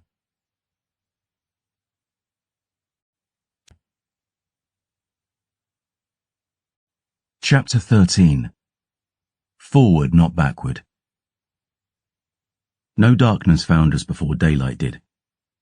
I kept a weary vigil, my leg slowly mending, the cold and fatigue still threatening to drag me down into a sleep from which I might not wake. The storm rolled on unabated, but now that the black sun had raised its head, I could see a little better at least. In the distance, a broad dark strip of frozen river snaked through the scattered pines and stubborn tundra scrub, and as I gazed upon that icy shore, I realized at last where we were. "The mare," I breathed. My thigh still ached, but the Sanctus had healed the broken bone well enough. And so, staggering to my feet, I looked around us. It had been 10 years since I left this place behind me. The majestic frozen flows, the snow-clad expanse, the shadow of peaks looming far to the freezing north. The land that had borne me lit a fire inside my chest, and in the end cast me out like a beggar into the cold. Nordland, I sighed. At last I'd come home. A muffled shout came from the corpse behind me, followed by a horrified wail, and turning, I saw blood-streaked hands clawing their way from Fortuna's gut. "Hold on," I called, prying the ribs and frozen flesh apart, and frost crackling, bones snapping, Dior dragged herself free of the wreckage. She was gasping, drenched in slime and blood, one side of her face swollen black and blue. As I hauled her to her feet, she looked at herself horrified, scarred hands held out before her. It seemed she might retch. "Sweet fucking mother maid." "All's well, girl. Breathe easy now." She looked to the cliffs above, the broken pine we'd smashed through, and at last to Fortuna's ruins. I saw her eyes close, her cheeks balloon. She fell to her knees in pink snow, bending double. But still she clenched her teeth, finding someplace iron deep inside and swallowing hard. I tore off Fortuna's blanket, wiped the worst of the gore off Dior's skin as she heaved and swallowed again. "Can you walk?" Where?" she whispered. "That's the Mare River. We're close to Avelaine. I can carry you if you've need." "And who's going to carry you?" I waved vaguely. "A technicality, Mademoiselle Lechance." Dior managed to smile at that. And I watched, marvelling as she dragged gall-streaked hair from swollen eyes and stood on shaking legs. "We've come this far. Forward, not backward." She scrubbed her skin and hair in the snow as best she could, and I handed over her boots and clothes. Dior kissed her fingertips, kneeling to press them to Fortuna's cheek, and I could see tears in her eyes as she murmured thanks. It might have seemed a foolish thing to some, for this girl to cry over a horse she barely knew when she'd lost so much already. But in truth, we weep not for those departed, but for we who remain. And it's ever best to take the time to say goodbye. All too often, fate robbed us of the chance. We kept to the banks, Dior and I limping side by side. This part of the river was once rushing rapids, frozen now into a still life, in stasis, like the things yet hunting us. I looked to the ridge above, the frost behind, knowing he was still back there. I could feel him now, drawing close, cold and relentless as the snows. The storm rolled on, chilling us to the bone. A snowhawk circled overhead, almost lost against the grey skies. 4 days we walked those banks, and by the end we were both fit to fall. But finally, cresting a snaking bend, I took Dior's hand and pointed. "Look!" A jagged mont rose up from the Mare's shoreline like a tower to heaven. Good thick walls encircled the base, and on the road spiralling up its slopes, little houses stood. Solid Nordland stone with black tiled roofs. Atop the chill rock loomed a castle carved of the same dark basalt it stood upon. "Chateau Avelaine," I breathed. It had seen better days, to be sure. No enchanted castle from a fairy story, nor a place a king would gladly hang his crown. Avelaine was a grim, foreboding place, keeping stoic watch over the frozen river snaking from the north. But any light was welcome in a sea of darkness, and even from the valley below, we could see tiny flames upon the walls that told us here, despite all odds, humanity endured. "Who built this place?" Dior whispered. "An old Nordland king," I told her. "Centuries past. Lorenzo the Fair, his name. He intended this castle as a gift for his bride on the arrival of their first child. But Lorenzo's queen and the babe both died in the birth. She lies buried within, along with the child she bore. The castle still bears her name to this day, Avelaine." "You've been here before?" "Years back," I nodded. "Astrid and I stopped here, after we left Saint-Michon. She was heavy with patients by then, and there were few places in the Empire that would have welcomed us in our disgrace. But within these walls, we found sanctuary, peace. It may not look much, but the 2 happiest days of my life I had right here." Dior met my eyes. "You mean?" I nodded and swallowed hard, trying to dislodge the lump in my throat, thumb running across the tattoos on my fingers as the echoes of laughter rang in my head. "This is where Astrid and I were wed, and where Patience was born." We trudged up from the frozen bank, past a long wooden pier, now mired in the ice. Barges were dragged up onto the shoreline, and heavy sleds were now lashed to the jetty instead of boats. The snow sat 2 feet deep, and the going was slow, but at last we hitched up outside the trench and walls encircling the mont. Braziers burned along the battlements. Crossbowmen with quarrels dipped in pitch stood the watch. My heart lifted to see it. Not a muddy village with a palisade of twigs, nor a gutted monastery with corpses on the walls. But the first true sanctuary we'd found since we left Sudeam. "Hold!" cried a voice from above the gates. "Who goes?" She was a stout Nordish lass, dark of hair and pale of skin. She watched as I pulled the glove off my left hand with my teeth, held my palm up in the freezing air. "A friend," I called. The lass looked me over, scowling. "If you knew our Capitaine, Frere, you'd know how little weight that star holds beyond these walls. No friend of Avelaine bears it." "I know your Capitaine, mademoiselle," I replied, "better than most. I pray you run now and bring news that Gabriel de Lyon is come to see him." "The Black Lion," someone whispered. The watch lass looked me over, growled to the boy beside her. "Run, Victor." We stood in the freezing cold below the walls, Dior shivering on my shoulder, my breath frozen at my lips. I was relieved beyond measure to be here, but as I looked at the youngsters along the battlements, my guilt gnawed me to see it, this tiny spark of light to which we'd brought such danger. I could only hope my friends would understand the peril we faced and why I dragged it to their door. Truthfully, we had nowhere else to go. After an age I heard metal on metal, a dim cry, and with the splintering of ice upon frozen hinges, the drawbridge lowered. I saw a figure, broad-shouldered, dark-skinned, squeezing through the gates before they were barely open, and in a rush he was running at me, his smile so bright it almost made me cry. He was older now, as we all were, flecks of grey at his temples, a few wrinkles in mahogany skin. But damned if he wasn't still as handsome as he'd been the day I walked into his armory all those years ago. "Little lion," Baptiste roared. He crashed into me, knocking the breath from my lungs as he roared. And I laughed as he lifted me off the ground, howling, and great Redeemer, the joy in his eyes was enough to break my heart. I simply held on, tight as I dared, his baritone deep in my chest as he bellowed my name, and God, try though I did, I couldn't hold back my tears. Baptiste let me down after an age, and he kissed me on both cheeks, bewildered. "Good God Almighty," he breathed. "I never thought to see you again, brother." "Nor I you," I grinned. "But never in my life have I been happier to be wrong." "Admitting you were mistaken," came a voice. "Well, that's a first, sure and true." I looked beyond Baptiste's shoulder and saw him striding across the drawbridge toward me.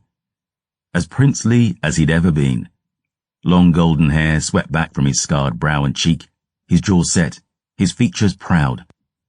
But his eyes were tempered with wisdom now, shining with tears as he opened his arms. "Fair dawning, peasant," Aaron grinned. "Good morrow, Lord Ling," I laughed. And he threw his arms around my shoulders and dragged me into an embrace, and all the years between us were nothing then. We were but boys again, pale blood-born, brothers in arms, who'd stood side by side and stared into the face of hell together, hard as iron, strong as silver steel, still unconquered. "It's so fucking good to see you, brother," I whispered. "And you, brother," Aaron breathed, his voice breaking. I grabbed his cheeks, pressed our foreheads together, and at last reluctantly he broke from my embrace. "Last we heard you were down in Sudan with your wife and girl. What in God's name brings you back here, Gabe?" "We need your help, brother." I looked at Dior behind me, huddled against the chill in her lordling's coat. "She needs your help." Baptiste raised one heavy brow. "She?" Dior gave a graceful curtsy, like a lady in the Emperor's court. "Best fetch a few bottles," I told them. "We've much to talk about."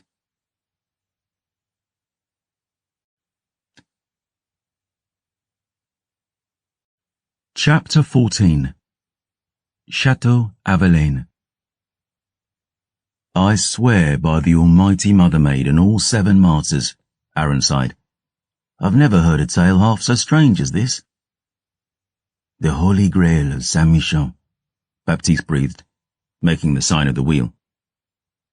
Aaron stood beside a roaring hearth, staring at Dior with curious eyes. Baptiste was likewise studying the girl, firelight gleaming on dark skin. The pair had brought us through the gates without question, ushering us up the Mont to their crumbling keep, and we were now seated in a great stone hall. Threadbare tapestries hung on the walls beside a grand map of the empire. Regions fallen to the cold-bloods were marked, by Aaron's hand, no doubt. bears to the west, snakes and wolves to the south, and to the north and east, the white ravens of the blood Voss, sweeping ever closer to the capital, Augustin. Chateau Avelaine was old, her stone cracked and her halls draughty, but good God, it was a welcome change from the Weald. We'd been brought drink, fresh food, real, actual meat, no less, and Aaron and Baptiste had listened intently as I told our tale. They looked well, my old brothers. Avelaine had been near a ruin when they settled here years ago, but they'd reclaimed it from the hands of time, and now it stood like a lighthouse in an ocean of darkness. The bailey had been full of folk as we'd been ushered inside, not just soldiers but women and children, families, carving out a little life beside this burning hearth. In truth, it was a marvel to see. Baptiste was still hard as nails. He'd obviously kept up his smithing in the years we'd been apart. He'd cropped off his braids, stubble across his scalp now, salt and pepper at his temples. He wore old dark leathers trimmed with pale fur, hands still broad and calloused from his hammer. Aaron's hair was longer, and he'd grown a short beard, trimmed razor sharp. He still wore lordling's attire, a fine frock coat in the emerald green of his famille, and a cloak of grey fox. If the cloth was old, a few buttons missing, he still cut the noblest sort of pose. And though his face was still scarred from the wraith in Red's claws, though this castle was not so fine as the ancestral keep at Cost, my brother still stood proud as ever he'd been. The tale strikes me just as strange as you, I told them, swallowing another mouthful of vodka. And I'm living it. But on my life, on my name, I've seen it with my own eyes. Dior's blood turning vampires to pillars of flame, bringing back men from the verge of death. And the Forever King believes it too, hard enough to set his son on our tail. The beast of Vilaine, Aaron murmured. Law's baby brother. He must be across the Volta by now. I nodded to the map upon the wall. I know not if he'll find us here, but he's been at us like a damned hound up to this point. There's something in my blood, Dior said quietly. He draws them, like beggars to silver. It happened near La Chamay in Dahaeth, again at Winfale, and all the way through Osway. Wherever we are, cold blood seemed to find us. Aaron stared at the map with one brow raised, sipping from his iron goblet. Baptiste sighed heavy, gentle eyes on Dior. What does the beast want with you, mademoiselle? Why does Fabienne Voss care for you at all? I don't know. She swallowed, looking at her scarred hands. Danton said something about a black crown, that even the Forever King would do homage before me. Eyes drip from the tongues of the dead like honey. We can put stock in nothing he's told you. Aaron met my eyes, firelight reflected in his own. What of this masked one who hunts you? Layathi, you said. I've not heard the name before. Nor I. But she's powerful, and has gifts of the blood I've never seen. I shook my head. I don't know her game, but she and Danton seem at odds. Both want Dior alive, and neither can be trusted. We need to lure the beast in, put him in his grave, then get Dior to Saint-Michon before more enemies descend. I'm surprised you put any trust in the Ordre Argent, brother, Aaron said, watching me carefully. After all they did to you and Astrid? How is your lioness, brother? Baptiste asked, sparing me a smile. And your cub? She must be a proper little dame by now. Almost, I smiled, water thin. She's 11. Give her a kiss from Uncle Baptiste when you see her, eh? I know the Order didn't treat Gabrielle fair, Dior interrupted. But Sister Chloe believed the answer to Day's death was inside those walls. She died for that belief, and not alone. Rafa, Bellamy, Saoirse, Phoebe, I owe it to all of them to see this through. Poor Sister Chloe, Baptiste murmured, looking into his glass. Aaron nodded, making the sign of the wheel. I was ever fond of her. Dior chewed her lip, looking to my old friends. Listen, I'd no idea Gabrielle was going to bring me to a place like this. We'd nowhere else to go.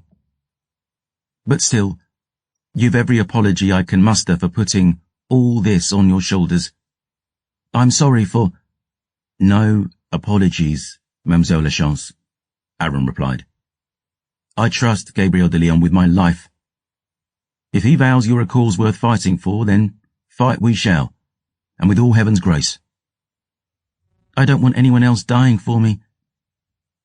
"A good thing we've no plans to."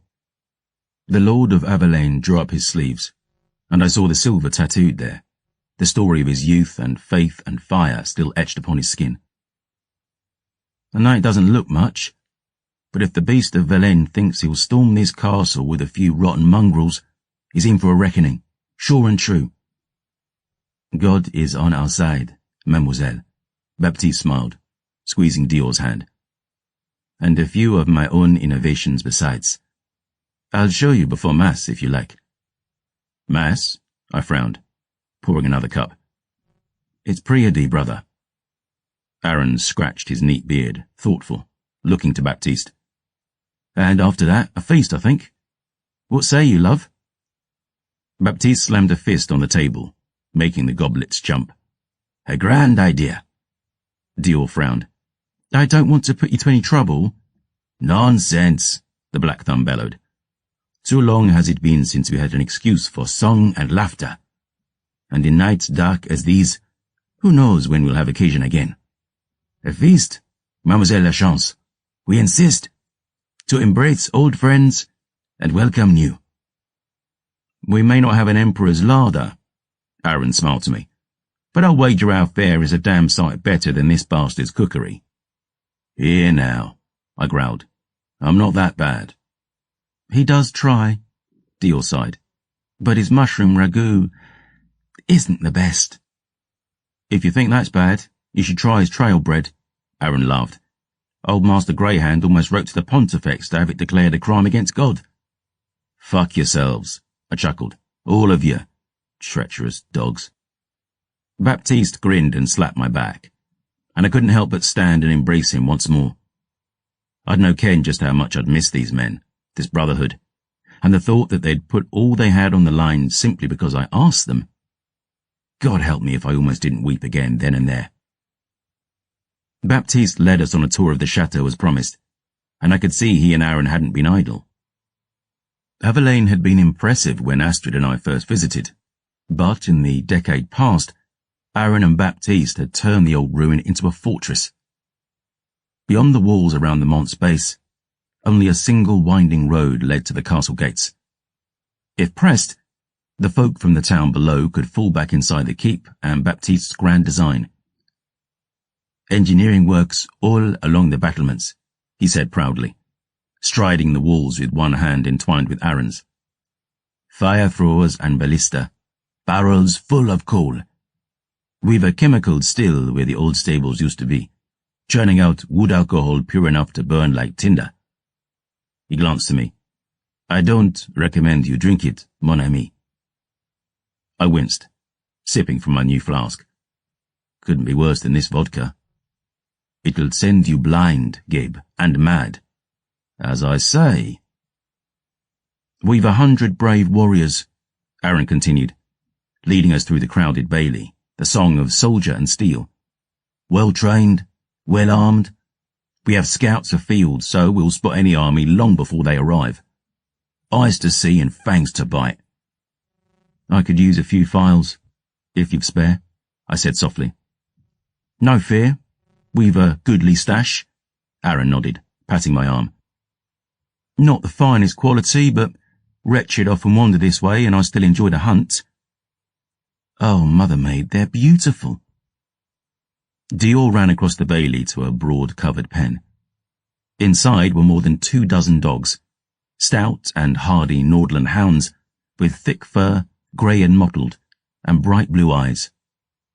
Dior knelt beside their pen, and the big dog sniffed her hands, licked her face as she grinned in delight.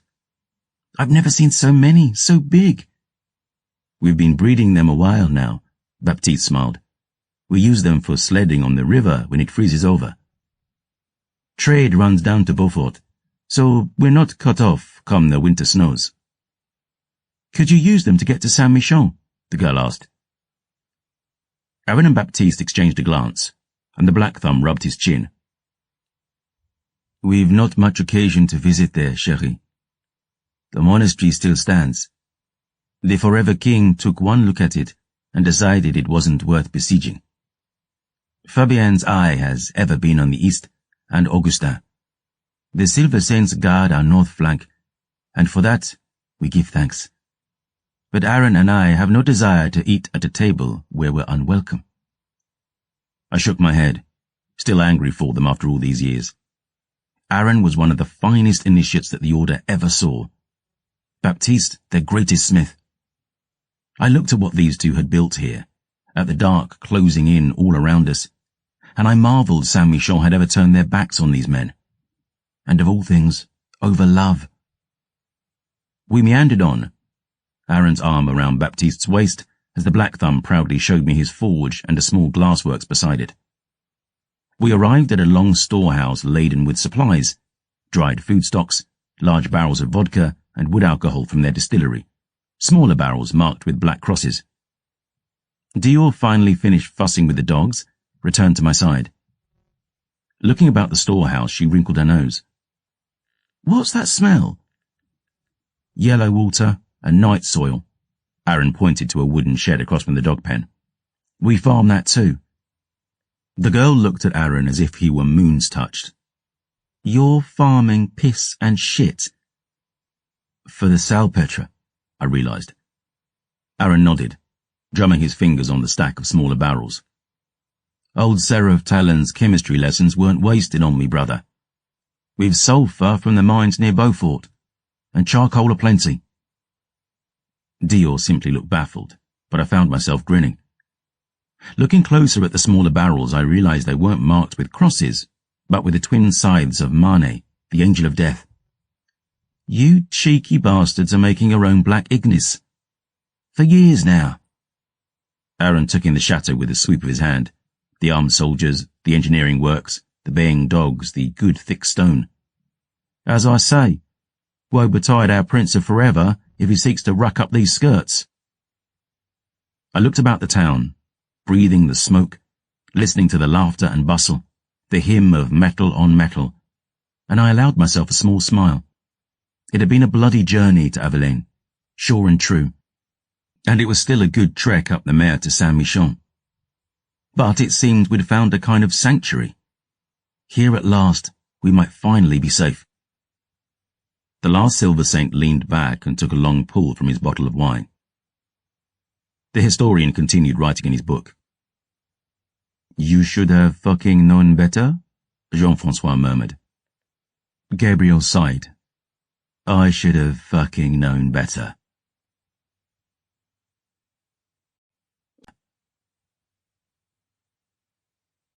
Chapter 15. Sunshine and pouring rain. Every wobbly chair and crooked table in the Mont had been dragged into the hall for the feast. Piecemeal utensils laid on patchwork tablecloths, cracked crockery and mismatched tankards. Save the sorry guards upon the walls, most of Avelaine turned out that night. I could see families in the hall, little children, even a few newborn babes, and again I was stricken with the thought that I brought evil to this door. But once the meal began, I forgot the taste of guilt a moment and simply let myself breathe. As Baptiste had said, there was little cause for celebration those nights, and though folk had no clue as to why, still they came, feasting on rabbit stew, mountains of button mushrooms, and hot potato bread. I knew not the secret, but whoever worked the keep's kitchens was a sorcerer. I even went back for a second helping of spuds. A trio of minstrels began belting out merry tunes, and the floor was cleared for dancing. Dior sat at my right side, her plate empty, her belly full.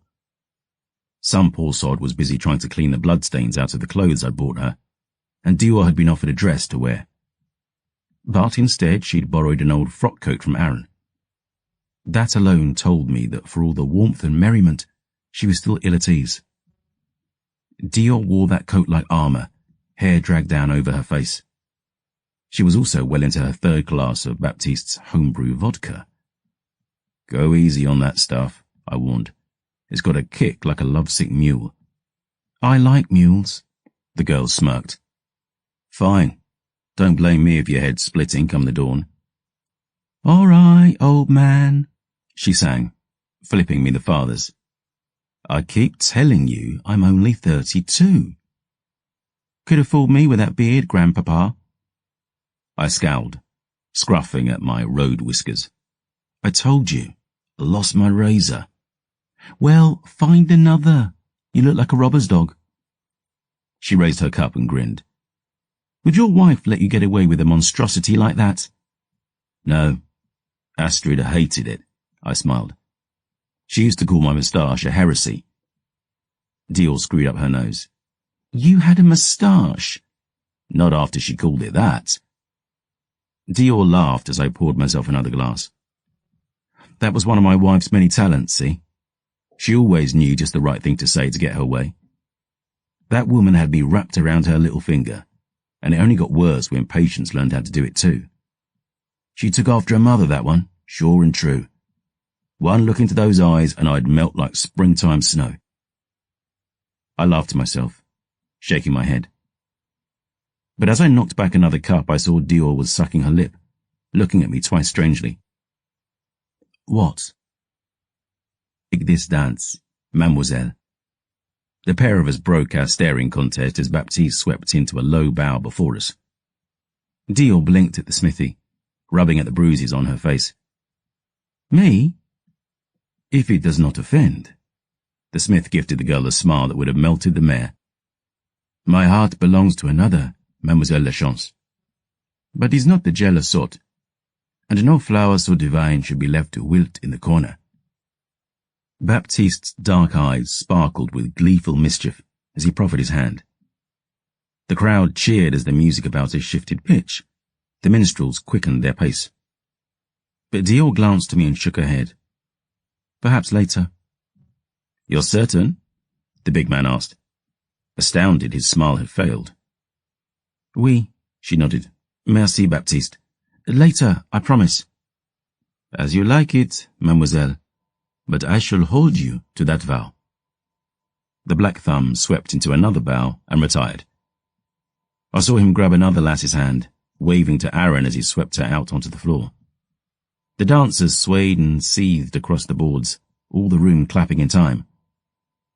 You don't like to dance? I asked Dior. I don't know how, she admitted. Not many galas in the gutters of La Chamée.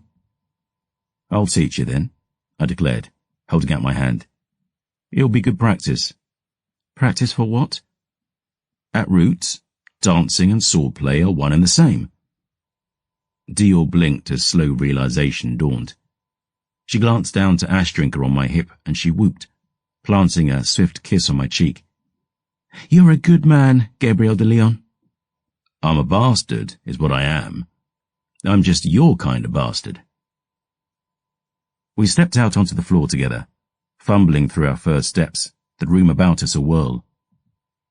And though she was 3 cups in, still Dior followed with an innate rhythm that told me she might one day be a fine sort of blade. She trod on my feet a few times, of course, but her laughter was brighter than the music around us. And to see her happy made me happy in turn. I couldn't remember the last time I'd laughed as hard as I did that night, and for a while it was enough. But the whole time it was growing in me, a shadowed melancholy that deepened with every cup I snatched from a passing tray, every burning mouthful I swallowed in my quest to drown it. And so it was. When Baptiste returned and asked Dior to dance again, I gratefully made my escape. I'd had too much by then, and I knew with a few more I'd be stumbling. The smiling faces about me seemed like death masks now, the music a dirge, and as the minstrels broke into a merry jig and all the crowd began stamping in time, I realized there was nowhere on earth I wanted less to be. Dior howled as she twirled arm in arm with Baptiste, spinning and stumbling through the throng, and I snatched a bottle from a table and pushed through the great wooden doors out into the lonely chill.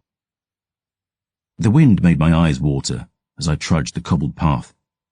shoulders hunched for warmth. I knew where I was headed, walking without thought, tugging another swallow from the bottle as it rose up before me like a lodestone. I could see candlelight through stained glass, smell the votive incense, hear echoes of the Mass long sung. The Chapel of Avelaine. It was a tiny affair, nothing so grand as the Cathedral of Saint-Michel. Still, it had seemed a palace not so long ago. And as I stepped inside that winter's deep night, I saw myself as I'd been all those years past, walking on colt's legs, through the dawn doors, Aaron at my side, down to the altar and the angel waiting there. She had stood in a beam of dimmest daylight, hands over her belly. And I know it sounds cliché, but she'd been aglow with it. The order had cast us out like bones and chaff, and I should have been ashamed. But walking to Astrid's side that day, promising to be with her forever, I knew only love. Purest love. I stood now in that empty church more than a decade later, and all was cold and silent. A wheel of rowan wood still hung above the altar, a carving of the Redeemer lashed upon it, spinning gently in the wind as the door creaked open behind me. I took another pull from the bottle, swaying on my feet. I knew I'd be a sorry bastard come the morrow. "Fair dawning, Aaron," I called. "Good morrow, brother," he replied. I could feel him standing beside me now, as he had done on that happiest of days, carrying the troth rings Baptiste had forged with his own hands. I offered Aaron the bottle, and he took it, drinking from the neck. We stood side by side, and I stared up at the wheels spinning over our heads, slowly shaking mine. "Did that ever strike you as odd?" "I'm not sure what you mean." "The wheel." I nodded to it. "Why they chose that as the symbol for the one faith?" "It's a symbol of the Redeemer's sacrifice, the offering that laid the foundation for his church on this earth and our salvation. By this blood shall they have life eternal." "But doesn't it strike you as a little morbid? Seems to me maybe they should have found something that celebrated the days he lived, the words he said. Instead, the symbol of his church is the thing that killed him." I shook my head. Always struck me as strange. Aaron handed me back the bottle. "Are you all right, Gabe?" I looked at him then. My friend. My brother. I'd never visited the ruins of Kost, but I heard the tales of what Voss had done to the city after he crossed the Bay of Tears. I'd always wondered if Aaron wished he'd been there, falling into ruin along with his famille before the advance of the Forever King. And I sighed, staring up at the Redeemer again. "How can you still pray to this bastard, Aaron? He is my God. All I have, I owe to him." "All you have?" I scoffed. "They took everything from you. They cast you out of the order you devoted your life to. You stood in defense of this empire and his church, and the men of both were set to flay the skin off your back for who you loved. Because of a few words in some dusty fucking book. All you are is what God made you to be, and yet they turned on you for it. How can you pray to him after that?" "It's as you said, brother. It was men who did that to Baptiste and me, not God. But he allowed it to happen. All on earth below and heaven above is the work of my hand, and all the work of my hand is in accord with my plan." Aaron gazed at the Redeemer above us, shaking his head. "You're looking at it wrong, Gabe," he sighed. "God may have sent the storm, but he gave me arms to swim for shore. He might bring the winter snows, but he gave us hands to light the flame. You see the suffering all around you, but not the joy right beside you. And you curse him for the worst, but don't thank him for the best. What the hell do you want from him?" Aaron looked at me, searching my eyes. "If Baptiste and I had never been cast out of the order, we'd not have been here all those years ago when you and Astrid came pounding on our gate. And I'd not have been standing here beside you when you swore your love for that woman, nor had the chance to see you weep as you held that baby girl in your arms. If we'd stayed in Saint-Michel, we'd not have been here to answer when you and Dior came stumbling in out of the snow today. And if that girl is the answer to ending all this suffering, Isn't my suffering worth that? You're telling me there was no other way to get Dior where she needed to be. I'm telling you, I've made my peace with him. You only appreciate the sunshine after you've stood in a pouring rain. Everything happens for a reason, Gabe. Bullshit, I spat, rage rising. This isn't about reason, it's about retribution, Aaron. He sets you up to fail, and when you break his damned rules, he punishes you for it. He makes you want, and when you take, he takes it all away. What kind of sick fuck does that? Such is the price of sin, Gabe. If it's sin, how can goodness come out of it? And who had let that goodness flower a moment only to tear it out of the earth? A sadist. A blacksmith who blames his own blade. What kind of bastard punishes the people you love in order to punish you? I flung the bottle, the glass shattering on the Redeemer's wheel. One of the stays came loose and the wheel dropped, twisting lopsided as I spat in fury. No fucking brother of mine. Aaron looked at me carefully, a scowl on that handsome brow. Are we talking about me and Baptiste now? Or are we talking about you? I made no reply, staring at that holy fool spinning above us. Where are Astrid and Patience, Gabriel? Waiting for me. At home? Where else would they be? If they're at home, why are you here? I know a king who needs killing. Voss? Voss, I hissed, the name like poison on my tongue. Once Dior is in Saint-Michel, I head east to take that whoreson's head, to end this once and for all. Aaron stepped between me and the wheel so that I'd be forced to meet his eyes. Gabe, Fabien Voss sits at the heart of a legion 10,000 strong. The greatest armies and generals in the empire have fallen back or simply fallen before him. No man of woman born can slay the forever king. You know this. It's madness. It's suicide even to try. And yet, here I am. Is that what you want? To die? What about your famille? He reached for my arm, seizing tight. Gabriel, look at me. Where are they? Why did you leave them? Let it alone, brother, I growled. Gabe, let it alone, I bellowed, slapping his hand away. Grabbing his coat, I slammed him against the altar, my face inches from his. You want to huddle here in your crumbling halls until the end comes, so be it. You want to waste your life praying to a God who doesn't care, as you like it. But I'll not hide in the dark for fear of sleep, nor sing the praise of a bastard who'd call himself lord of an earth such as this. By my hand, Fabien Voss will die.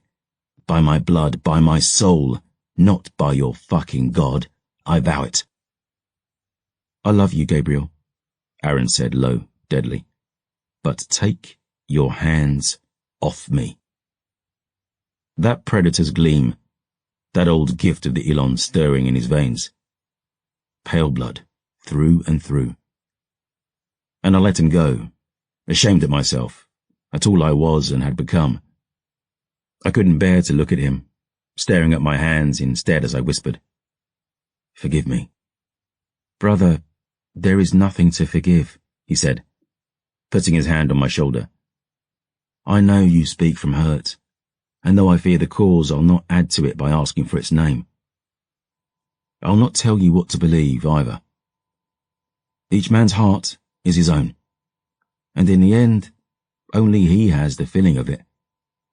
But I'll tell you this, and if never you have listened to me before, by all the love you bear for me, I beg you listen now, because I see a shadow on you, brother, and I am afraid. He took my hand, squeezing tight as he searched my eyes. It matters not what you hold faith in, but you must hold faith in something. I met his gaze, the truth fighting behind my teeth. To speak it would make it real. To speak it would be to live it again. The worst day, I whispered. A chill, clanging, split the air, brittle and sharp, metal on metal. The spell between us broke, Aaron's pupils dilating as the song grew more fevered. and through the rushing in my ears, the echo of my brother's words, I realized at last what I was hearing. Aaron looked at me, jaw clenched. Alarm bells. I glanced to the Redeemer hanging on his lopsided wheel, and then to the night awaiting us outside, hissing through sharpening teeth. Danton.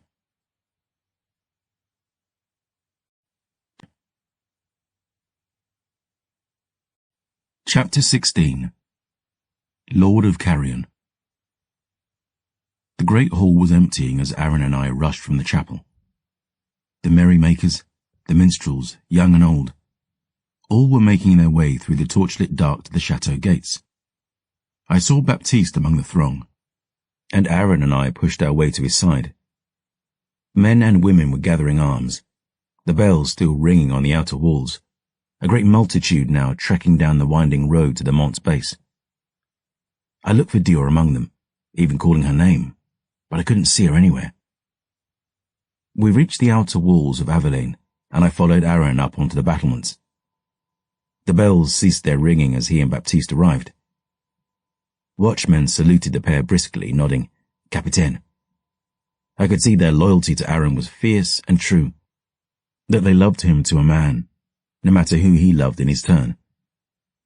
But I could also feel a sliver of fear among them, and squinting through the bitter, bleak snows to the edge of the torchlight off Avelaine's walls, I could find no way to fault them.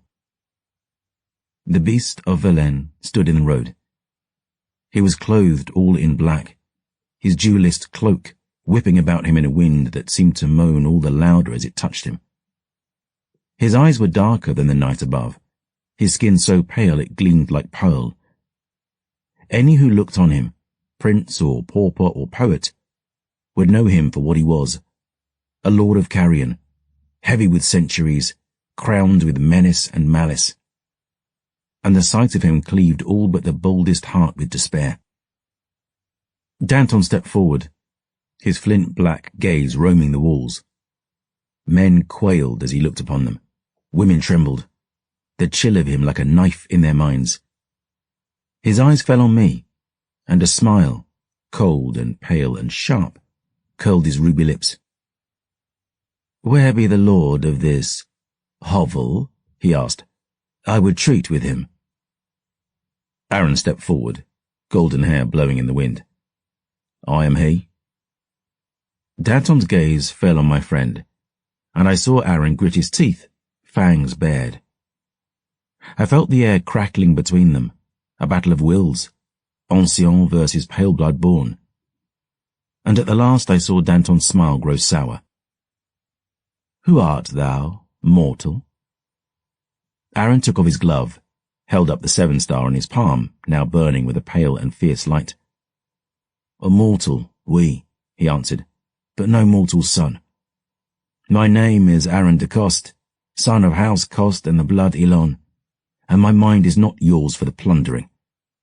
I have been slaying your kind since I was but a boy, and I am a boy no longer. Now speak your piece and be done, vampire. My dinner is getting cold." "De Coste." Danton gave a small bow. "Well met, monsieur. 'Tis rare to find folk of breeding so far west these nights. Please accept my condolences upon the fall of thy home, thy famille, thy legacy entire." "This is my famille," Aaron said, waving to folk on the walls. "And my home. You come to its gates with empty hands and liar's tongue. What do you want, Voss?" "Dieu la chance." "Then I fear you've come a long way for a longer wait." Aaron placed one hand on the hilt of his sword. "Like all within these walls, the girl is under my protection." "Girl?" Realization dawned, and a flicker of dark delight glittered in Danton's eyes as he glanced at me. "Oh, de Leon, thou art not destined to lose and—" "Speak not to him," Aaron spat. "You treat with me. If you called this display of beggary treating, that is." "Beggar thou wouldst name me?" "Beggar?" Aaron shook his head. "No. Louse, I name you. Worm, leech, a parasite grown fat and foolish enough to stand alone before my walls and beg anything of me. I was there at the twins the day your sister died, Voss. I heard the music of her screams, and I've a will now to see if I can make you sing as sweet. Aaron drew his sword, that same beautiful silver steel blade he'd carried through his apprenticeship in Saint-Michel, the angel Mane on the hilt, blessed scripture down the blade. Beside him, Baptiste hefted his silver steel warhammer, and all around him, the men and women of Avelaine drew steel, set arrow to torch, raised wheel-lock guns. Be off, maggot, Aaron growled, before I set my dogs on you. Danton smiled, bleak and empty. Call thy dogs, he said. They can feast upon thy corpses. The dark behind Danton moved, and I felt my belly turn. I saw them coalescing from the snows behind the beast, like darker shadows in his wake. Cold skin and colder hearts. Faces white as bone and beautiful as a dreamless sleep, clothed in all night's raiment. Their eyes were keen and merciless, and they wore fear like cloaks, the terror of them washing over the walls in a fog. A tall, dead-eyed brute. A slender woman with wheat gold hair and blood-red eyes. A boy, not more than 10 when he died. Near a dozen in total, called by the beast from across the Nordland, no doubt. Children, grandchildren, cousins, iron hearts, all. High bloods, Baptiste breathed. Behind them came a rabble, rotten and hollow-eyed, a multitude of wretched, slave to the high blood's will. More than I'd seen since my days of silver. There were soldiers among them, clad in the emperor's clothes, the remnants of cadres and cohorts slain in the wars. But there were plain folk too, men and women, children and elders, all dragged away from the bright shores of heaven and back to this hell on earth. Hundreds upon hundreds of them. Such a force, someone whispered. Danton stood now in the falling snows, his dark majesty unveiled. He seemed to swell in stature, once a single shadow at the edge of the torchlight, now the vanguard of a darkness set to swallow that light whole. His gaze roamed the walls, slow, piercing, those men and women who had but a moment ago stood fierce and tall as their capitaine roared like a lion. But now as those eyes fell upon them, as the dark mind behind them pierced their own, every one quavered at the horror of him. I see thee all. I know thy hearts. I know thy sins. Danton's eyes drifted back to Aaron, glittering and hard. But more, I know thy strength. There is no preparation beyond those walls now hidden from me.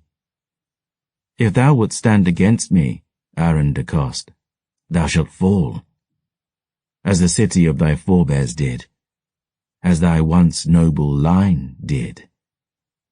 And for the vengeance of my sister beloved, I shall meet like suffering from them.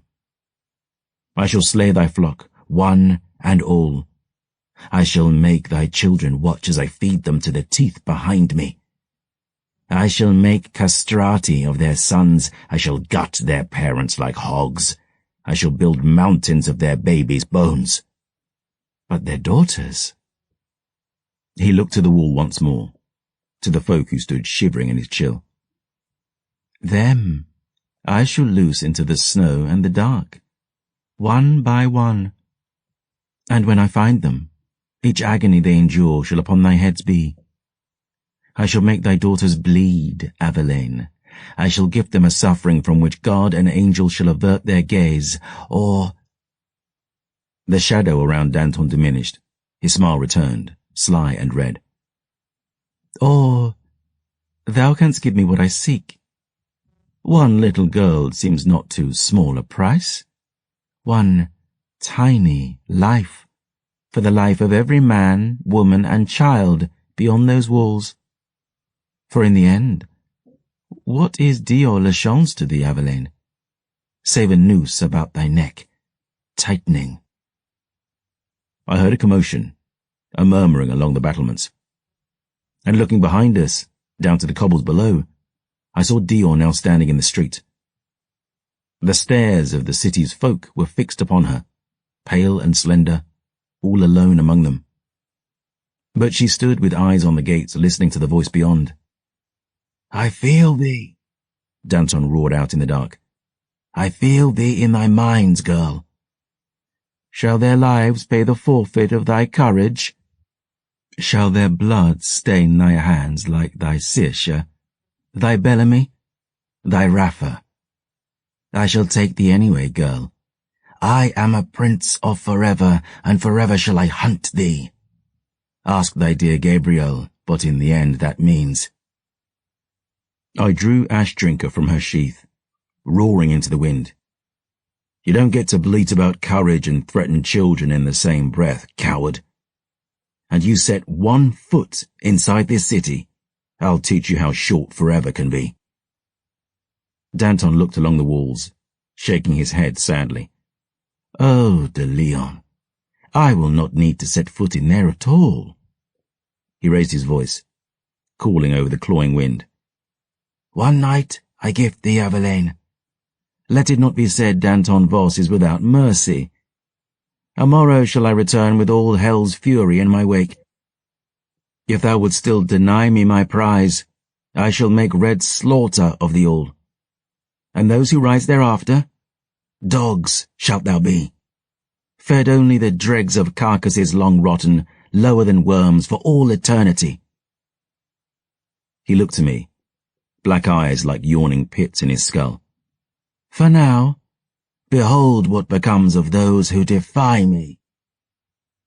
One of the high-bloods came forth, the tall Nordland brute with thick dark hair, carrying a figure over his shoulder. It was wrapped in homespun cloth, bound in chains, blood-stained and filthy. I knew who it was before the sackcloth was torn from his face, before his body was thrown into the snow, still wrapped in irons, tongue blackened and long fangs glinting as he opened his rotten mouth and moaned. "Rafa," I whispered. The old priest lay in the grey, gabbling nonsense as Danton pressed his boot to the back of his head and forced it down into the snow. "In 1 night shall I return, Aveline.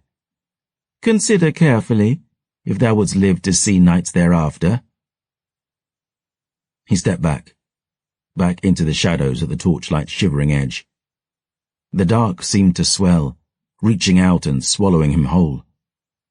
The high-blood slunk back after him, hungry eyes fixed upon the walls. I heard the multitude of wretched retreating with their masters, leaving only one behind, wrapped in chains, staring up with soulless eyes at the folk on the walls and screaming in mindless hunger. Oh God. I turned and saw Dior behind me, looking with horror at the fallen priest. "Oh, Rafa." The old man howled, thrashed against the chains they'd wrapped him in.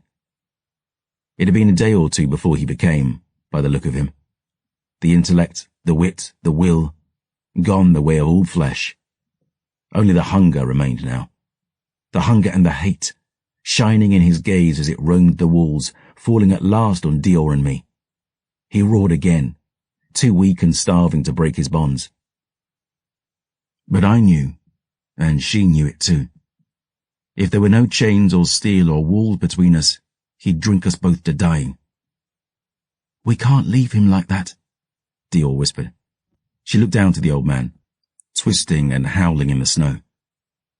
Tears shone on her cheeks as she turned to me, a silent plea in her eyes. And unable to stand it any longer, I snatched a bow from the watchman beside me, lit one of his tallow arrows in the brazier, drew the string back to my lips. Poor Rafa looked to me, and beyond the madness and murder in his eyes, I like to think that whatever was left of him inside might have nodded, might have begged me, "Do it. Do it." "Better to be a bastard than a fool," I whispered. The arrow flew true. The flames spread on those blood-stained robes, the undying flesh beyond.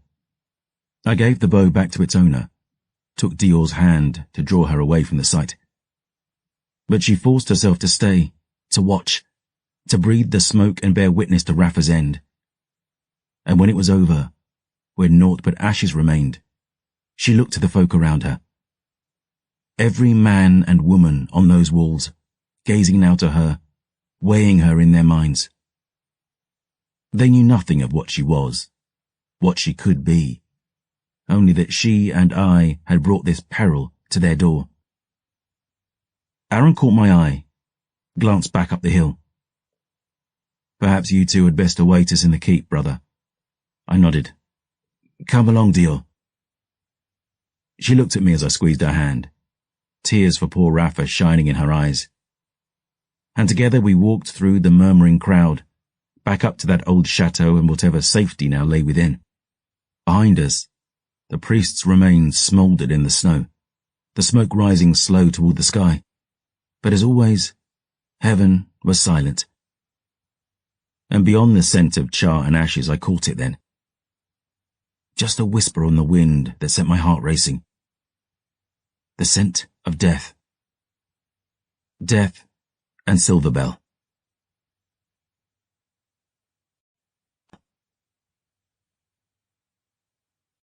Chapter 17. A Shoulder to Cry On. Your head is so far up your arse, that lump in your throat must be your fucking nose. You can't leave, Dior. Well, I sure as hell can't stay, Gabriel. We were stood in my bedchamber, glowering at each other. A fire was blazing in the hearth, the curtains open to the night outside. Through the window I could see the chapel in the courtyard where I'd been wed, and beyond, braziers burning on the walls of Avelaine, illuminating the brave souls standing watch. But every now and then, one would cast their gaze up toward the keep, scowling black or muttering to a comrade. I knew the words they spoke, the fear they fought, but I didn't care. You leave the shelter of these walls, you're giving that son of a bitch exactly what he wants. You might as well tie a bow around your throat and deliver yourself to the forever king. I can't ask these people to die for me, Gabe. You're not asking. Aaron's commanding. They're soldiers. That's what they do. They're not soldiers, she shouted. They're fathers and mothers, sons and daughters. You heard what Danton will do to them if they stand against him. He's saying that to get inside their heads. The beast won't fight a battle when he can have you handed over without him risking his skin. I've been killing vampires half my life, and I tell you now, there is no one more afraid of dying than things who live forever. Tell that to the people who are going to die on those walls. Mighty fucking Redeemer, will you listen to me? You've seen the defences Aaron and Baptiste have built. Every single one of those deathless bastards is shitting blood at the thought of hitting those walls. Danton wants you to blink. He wants someone to break. And who says someone won't? You think I matter more to those people than their own children? Who says they're not gearing up right now to give me over? Let them try, I growled, hand on Astrinka's hilt. Let them fucking try. I am not going to hide up here like a rabbit while strangers risk their lives for me. So where will you go then? I demanded. Out into the snow on foot?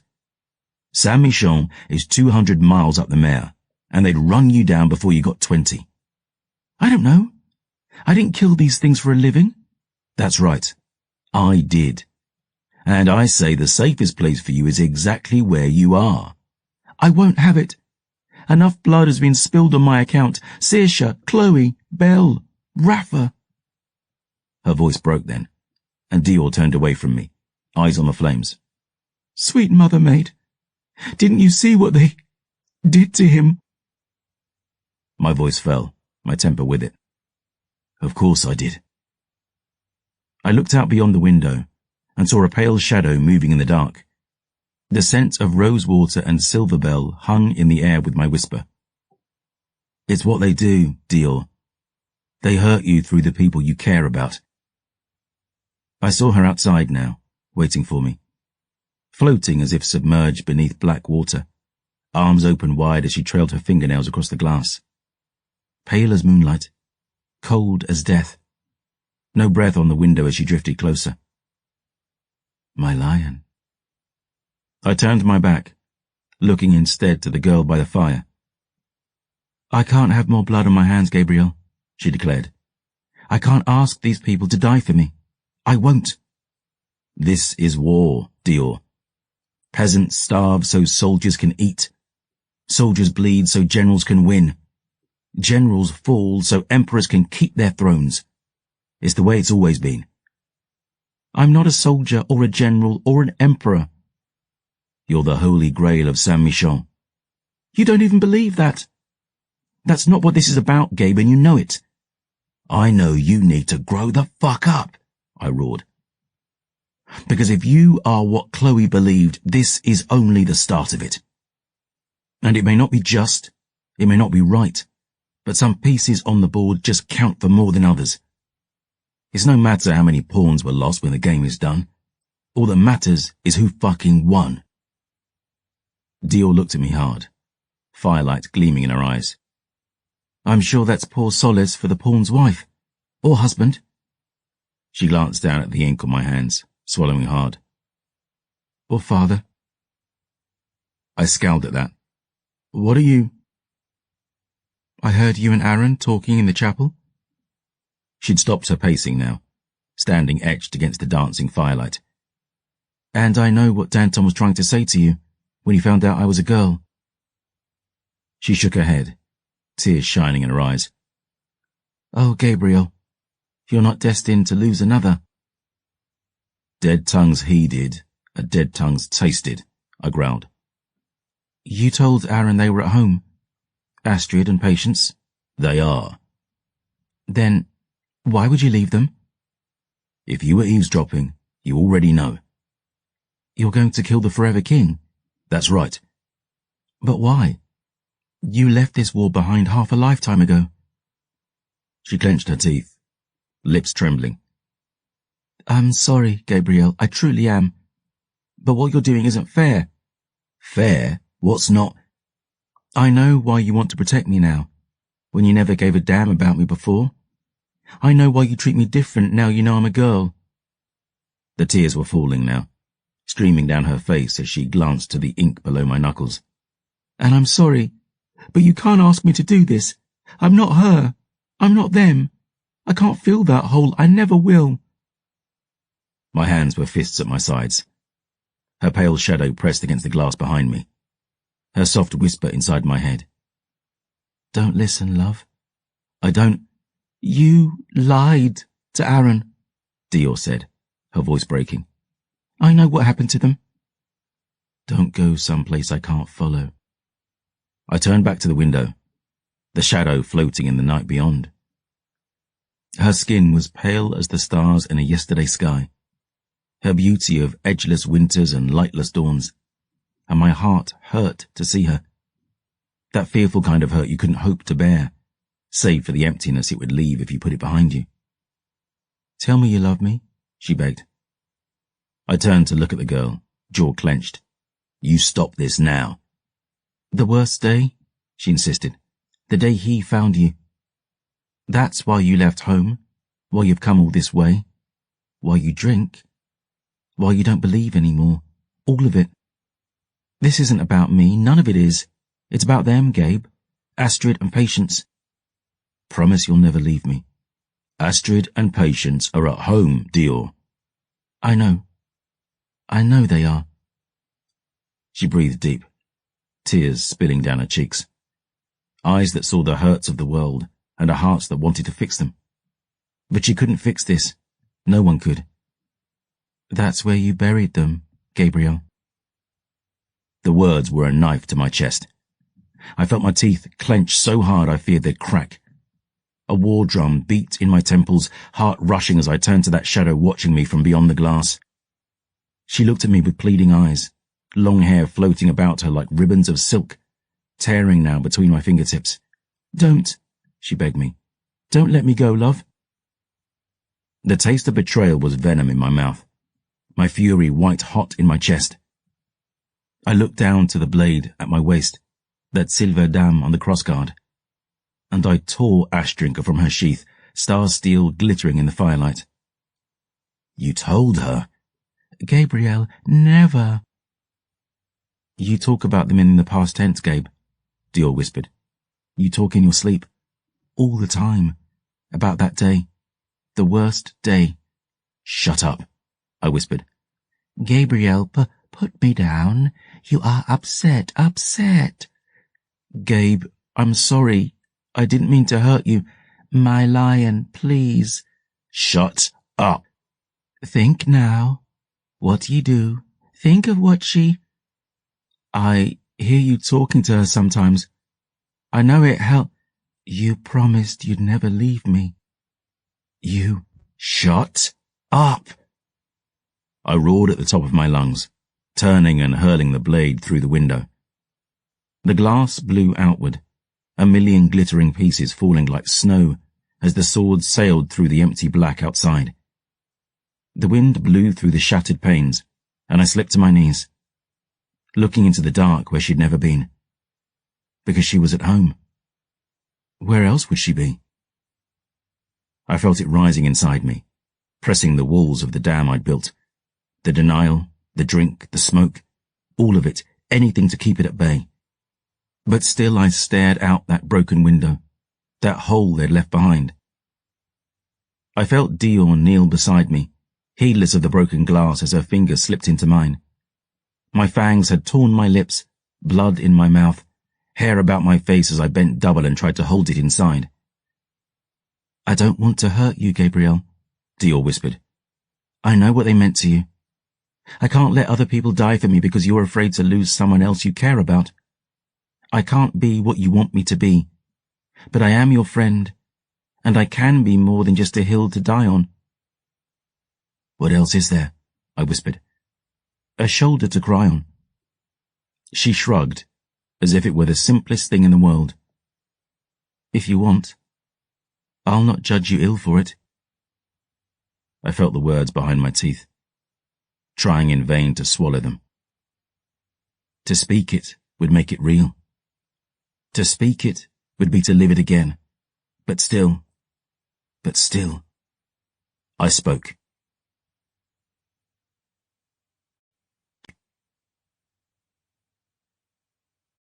Chapter 18. The Worst Day. It was an ordinary day. I'd spent it working in the loft of the lighthouse. The brick was warm under my bare feet, the sweat cool on my skin. I could see our house below, the spire of stone it was built upon, falling down into the ocean. Patient and Astrid were feeding the chickens together. The water was almost blue. That's the awful part about it. The worst days of your life start out just like any other. It had been 15 years since the Battle of the Twins. My service in Saint-Michel felt a lifetime ago. The war was creeping closer, year by year, but we'd gone as far south as we could. I hadn't smoked the sacrament in 10 years. Despite all they'd warned me of, the thirst within, my father's curse, all of it was held in check by the bliss Astrid nightly gifted me from her veins, and in the simple joy of her arms. The Forever King's War, the things I'd been and done, it was almost far enough away to forget, and in truth, I was happy to let myself. And that's the thing that wakes me up at night, see. I should have known there'd come a reckoning. He told me he had forever, after all. I don't know how he found us, nor how long ago he'd learned where we hid.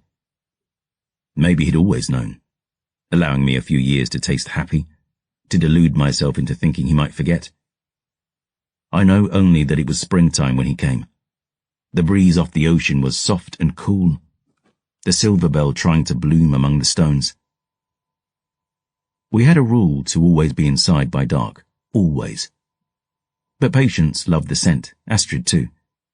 And while my wife finished in the kitchen and I set the table for supper, Patience had gone outside to gather flowers for the centerpiece. Just for a minute. That's all it takes for your world to turn upside down, you know. A second's distraction. A single moment that haunts you every moment for the rest of your life. The waves were crashing on the rocks, but there were no gulls singing in the air. That was what crept on me first. A small silence. A tiny note of wrongness that planted a sliver of ice in my gut. Astrid was singing in the kitchen, and what was left of the sun was pressing dark red lips to the horizon, and I fell slowly still, listening. And that splinter of ice became a stone, sitting cold in the pit of my belly as Astrid called over the song of the sea. "Patience! Dinner!" Not a sound, save shushing waves and whispering wind, and the silence where the gull song should have been. And I felt it then, the dread I should have cherished all those waking years. The tiny part of me that had known, that had always known, bid me walk to the fireplace, to reach to the dark wooden plaque above it, to the blade I'd hung there so many years before with a prayer I'd never need draw her again. But as my hand closed on Astrinka's hilt, I heard it, quiet on the breeze, a voice soft as silver bell blooms, laced with a brittle note of fear. "Mama?" Astrid turned to the door. "Patience? Mama?" And there came a knocking, gentle as feathers upon the door. 3 raps on the wood. I remember that clear as daylight. 1, 2, 3. And I felt a heat then, like I'd not felt in years. A fire long dormant now, flaring like a phoenix in the ashes of what I'd been. I looked to the ink on my hands, and the icy stone in my belly became a knife as my aegis began to glow.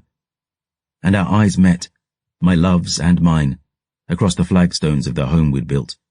And in that moment I think a part of us both knew. Astrid flew to the door and I roared at her to stop, knowing in my heart she never would. And as she flung it wide to the night fallen outside, I felt him, like snow upon my skin. I saw him, like every nightmare waking. I knew him, like I knew the teeth of time and the taste of blood and the warmth of hell awaiting. Standing upon the threshold of the little home we loved, the little life we'd built, a debt long since due. A fond smile was on his lips, and his eyes were heavy-lidden coals, sharp as the sword sheathed in my hand. "Papa?" Patience whispered. "Oh, God," Astrid breathed. "No." He stood on the cusp of night, arm about my daughter's shoulder. He held the flowers she'd picked in one pale hand, like a courter come calling. Clad in long white satin brocade, unblinking, unmoving, unchanged from that moment I'd first laid eyes on him so many years before. As if all the moments and miles between then and now were but a dream from which I'd finally woken. "May I come in, Gabriel?" "Oh, no, no!" Astrid screamed, and I lunged, stopping her from flinging herself against his stone. And I held her tight as she thrashed and roared, and the thing outside our door drew Patience closer and ran one bone-white claw down the curve of her cheek. "Oh, God," I breathed. Fabian Voss looked skyward, searching all the gables of heaven, and his gaze returned to mine, and he whispered the question I'd been asking ever since. "Where?" "Please," I begged. "Don't hurt her." "Let me in," the vampire promised, "and I vow I shall release her." The greatest lies are the ones we tell ourselves. The deadliest poison the one we swallow willingly. And yet, sometimes we clutch at those deceits like a drowning man at straws, because the alternative is simply too awful to fathom. We believe in life after death because oblivion is too dark an abyss to stare into. We tell ourselves our Creator cares because the thought of a Maker who doesn't is too terrifying to consider. And standing there, with Astrid trembling in my arms, I convinced myself Fabian Voss spoke truth, that he was only here for me, that ma famille were blameless, that he would let them go. Because the alternative would have simply shattered me like glass to look at. Instead, I looked into my daughter's eyes, wide and frightened, and fixed on me, her papa, her mountain, the man who would do anything, give anything to keep her safe. "Papa?" "Shush," the vampire cooed. "Hush, child." "All will be well, love," Astrid told her. "Listen to me. All will be well." The vampire stared at me, the windows to his soul looking in on an empty room. The ink upon my skin burned with cold radiance, but his eyes were narrowed only slightly against it, the dark power within him stronger than mine. I glanced at Ashdrinker in my hand, desperate thoughts awhirl in my mind. But Voss only shifted his hand on Patient's shoulder, fingertips drifting slightly closer to her neck. "May I come in, Gabriel?" All that stood between us now were two words. So much power, so much peril. How many hearts have been made complete by words so small as, "I do"? How many more have been shattered with a breath as tiny as, "It's over"? 2 little words. "You mustn't. No choice. My baby." "Come in," I told him. He smiled. Beautiful. Terrible. And scuffing his boots politely upon the doormat Astrid had woven, the Forever King stepped across the threshold and into our home. I saw shapes behind him in the dark, other figures, 6 princes of forever all, steeped in terror and blood. I knew their names: Alba, Hélène, Kestrel, Morgane, Etienne, Danton. But none made to step closer, hovering on the edge of night, bearing silent witness as their dread father walked slowly inside. I can't tell you what I felt to see it, that monster with my baby on its arm. So much terror and fury I could barely bring myself to speak. "Let her go." "Soon," he replied. "If you hurt her," Astrid hissed, teeth bared, "God help me." The Forever King smiled then, waving to the dining table. "I have interrupted thee at repast. Apologies, I beg. May I sit?" I nodded, my hand still on Ashdrinker's hilt. Fabienne moved, liquid, the preternatural grace of centuries at his call. There was nothing unconsidered about him, no wasted motion, no squandered breath. He moved like a statue come to life. Every part of him bleached bone white by the hands of time, save those eyes, black as the holes between the stars. One hand wrapped around my daughter's waist as he settled her upon his lap. "Wouldst thou do me the honour of joining me, old friend?" I sat opposite, tense as a bowstring. My eyes locked on his. Terror in me then, complete and total terror. Voss gazed about the room, at the roaring fire, the pots and pans, the hook where I hung my coat. These tiny fragments of our life, now so inconsequential. He took the silver bells Patience had gathered and slipped them into the vase.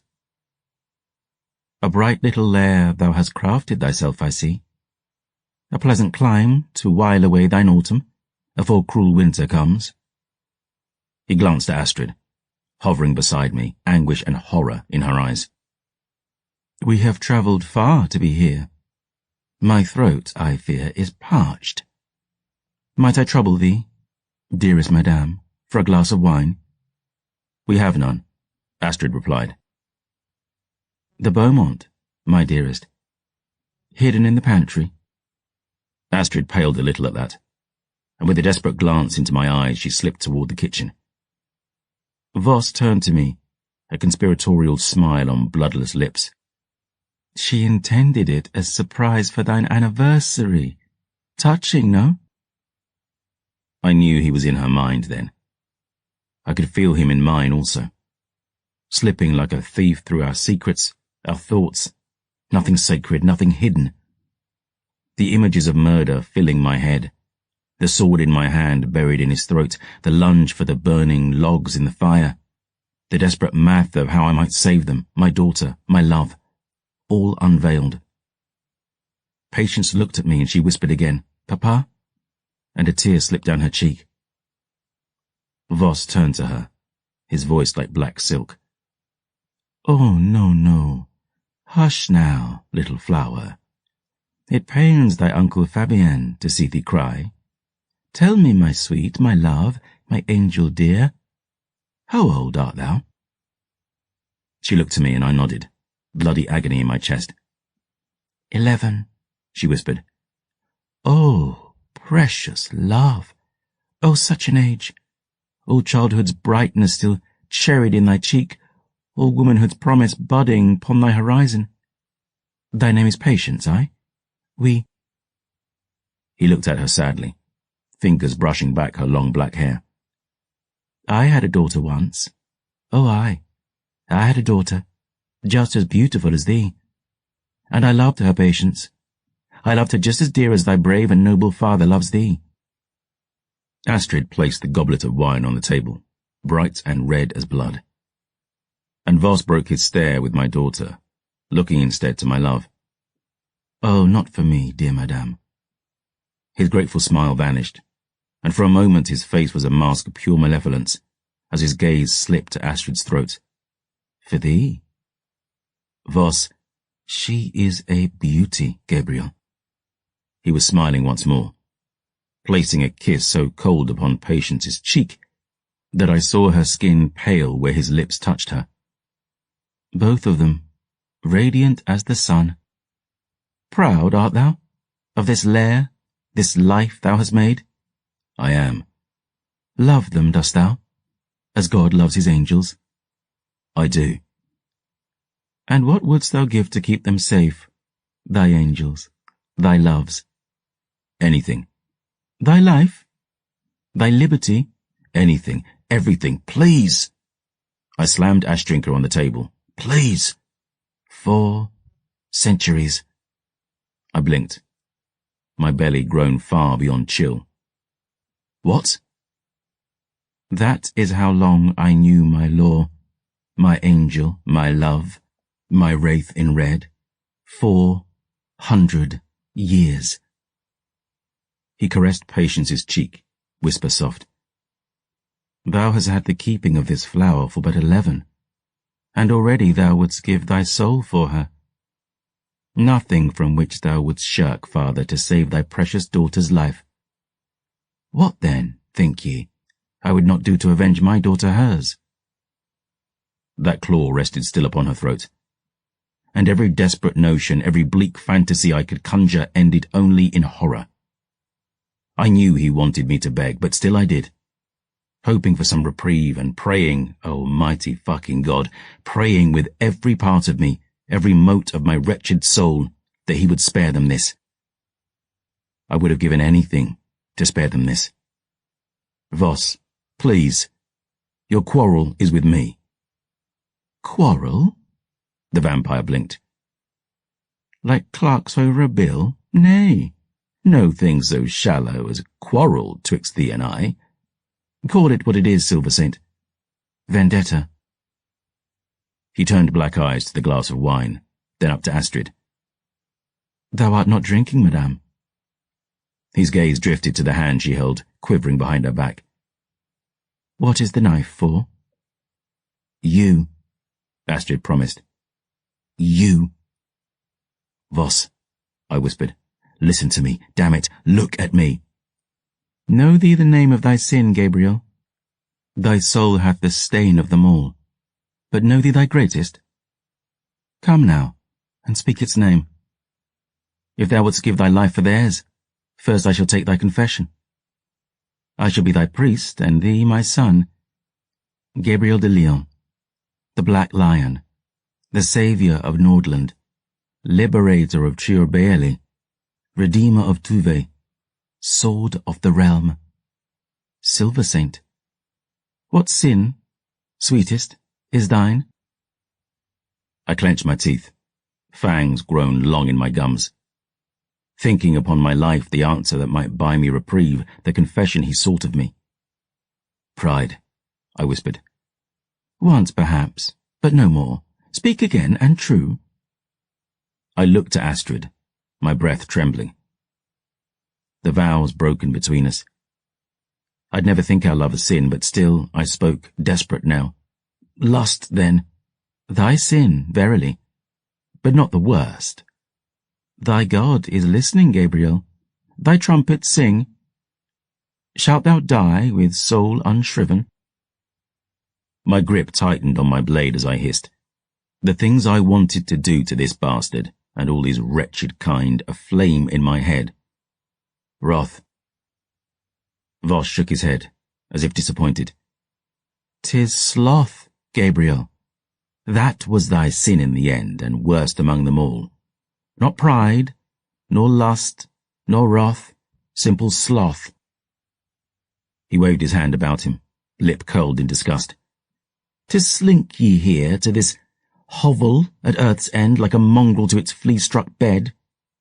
To foil my design, to stand in my way, verily to take my daughter's life. All these wrongs might I have forgiven had ye but stayed thy course. Long centuries have I sought an adversary worthy of my ire, and for one bleak and blessed moment, as I heard my daughter scream through the death ye gifted her, my hollow heart sang as it hath not for centuries at the thought. Perhaps I had found him, that man who could give me but a second in which I might once more taste life through fear. I hoped. Verily I prayed. He shook his head. And this is what becomes of thee? This pitiable, ordinary life? Nay, nay, this I cannot forgive, old friend. To turn thy back with deed undone? To step from stage with song unsung? Magnificent, were ye, Gabriel. And now, thou art a lion, playing at being a lamb. And that is why, by God, thou art abandoned, and why he hath unleashed me upon thee.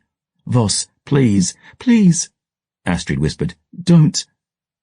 So beautiful, he whispered, running a claw along Patience's neck. But already ye fade, Patience. The sweetness of the fruit is but the prelude to decay. Dying hast thou been since the day you were first born. Almighty fucking God, Voss, you said you'd let her go. He looked at me, his eyes black glass, like mirrors in which I saw myself, wretched, begging. And he spoke then, the words that would unmake my world. And unlike thee, I keep my vows. His hand moved, just a flicker, and he... Gabriel's voice faltered, ashes on his tongue. To speak it would make it real. To speak it would be to live it again. Jean-Francois sat with one pale hand pressed to his chest, a sliver of pity in his soulless eyes. The cell they sat in was cold as tombs, the pale light of dawn not long from the horizon. But the dark in that stone room was deep as any the vampire had known, as long and empty and bleak as a lifetime unloved. And he stared at this man, this broken wretch, leaning forward in his chair and covering his face, shoulders shaking in silent sobs. And a single bloody tear spilled from the vampire's eyes as he whispered, Almighty God. The last silver saint drew a shuddering breath. Looked to the skies above. Where?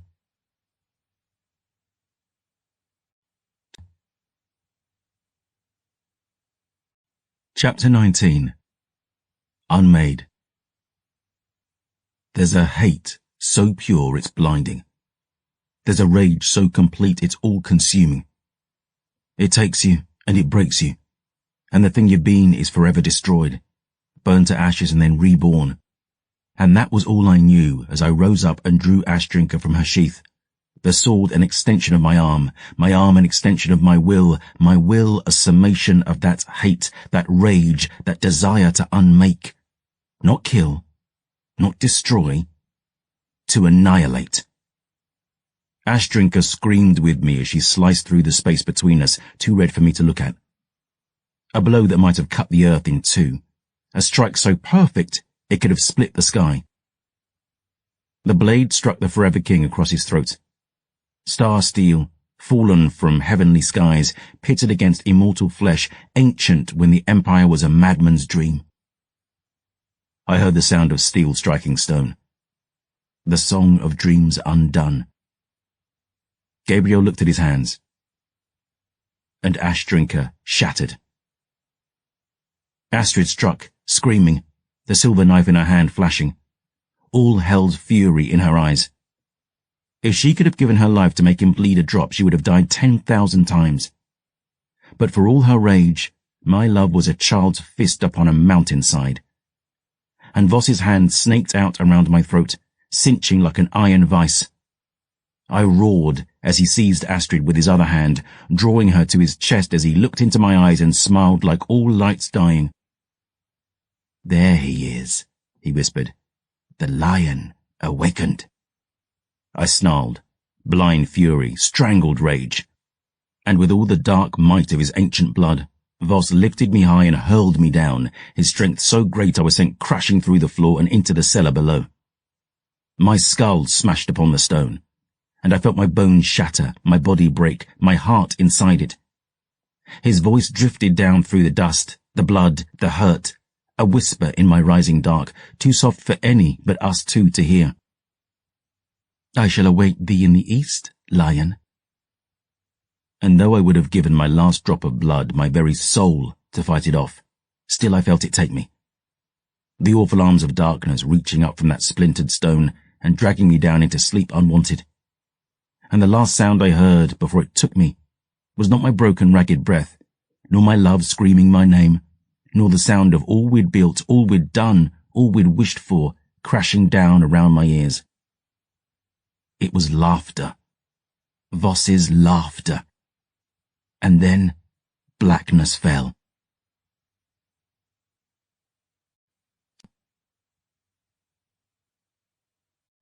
Chapter 20. A Promise in the Dark. I woke in darkness. Blood in my mouth. Blood in the air. And I wondered if this was hell. No flames, no fallen, no lake of brimstone. Just dark and silence unending. But then I moved and pain lanced through me, broken bones and bleeding meat, and I realized life, cursed and hateful, still coursed through this wretched body. I felt a weight upon my chest. My fingers roaming old leather, cool metal, familiar. A razored edge, a jagged tip with 6 inches now missing, my sword laid out upon my breast as for a king in a barrow of old. My eyes began to pick out details in the black. Shattered bottles and crumpled shelves. I was in our cellar, I realized. The ruins of it, anyway. Ceiling beams held an avalanche of broken stone but a few feet above my head. It looked as if the entire house had been brought down atop me. The lighthouse also. Tons of fallen masonry held in check by only a few slivers of wood and the accursed hand of God. God.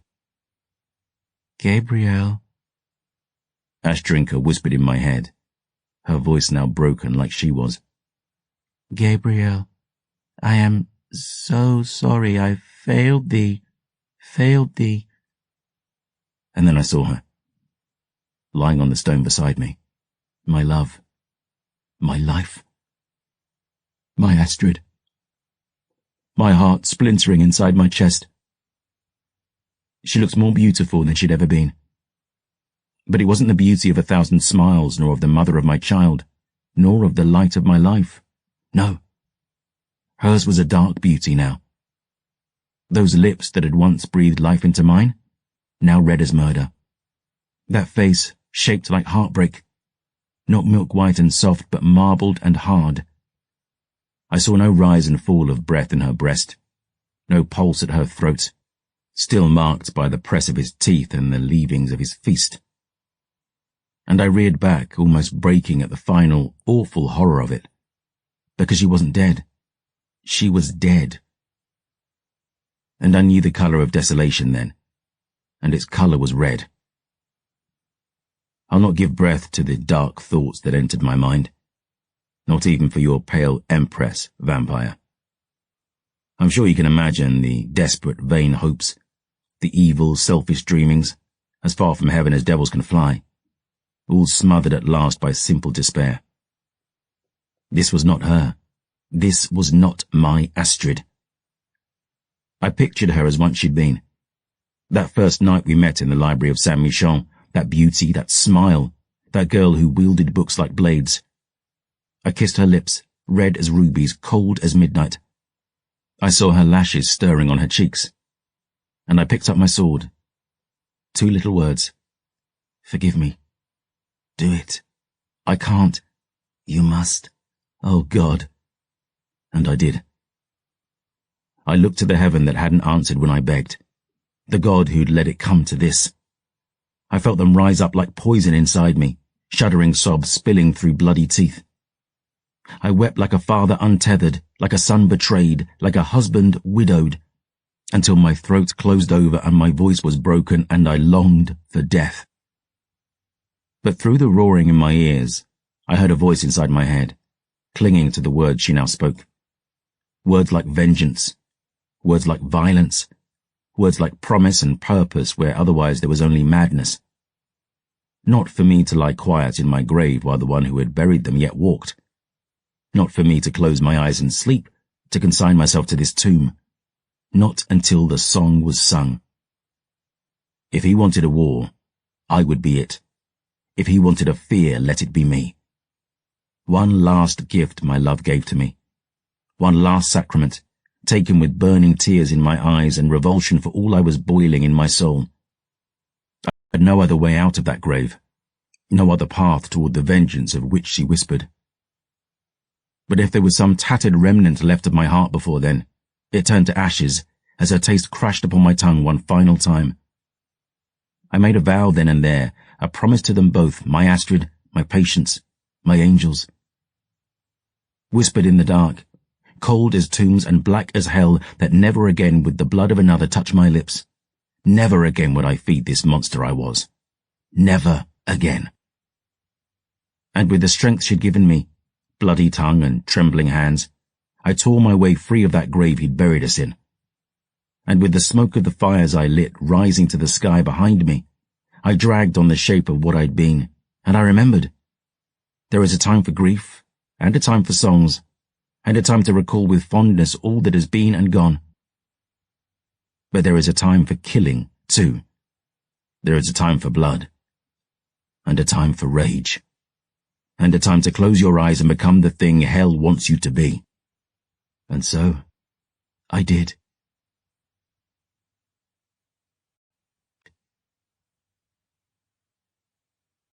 Chapter 21. All and Everything. I fell silent, still staring out that empty window of Chateau Avelaine. The place she'd never been. The chapel where we'd been wed. Echoes of my happiest day. Dior still knelt on the floor beside me, squeezing my hand so tight I thought she might break it. Weeping so hard I feared she might never stop. "I'm sorry, Gabe. God, I'm so sorry." "Now you see," I whispered, "why I'll not give you over to him.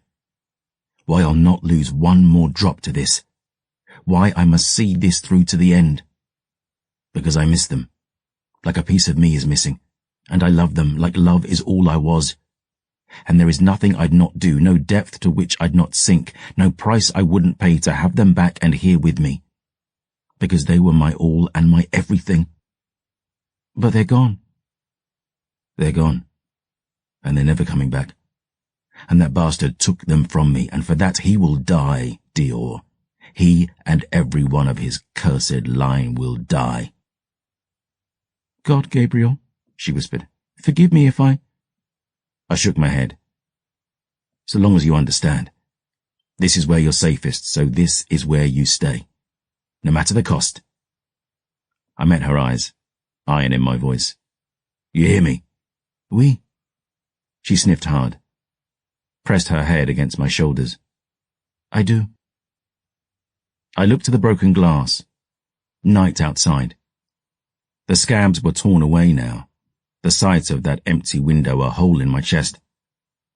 But the rage did a little to cauterize the bleed, and the thought of what was to come did the rest, enough for me to put aside the grief for one breath longer and do what must be done. "I have to go find Ash. Then talk to Aaron. I need you to go to your room and stay there. I'll have Baptiste send his best people to watch your door until I get back. Answer to no one till I return." She nodded, eyes downturned. "Oui, promise me." "I promise. I mean it." She met my eyes, her own flashing. "I promise." I nodded once, swallowing the taste of salt and blood, pushing aside sorrow and focusing on that fire within as I rose to my feet, drawing Dior up with me. "It's almost light. I know it's hard, but try to get some sleep. Tomorrow will be a long night, the longest of your life. But I intend you see the dawn. Silver heels crunched on broken glass as I made to leave. Gabriel. I turned at her voice. And as I did, she threw her arms around me and pressed her cheek to my chest and squeezed for all she was worth. You're a good man, Gabriel de Leon. Merci. For everything.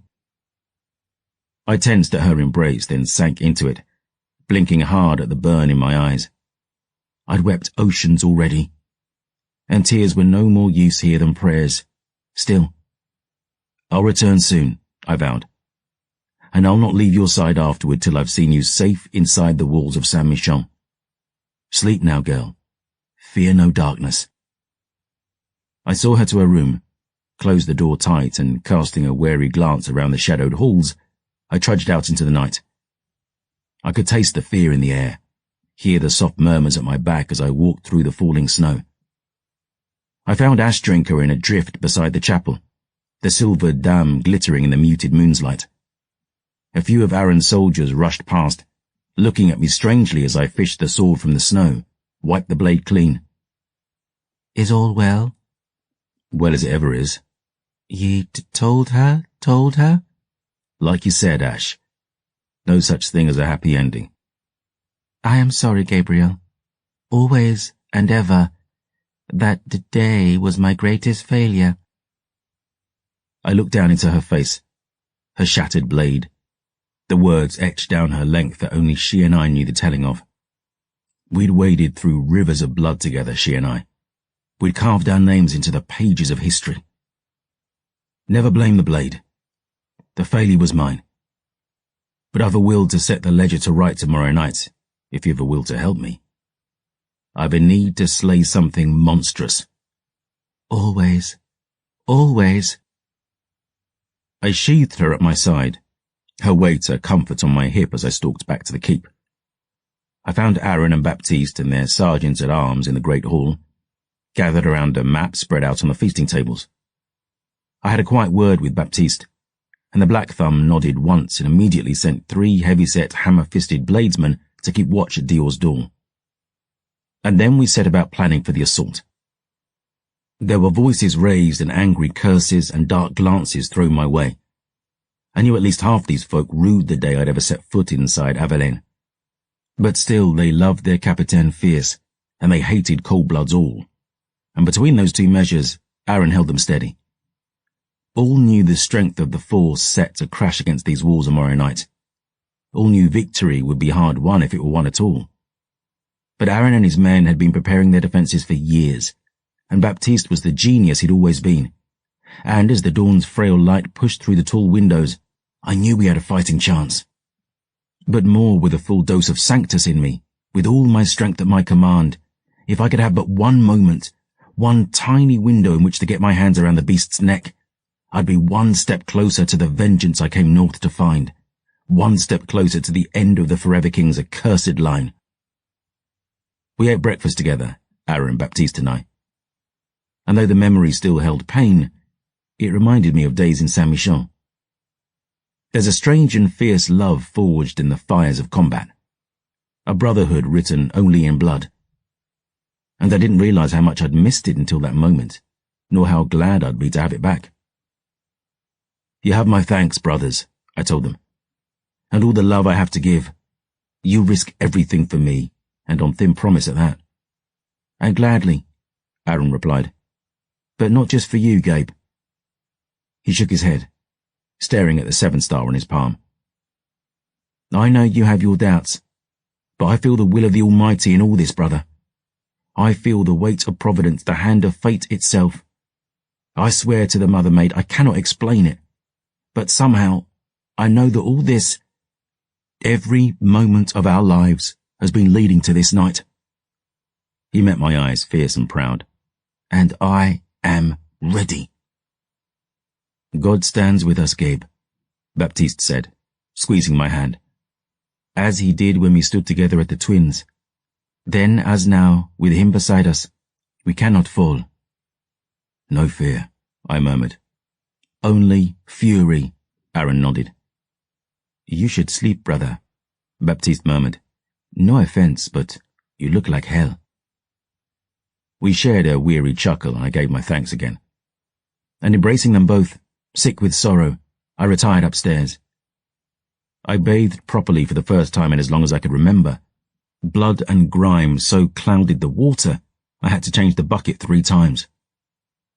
Dragging the tangles out of my hair, shaving off my road whiskers with a razor Aaron loaned me, I looked at the man in the mirror and saw the scars within and without. I wondered if he would ever find peace, if he would ever forgive himself, if it would ever be over. And then I trudged to my bedchamber, wanting nothing more than a few blessed hours on clean sheets and a soft bed. God, the thought of it seemed like heaven. But I stopped off at Dior's room first, nodded to the bladesmen on duty outside her door. They looked at me with faces grim and eyes narrowed, resentful and sullen. But one of them finally spoke, a gruff Ossian fellow with a beard like a brace of badgers. "You'd near remember," he grunted, "but we fought alongside each other at Bay Sita." I looked at him, bleary-eyed and exhausted. "Redling," I finally said. "Redling a scythe." He blinked in surprise. "That's right. How'd you—" "I remember," I sighed. "I remember everything." The man looked me over, flint eyes and bristling beard. "I'll give you nae thanks for bringing such evil to our door," he growled. "But if I must fall tonight, I'm proud to do it at the side of the Black Lion." "Oui," said the second bladesman. "God bless the Lion." I nodded thanks, shook their hands, told them to know no fear. And then I opened Dior's door a crack, peered into the dark of her bedchamber. She faced away from the door, bundled up under her blankets, soundless and still. I watched her a moment, reminded of the nights I'd stood at the door to Patience's room, just listening to her breathe and wondering how in the name of heaven I'd made something so perfect. Again I felt my eyes burn. Again I blinked away those useless tears. And then I realized that Dior wasn't breathing at all. That her coat wasn't hanging on the peg, nor her boots sitting at the foot of her bed. And my belly turned to ice, and I stormed into the room already knowing what I'd find as I ripped away the blankets. Jean-Francois dipped his quill into the ink and smiled faintly. Pillows. Dior Lachance was no coward, but she sure as hell was a liar. Gabriel shook his head, taking a long gulp of wine. And the lying little bitch was gone.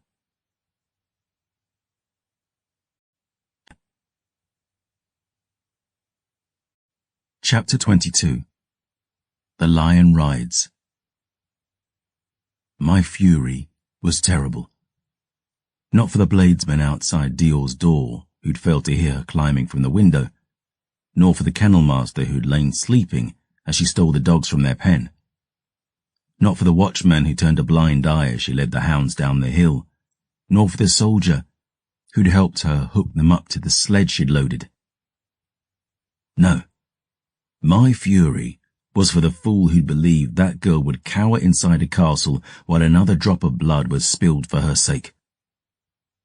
We stood on Averlane's high walk now, peering out through the crenellations to the glittering mare in the frozen valley below. "She rode out at dawn," Aaron reported, "into the snow, headed northeast toward the Maids Road. She can take that all the way to Saint-Michon if—" "No," I scowled. "She's riding on the river." Baptiste shook his head. "Our scouts report she was trekking. She switched back. The little bitch is clever as cats. And after getting an eyeful of that map in your hall, she knows the mare will see her all the way to the monastery." "How do you know that, brother?" I breathed deep, sighed a cloud of rolling frost. "I offered her a phial of my blood, way back in Windvale. She refused it. So when I got her that new coat in Red Watch, I slipped the phial into the lining instead." Shaking my head, I remembered Master Greyhand's lessons. Old age and treachery can always overcome youth and skill, Lachance. Forgive me, Gabe, Baptiste said, but what good is a phial of your blood? Because I can feel it. Jean-Francois stopped writing, glanced up from his chronicle. Feel it, de Leon? Gabriel nodded. I'd never had a teacher, never met anyone who could unlock the secrets of my bloodline. But still, I'd learned a few tiny invocations over the years, scraps and whispers, hidden in the pages of Saint-Michel and unearthed by my love. Sanguimancy, the historian murmured. Oui. And atop the walls of Avelaine, I reached toward the horizon and felt it sure and true, a tiny piece of me inside a prison of glass, headed north along a road of grey ice. She's on the river, I said, and the dead are following. The watchman said she'd loaded her sled with supplies, Baptiste murmured. But even running heavy, the dead won't move faster than a team of dogs on ice in daylight. Day won't last forever, Aaron warned. I have to reach her by nightfall, I said, marching down the stairs. That's when they'll hit her. I need the rest of your dogs, Aaron, and a sled, quick as you may. I'll come with you, he declared, and again I marvelled at the trust and love my brother bore for me. I smiled at him, even as I shook my head. She has a 2-hour head start. I need to run light as I can. Gabe, you can't take Danton and that army alone. I patted Ashdrinker's hilt. I'm not alone. Baptiste shook his head. Gabe, I'll not waste time arguing, brothers. Mother Maid knows what I did to deserve friends so true as you. But you've not dogs enough to follow me, nor horses that can run safe on a half-frozen river. And every minute we waste is another minute Danton draws closer to that girl's throat. So get me those dogs. Please. The kennel master worked swift, stripping a sled back to the bone so I might run lighter. I stood with my brothers on the frozen pier, the mare stretching away into falling snows, the folk of Avelaine watching from atop their walls. They felt guilty, no doubt, that they turned a blind eye and let Dior leave alone. But more they were conscious that the girl had drawn the shadow away from their walls, that she'd thrown herself over the brink to spare them slaughter. And their voices were raised up now, a clamour along the ancient stone and ringing somewhere in the hollow of my chest. Godspeed, de Leon. Mother Maid bless you. The lion rides. The black lion rides. Baptiste threw his arms around me, hugged me fierce. Angel Fortuna ride with you, little lion. May God and all his heavenly host watch over you. Merci, brother. Look after this pretty boy for me. But Aaron wouldn't share the smile I shot him. This is foolishness, Gabriel. Let's call it reckless. Such was ever my nature. Now tell me farewell, brother, and bid me Godspeed. And if you've a will to pray for her, I'll not curse you for it. For her, but not for you. He doesn't listen, Aaron. I smiled sadly. He never has. Aaron slipped a bandolier over my shoulder, loaded to bursting with silver bombs, holy water, Sanctus files. And then he dragged me into an embrace, squeezing tight. Remember, Gabe, he whispered, it matters not what you hold faith in, but you must hold faith in something. He kissed my brow, eyes shining. Godspeed. Ride hard. The wind was at my back as I charged out, as if the storm itself spurred me on. The dogs were that dauntless Nordish stock, known as lancers, and they ran swift, my sled blades hissing across the ice as we barreled down the frozen curve of the Mer. The riverbanks were crags and cliffs at first, the good black basalt of my homeland's bones, and the fresh powder in front of us was unmarred by track or tread. But a few hours upriver, the cliffs gave way to lowlands and frozen deadwood, and I saw the twin arcs of sled blades and a multitude of dog tracks veer out from the banks onto the ice. Dior's trail, sure and true. She'd carried her sled over the rocks and onto the river, hoping to hide her passing. But I knew a bloodhound as skilled as Danton wouldn't be thrown off by so simple a ruse, and soon after, Her tracks were lost in the tread of the things that followed her, a great host flooding out from the woods and pursuing her up the mare. I pictured the high bloods and wretched Danton had brought with him, looked to the meagre supplies I'd carried, the broken blade at my waist. In truth, I didn't know if it would be enough, but when there's little you can do what little you can. A snowhawk cut through the skies above me, mottled white and iron grey, calling upon the frozen air. My lancers ran onward into the blinding snows. The wind had shifted now, a howling northerly cutting like a sword down the mare's gut, the falling snow like razor blades. My collar was up about my face, my tricorn pulled low, but my eyes still burned, tears frozen on my cheeks, the chill making my knuckles ache. The blackened sun was slinking toward its bed now, a moonless night waiting in the wings, and still no sign of my quarry. But as the day star dipped toward the horizon, long shadows blurring in the muted light, my heart surged as I saw it in the distance, the faint churn of powder thrown up by hundreds of feet. And I realized I'd caught them both. Danton's horde running hard on Dior's heels, the girl fleeing before them as if the devil himself came behind. She was bent over her sled, roaring for her dogs to run, run, and spurred on by their fear of the dead, the hounds barreled down the ice like lightning. But as the sunlight failed, the dead grew stronger, ran faster, drew closer, ever closer to their prize. The wretched ran first, like beasts before their masters' whips. The high bloods came next, those dread cousins and children Danton had mustered to his aid, iron-hearts all. And at the last came the beast of Verlaine. I could see him now if I squinted, rage flaring at the memory of him standing outside my home the night his father knocked 3 times on my door, bearing silent witness to the atrocities within. I owed his famille blood, and tonight, I vowed, I'd begin to repay the sum.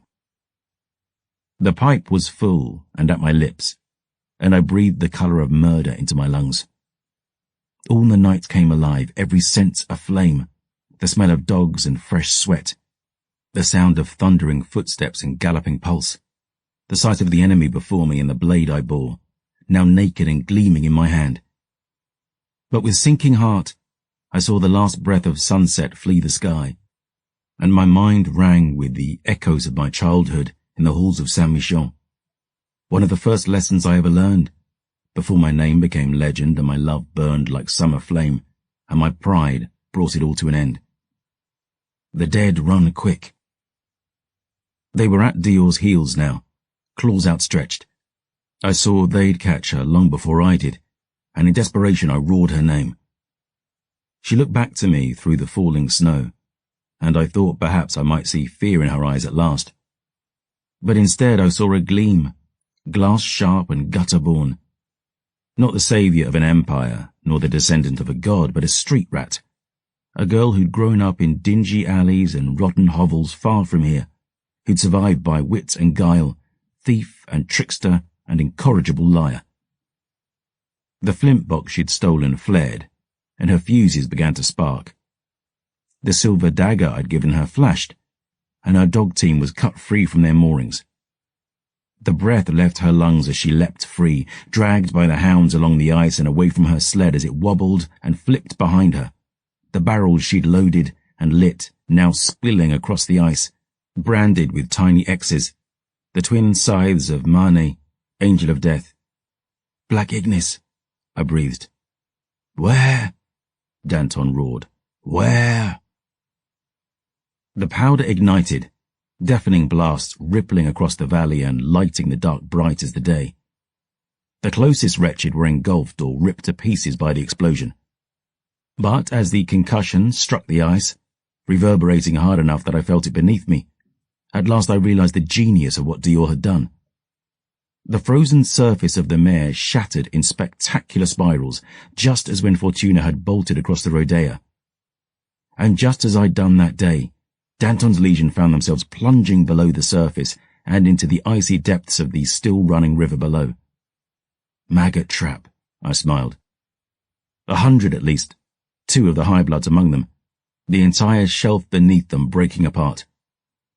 Only a few had mind enough to scream as the water washed the flesh off their bones, and death, long denied, wrapped them at last in loving arms. But others scattered, Danton among them, veering away from the gulf and skipping across the shattering surface. Like shadows, fleet and deadly, they danced along the cracking frost closer to the shore, where the river was frozen all the way to its beds, and there they continued pursuit. Dior's gambit had carved a bleeding gouge through Danton's force, but dozens of the vampires still remained, most of the high bloods and the beast himself among them, and now Dior's folly was laid bare. She was dragged along the ice behind her dogs, desperately clinging to the severed harness. I bent double, roaring at my own lancers to run onward, swerving around the gulf in the shattered river glass and riding on. But Danton was filled with fury now, he and his cohort drawing closer, ever closer. "I said I would hunt thee forever, girl. Fuck you," she sputtered, holding on for dear life. "You must say please, love." "Danton," I roared, "face me, coward." But the beast ignored me, save to glance over his shoulder and give me a murderous smile. I was still too far away to help her, barely keeping pace while the vampires gained with every step. If they caught her, those high bloods could keep me busy while the beast made his escape with Dior, and all this, everything, would be for nothing. I heard that snowhawk calling again somewhere in the dark above, Astrinka's voice ringing in my mind over the clamour of my pulse. "Ride, Gabriel. We must save her. Ride!" And then the inevitable happened.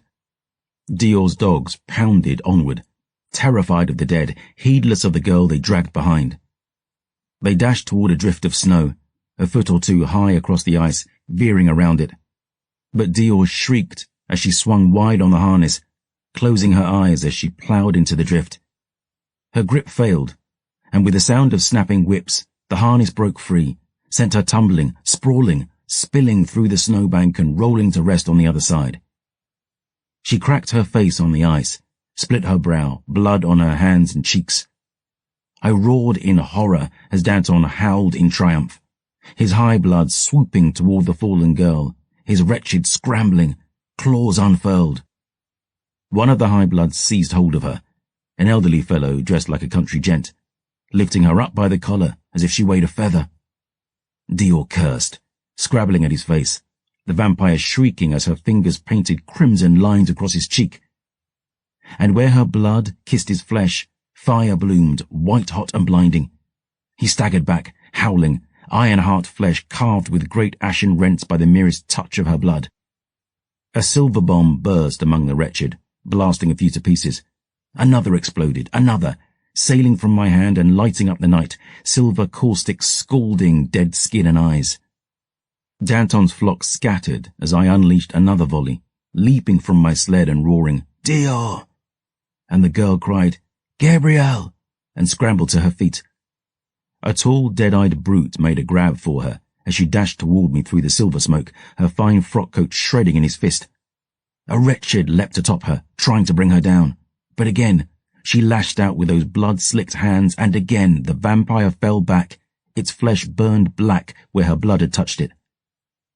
She made it to my side, crashing into my arms, face slicked red. Astrinka sang in the air, scything through the wretched at her back, leaving them in smoking pieces on the ice. I hurled my holy water, my silver bombs, cutting through the rubble that charged me headlong, soulless eyes and open mouths. Dior lashed out with her silver steel dagger as I cut more wretched down into the bloody snow, the pair of us standing back to back as the song of the blade rang in my head. Steel as mother, steel as father, steel as friend. I'd been killing these bastards since I was 16 years old, and near the first of them I'd ever slain was a prince of forever.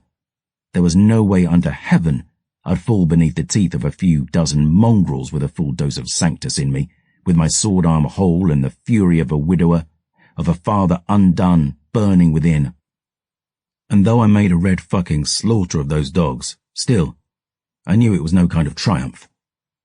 Danton and his high bloods hung back, watching as I spent the last of my arsenal, backing away onto the ice now with nothing left to throw, no more tricks up my sleeve. And still almost a dozen high bloods to kill. They fanned out about us as we backed away, slowly encircling. I knew a few by name, by bloody reputation.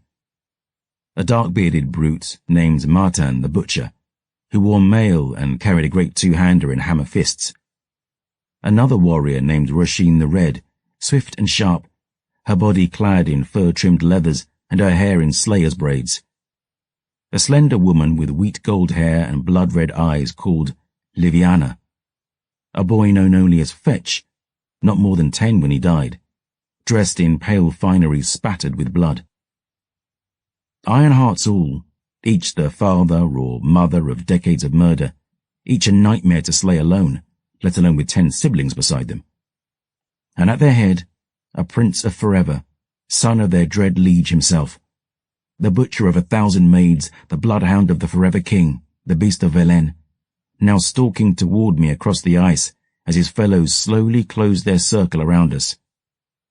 "I warned thee, Silver Saint," he said. "You should have stayed buried." I clenched my fangs. "Papa should have killed me when he had the chance, bastard." "But he did kill thee, de Leon. Not the hero whose songs were sung for, the chevalier who defeated undying armies, the man who became legend. Not even the boy who slew my sister dear do I see before me." Danton shook his head, their circle drawing tighter. "A shadow is all that remains of thee, a hollowed cur, a drunkard and a wretch, sodden with spirits and with spirit broken." Danton raised his blade, the sabre's edge gleaming. "But ye may still live to see the dawn, de Leon. Thou hast business with my dread father in the east, do ye not? Debts unpaid." He circled around us now, behind the wall of his high bloods, his smile ruby red. "Thy patience, thy Astrid. Thou didst slumber in thy cell as my father had his way with thy bride, but still, certain am I thou hast imagined the sweet sufferings he bestowed before planting her in the ground beside thee. And more certain am I thou doth desire nothing so much as to see my king again." The leather on Ashtrinka's hilt creaked as I squeezed it tight. "A chance for vengeance I offer thee," Danton said. "Put up thy sword and step ye aside. Give the girl over to me, and ye may yet live to see thy vow fulfilled. Ye need not die for her, de Leon. For in the end, what is Dior le Chance to thee?" I glanced to the girl at my back, bloodied and shaking, eyes wide and blue, rimmed with tears. "Gabe," she whispered. And I saw the truth then, the truth of it all. No matter the vengeance I'd sworn, nor the life that had been stolen from me, nor the endless ache inside my chest, because even in darkest hours that ache let me know I was still alive. It was as my love had told me, as she'd always said, hearts only bruise, they never break. And in the end I knew I'd not take back a breath of it, not the bliss I knew then, nor the pain I felt now. Not all the forsaken hours I'd spent without them, the ache of my lips without Astrid's kiss, the emptiness of my arms without Patience's embrace. In those few moments I had with them, and if only then, I was immortal. Because they were immaculate, and they were mine.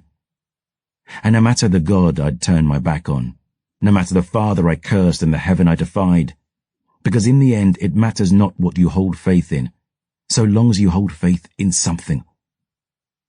I tore off my glove with my teeth, wrapped my bare hand in Dior's. "I will never leave you," I vowed. It began as an ember, just a spark to tinder, finite and small.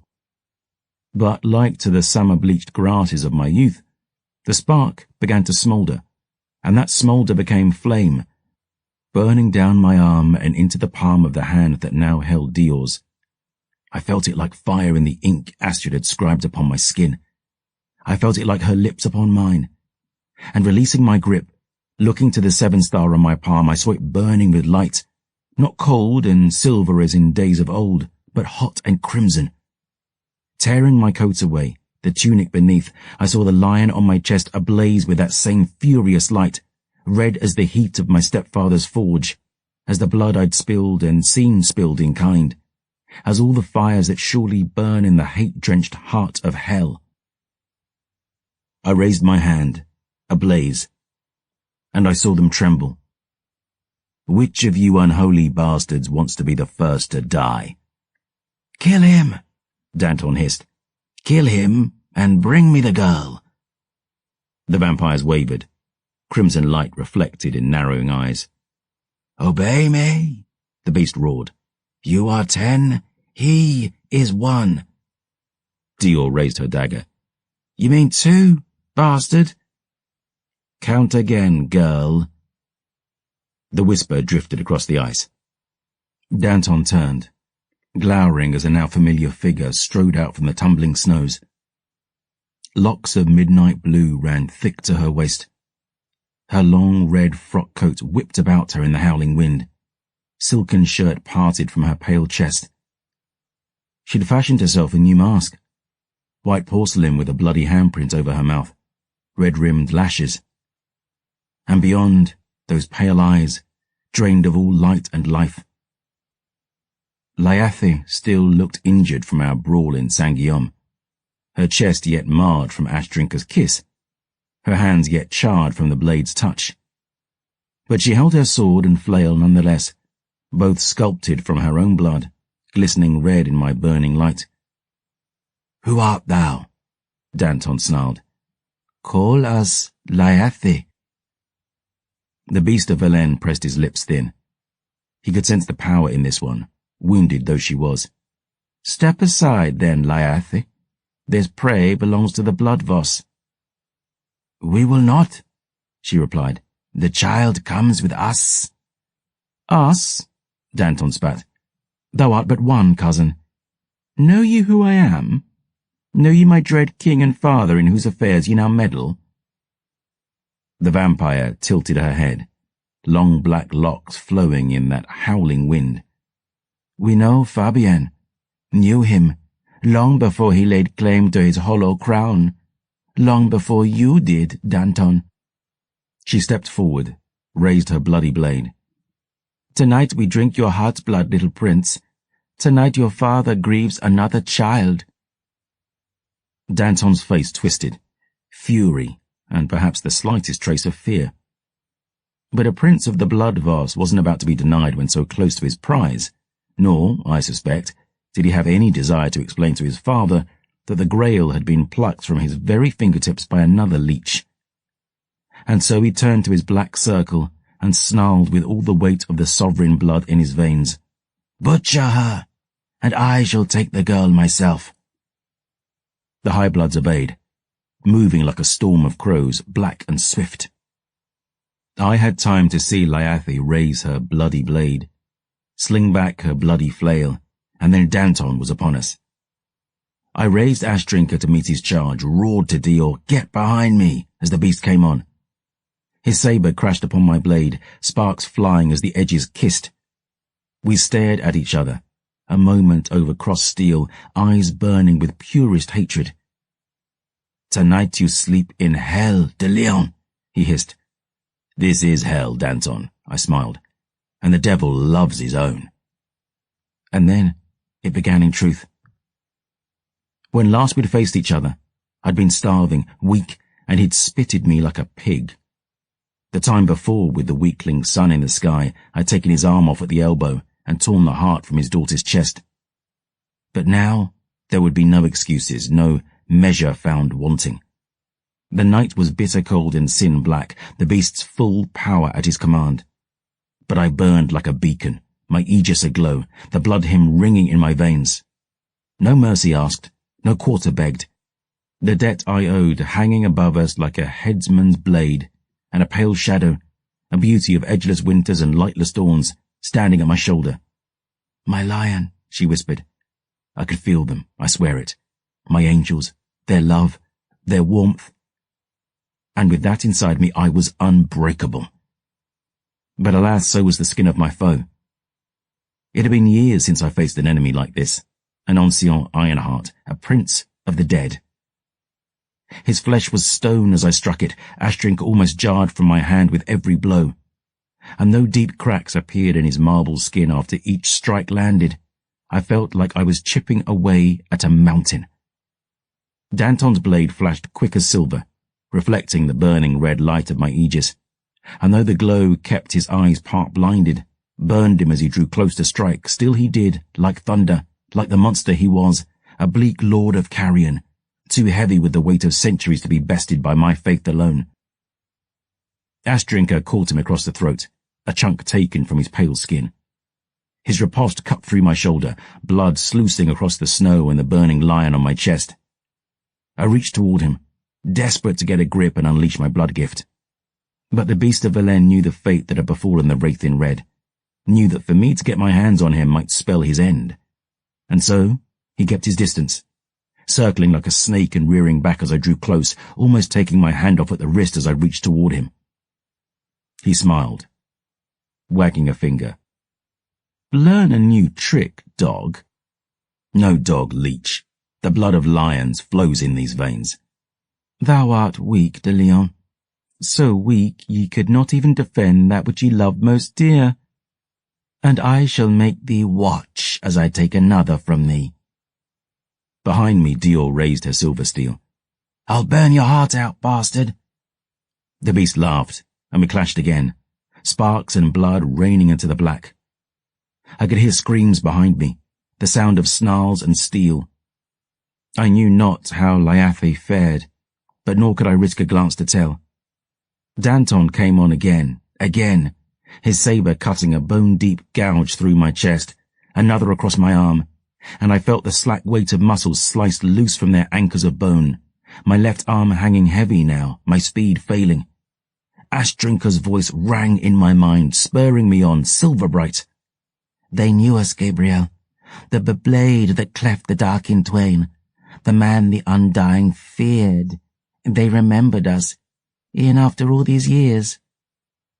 The silver dame smiled in my mind. "And so do I." We feinted, shifted, and finally lunged, everything we had behind that strike. Ashdrinker split the night in two as once she had, arcing between the falling snowflakes and toward the beast's chest. With snarling, sinuous speed, Danton raised his blade, turned Ash aside, and instead of sundering his long-dead heart, the broken blade pierced his shoulder, driven into the hilt. The beast roared in agony, fangs bared bloody. But I saw my folly now, same as Saoirse on the walls of Saint-Guillaume. My blade was stuck in the stone of his flesh, his hand locking about mine on the hilt. His claws whistled as they came, speeding toward my throat, Dior screaming my name as I tore myself loose, talons shearing across my chin as I tumbled backward and landed with a crunch on the ice. The beast towered above me now, gasping as he tore Ashdrinker free. His hand smouldered at her touch, and with a dark curse, he flung her away into the dark. And on he came, plunging his blade toward my heart. I rolled aside, kicked his knee with silver heels, rewarded with a crunch, a curse. But he swung again, blinded by my aegis, by his fury, at last striking true, his sword spearing my bicep and pinning my left arm to the ice. I roared in pain, thrusting my free hand toward his throat as he lunged atop me. We struggled, fangs bared, breath hissing through my teeth. All I needed was 1 moment, 1 second with my fingers around his neck. "I'll kill you, bastard," I spat. "Bastard?" He smiled ruby red as he leaned in harder. "Nay, half-breed, no bastard I. I am of the blood Voss, the blood of kings. I am a prince of The vampire grunted as Ashdrinker plunged down through his back. His black eyes grew wide, and he stared stupidly at the blade of broken star steel protruding from his chest, bewildered at how Ash had bested his flesh. But still, he was the son of Fabienne Voss, Ancien Ironheart, and the bastard didn't die. He snarled at the girl who'd stabbed him, Dior, standing behind him now like a thief come in the night. She was gasping, ragged, her hands slicked with blood as she tore the blade loose. The beast reared up toward her, serpent swift, furious. But he staggered as the wound in his chest began to smoulder, and I saw Ashdrinker's blade doing like same, as if the gore upon it burned. And I realized at last that the blood on the blade wasn't his, it was hers. It was hers. Her palms sliced open, and the blood of the Redeemer himself smeared upon Ashdrinker's broken edge. Danton clutched his chest as it burst into flame, and the scream that tore up out of his throat came straight from the bowels of hell. Dior swung again, no master with a sword, but still silver quick. And Ashtrinka, forged in an age long past by the hands of legends, and now blessed by the blood of the Grail herself, split his throat from ear to ear. The beast staggered back, trying to scream, trying to curse, trying to beg through the ruins of his neck as those flames spread, as his flesh turned to ash, as he stumbled and fell onto the ice. His body convulsed as if the thing inside him, that dread animus that had propelled his corpse through countless years, refused to let go its broken shell. But the fire laid claim his skin, and dread time laid claim his flesh. And by the terror in his final, croaking wail, I like to believe the dread emperor of hell itself laid claim his wretched fucking soul.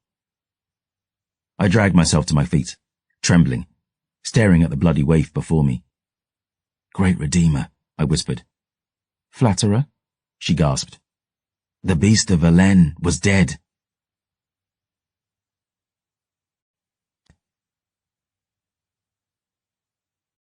Chapter 23. Réunion des familles. A scream tore the night behind us. The sound of fat boiling in a fire. Dior tossed me Ashtrinka, the hilt still sticky with her blood, and we turned toward the ungodly wail, my eyes widening at the sight before us. Fuck my face, I breathed. Lyathi still brawled with the High Bloods, 10 against 1. And though besting foes that many and powerful would take a miracle, it seemed to be raining miracles on the mare that night. In fact, though her black hair was now soaked with blood, her red coat and pale flesh torn by dead claws, Lyathi seemed almost to be winning. Martin the Butcher was now a smear of ashes inside a suit of smoking chainmail. Roisin the Red had lost an arm, using her other to hold in the contents of her sundered belly. Liviana lay curled in the snow, clutching the smoking ruins of her right hand. And I watched in fascination as Lyathi hauled the boy Fetch off the ice, his pale finery now red with blood, squealing like a stuck piglet as her hand closed about his neck. I felt my belly surge as I heard a familiar sound, caught a familiar scent, that of boiling blood. Sanguimancy, I whispered. The boy screamed again, little legs kicking, jaw distended in agony. And Ironheart though he was, I saw Lyathi's fingers digging deeper into the blackening flesh of his throat, that marble turning to ashes, blood rising in gouts of red steam from his bleeding eyes. The elderly gent flashed out of the snow, snarling, and Lyathi was forced to fling the boy away before she could finish him off. But he hit the ice, wailing and thrashing, red smoke wafting from his ruined throat. My prince, Liviana whispered. The High Bloods turned at her voice, looking at the ruins of the beast at my back. I stalked toward them across the ice, Lyathi backing away from the glow of my aegis, hissing in soft rage. The enemy of my enemy was just another enemy, and I'd never stand willingly beside a vampire in battle. But if this unholy bitch happened to kill a few of these leeches for me while I cut the rest to pieces, then as she fucking liked it. The Ironhearts quavered, staring in bleak amazement at the ruins of their lord, pondering whether to fight on or simply flee into the dark. The Lord is my shield, unbreakable. The roar rang across the frozen mare, a small flare lighting the distant dark. A glow I'd long ago forgotten brightened the night, silver blue and charging toward us. Goosebumps prickled my skin, not at the freezing cold, but at the sight of the Mother Maid and Redeemer, the angels of the host, bears and wolves and roses, throat to wrist to waist. That holy magic, wrought by the hand of silver sisters, the armor of the Silver Saint. 4 figures ran down the ice out of the north, the holy light on their skin burning like ghost flame. They carried silver steel blades and their eyes were fierce and wild. I'll be damned, I breathed.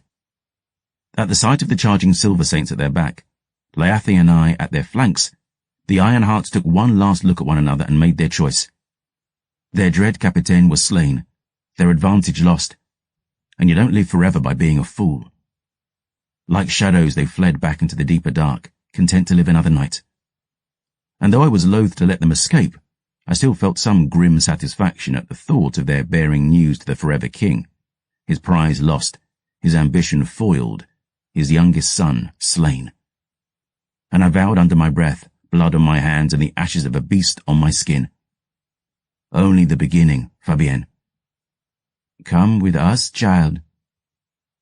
I turned incredulous. Layathi stood in the snow, fingers outstretched, bloody handprint painted across her mouth. Dior exchanged a glance with me and raised her silver steel dagger. I almost laughed. Surely you're jesting. That snowhawk cut through the skies above as the saints dashed toward us. Layathi fixed me with pale, lifeless eyes, narrowed against my light. There is but one place in the entire empire this girl is safe, and it is not in the crumbling halls of your wretched Ord. Bitch, I sighed. Shut your fucking mouth. I raised Ashdrink between us, her blade drenched blood red. If you think I've dragged my arse halfway across this empire, murdered priests and been tortured by inquisitors, fought off hordes of wretched and fled deep-willed horrors, battled princes of forever and eaten my weight in fucking spudloaf just to hand this girl over to you now, you're madder than the sword in my hands, vampire. The snick and the snack, Ash whispered. And the red. You have no clue as to what this girl means. This girl has a name, Dior snapped, and she's standing right here. Gabriel, came a distant cry. They have no comprehension of what you are, Layathi hissed, glancing at the oncoming silver saints. Come with us, child, I beg you. That pale hand reached through the falling snow. Come with us or die. But Dior shook her head, lip curled. You fuckers murdered Rafa, Saoirse, Bellamy, Sister Chloe. I may not know much about this Silver Saint game yet, but I learned quick, and I've learned this. Dead tongues heeded, are dead tongues tasted. Gabriel, came that cry again. Dior. Fools, Layathi hissed. Fools. The silver Carder reached us, bathed in divine light. Outnumbered, wounded, and nobody's fool, Layathi snarled behind her mask, swept her shredded coat about her, and blew apart into that storm of blood-red moths, winging upward into the tumbling snows. Sweet Mother Maid, one of the saints whispered. What was that? I looked to the four of them, silver-clad in the cold. One was a Sudhaemi youngblood I'd no knowing of, dark of skin and black of eye. But the other three I knew from days of glory. Big de Severin, the bear of the blood Divock ablaze on his chest, and his mug's face split in a stupid smile. Sly little Fincher, a gleam in his mismatched eyes, as he lifted the silver carving fork his grandmama had gifted him, flashing me a rogue's grin as he twirled it between his fingers. At last, of course, the one I knew best of all. He was older now, ever skin and bone, hair that was once dirty straw now almost grey. But still he'd charged with all the faith and fury of his youth, a silver steel long blade in his one good fist, and righteous fury burning in his one good eye. Greyhand, I whispered. Gabriel de Leon, my old mentor breathed. By the Mother Maid and all 7 martyrs, I never thought to see you alive again. How in the name of God did you find us? He lifted his good arm, and the snowhawk that had been circling above alighted on his wrist. Old Archer passed a few years back. This is Winter. She's been following you since before you reached Averlane. But how did you know to even look for us? The girl beside me asked. I nodded to her by way of introduction. This is Dior Lachance. We know who she is, Greyhand said. Gabe, came a wild cry. Dior! My heart dropped and rolled in my chest. Dior's eyes lit up, and we both turned toward the shout.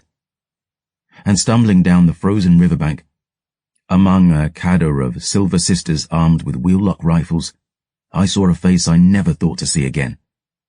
"Sister Chloe!" Dior cried.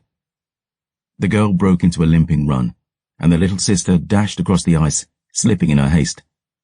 Dior slid as she tried to stop herself, tumbled into Chloe, and the pair fell again, laughing and weeping as Chloe whispered, "Merci, oh merci, Almighty God." "A river runner brought the good sister to Saint-Michel weeks back," Greyhound murmured. "He found her on the banks of the Volta, half drowned, mostly frozen.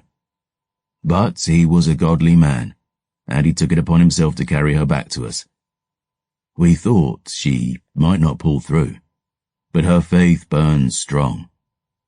And when she regained consciousness, Sir Sauvage told us of your travels together, that you and the girl might yet live. And so we sent our eyes to look for you, by all the roads you might travel."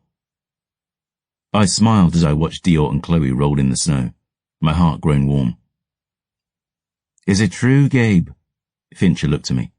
"What Sister Chloe told us about the girl?" "Is she truly the Grail of Saint-Michel?" the Séverin asked. I looked at the ruins of Danton's corpse, shaking my head. "Her blood burned a prince of forever to ashes, brought men back from the brink of death. If she's not what Chloe says, then I've no other explanation for what she does." "Redeemer be praised," Finch whispered, making the sign of the wheel. "The end, today's death," the young blood breathed. "Maybe," I sighed. "It's good to see you again." I looked toward Greyhound as he spoke, my jaw clenched. Reunited after all that time, I didn't know what to feel. He'd been my teacher, this man. He'd saved my life, and I'd saved his in kind. And though in truth I'd surpassed him in my days of glory, a part of every son will feel ever trapped in his father's shadow. But there was still a gulf between us. Greyhound had been among those who ordered me to set Astrid aside, who'd passed judgment on me when I refused, who'd sent my love and me out into the cold and dark. And though I remembered Aaron's words, though I was more conscious than ever that every moment of my life seemed to have been leading to this, that all I'd suffered and all I'd lost might simply have been so I could be the one to deliver Dior to Saint-Michel, still. "I wish I could say the same, Frère," I murmured. "Nay, Frère," Fincher said. "Nay longer. Greyhound stands as abbot now, Gabe." I looked to my old master in question. "Khalid?" His thirst grew too loud. Greyhound signed the wheel. "He took the red right 4 years back. God granted him the strength for a silver saint's death." "Better to die a man than live a monster, eh?" I asked. "You did it!" I grunted as Chloe barreled into me, throwing her arms around my neck in a fashion most unbecoming a sister of the Silver Sorority. But I caught her and laughed, the joy at seeing her alive overcoming the shadow on my heart at this strange reunion with the brotherhood who'd abandoned me. Chloe kissed my cheek, heedless of the blood and ashes, her eyes sparkling like cut crystal. "I knew it," she shouted, laughing and crying. "Did I not tell you all those years ago? Did I not say it then as now? God intended great things for you, mon ami, and you have done a greater service to this empire than any holy brother, any chevalier, any hero or emperor in all the pages of history." She kissed me again, squeezing tight. "You're a good man, Gabriel de Lyon, the best of men." "He's a bastard, is what he is," Dior grinned, limping toward us. "Watch your tongue, girl," I growled, mock serious. "I owe you a bollocking for breaking your promise to me, and you owe Aaron and Baptiste a sled and a team of dogs." Greyhound's jaw twitched as he glanced downriver. "Saint-Michel will compensate the Lord of Avelaine for his losses. You may give him my word when you return to the chateau." I frowned. "I'm not going back to Avelaine." Chloe nodded, climbing down from my neck. "Gabriel has business in the east." "I'm not going east, either." I glanced between the pair, a slow frown creasing my brow. I'm going to Saint-Michon with Dior. Chloe smiled soft, shaking her head. Gabe, she's safe with us now. You've done more than I could ever have asked, but there's no need to trouble yours. It's nothing close to trouble. I trudged across the ice to stand at Dior's side. The light in my aegis had faded now, and the cold was creeping in. But as she slipped her hand into mine, I could still feel fire in my chest.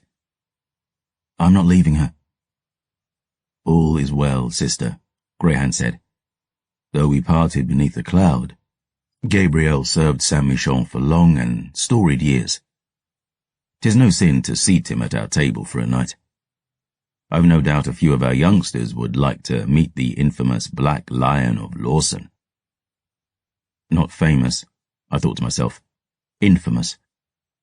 Chloe pressed her lips thin, but nodded. Varies, Abbot.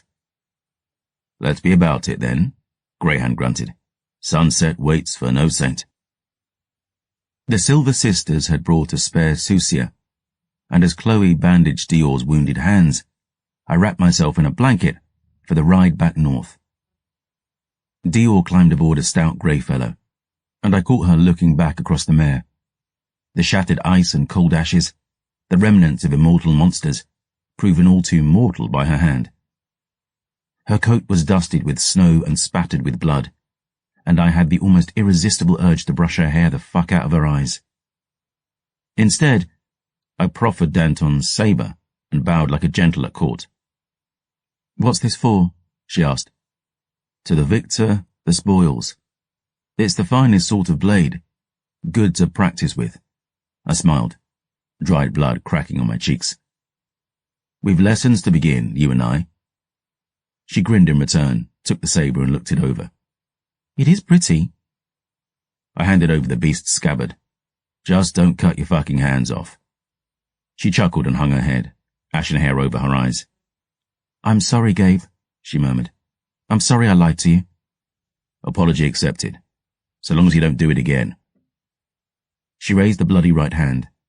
I do solemnly swear no more lying to Gabriel. Good.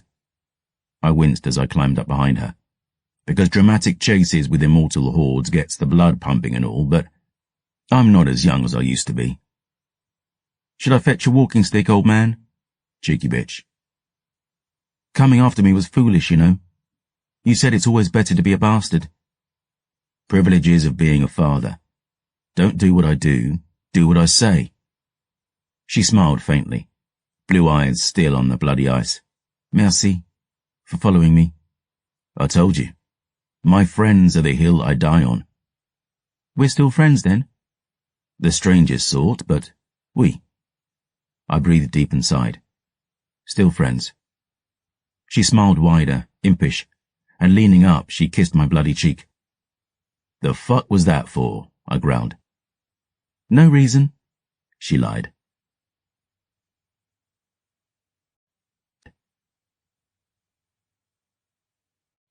Chapter 24. This Endless Night. It rose up before us like it had that Findy 17 years ago, wreathed in snow-grey fog. And though I'd seen it 1,000 times, still I knew what Dior felt as she looked to the bluffs above and breathed a frozen sigh. Simple, jaw-dropping awe. Fuck my face, she whispered. 7 lichen-covered pillars towered above the frozen valley, crowned with the familiar haunts of my youth, the gauntlet, the armory, the cathedral. I remembered the years I'd spent here. Quiet moments in the library's dusty stacks, feasts of victory and hymns of praise, and stolen moments of bliss in the arms of she who was my love. Before I'd lost it all. I felt a wave of nostalgia, that sweet poison seeping into my heart. That vain and selfish desire to dwell among glories of the past. When days were better and simpler, when all the world seemed bright, tinted rose-red in the halls of memory. But it's a fool who looks with more fondness to the days behind than the ones ahead. And it's a man drenched in defeat who sings that sad refrain that things were better then. Fincher told me that Caspar and Cave had both married, moved back home to Sudeum, and I didn't know the lads who came out from the stables to take our horses. I didn't know the gatekeep who winched us up on the sky platform, nor any of the Silver Sisters who stood with Chloe and watched me sidelong as we rose up from the valley floor. They knew me, of course. The lion the dark had feared, the boy Empress Isabella had knighted with her own blade, the fool who'd stolen a bride from God. And in returning to this place, I felt like a man who'd found an old coat he wore as a boy, slipping it onto his shoulders and discovering it no longer fits. Sad for youth lost, proud that he has grown, but most of all, uncomfortable. "We must begin our preparations with Dior," Chloe said, her voice almost trembling with anticipation. "The rite must be conducted at dawn, and there is much to make ready." "What is this rite?" I asked. "Where does it come from?" "Unearthed in the depths of the library's forbidden section. An ancient text, written in blood script, penned by a Grail scholar before the rise of the Empire, and translated with poor Rafa's help over many years." Chloe made the sign of the wheel, hung her head. "The book is very old. So fragile, the pages might turn to dust if you touched them ungentle. Hence I couldn't bring them with me in the search. But this is fitting anyway." She smiled at Dior like a mother twice proud, waved to the grand cathedral as we rose into view of it. "It is here, in the church of the first martyr, that Saint Michon's descendant should put an end to the endless night." As ever, Chloe's fervour was contagious, and the saints and sisters around us murmured, staring at the girl beside me in soft awe. "Veris." Dior gazed at the cathedral in wonder. With Isabella's patronage, it had been restored to its full glory, thrust skyward like a spear unto heaven, black stone and beautiful windows of glittering stained glass. Do I need to do anything?" "Perhaps a bath is in order," Chloe chided. "But no, love. You need only be yourself. Almighty God, the Mother Maid and Martyr shall do the rest." Dior looked at me and I nodded. "Go with Chloe. I'll not be far." And taking Dior's hand, the sisters led her across the rope spans toward the priory. Greyhand murmured that he must prepare for duskmas, that we would talk anon. De Severin slapped me on the back and Fincher grinned.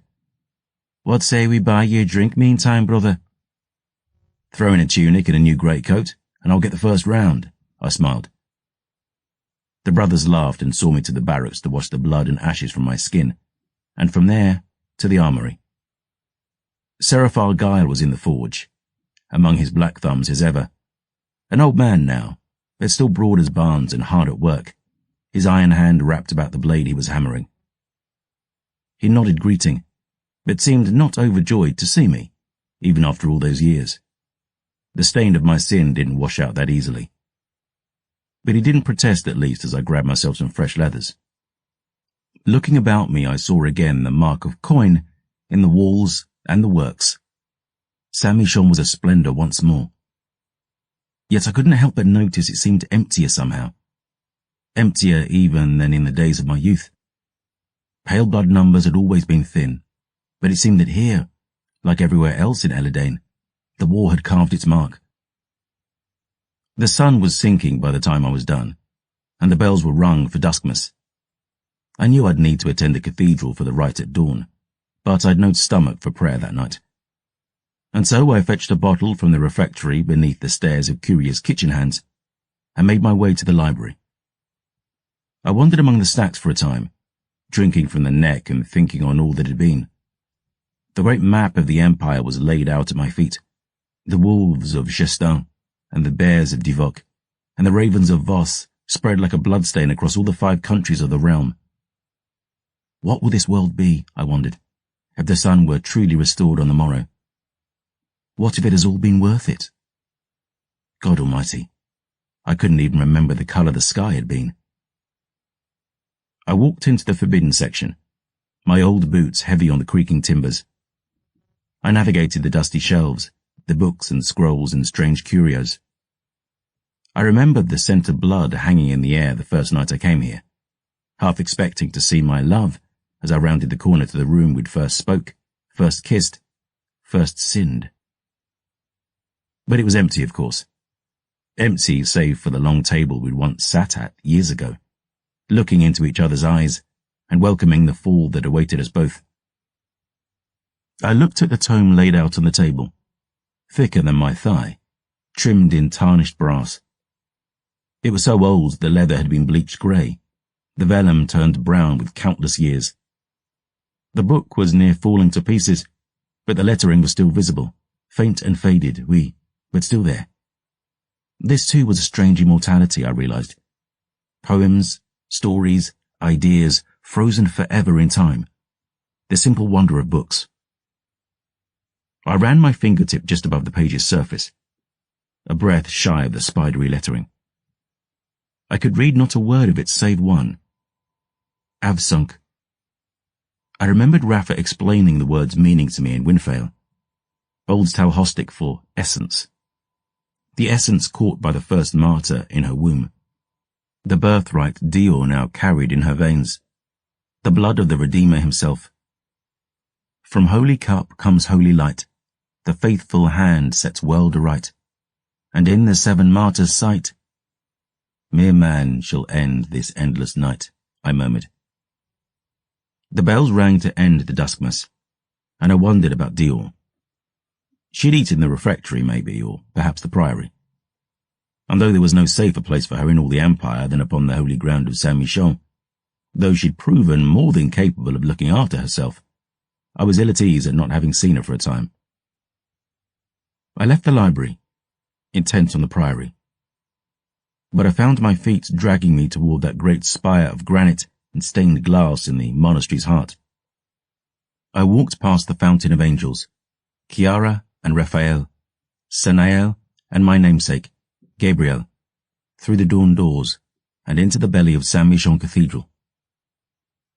Trudging up the aisle, emptying the last of the vodka into my belly, I found myself before the altar, the place Astrid had scribed the aegis into my skin, where I'd sworn the vows we'd broken. I stared up at the Redeemer on his wheel, my fingertips drumming Ashtrinka's hilt. I let the bottle fall from my hand and rolled along the stone at my feet. Still no brother of mine, bastard, I said, but I hope your blood rings true. How is Astrid? I turned at the voice, saw Greyhand climbing the spiral stairs from the sacristy beneath the altar. It was his duty as abbot to speak the mass, of course. He must have been down there changing out of his robes. He was back in Silver Saint garb now, his eye flooded red from the sacrament the brethren all took at services. The gouge Law Voss had torn through his empty socket, covered by a patch of black leather. Sir Sauvage told me you two had wed. I looked at my old master, tongue thick in my mouth. What of it? She said you had a daughter. Patience? Greyhound shook his head, fixing me with his one good eye. Thank God and Mother Maid for the small mercy she was not a son, I suppose, to bring another pale blood into this world. Spare me the sermon, Abbot. I'm not drunk enough for it. He sucked his teeth, nodded slow. So, how is she? Your beautiful wife? I didn't think you cared, old man. Astrid Renier was mistress of the aegis in Saint-Michel for 5 years, Gabriel. I knew her well as any, and better than most. Of course I care. Care so much you cast us out into the cold without a thought? I had thoughts aplenty, he said, eye flashing. First among them being that you both knew what you did was wrong, and yet you did it anyway. Second, that you lied to me with every breath you could muster after the night you took her into your bed. And last, that I had been a fool to place the trust in you I did. I thought the years between then and now might have cooled your head on the matter, but I see that was vain fantasy. He looked me up and down, shook his head. You are as you ever were. What should I have done then? Forgive? Forget? Fuck that. And fuck you. You turned your backs on us after all we did. I told you once and I'll tell you again, Greyhand said. It's a fool who plays at the precipice, but only the prince of fools blames another when he falls. You cost us dear when you walked out those doors, Gabriel. The war has been going ill ever since, and our numbers dwindle by the year. Theo Petit, Philippe Olen, Philippe Clement, Alonso de Medaisa, Fablo. There's a reason I didn't attend Mass tonight. Don't preach at me, and don't you dare try to paint me with your blood. That's on your hands, not mine. And when was the last time you did attend Mass, Gabriel? I blinked, frowning. What year is this again? 'Tis true then, what Chloe said. Faithless as the blood that flows in your veins. He glanced at the empty bottle at my feet. You could have been the greatest of us. I was the greatest of you. Was, he snapped, fire in his pale green eye. And now, an oath-breaker, a drunkard. Ever you lack the humility to think beyond your own desires, to put aside your pride and do what truly needed to be done. I once told you that you had the telling of your own story, that you could choose what kind it might be, and this was your choice. He shook his head again. God, what a disappointment you are. I gave my life for this empire, I roared, and I'm still giving it. I dragged that girl halfway across hell to these walls, and still you give me no credit. And yet still you seek it, as you always have. We were nose to nose now, the bitterness of resentment that had festered over long years rushing forth like poison from a wound. Even now you dare to speak of sacrifice, when that girl shall pay 1,000 times the sum of your own on the morrow. She shall be the one to spill her blood in the name of this empire, not you. The cathedral rang with Greyhand's words, like the echo of a wheel-lock shot. What did you say? Greyhand lowered his gaze, teeth bared. What the fuck did you just say? I demanded again. Too much, the abbot growled, turning away. I'll speak no more of it. I grabbed his arm, incredulous. You're going to... Greyhand snatched his arm free, a dangerous glint in his bloodshot eye. Get your hands off me, Gabriel. My mind was racing now, and I thrice cursed myself a fool. I thought back upon that dusty tome in the library, the word Avsunk scribed on the faded pages. Again I remembered Rafa explaining the word's meaning in Windvale, but this time I remembered true. Avsunk wasn't Old Talhostic for essence. It was the word for lifeblood, and that was what they intended to spill in this ritual come the dawn. You're going to kill her, I hissed. Such is the price. He turned his head to avoid my gaze, his voice a wet gravel snarl. For the end of Day's death. For the salvation of the Empire. Does Chloe know about this? I demanded, incredulous. 'Twas she who unearthed the ritual, Gabriel.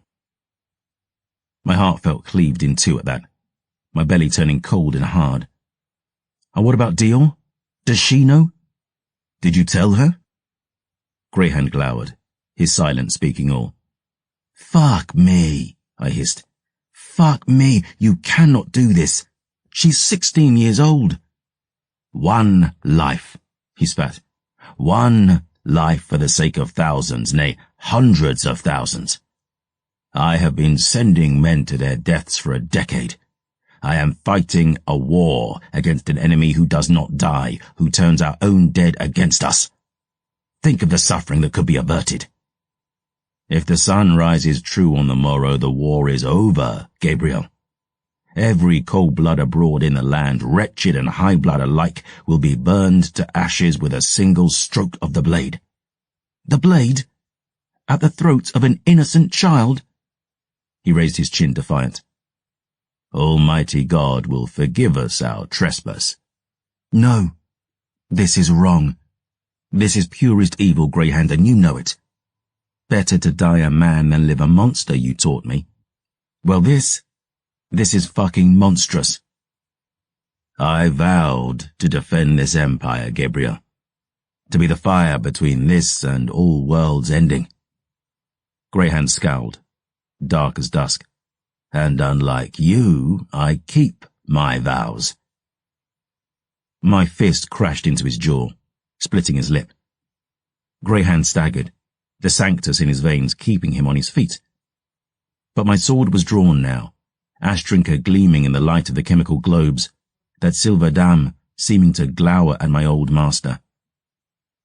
Broken black, twisted true, rotten, rotten, rotten to the core. I won't let you do it, I growled. There's no chance in hell I will let you do this. I backed away down the aisle, eyes locked with Greyhound. I'd not smoked since morning, and he'd a duskmass dose in him, but I had 2 hands, not 1. And so he simply followed, roaring, "Gabriel, don't be a fool," as I turned and ran. I burst from the dawn doors as he dashed into the belfry tower. Bells began ringing, an alarm echoing across the monastery, entwined with the bitter howling wind. I ran from the cathedral and across the rope span toward the priory, shouting at the top of my lungs, "Dio! Dio!" I heard running feet, Greyhound bellowing, circling off to my right and moving sanctus swift.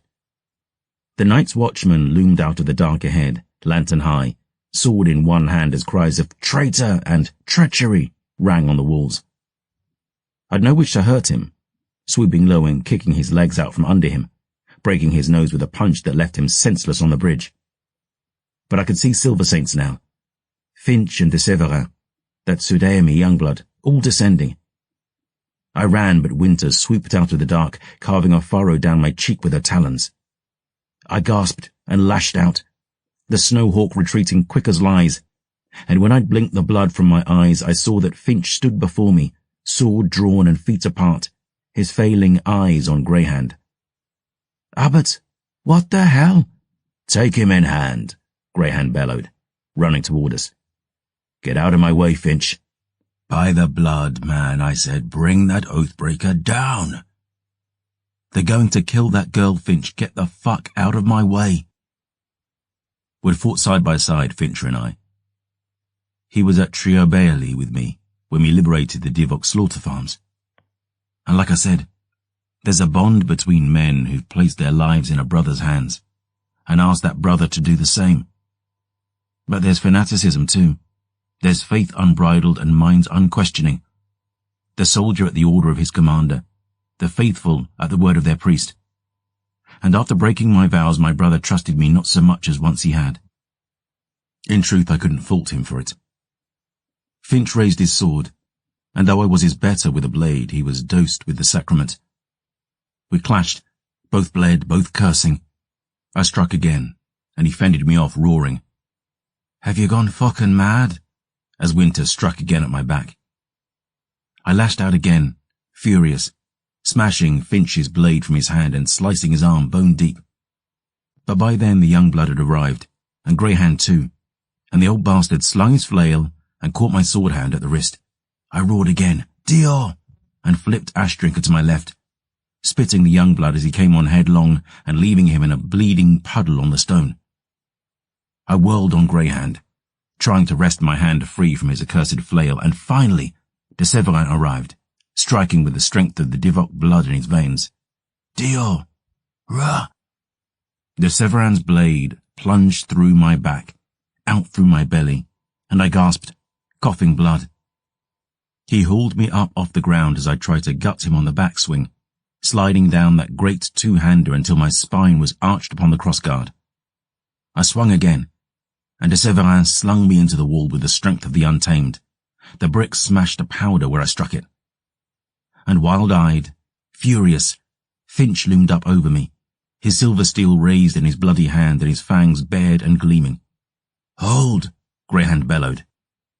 I tried to get to my feet, bleeding and spitted, but Greyhound's boot crashed into my jaw, sending me sprawling. Again I tried to rise, and again he kicked me, splintering my ribs. I clawed snow and stone, tried to call for Dior, but I couldn't drag breath enough into my punctured lungs. And Greyhound kicked me again. So fucking hard I saw black stars, felt bone crack, tasted hot blood. His old boots dancing, and all the fury of a former master upon his most disappointing student ringing on my skull. They stood about me, gasping, bloodied. They could have killed me then and there. But for all his faults, all his flaws, old Greyhound was ever an adherent of Saint-Michon's law. "This man bears the aegis," he growled. "We will not despoil this holy ground by murdering him like a dog in the street. Though he has fallen far from grace, Gabriel de Leon was once our brother. He will not die as a monster. He will die as a man." De Severin hauled me to my feet, bloody drool at my chin. "That is the best I can offer you, Gabriel," the abbot said. They dragged me half senseless, cracked skull still ringing with the dance of Greyhound's boots, long spools of blood swinging from my chin. I could say my mind was racing, desperately searching for some way out of this. I could say I roared again for Dior, my thoughts only for her.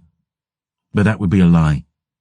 In truth, the old bastard had kicked the living shit out of me, and I could barely conjure my own name, let alone hers.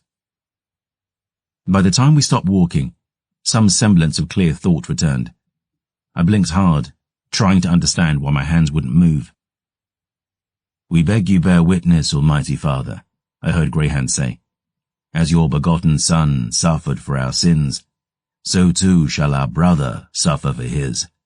"Varies," came the reply around me. And at last I realized where they'd brought me. Heaven's Bridge. I'd been chained to the wheel, the wind moaning in the gulf behind me, that long drop down into the frozen mare. I remembered my first night in this monastery, old Frere Yannick giving himself over to the red rite and the arms of God. But let's be clear now. This was no ceremony, no celebration, no blessed journey to meet my Maker. This was a murder, plain and simple. And my old friend Rage rose up inside me, and I roared and bucked against the bonds that held me, denying with every inch of me, every scrap of breath in my bleeding lungs, every drop of blood in my furried heart, that it could end like this. I refuse to die here, I told myself. I refuse to die here. Greyhound pressed his flail to my shoulders. 7 ritual touches for the 7 nights the Redeemer suffered. A flint box was kissed to my skin, to mimic the flames that burned God's begotten Son. And then my old master raised his silvered sword. "From suffering comes salvation," he intoned. "In service to God we find the path to his throne. In blood and silver this saint has lived and so now dies." "Fuck you," I hissed. "Dear!" The blade flashed. Pain flared bright.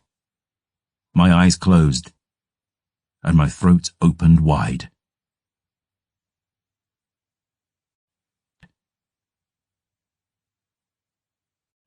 Chapter 25. Gentle as Starlight. A rush of impossible warmth cascaded down my chest. I felt the bonds at my wrists loosened. I felt a hand upon my chest, like a father guiding his son to sleep. I felt myself falling. And as the wind filled my ears, as I began that long tumbling drop down into the mother's arms, as I closed my eyes and the tears came at the thought that finally, I might see them again, I felt one final sensation. Gentle as starlight, soft as first snows upon my cheek. Moth wings.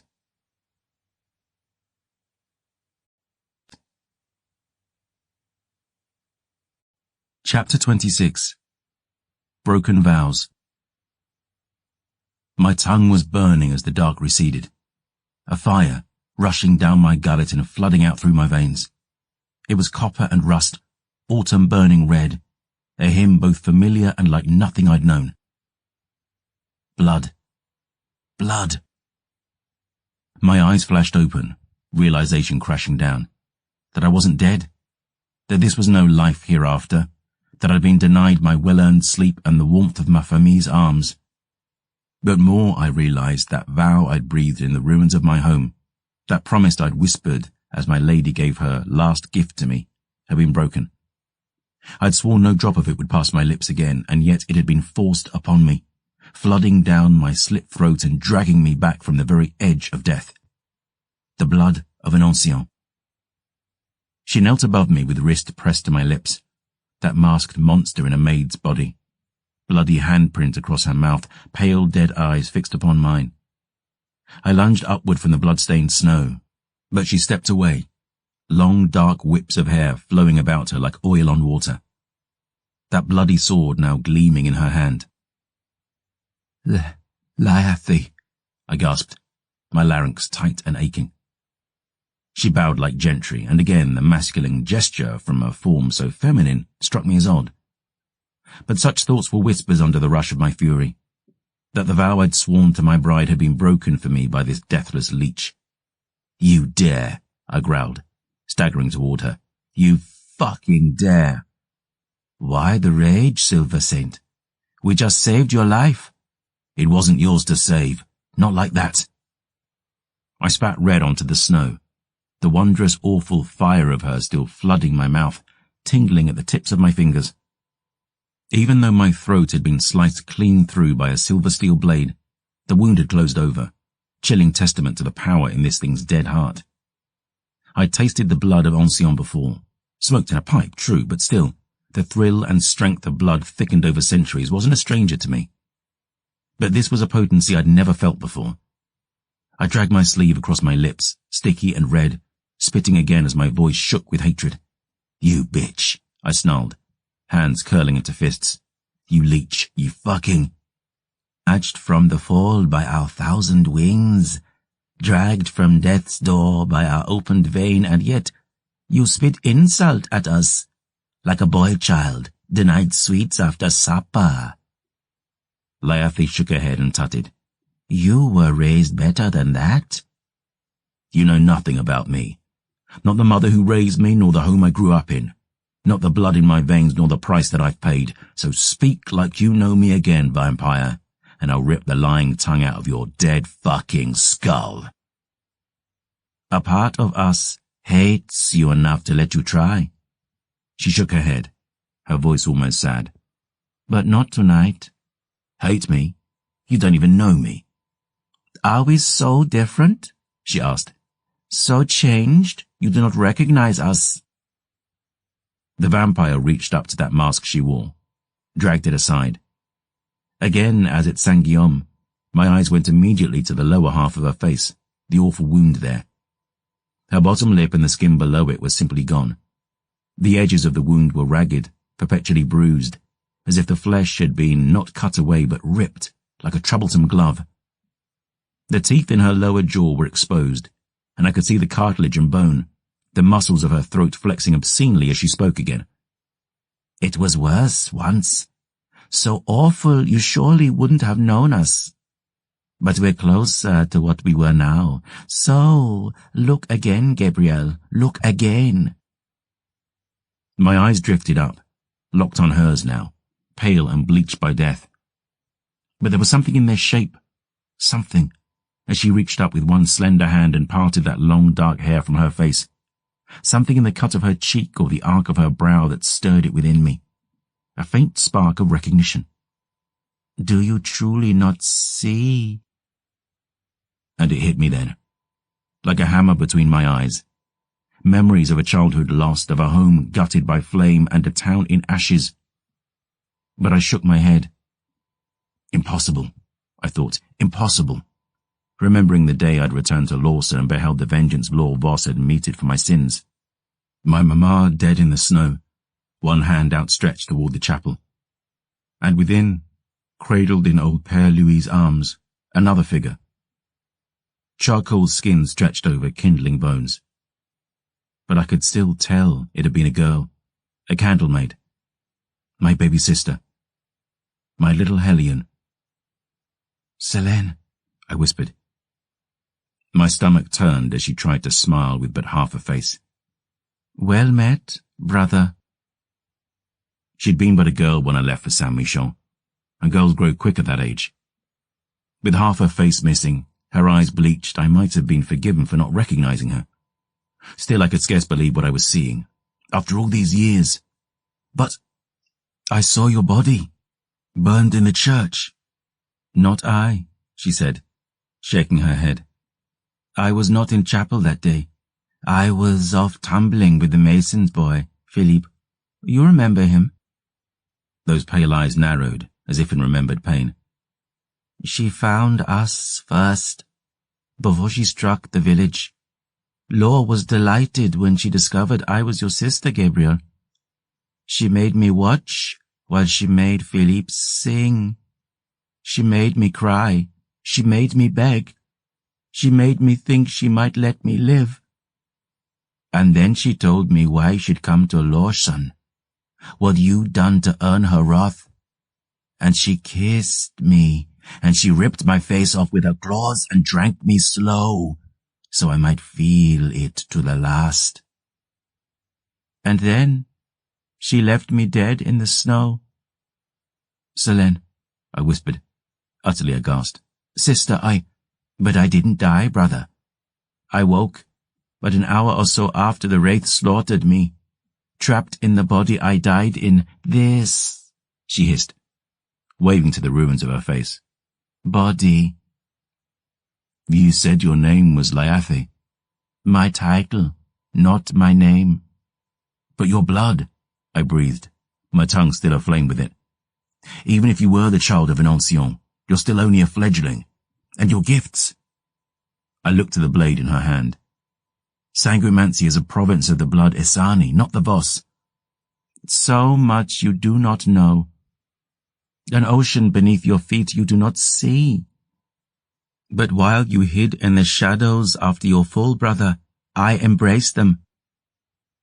She lifted her hand, and that blade carved of her blood shivered and moved, snaking through the air like a living thing, circling her body in long sluicing arcs before coalescing into the shape of a sword once more.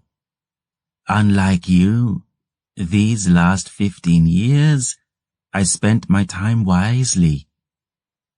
My mind was awash, 1,000 questions, an awful guilt. A joy to learn my baby sister wasn't dead, a horror to see she was dead instead. And more, above all, that blood she'd given me, the strength of it, the fire, the fear, and the hate of it. First that my vow had been broken by her hand, but more, the knowledge that I was now bound to her, at least in part, and that with 2 more sups from her wrist, I'd be her slave. Why did you not say anything when first we met? I demanded. When we fought at Saint-Guillaume. We're blood, you and I. Why didn't you tell me, Selene? Because everything I have suffered, everything I am, is because of you. Again she gifted me that hideous smile. Because I hate you, brother. I dragged her hand across my bloody chin, spitting red again. Then why save me? She looked at me as if I was simple. Because your former brethren have the Grail on holy ground, and I cannot go up there and take her myself. Pale eyes roamed my body. The blood-spattered snow. Why did they try to murder you? They intend to kill Dior at dawn. I tried to stop them. Kill her? Selene's eyes grew wide. Why? A ritual. To end Day's death. Those fools, she breathed. Those wretched fools. She fixed me with her dead gaze, death-bleached eyes imploring. You must stop them. You must. They have no comprehension of what they do. Selene, how do you— There is no time, she snarled. The sun rises. If that girl's blood is spilled on holy ground, then all will be undone. All of it. I clenched my teeth, desperate for answers, but knowing she spoke truth, at least in part. If I didn't stop them, Chloe and the others would murder Dior. No matter my sister's game, whatever role she imagined Dior might play in it, whatever scheme this vampire who'd been my blood was behind, I couldn't let Dior die. Simple as that. I looked to the monastery above, the pillars rising 500 feet into the sky, the cathedral crouched atop it like a black spider at the center of a horrid web. There was no way to ascend on the sky platform undetected, and I'd need to come quick and quiet if I were to best a monastery full of my brethren. But still, the potency of the blood Selene had forced me to drink was rushing in my veins, filling me with a strength unrivaled. And I conjured another way I might ascend those heights and do what must be done. I looked to Selene, now fixing that mask back over the ruin of her face. "I'll return," I told her, "and then you and I will speak of the last 15 years, of those oceans unseen." The snow fell grey in the dark about us. The wind howled in the gulf between us. "It's good to see you again, Hellion. I'm sorry I never answered your letters." "Go, Gabriel." I walked to the base of the armory's pillar. I dug my fingers into the rock. And with the strength of stolen ages inside me, I climbed.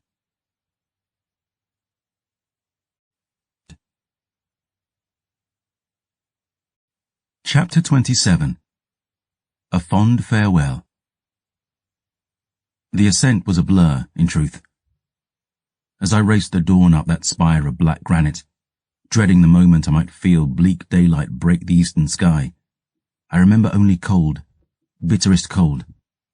My fingers grow numb, every breath making my teeth ache, my lungs burn, the vague thought that one slip might spell my doom flitting at the back of my mind like a troublesome firefly.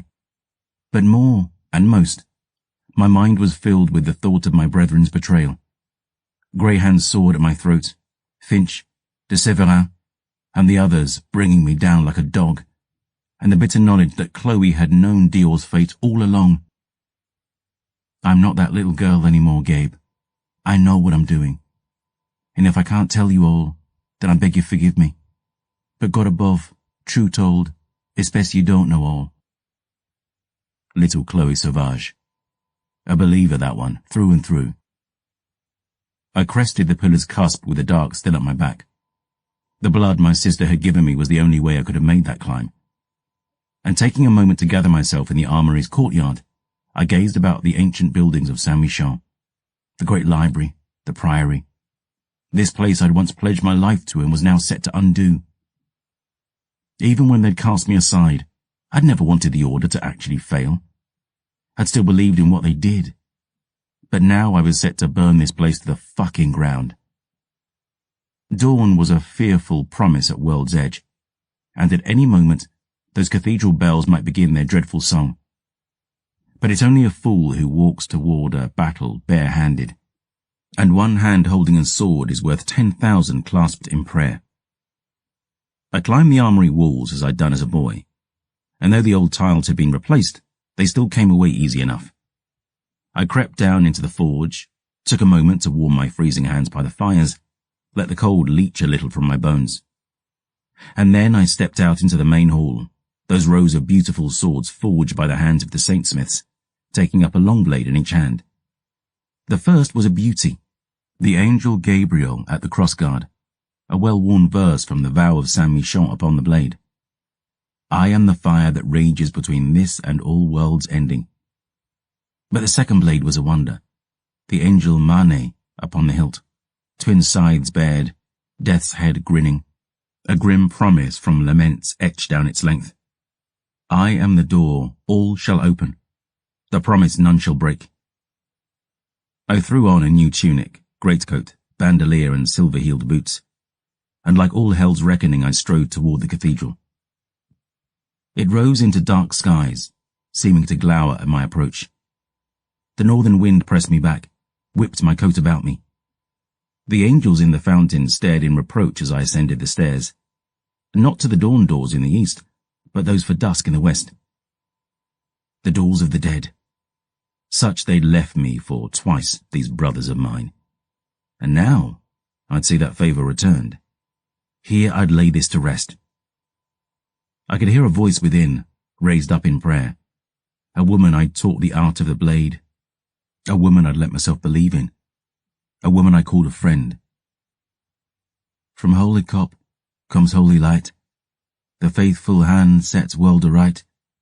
And in the 7 martyrs' sight, mere man shall end this. The doors boomed like thunder as I kicked them in, smashing against the walls as I stepped into the cathedral. The bells began ringing as the choir fell silent, as the boys in the front row rose to their feet, eyes wide at the sight of me. Finch and de Severin, the young blood, Seraph Argyle, and a passel of smithies and watchmen and brothers of the hearth. And last of all, Greyhand, his pale green eye wide with astonishment. Chloe stood at the cathedral's heart, arms upheld toward the statue of the Redeemer, reading from the ancient tome on the podium beside her. Dior was laid out on the altar, strapped down like a young saint about to be gifted his aegis. She was dressed in white robes, ashen hair brushed back from bright blue eyes, looking up at Chloe with total trust. But she turned as I strode up the aisle, swords in hand. "Let her go." "Gabriel," Chloe whispered. "Gabe?" Dior frowned. "What a—" "Dior, they mean to murder you."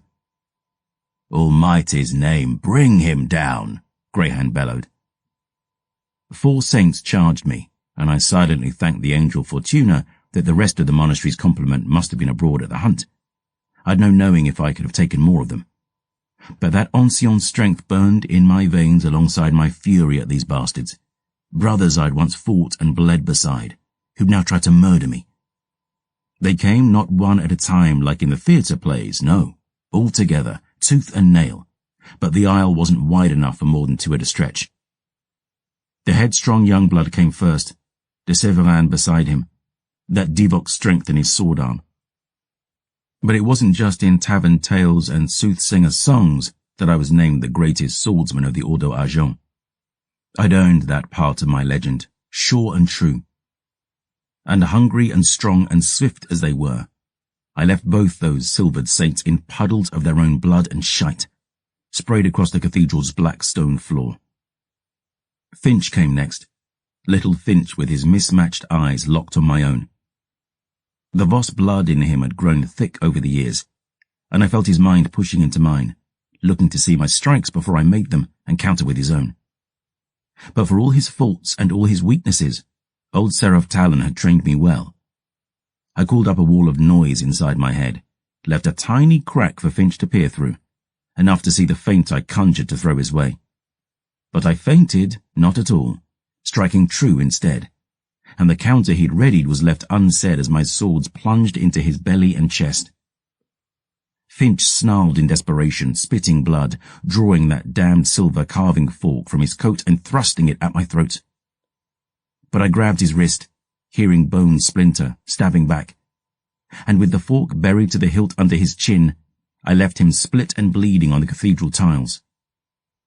A cry echoed on black granite, the screech of a snowhawk, and lines of fire were ripped down my scalp as winter swooped from the gables.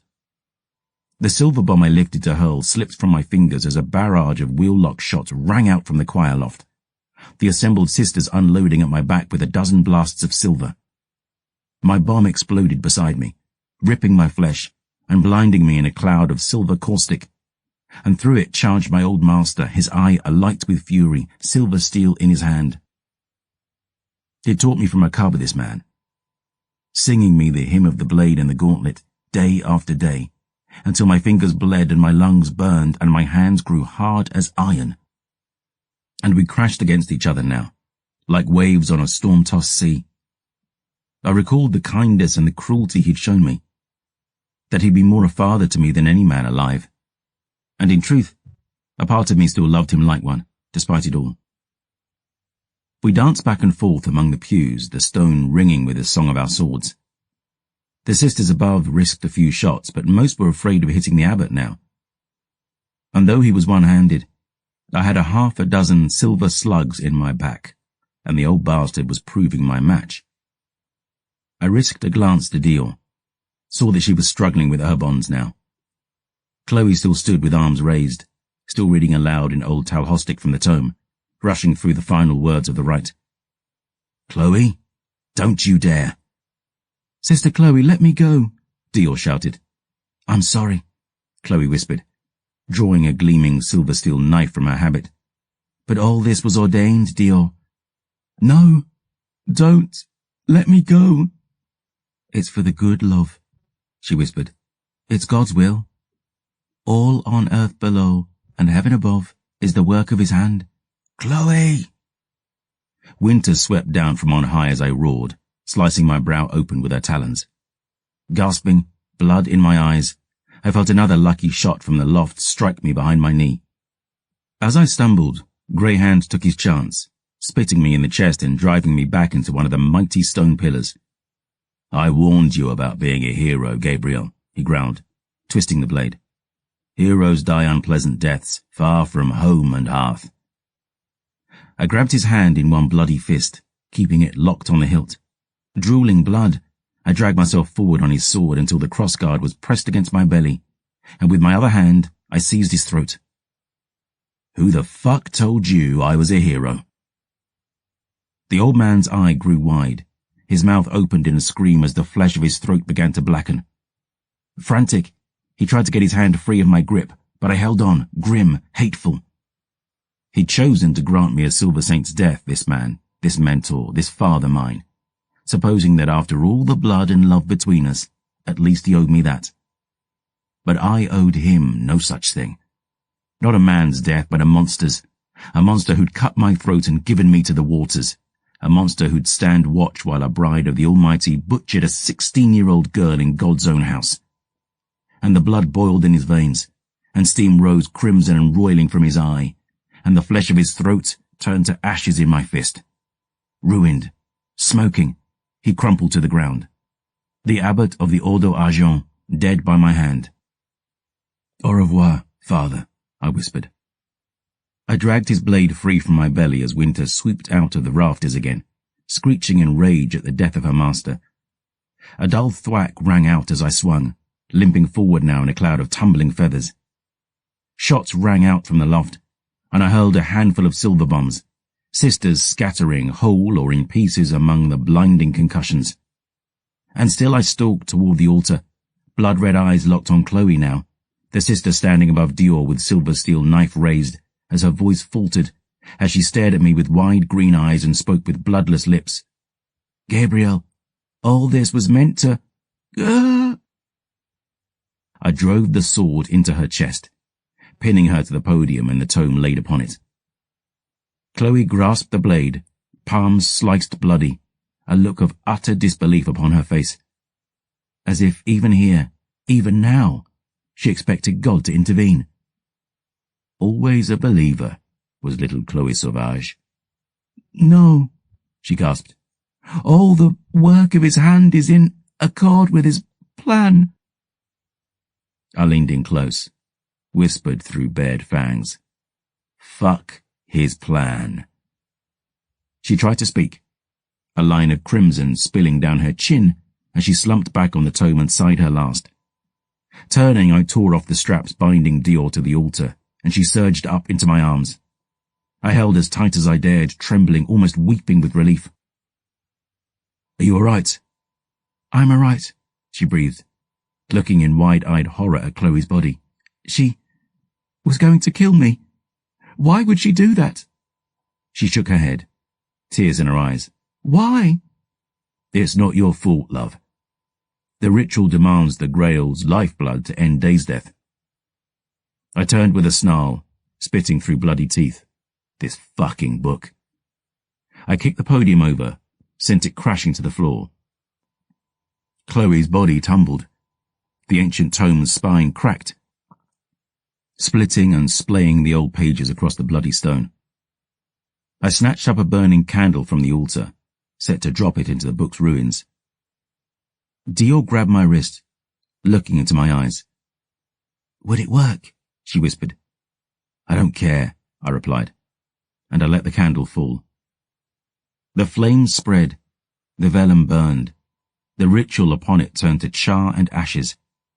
We stood side by side, Dior and I, watching the smoke rise into the stained glass light. And I felt not one drop of regret. I'd find another way to end the endless night, to bring the Forever King to his knees. Or I'd fail trying, because some prices are simply too steep to pay. I looked at this girl beside me, my hill to die on, my shoulder to cry on. I'd no clue what I believed, save only that I believed in her. What do we do now? Dior asked softly. I stared up at the Redeemer and sighed. I suppose you should come meet my sister.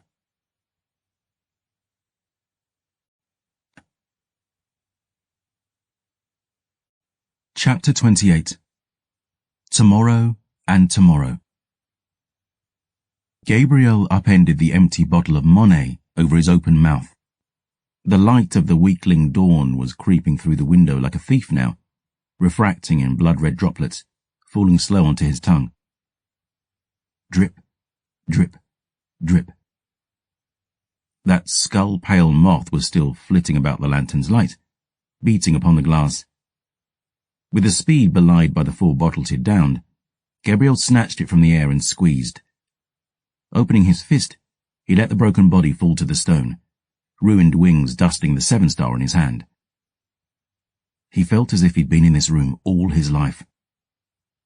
The Marquis Jean-Francois of the Blood Chestin dipped his quill into his ink bottle, scribing the last few words the Silver Saint had spoken.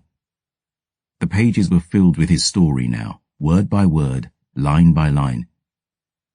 Gabriel thought it strange, and in truth, a kind of wonderful, that all he was and would ever be could be distilled into a few elegant lines on a page.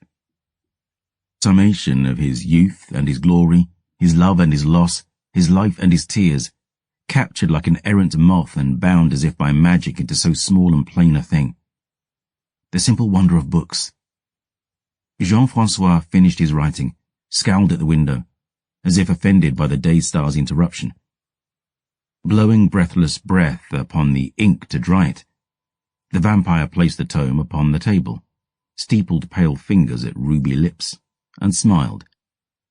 A fine night's work, Silver Saint. My pale empress shall be well pleased. Gabriel dropped the empty bottle to the floor, wiped his lips on the back of his hand. You honestly can't imagine the relief I'll feel at meeting her approval, vampire. There is still much ground to cover. Your truck with the Lyathé and your ties to the faithless, the Battle of Augustin, and the treachery in Cherbourg, the death of the forever king and the loss of the Grail, but... Again Jean-Francois cast hateful eyes to the dawn rising through the thin window. Time has caught us for now, I fear. I told you, vampire. Gabriel smiled, his tongue thick with wine. Everything ends. For tonight, perhaps. The historian nodded, smoothing the tall feathers at his collar. But we have tomorrow, and tomorrow, and tomorrow. Jean-Francois reached into his frock coat, produced a wooden case carved with the Blood Chestin coat of arms, twin wolves, twin moons. With a monogrammed kerchief, he fastidiously cleaned the quill's golden nib, packed it away, and secreted the case within his coat once more. Reaching forth to gather up his tome, he rose to leave. Before you go... The vampire looked into the last Silver Saint's eyes. Oui, chevalier? Gabriel breathed deep, shame burning his cheeks. Could I have another smoke? The monster looked at the killer with narrowed eyes. So still he seemed carved of marble. Gabriel clenched his wine-stained teeth, the want in his skin, the need on its way. Please, he whispered. Jean-Francois inclined his head. And though he never seemed to move at all, he now held one hand outstretched. And there, on the snow-white plain of his upturned palm, lay a glass phial of reddish-brown dust. You have earned it, I suppose. Gabriel nodded, wretched and thirsting, reaching slow toward the phial. You know, you never answered my question, Chestin. And what question was that, de Leon? When your dark mother and pale mistress set you this task, did you think she was locking me in here with you, or you in here with me? Gabriel's fist closed about the vampire's wrist, silver swift, and with a speed belied by the 4 bottles he'd downed, he seized hold of Jean-Francois' throat. The vampire's eyes widened, and he opened his lips to shout, but that shout became a scream as the marble of his flesh began to blacken and the blood within his veins to boil. Gabriel rammed the vampire back into the wall. The brick crushed to powder. The chronicler bucked, roaring and trying to break loose. The table had upturned, the history spilled, the glass lantern crashing to the floor. Gabriel bared his fangs, teardrop scars twisting on his cheek, inhaling deeply of the red smoke rising from the vampire's skin. "I told you I'd make you fucking scream, leech," he spat. A roar of fury rang out as the cell door was flung wide and Mélinée flew into the room.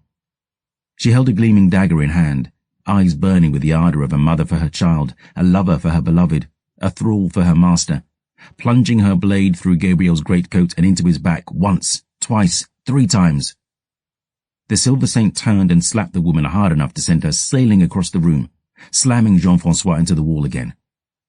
But as pain lanced through his chest, bubbling now into his mouth, salty red, he realized the blade she'd stabbed him with was no mere shank of pig iron. "Silver steel," he gasped. Jean-François burst apart in his hands, the vampire's body collapsing into a tumbling, jumbling mass.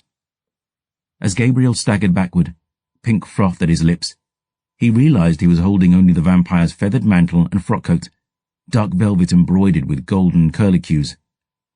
A horde of rats was swarming about his feet now, spilling from the legs of the historian's breeches, the sleeves of his fine coat, rushing in a flood from the cell. Mélinée had rolled to her feet, clutching the history to her bosom as she dashed from the room and slammed the door, a few rats chittering and squealing as they squeezed below the jamb. And wheezing, drooling blood, Gabriel found himself alone in the cell once more. The last Silver Saint limped to the fallen table, took up the bone pipe, the glittering Sanctus phial. Loading the bowl with a healthy serving of the sacrament, Gabriel sat cross-legged among the upturned furniture and broken bottles, long hair draped about his face, leaning toward the puddle of burning lantern oil. His belly thrilled as it began.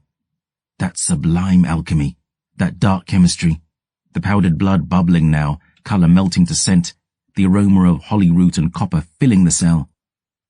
And Gabriel pressed his lips to that pipe with more passion than he'd ever kissed a lover, and oh, sweet God in heaven, breathed it down. The hatch across the barred window in the door slammed aside. Glancing up, Gabriel saw a pair of chocolat-brown eyes, bloodshot with pain and rage and stained by bloody tears. He raised his pipe and gifted Jean-François a grim smile. "Can't blame a man for trying." The historian narrowed his eyes and hissed. Gabriel breathed a plume of bloody smoke into the air. "Until tomorrow, vampire."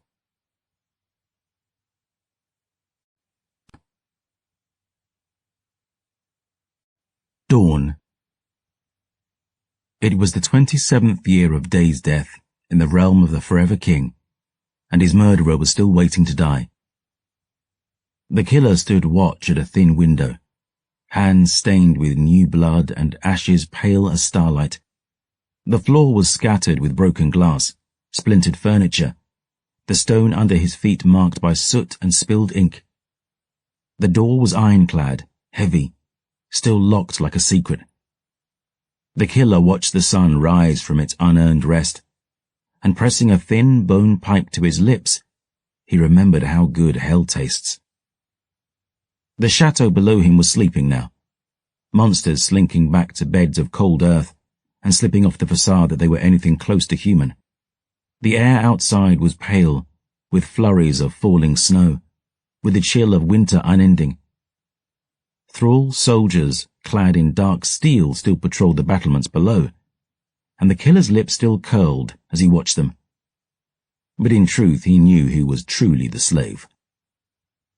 He looked down at his hands that had slain things monstrous, hands that had saved an empire, hands that had allowed the last hope for his species to slip and shatter like glass upon the stone. The sky above was dark as sin. The horizon, red as his lady's lips the last time he kissed her. He ran one thumb across his fingers, the letters inked below his knuckles. "Patience," he whispered.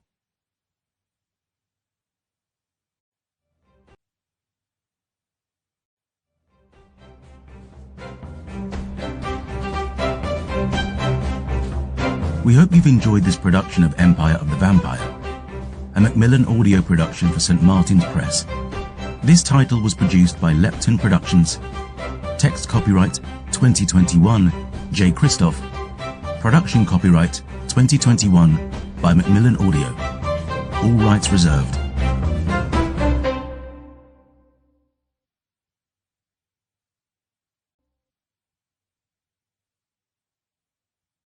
Audible hopes you've enjoyed this program.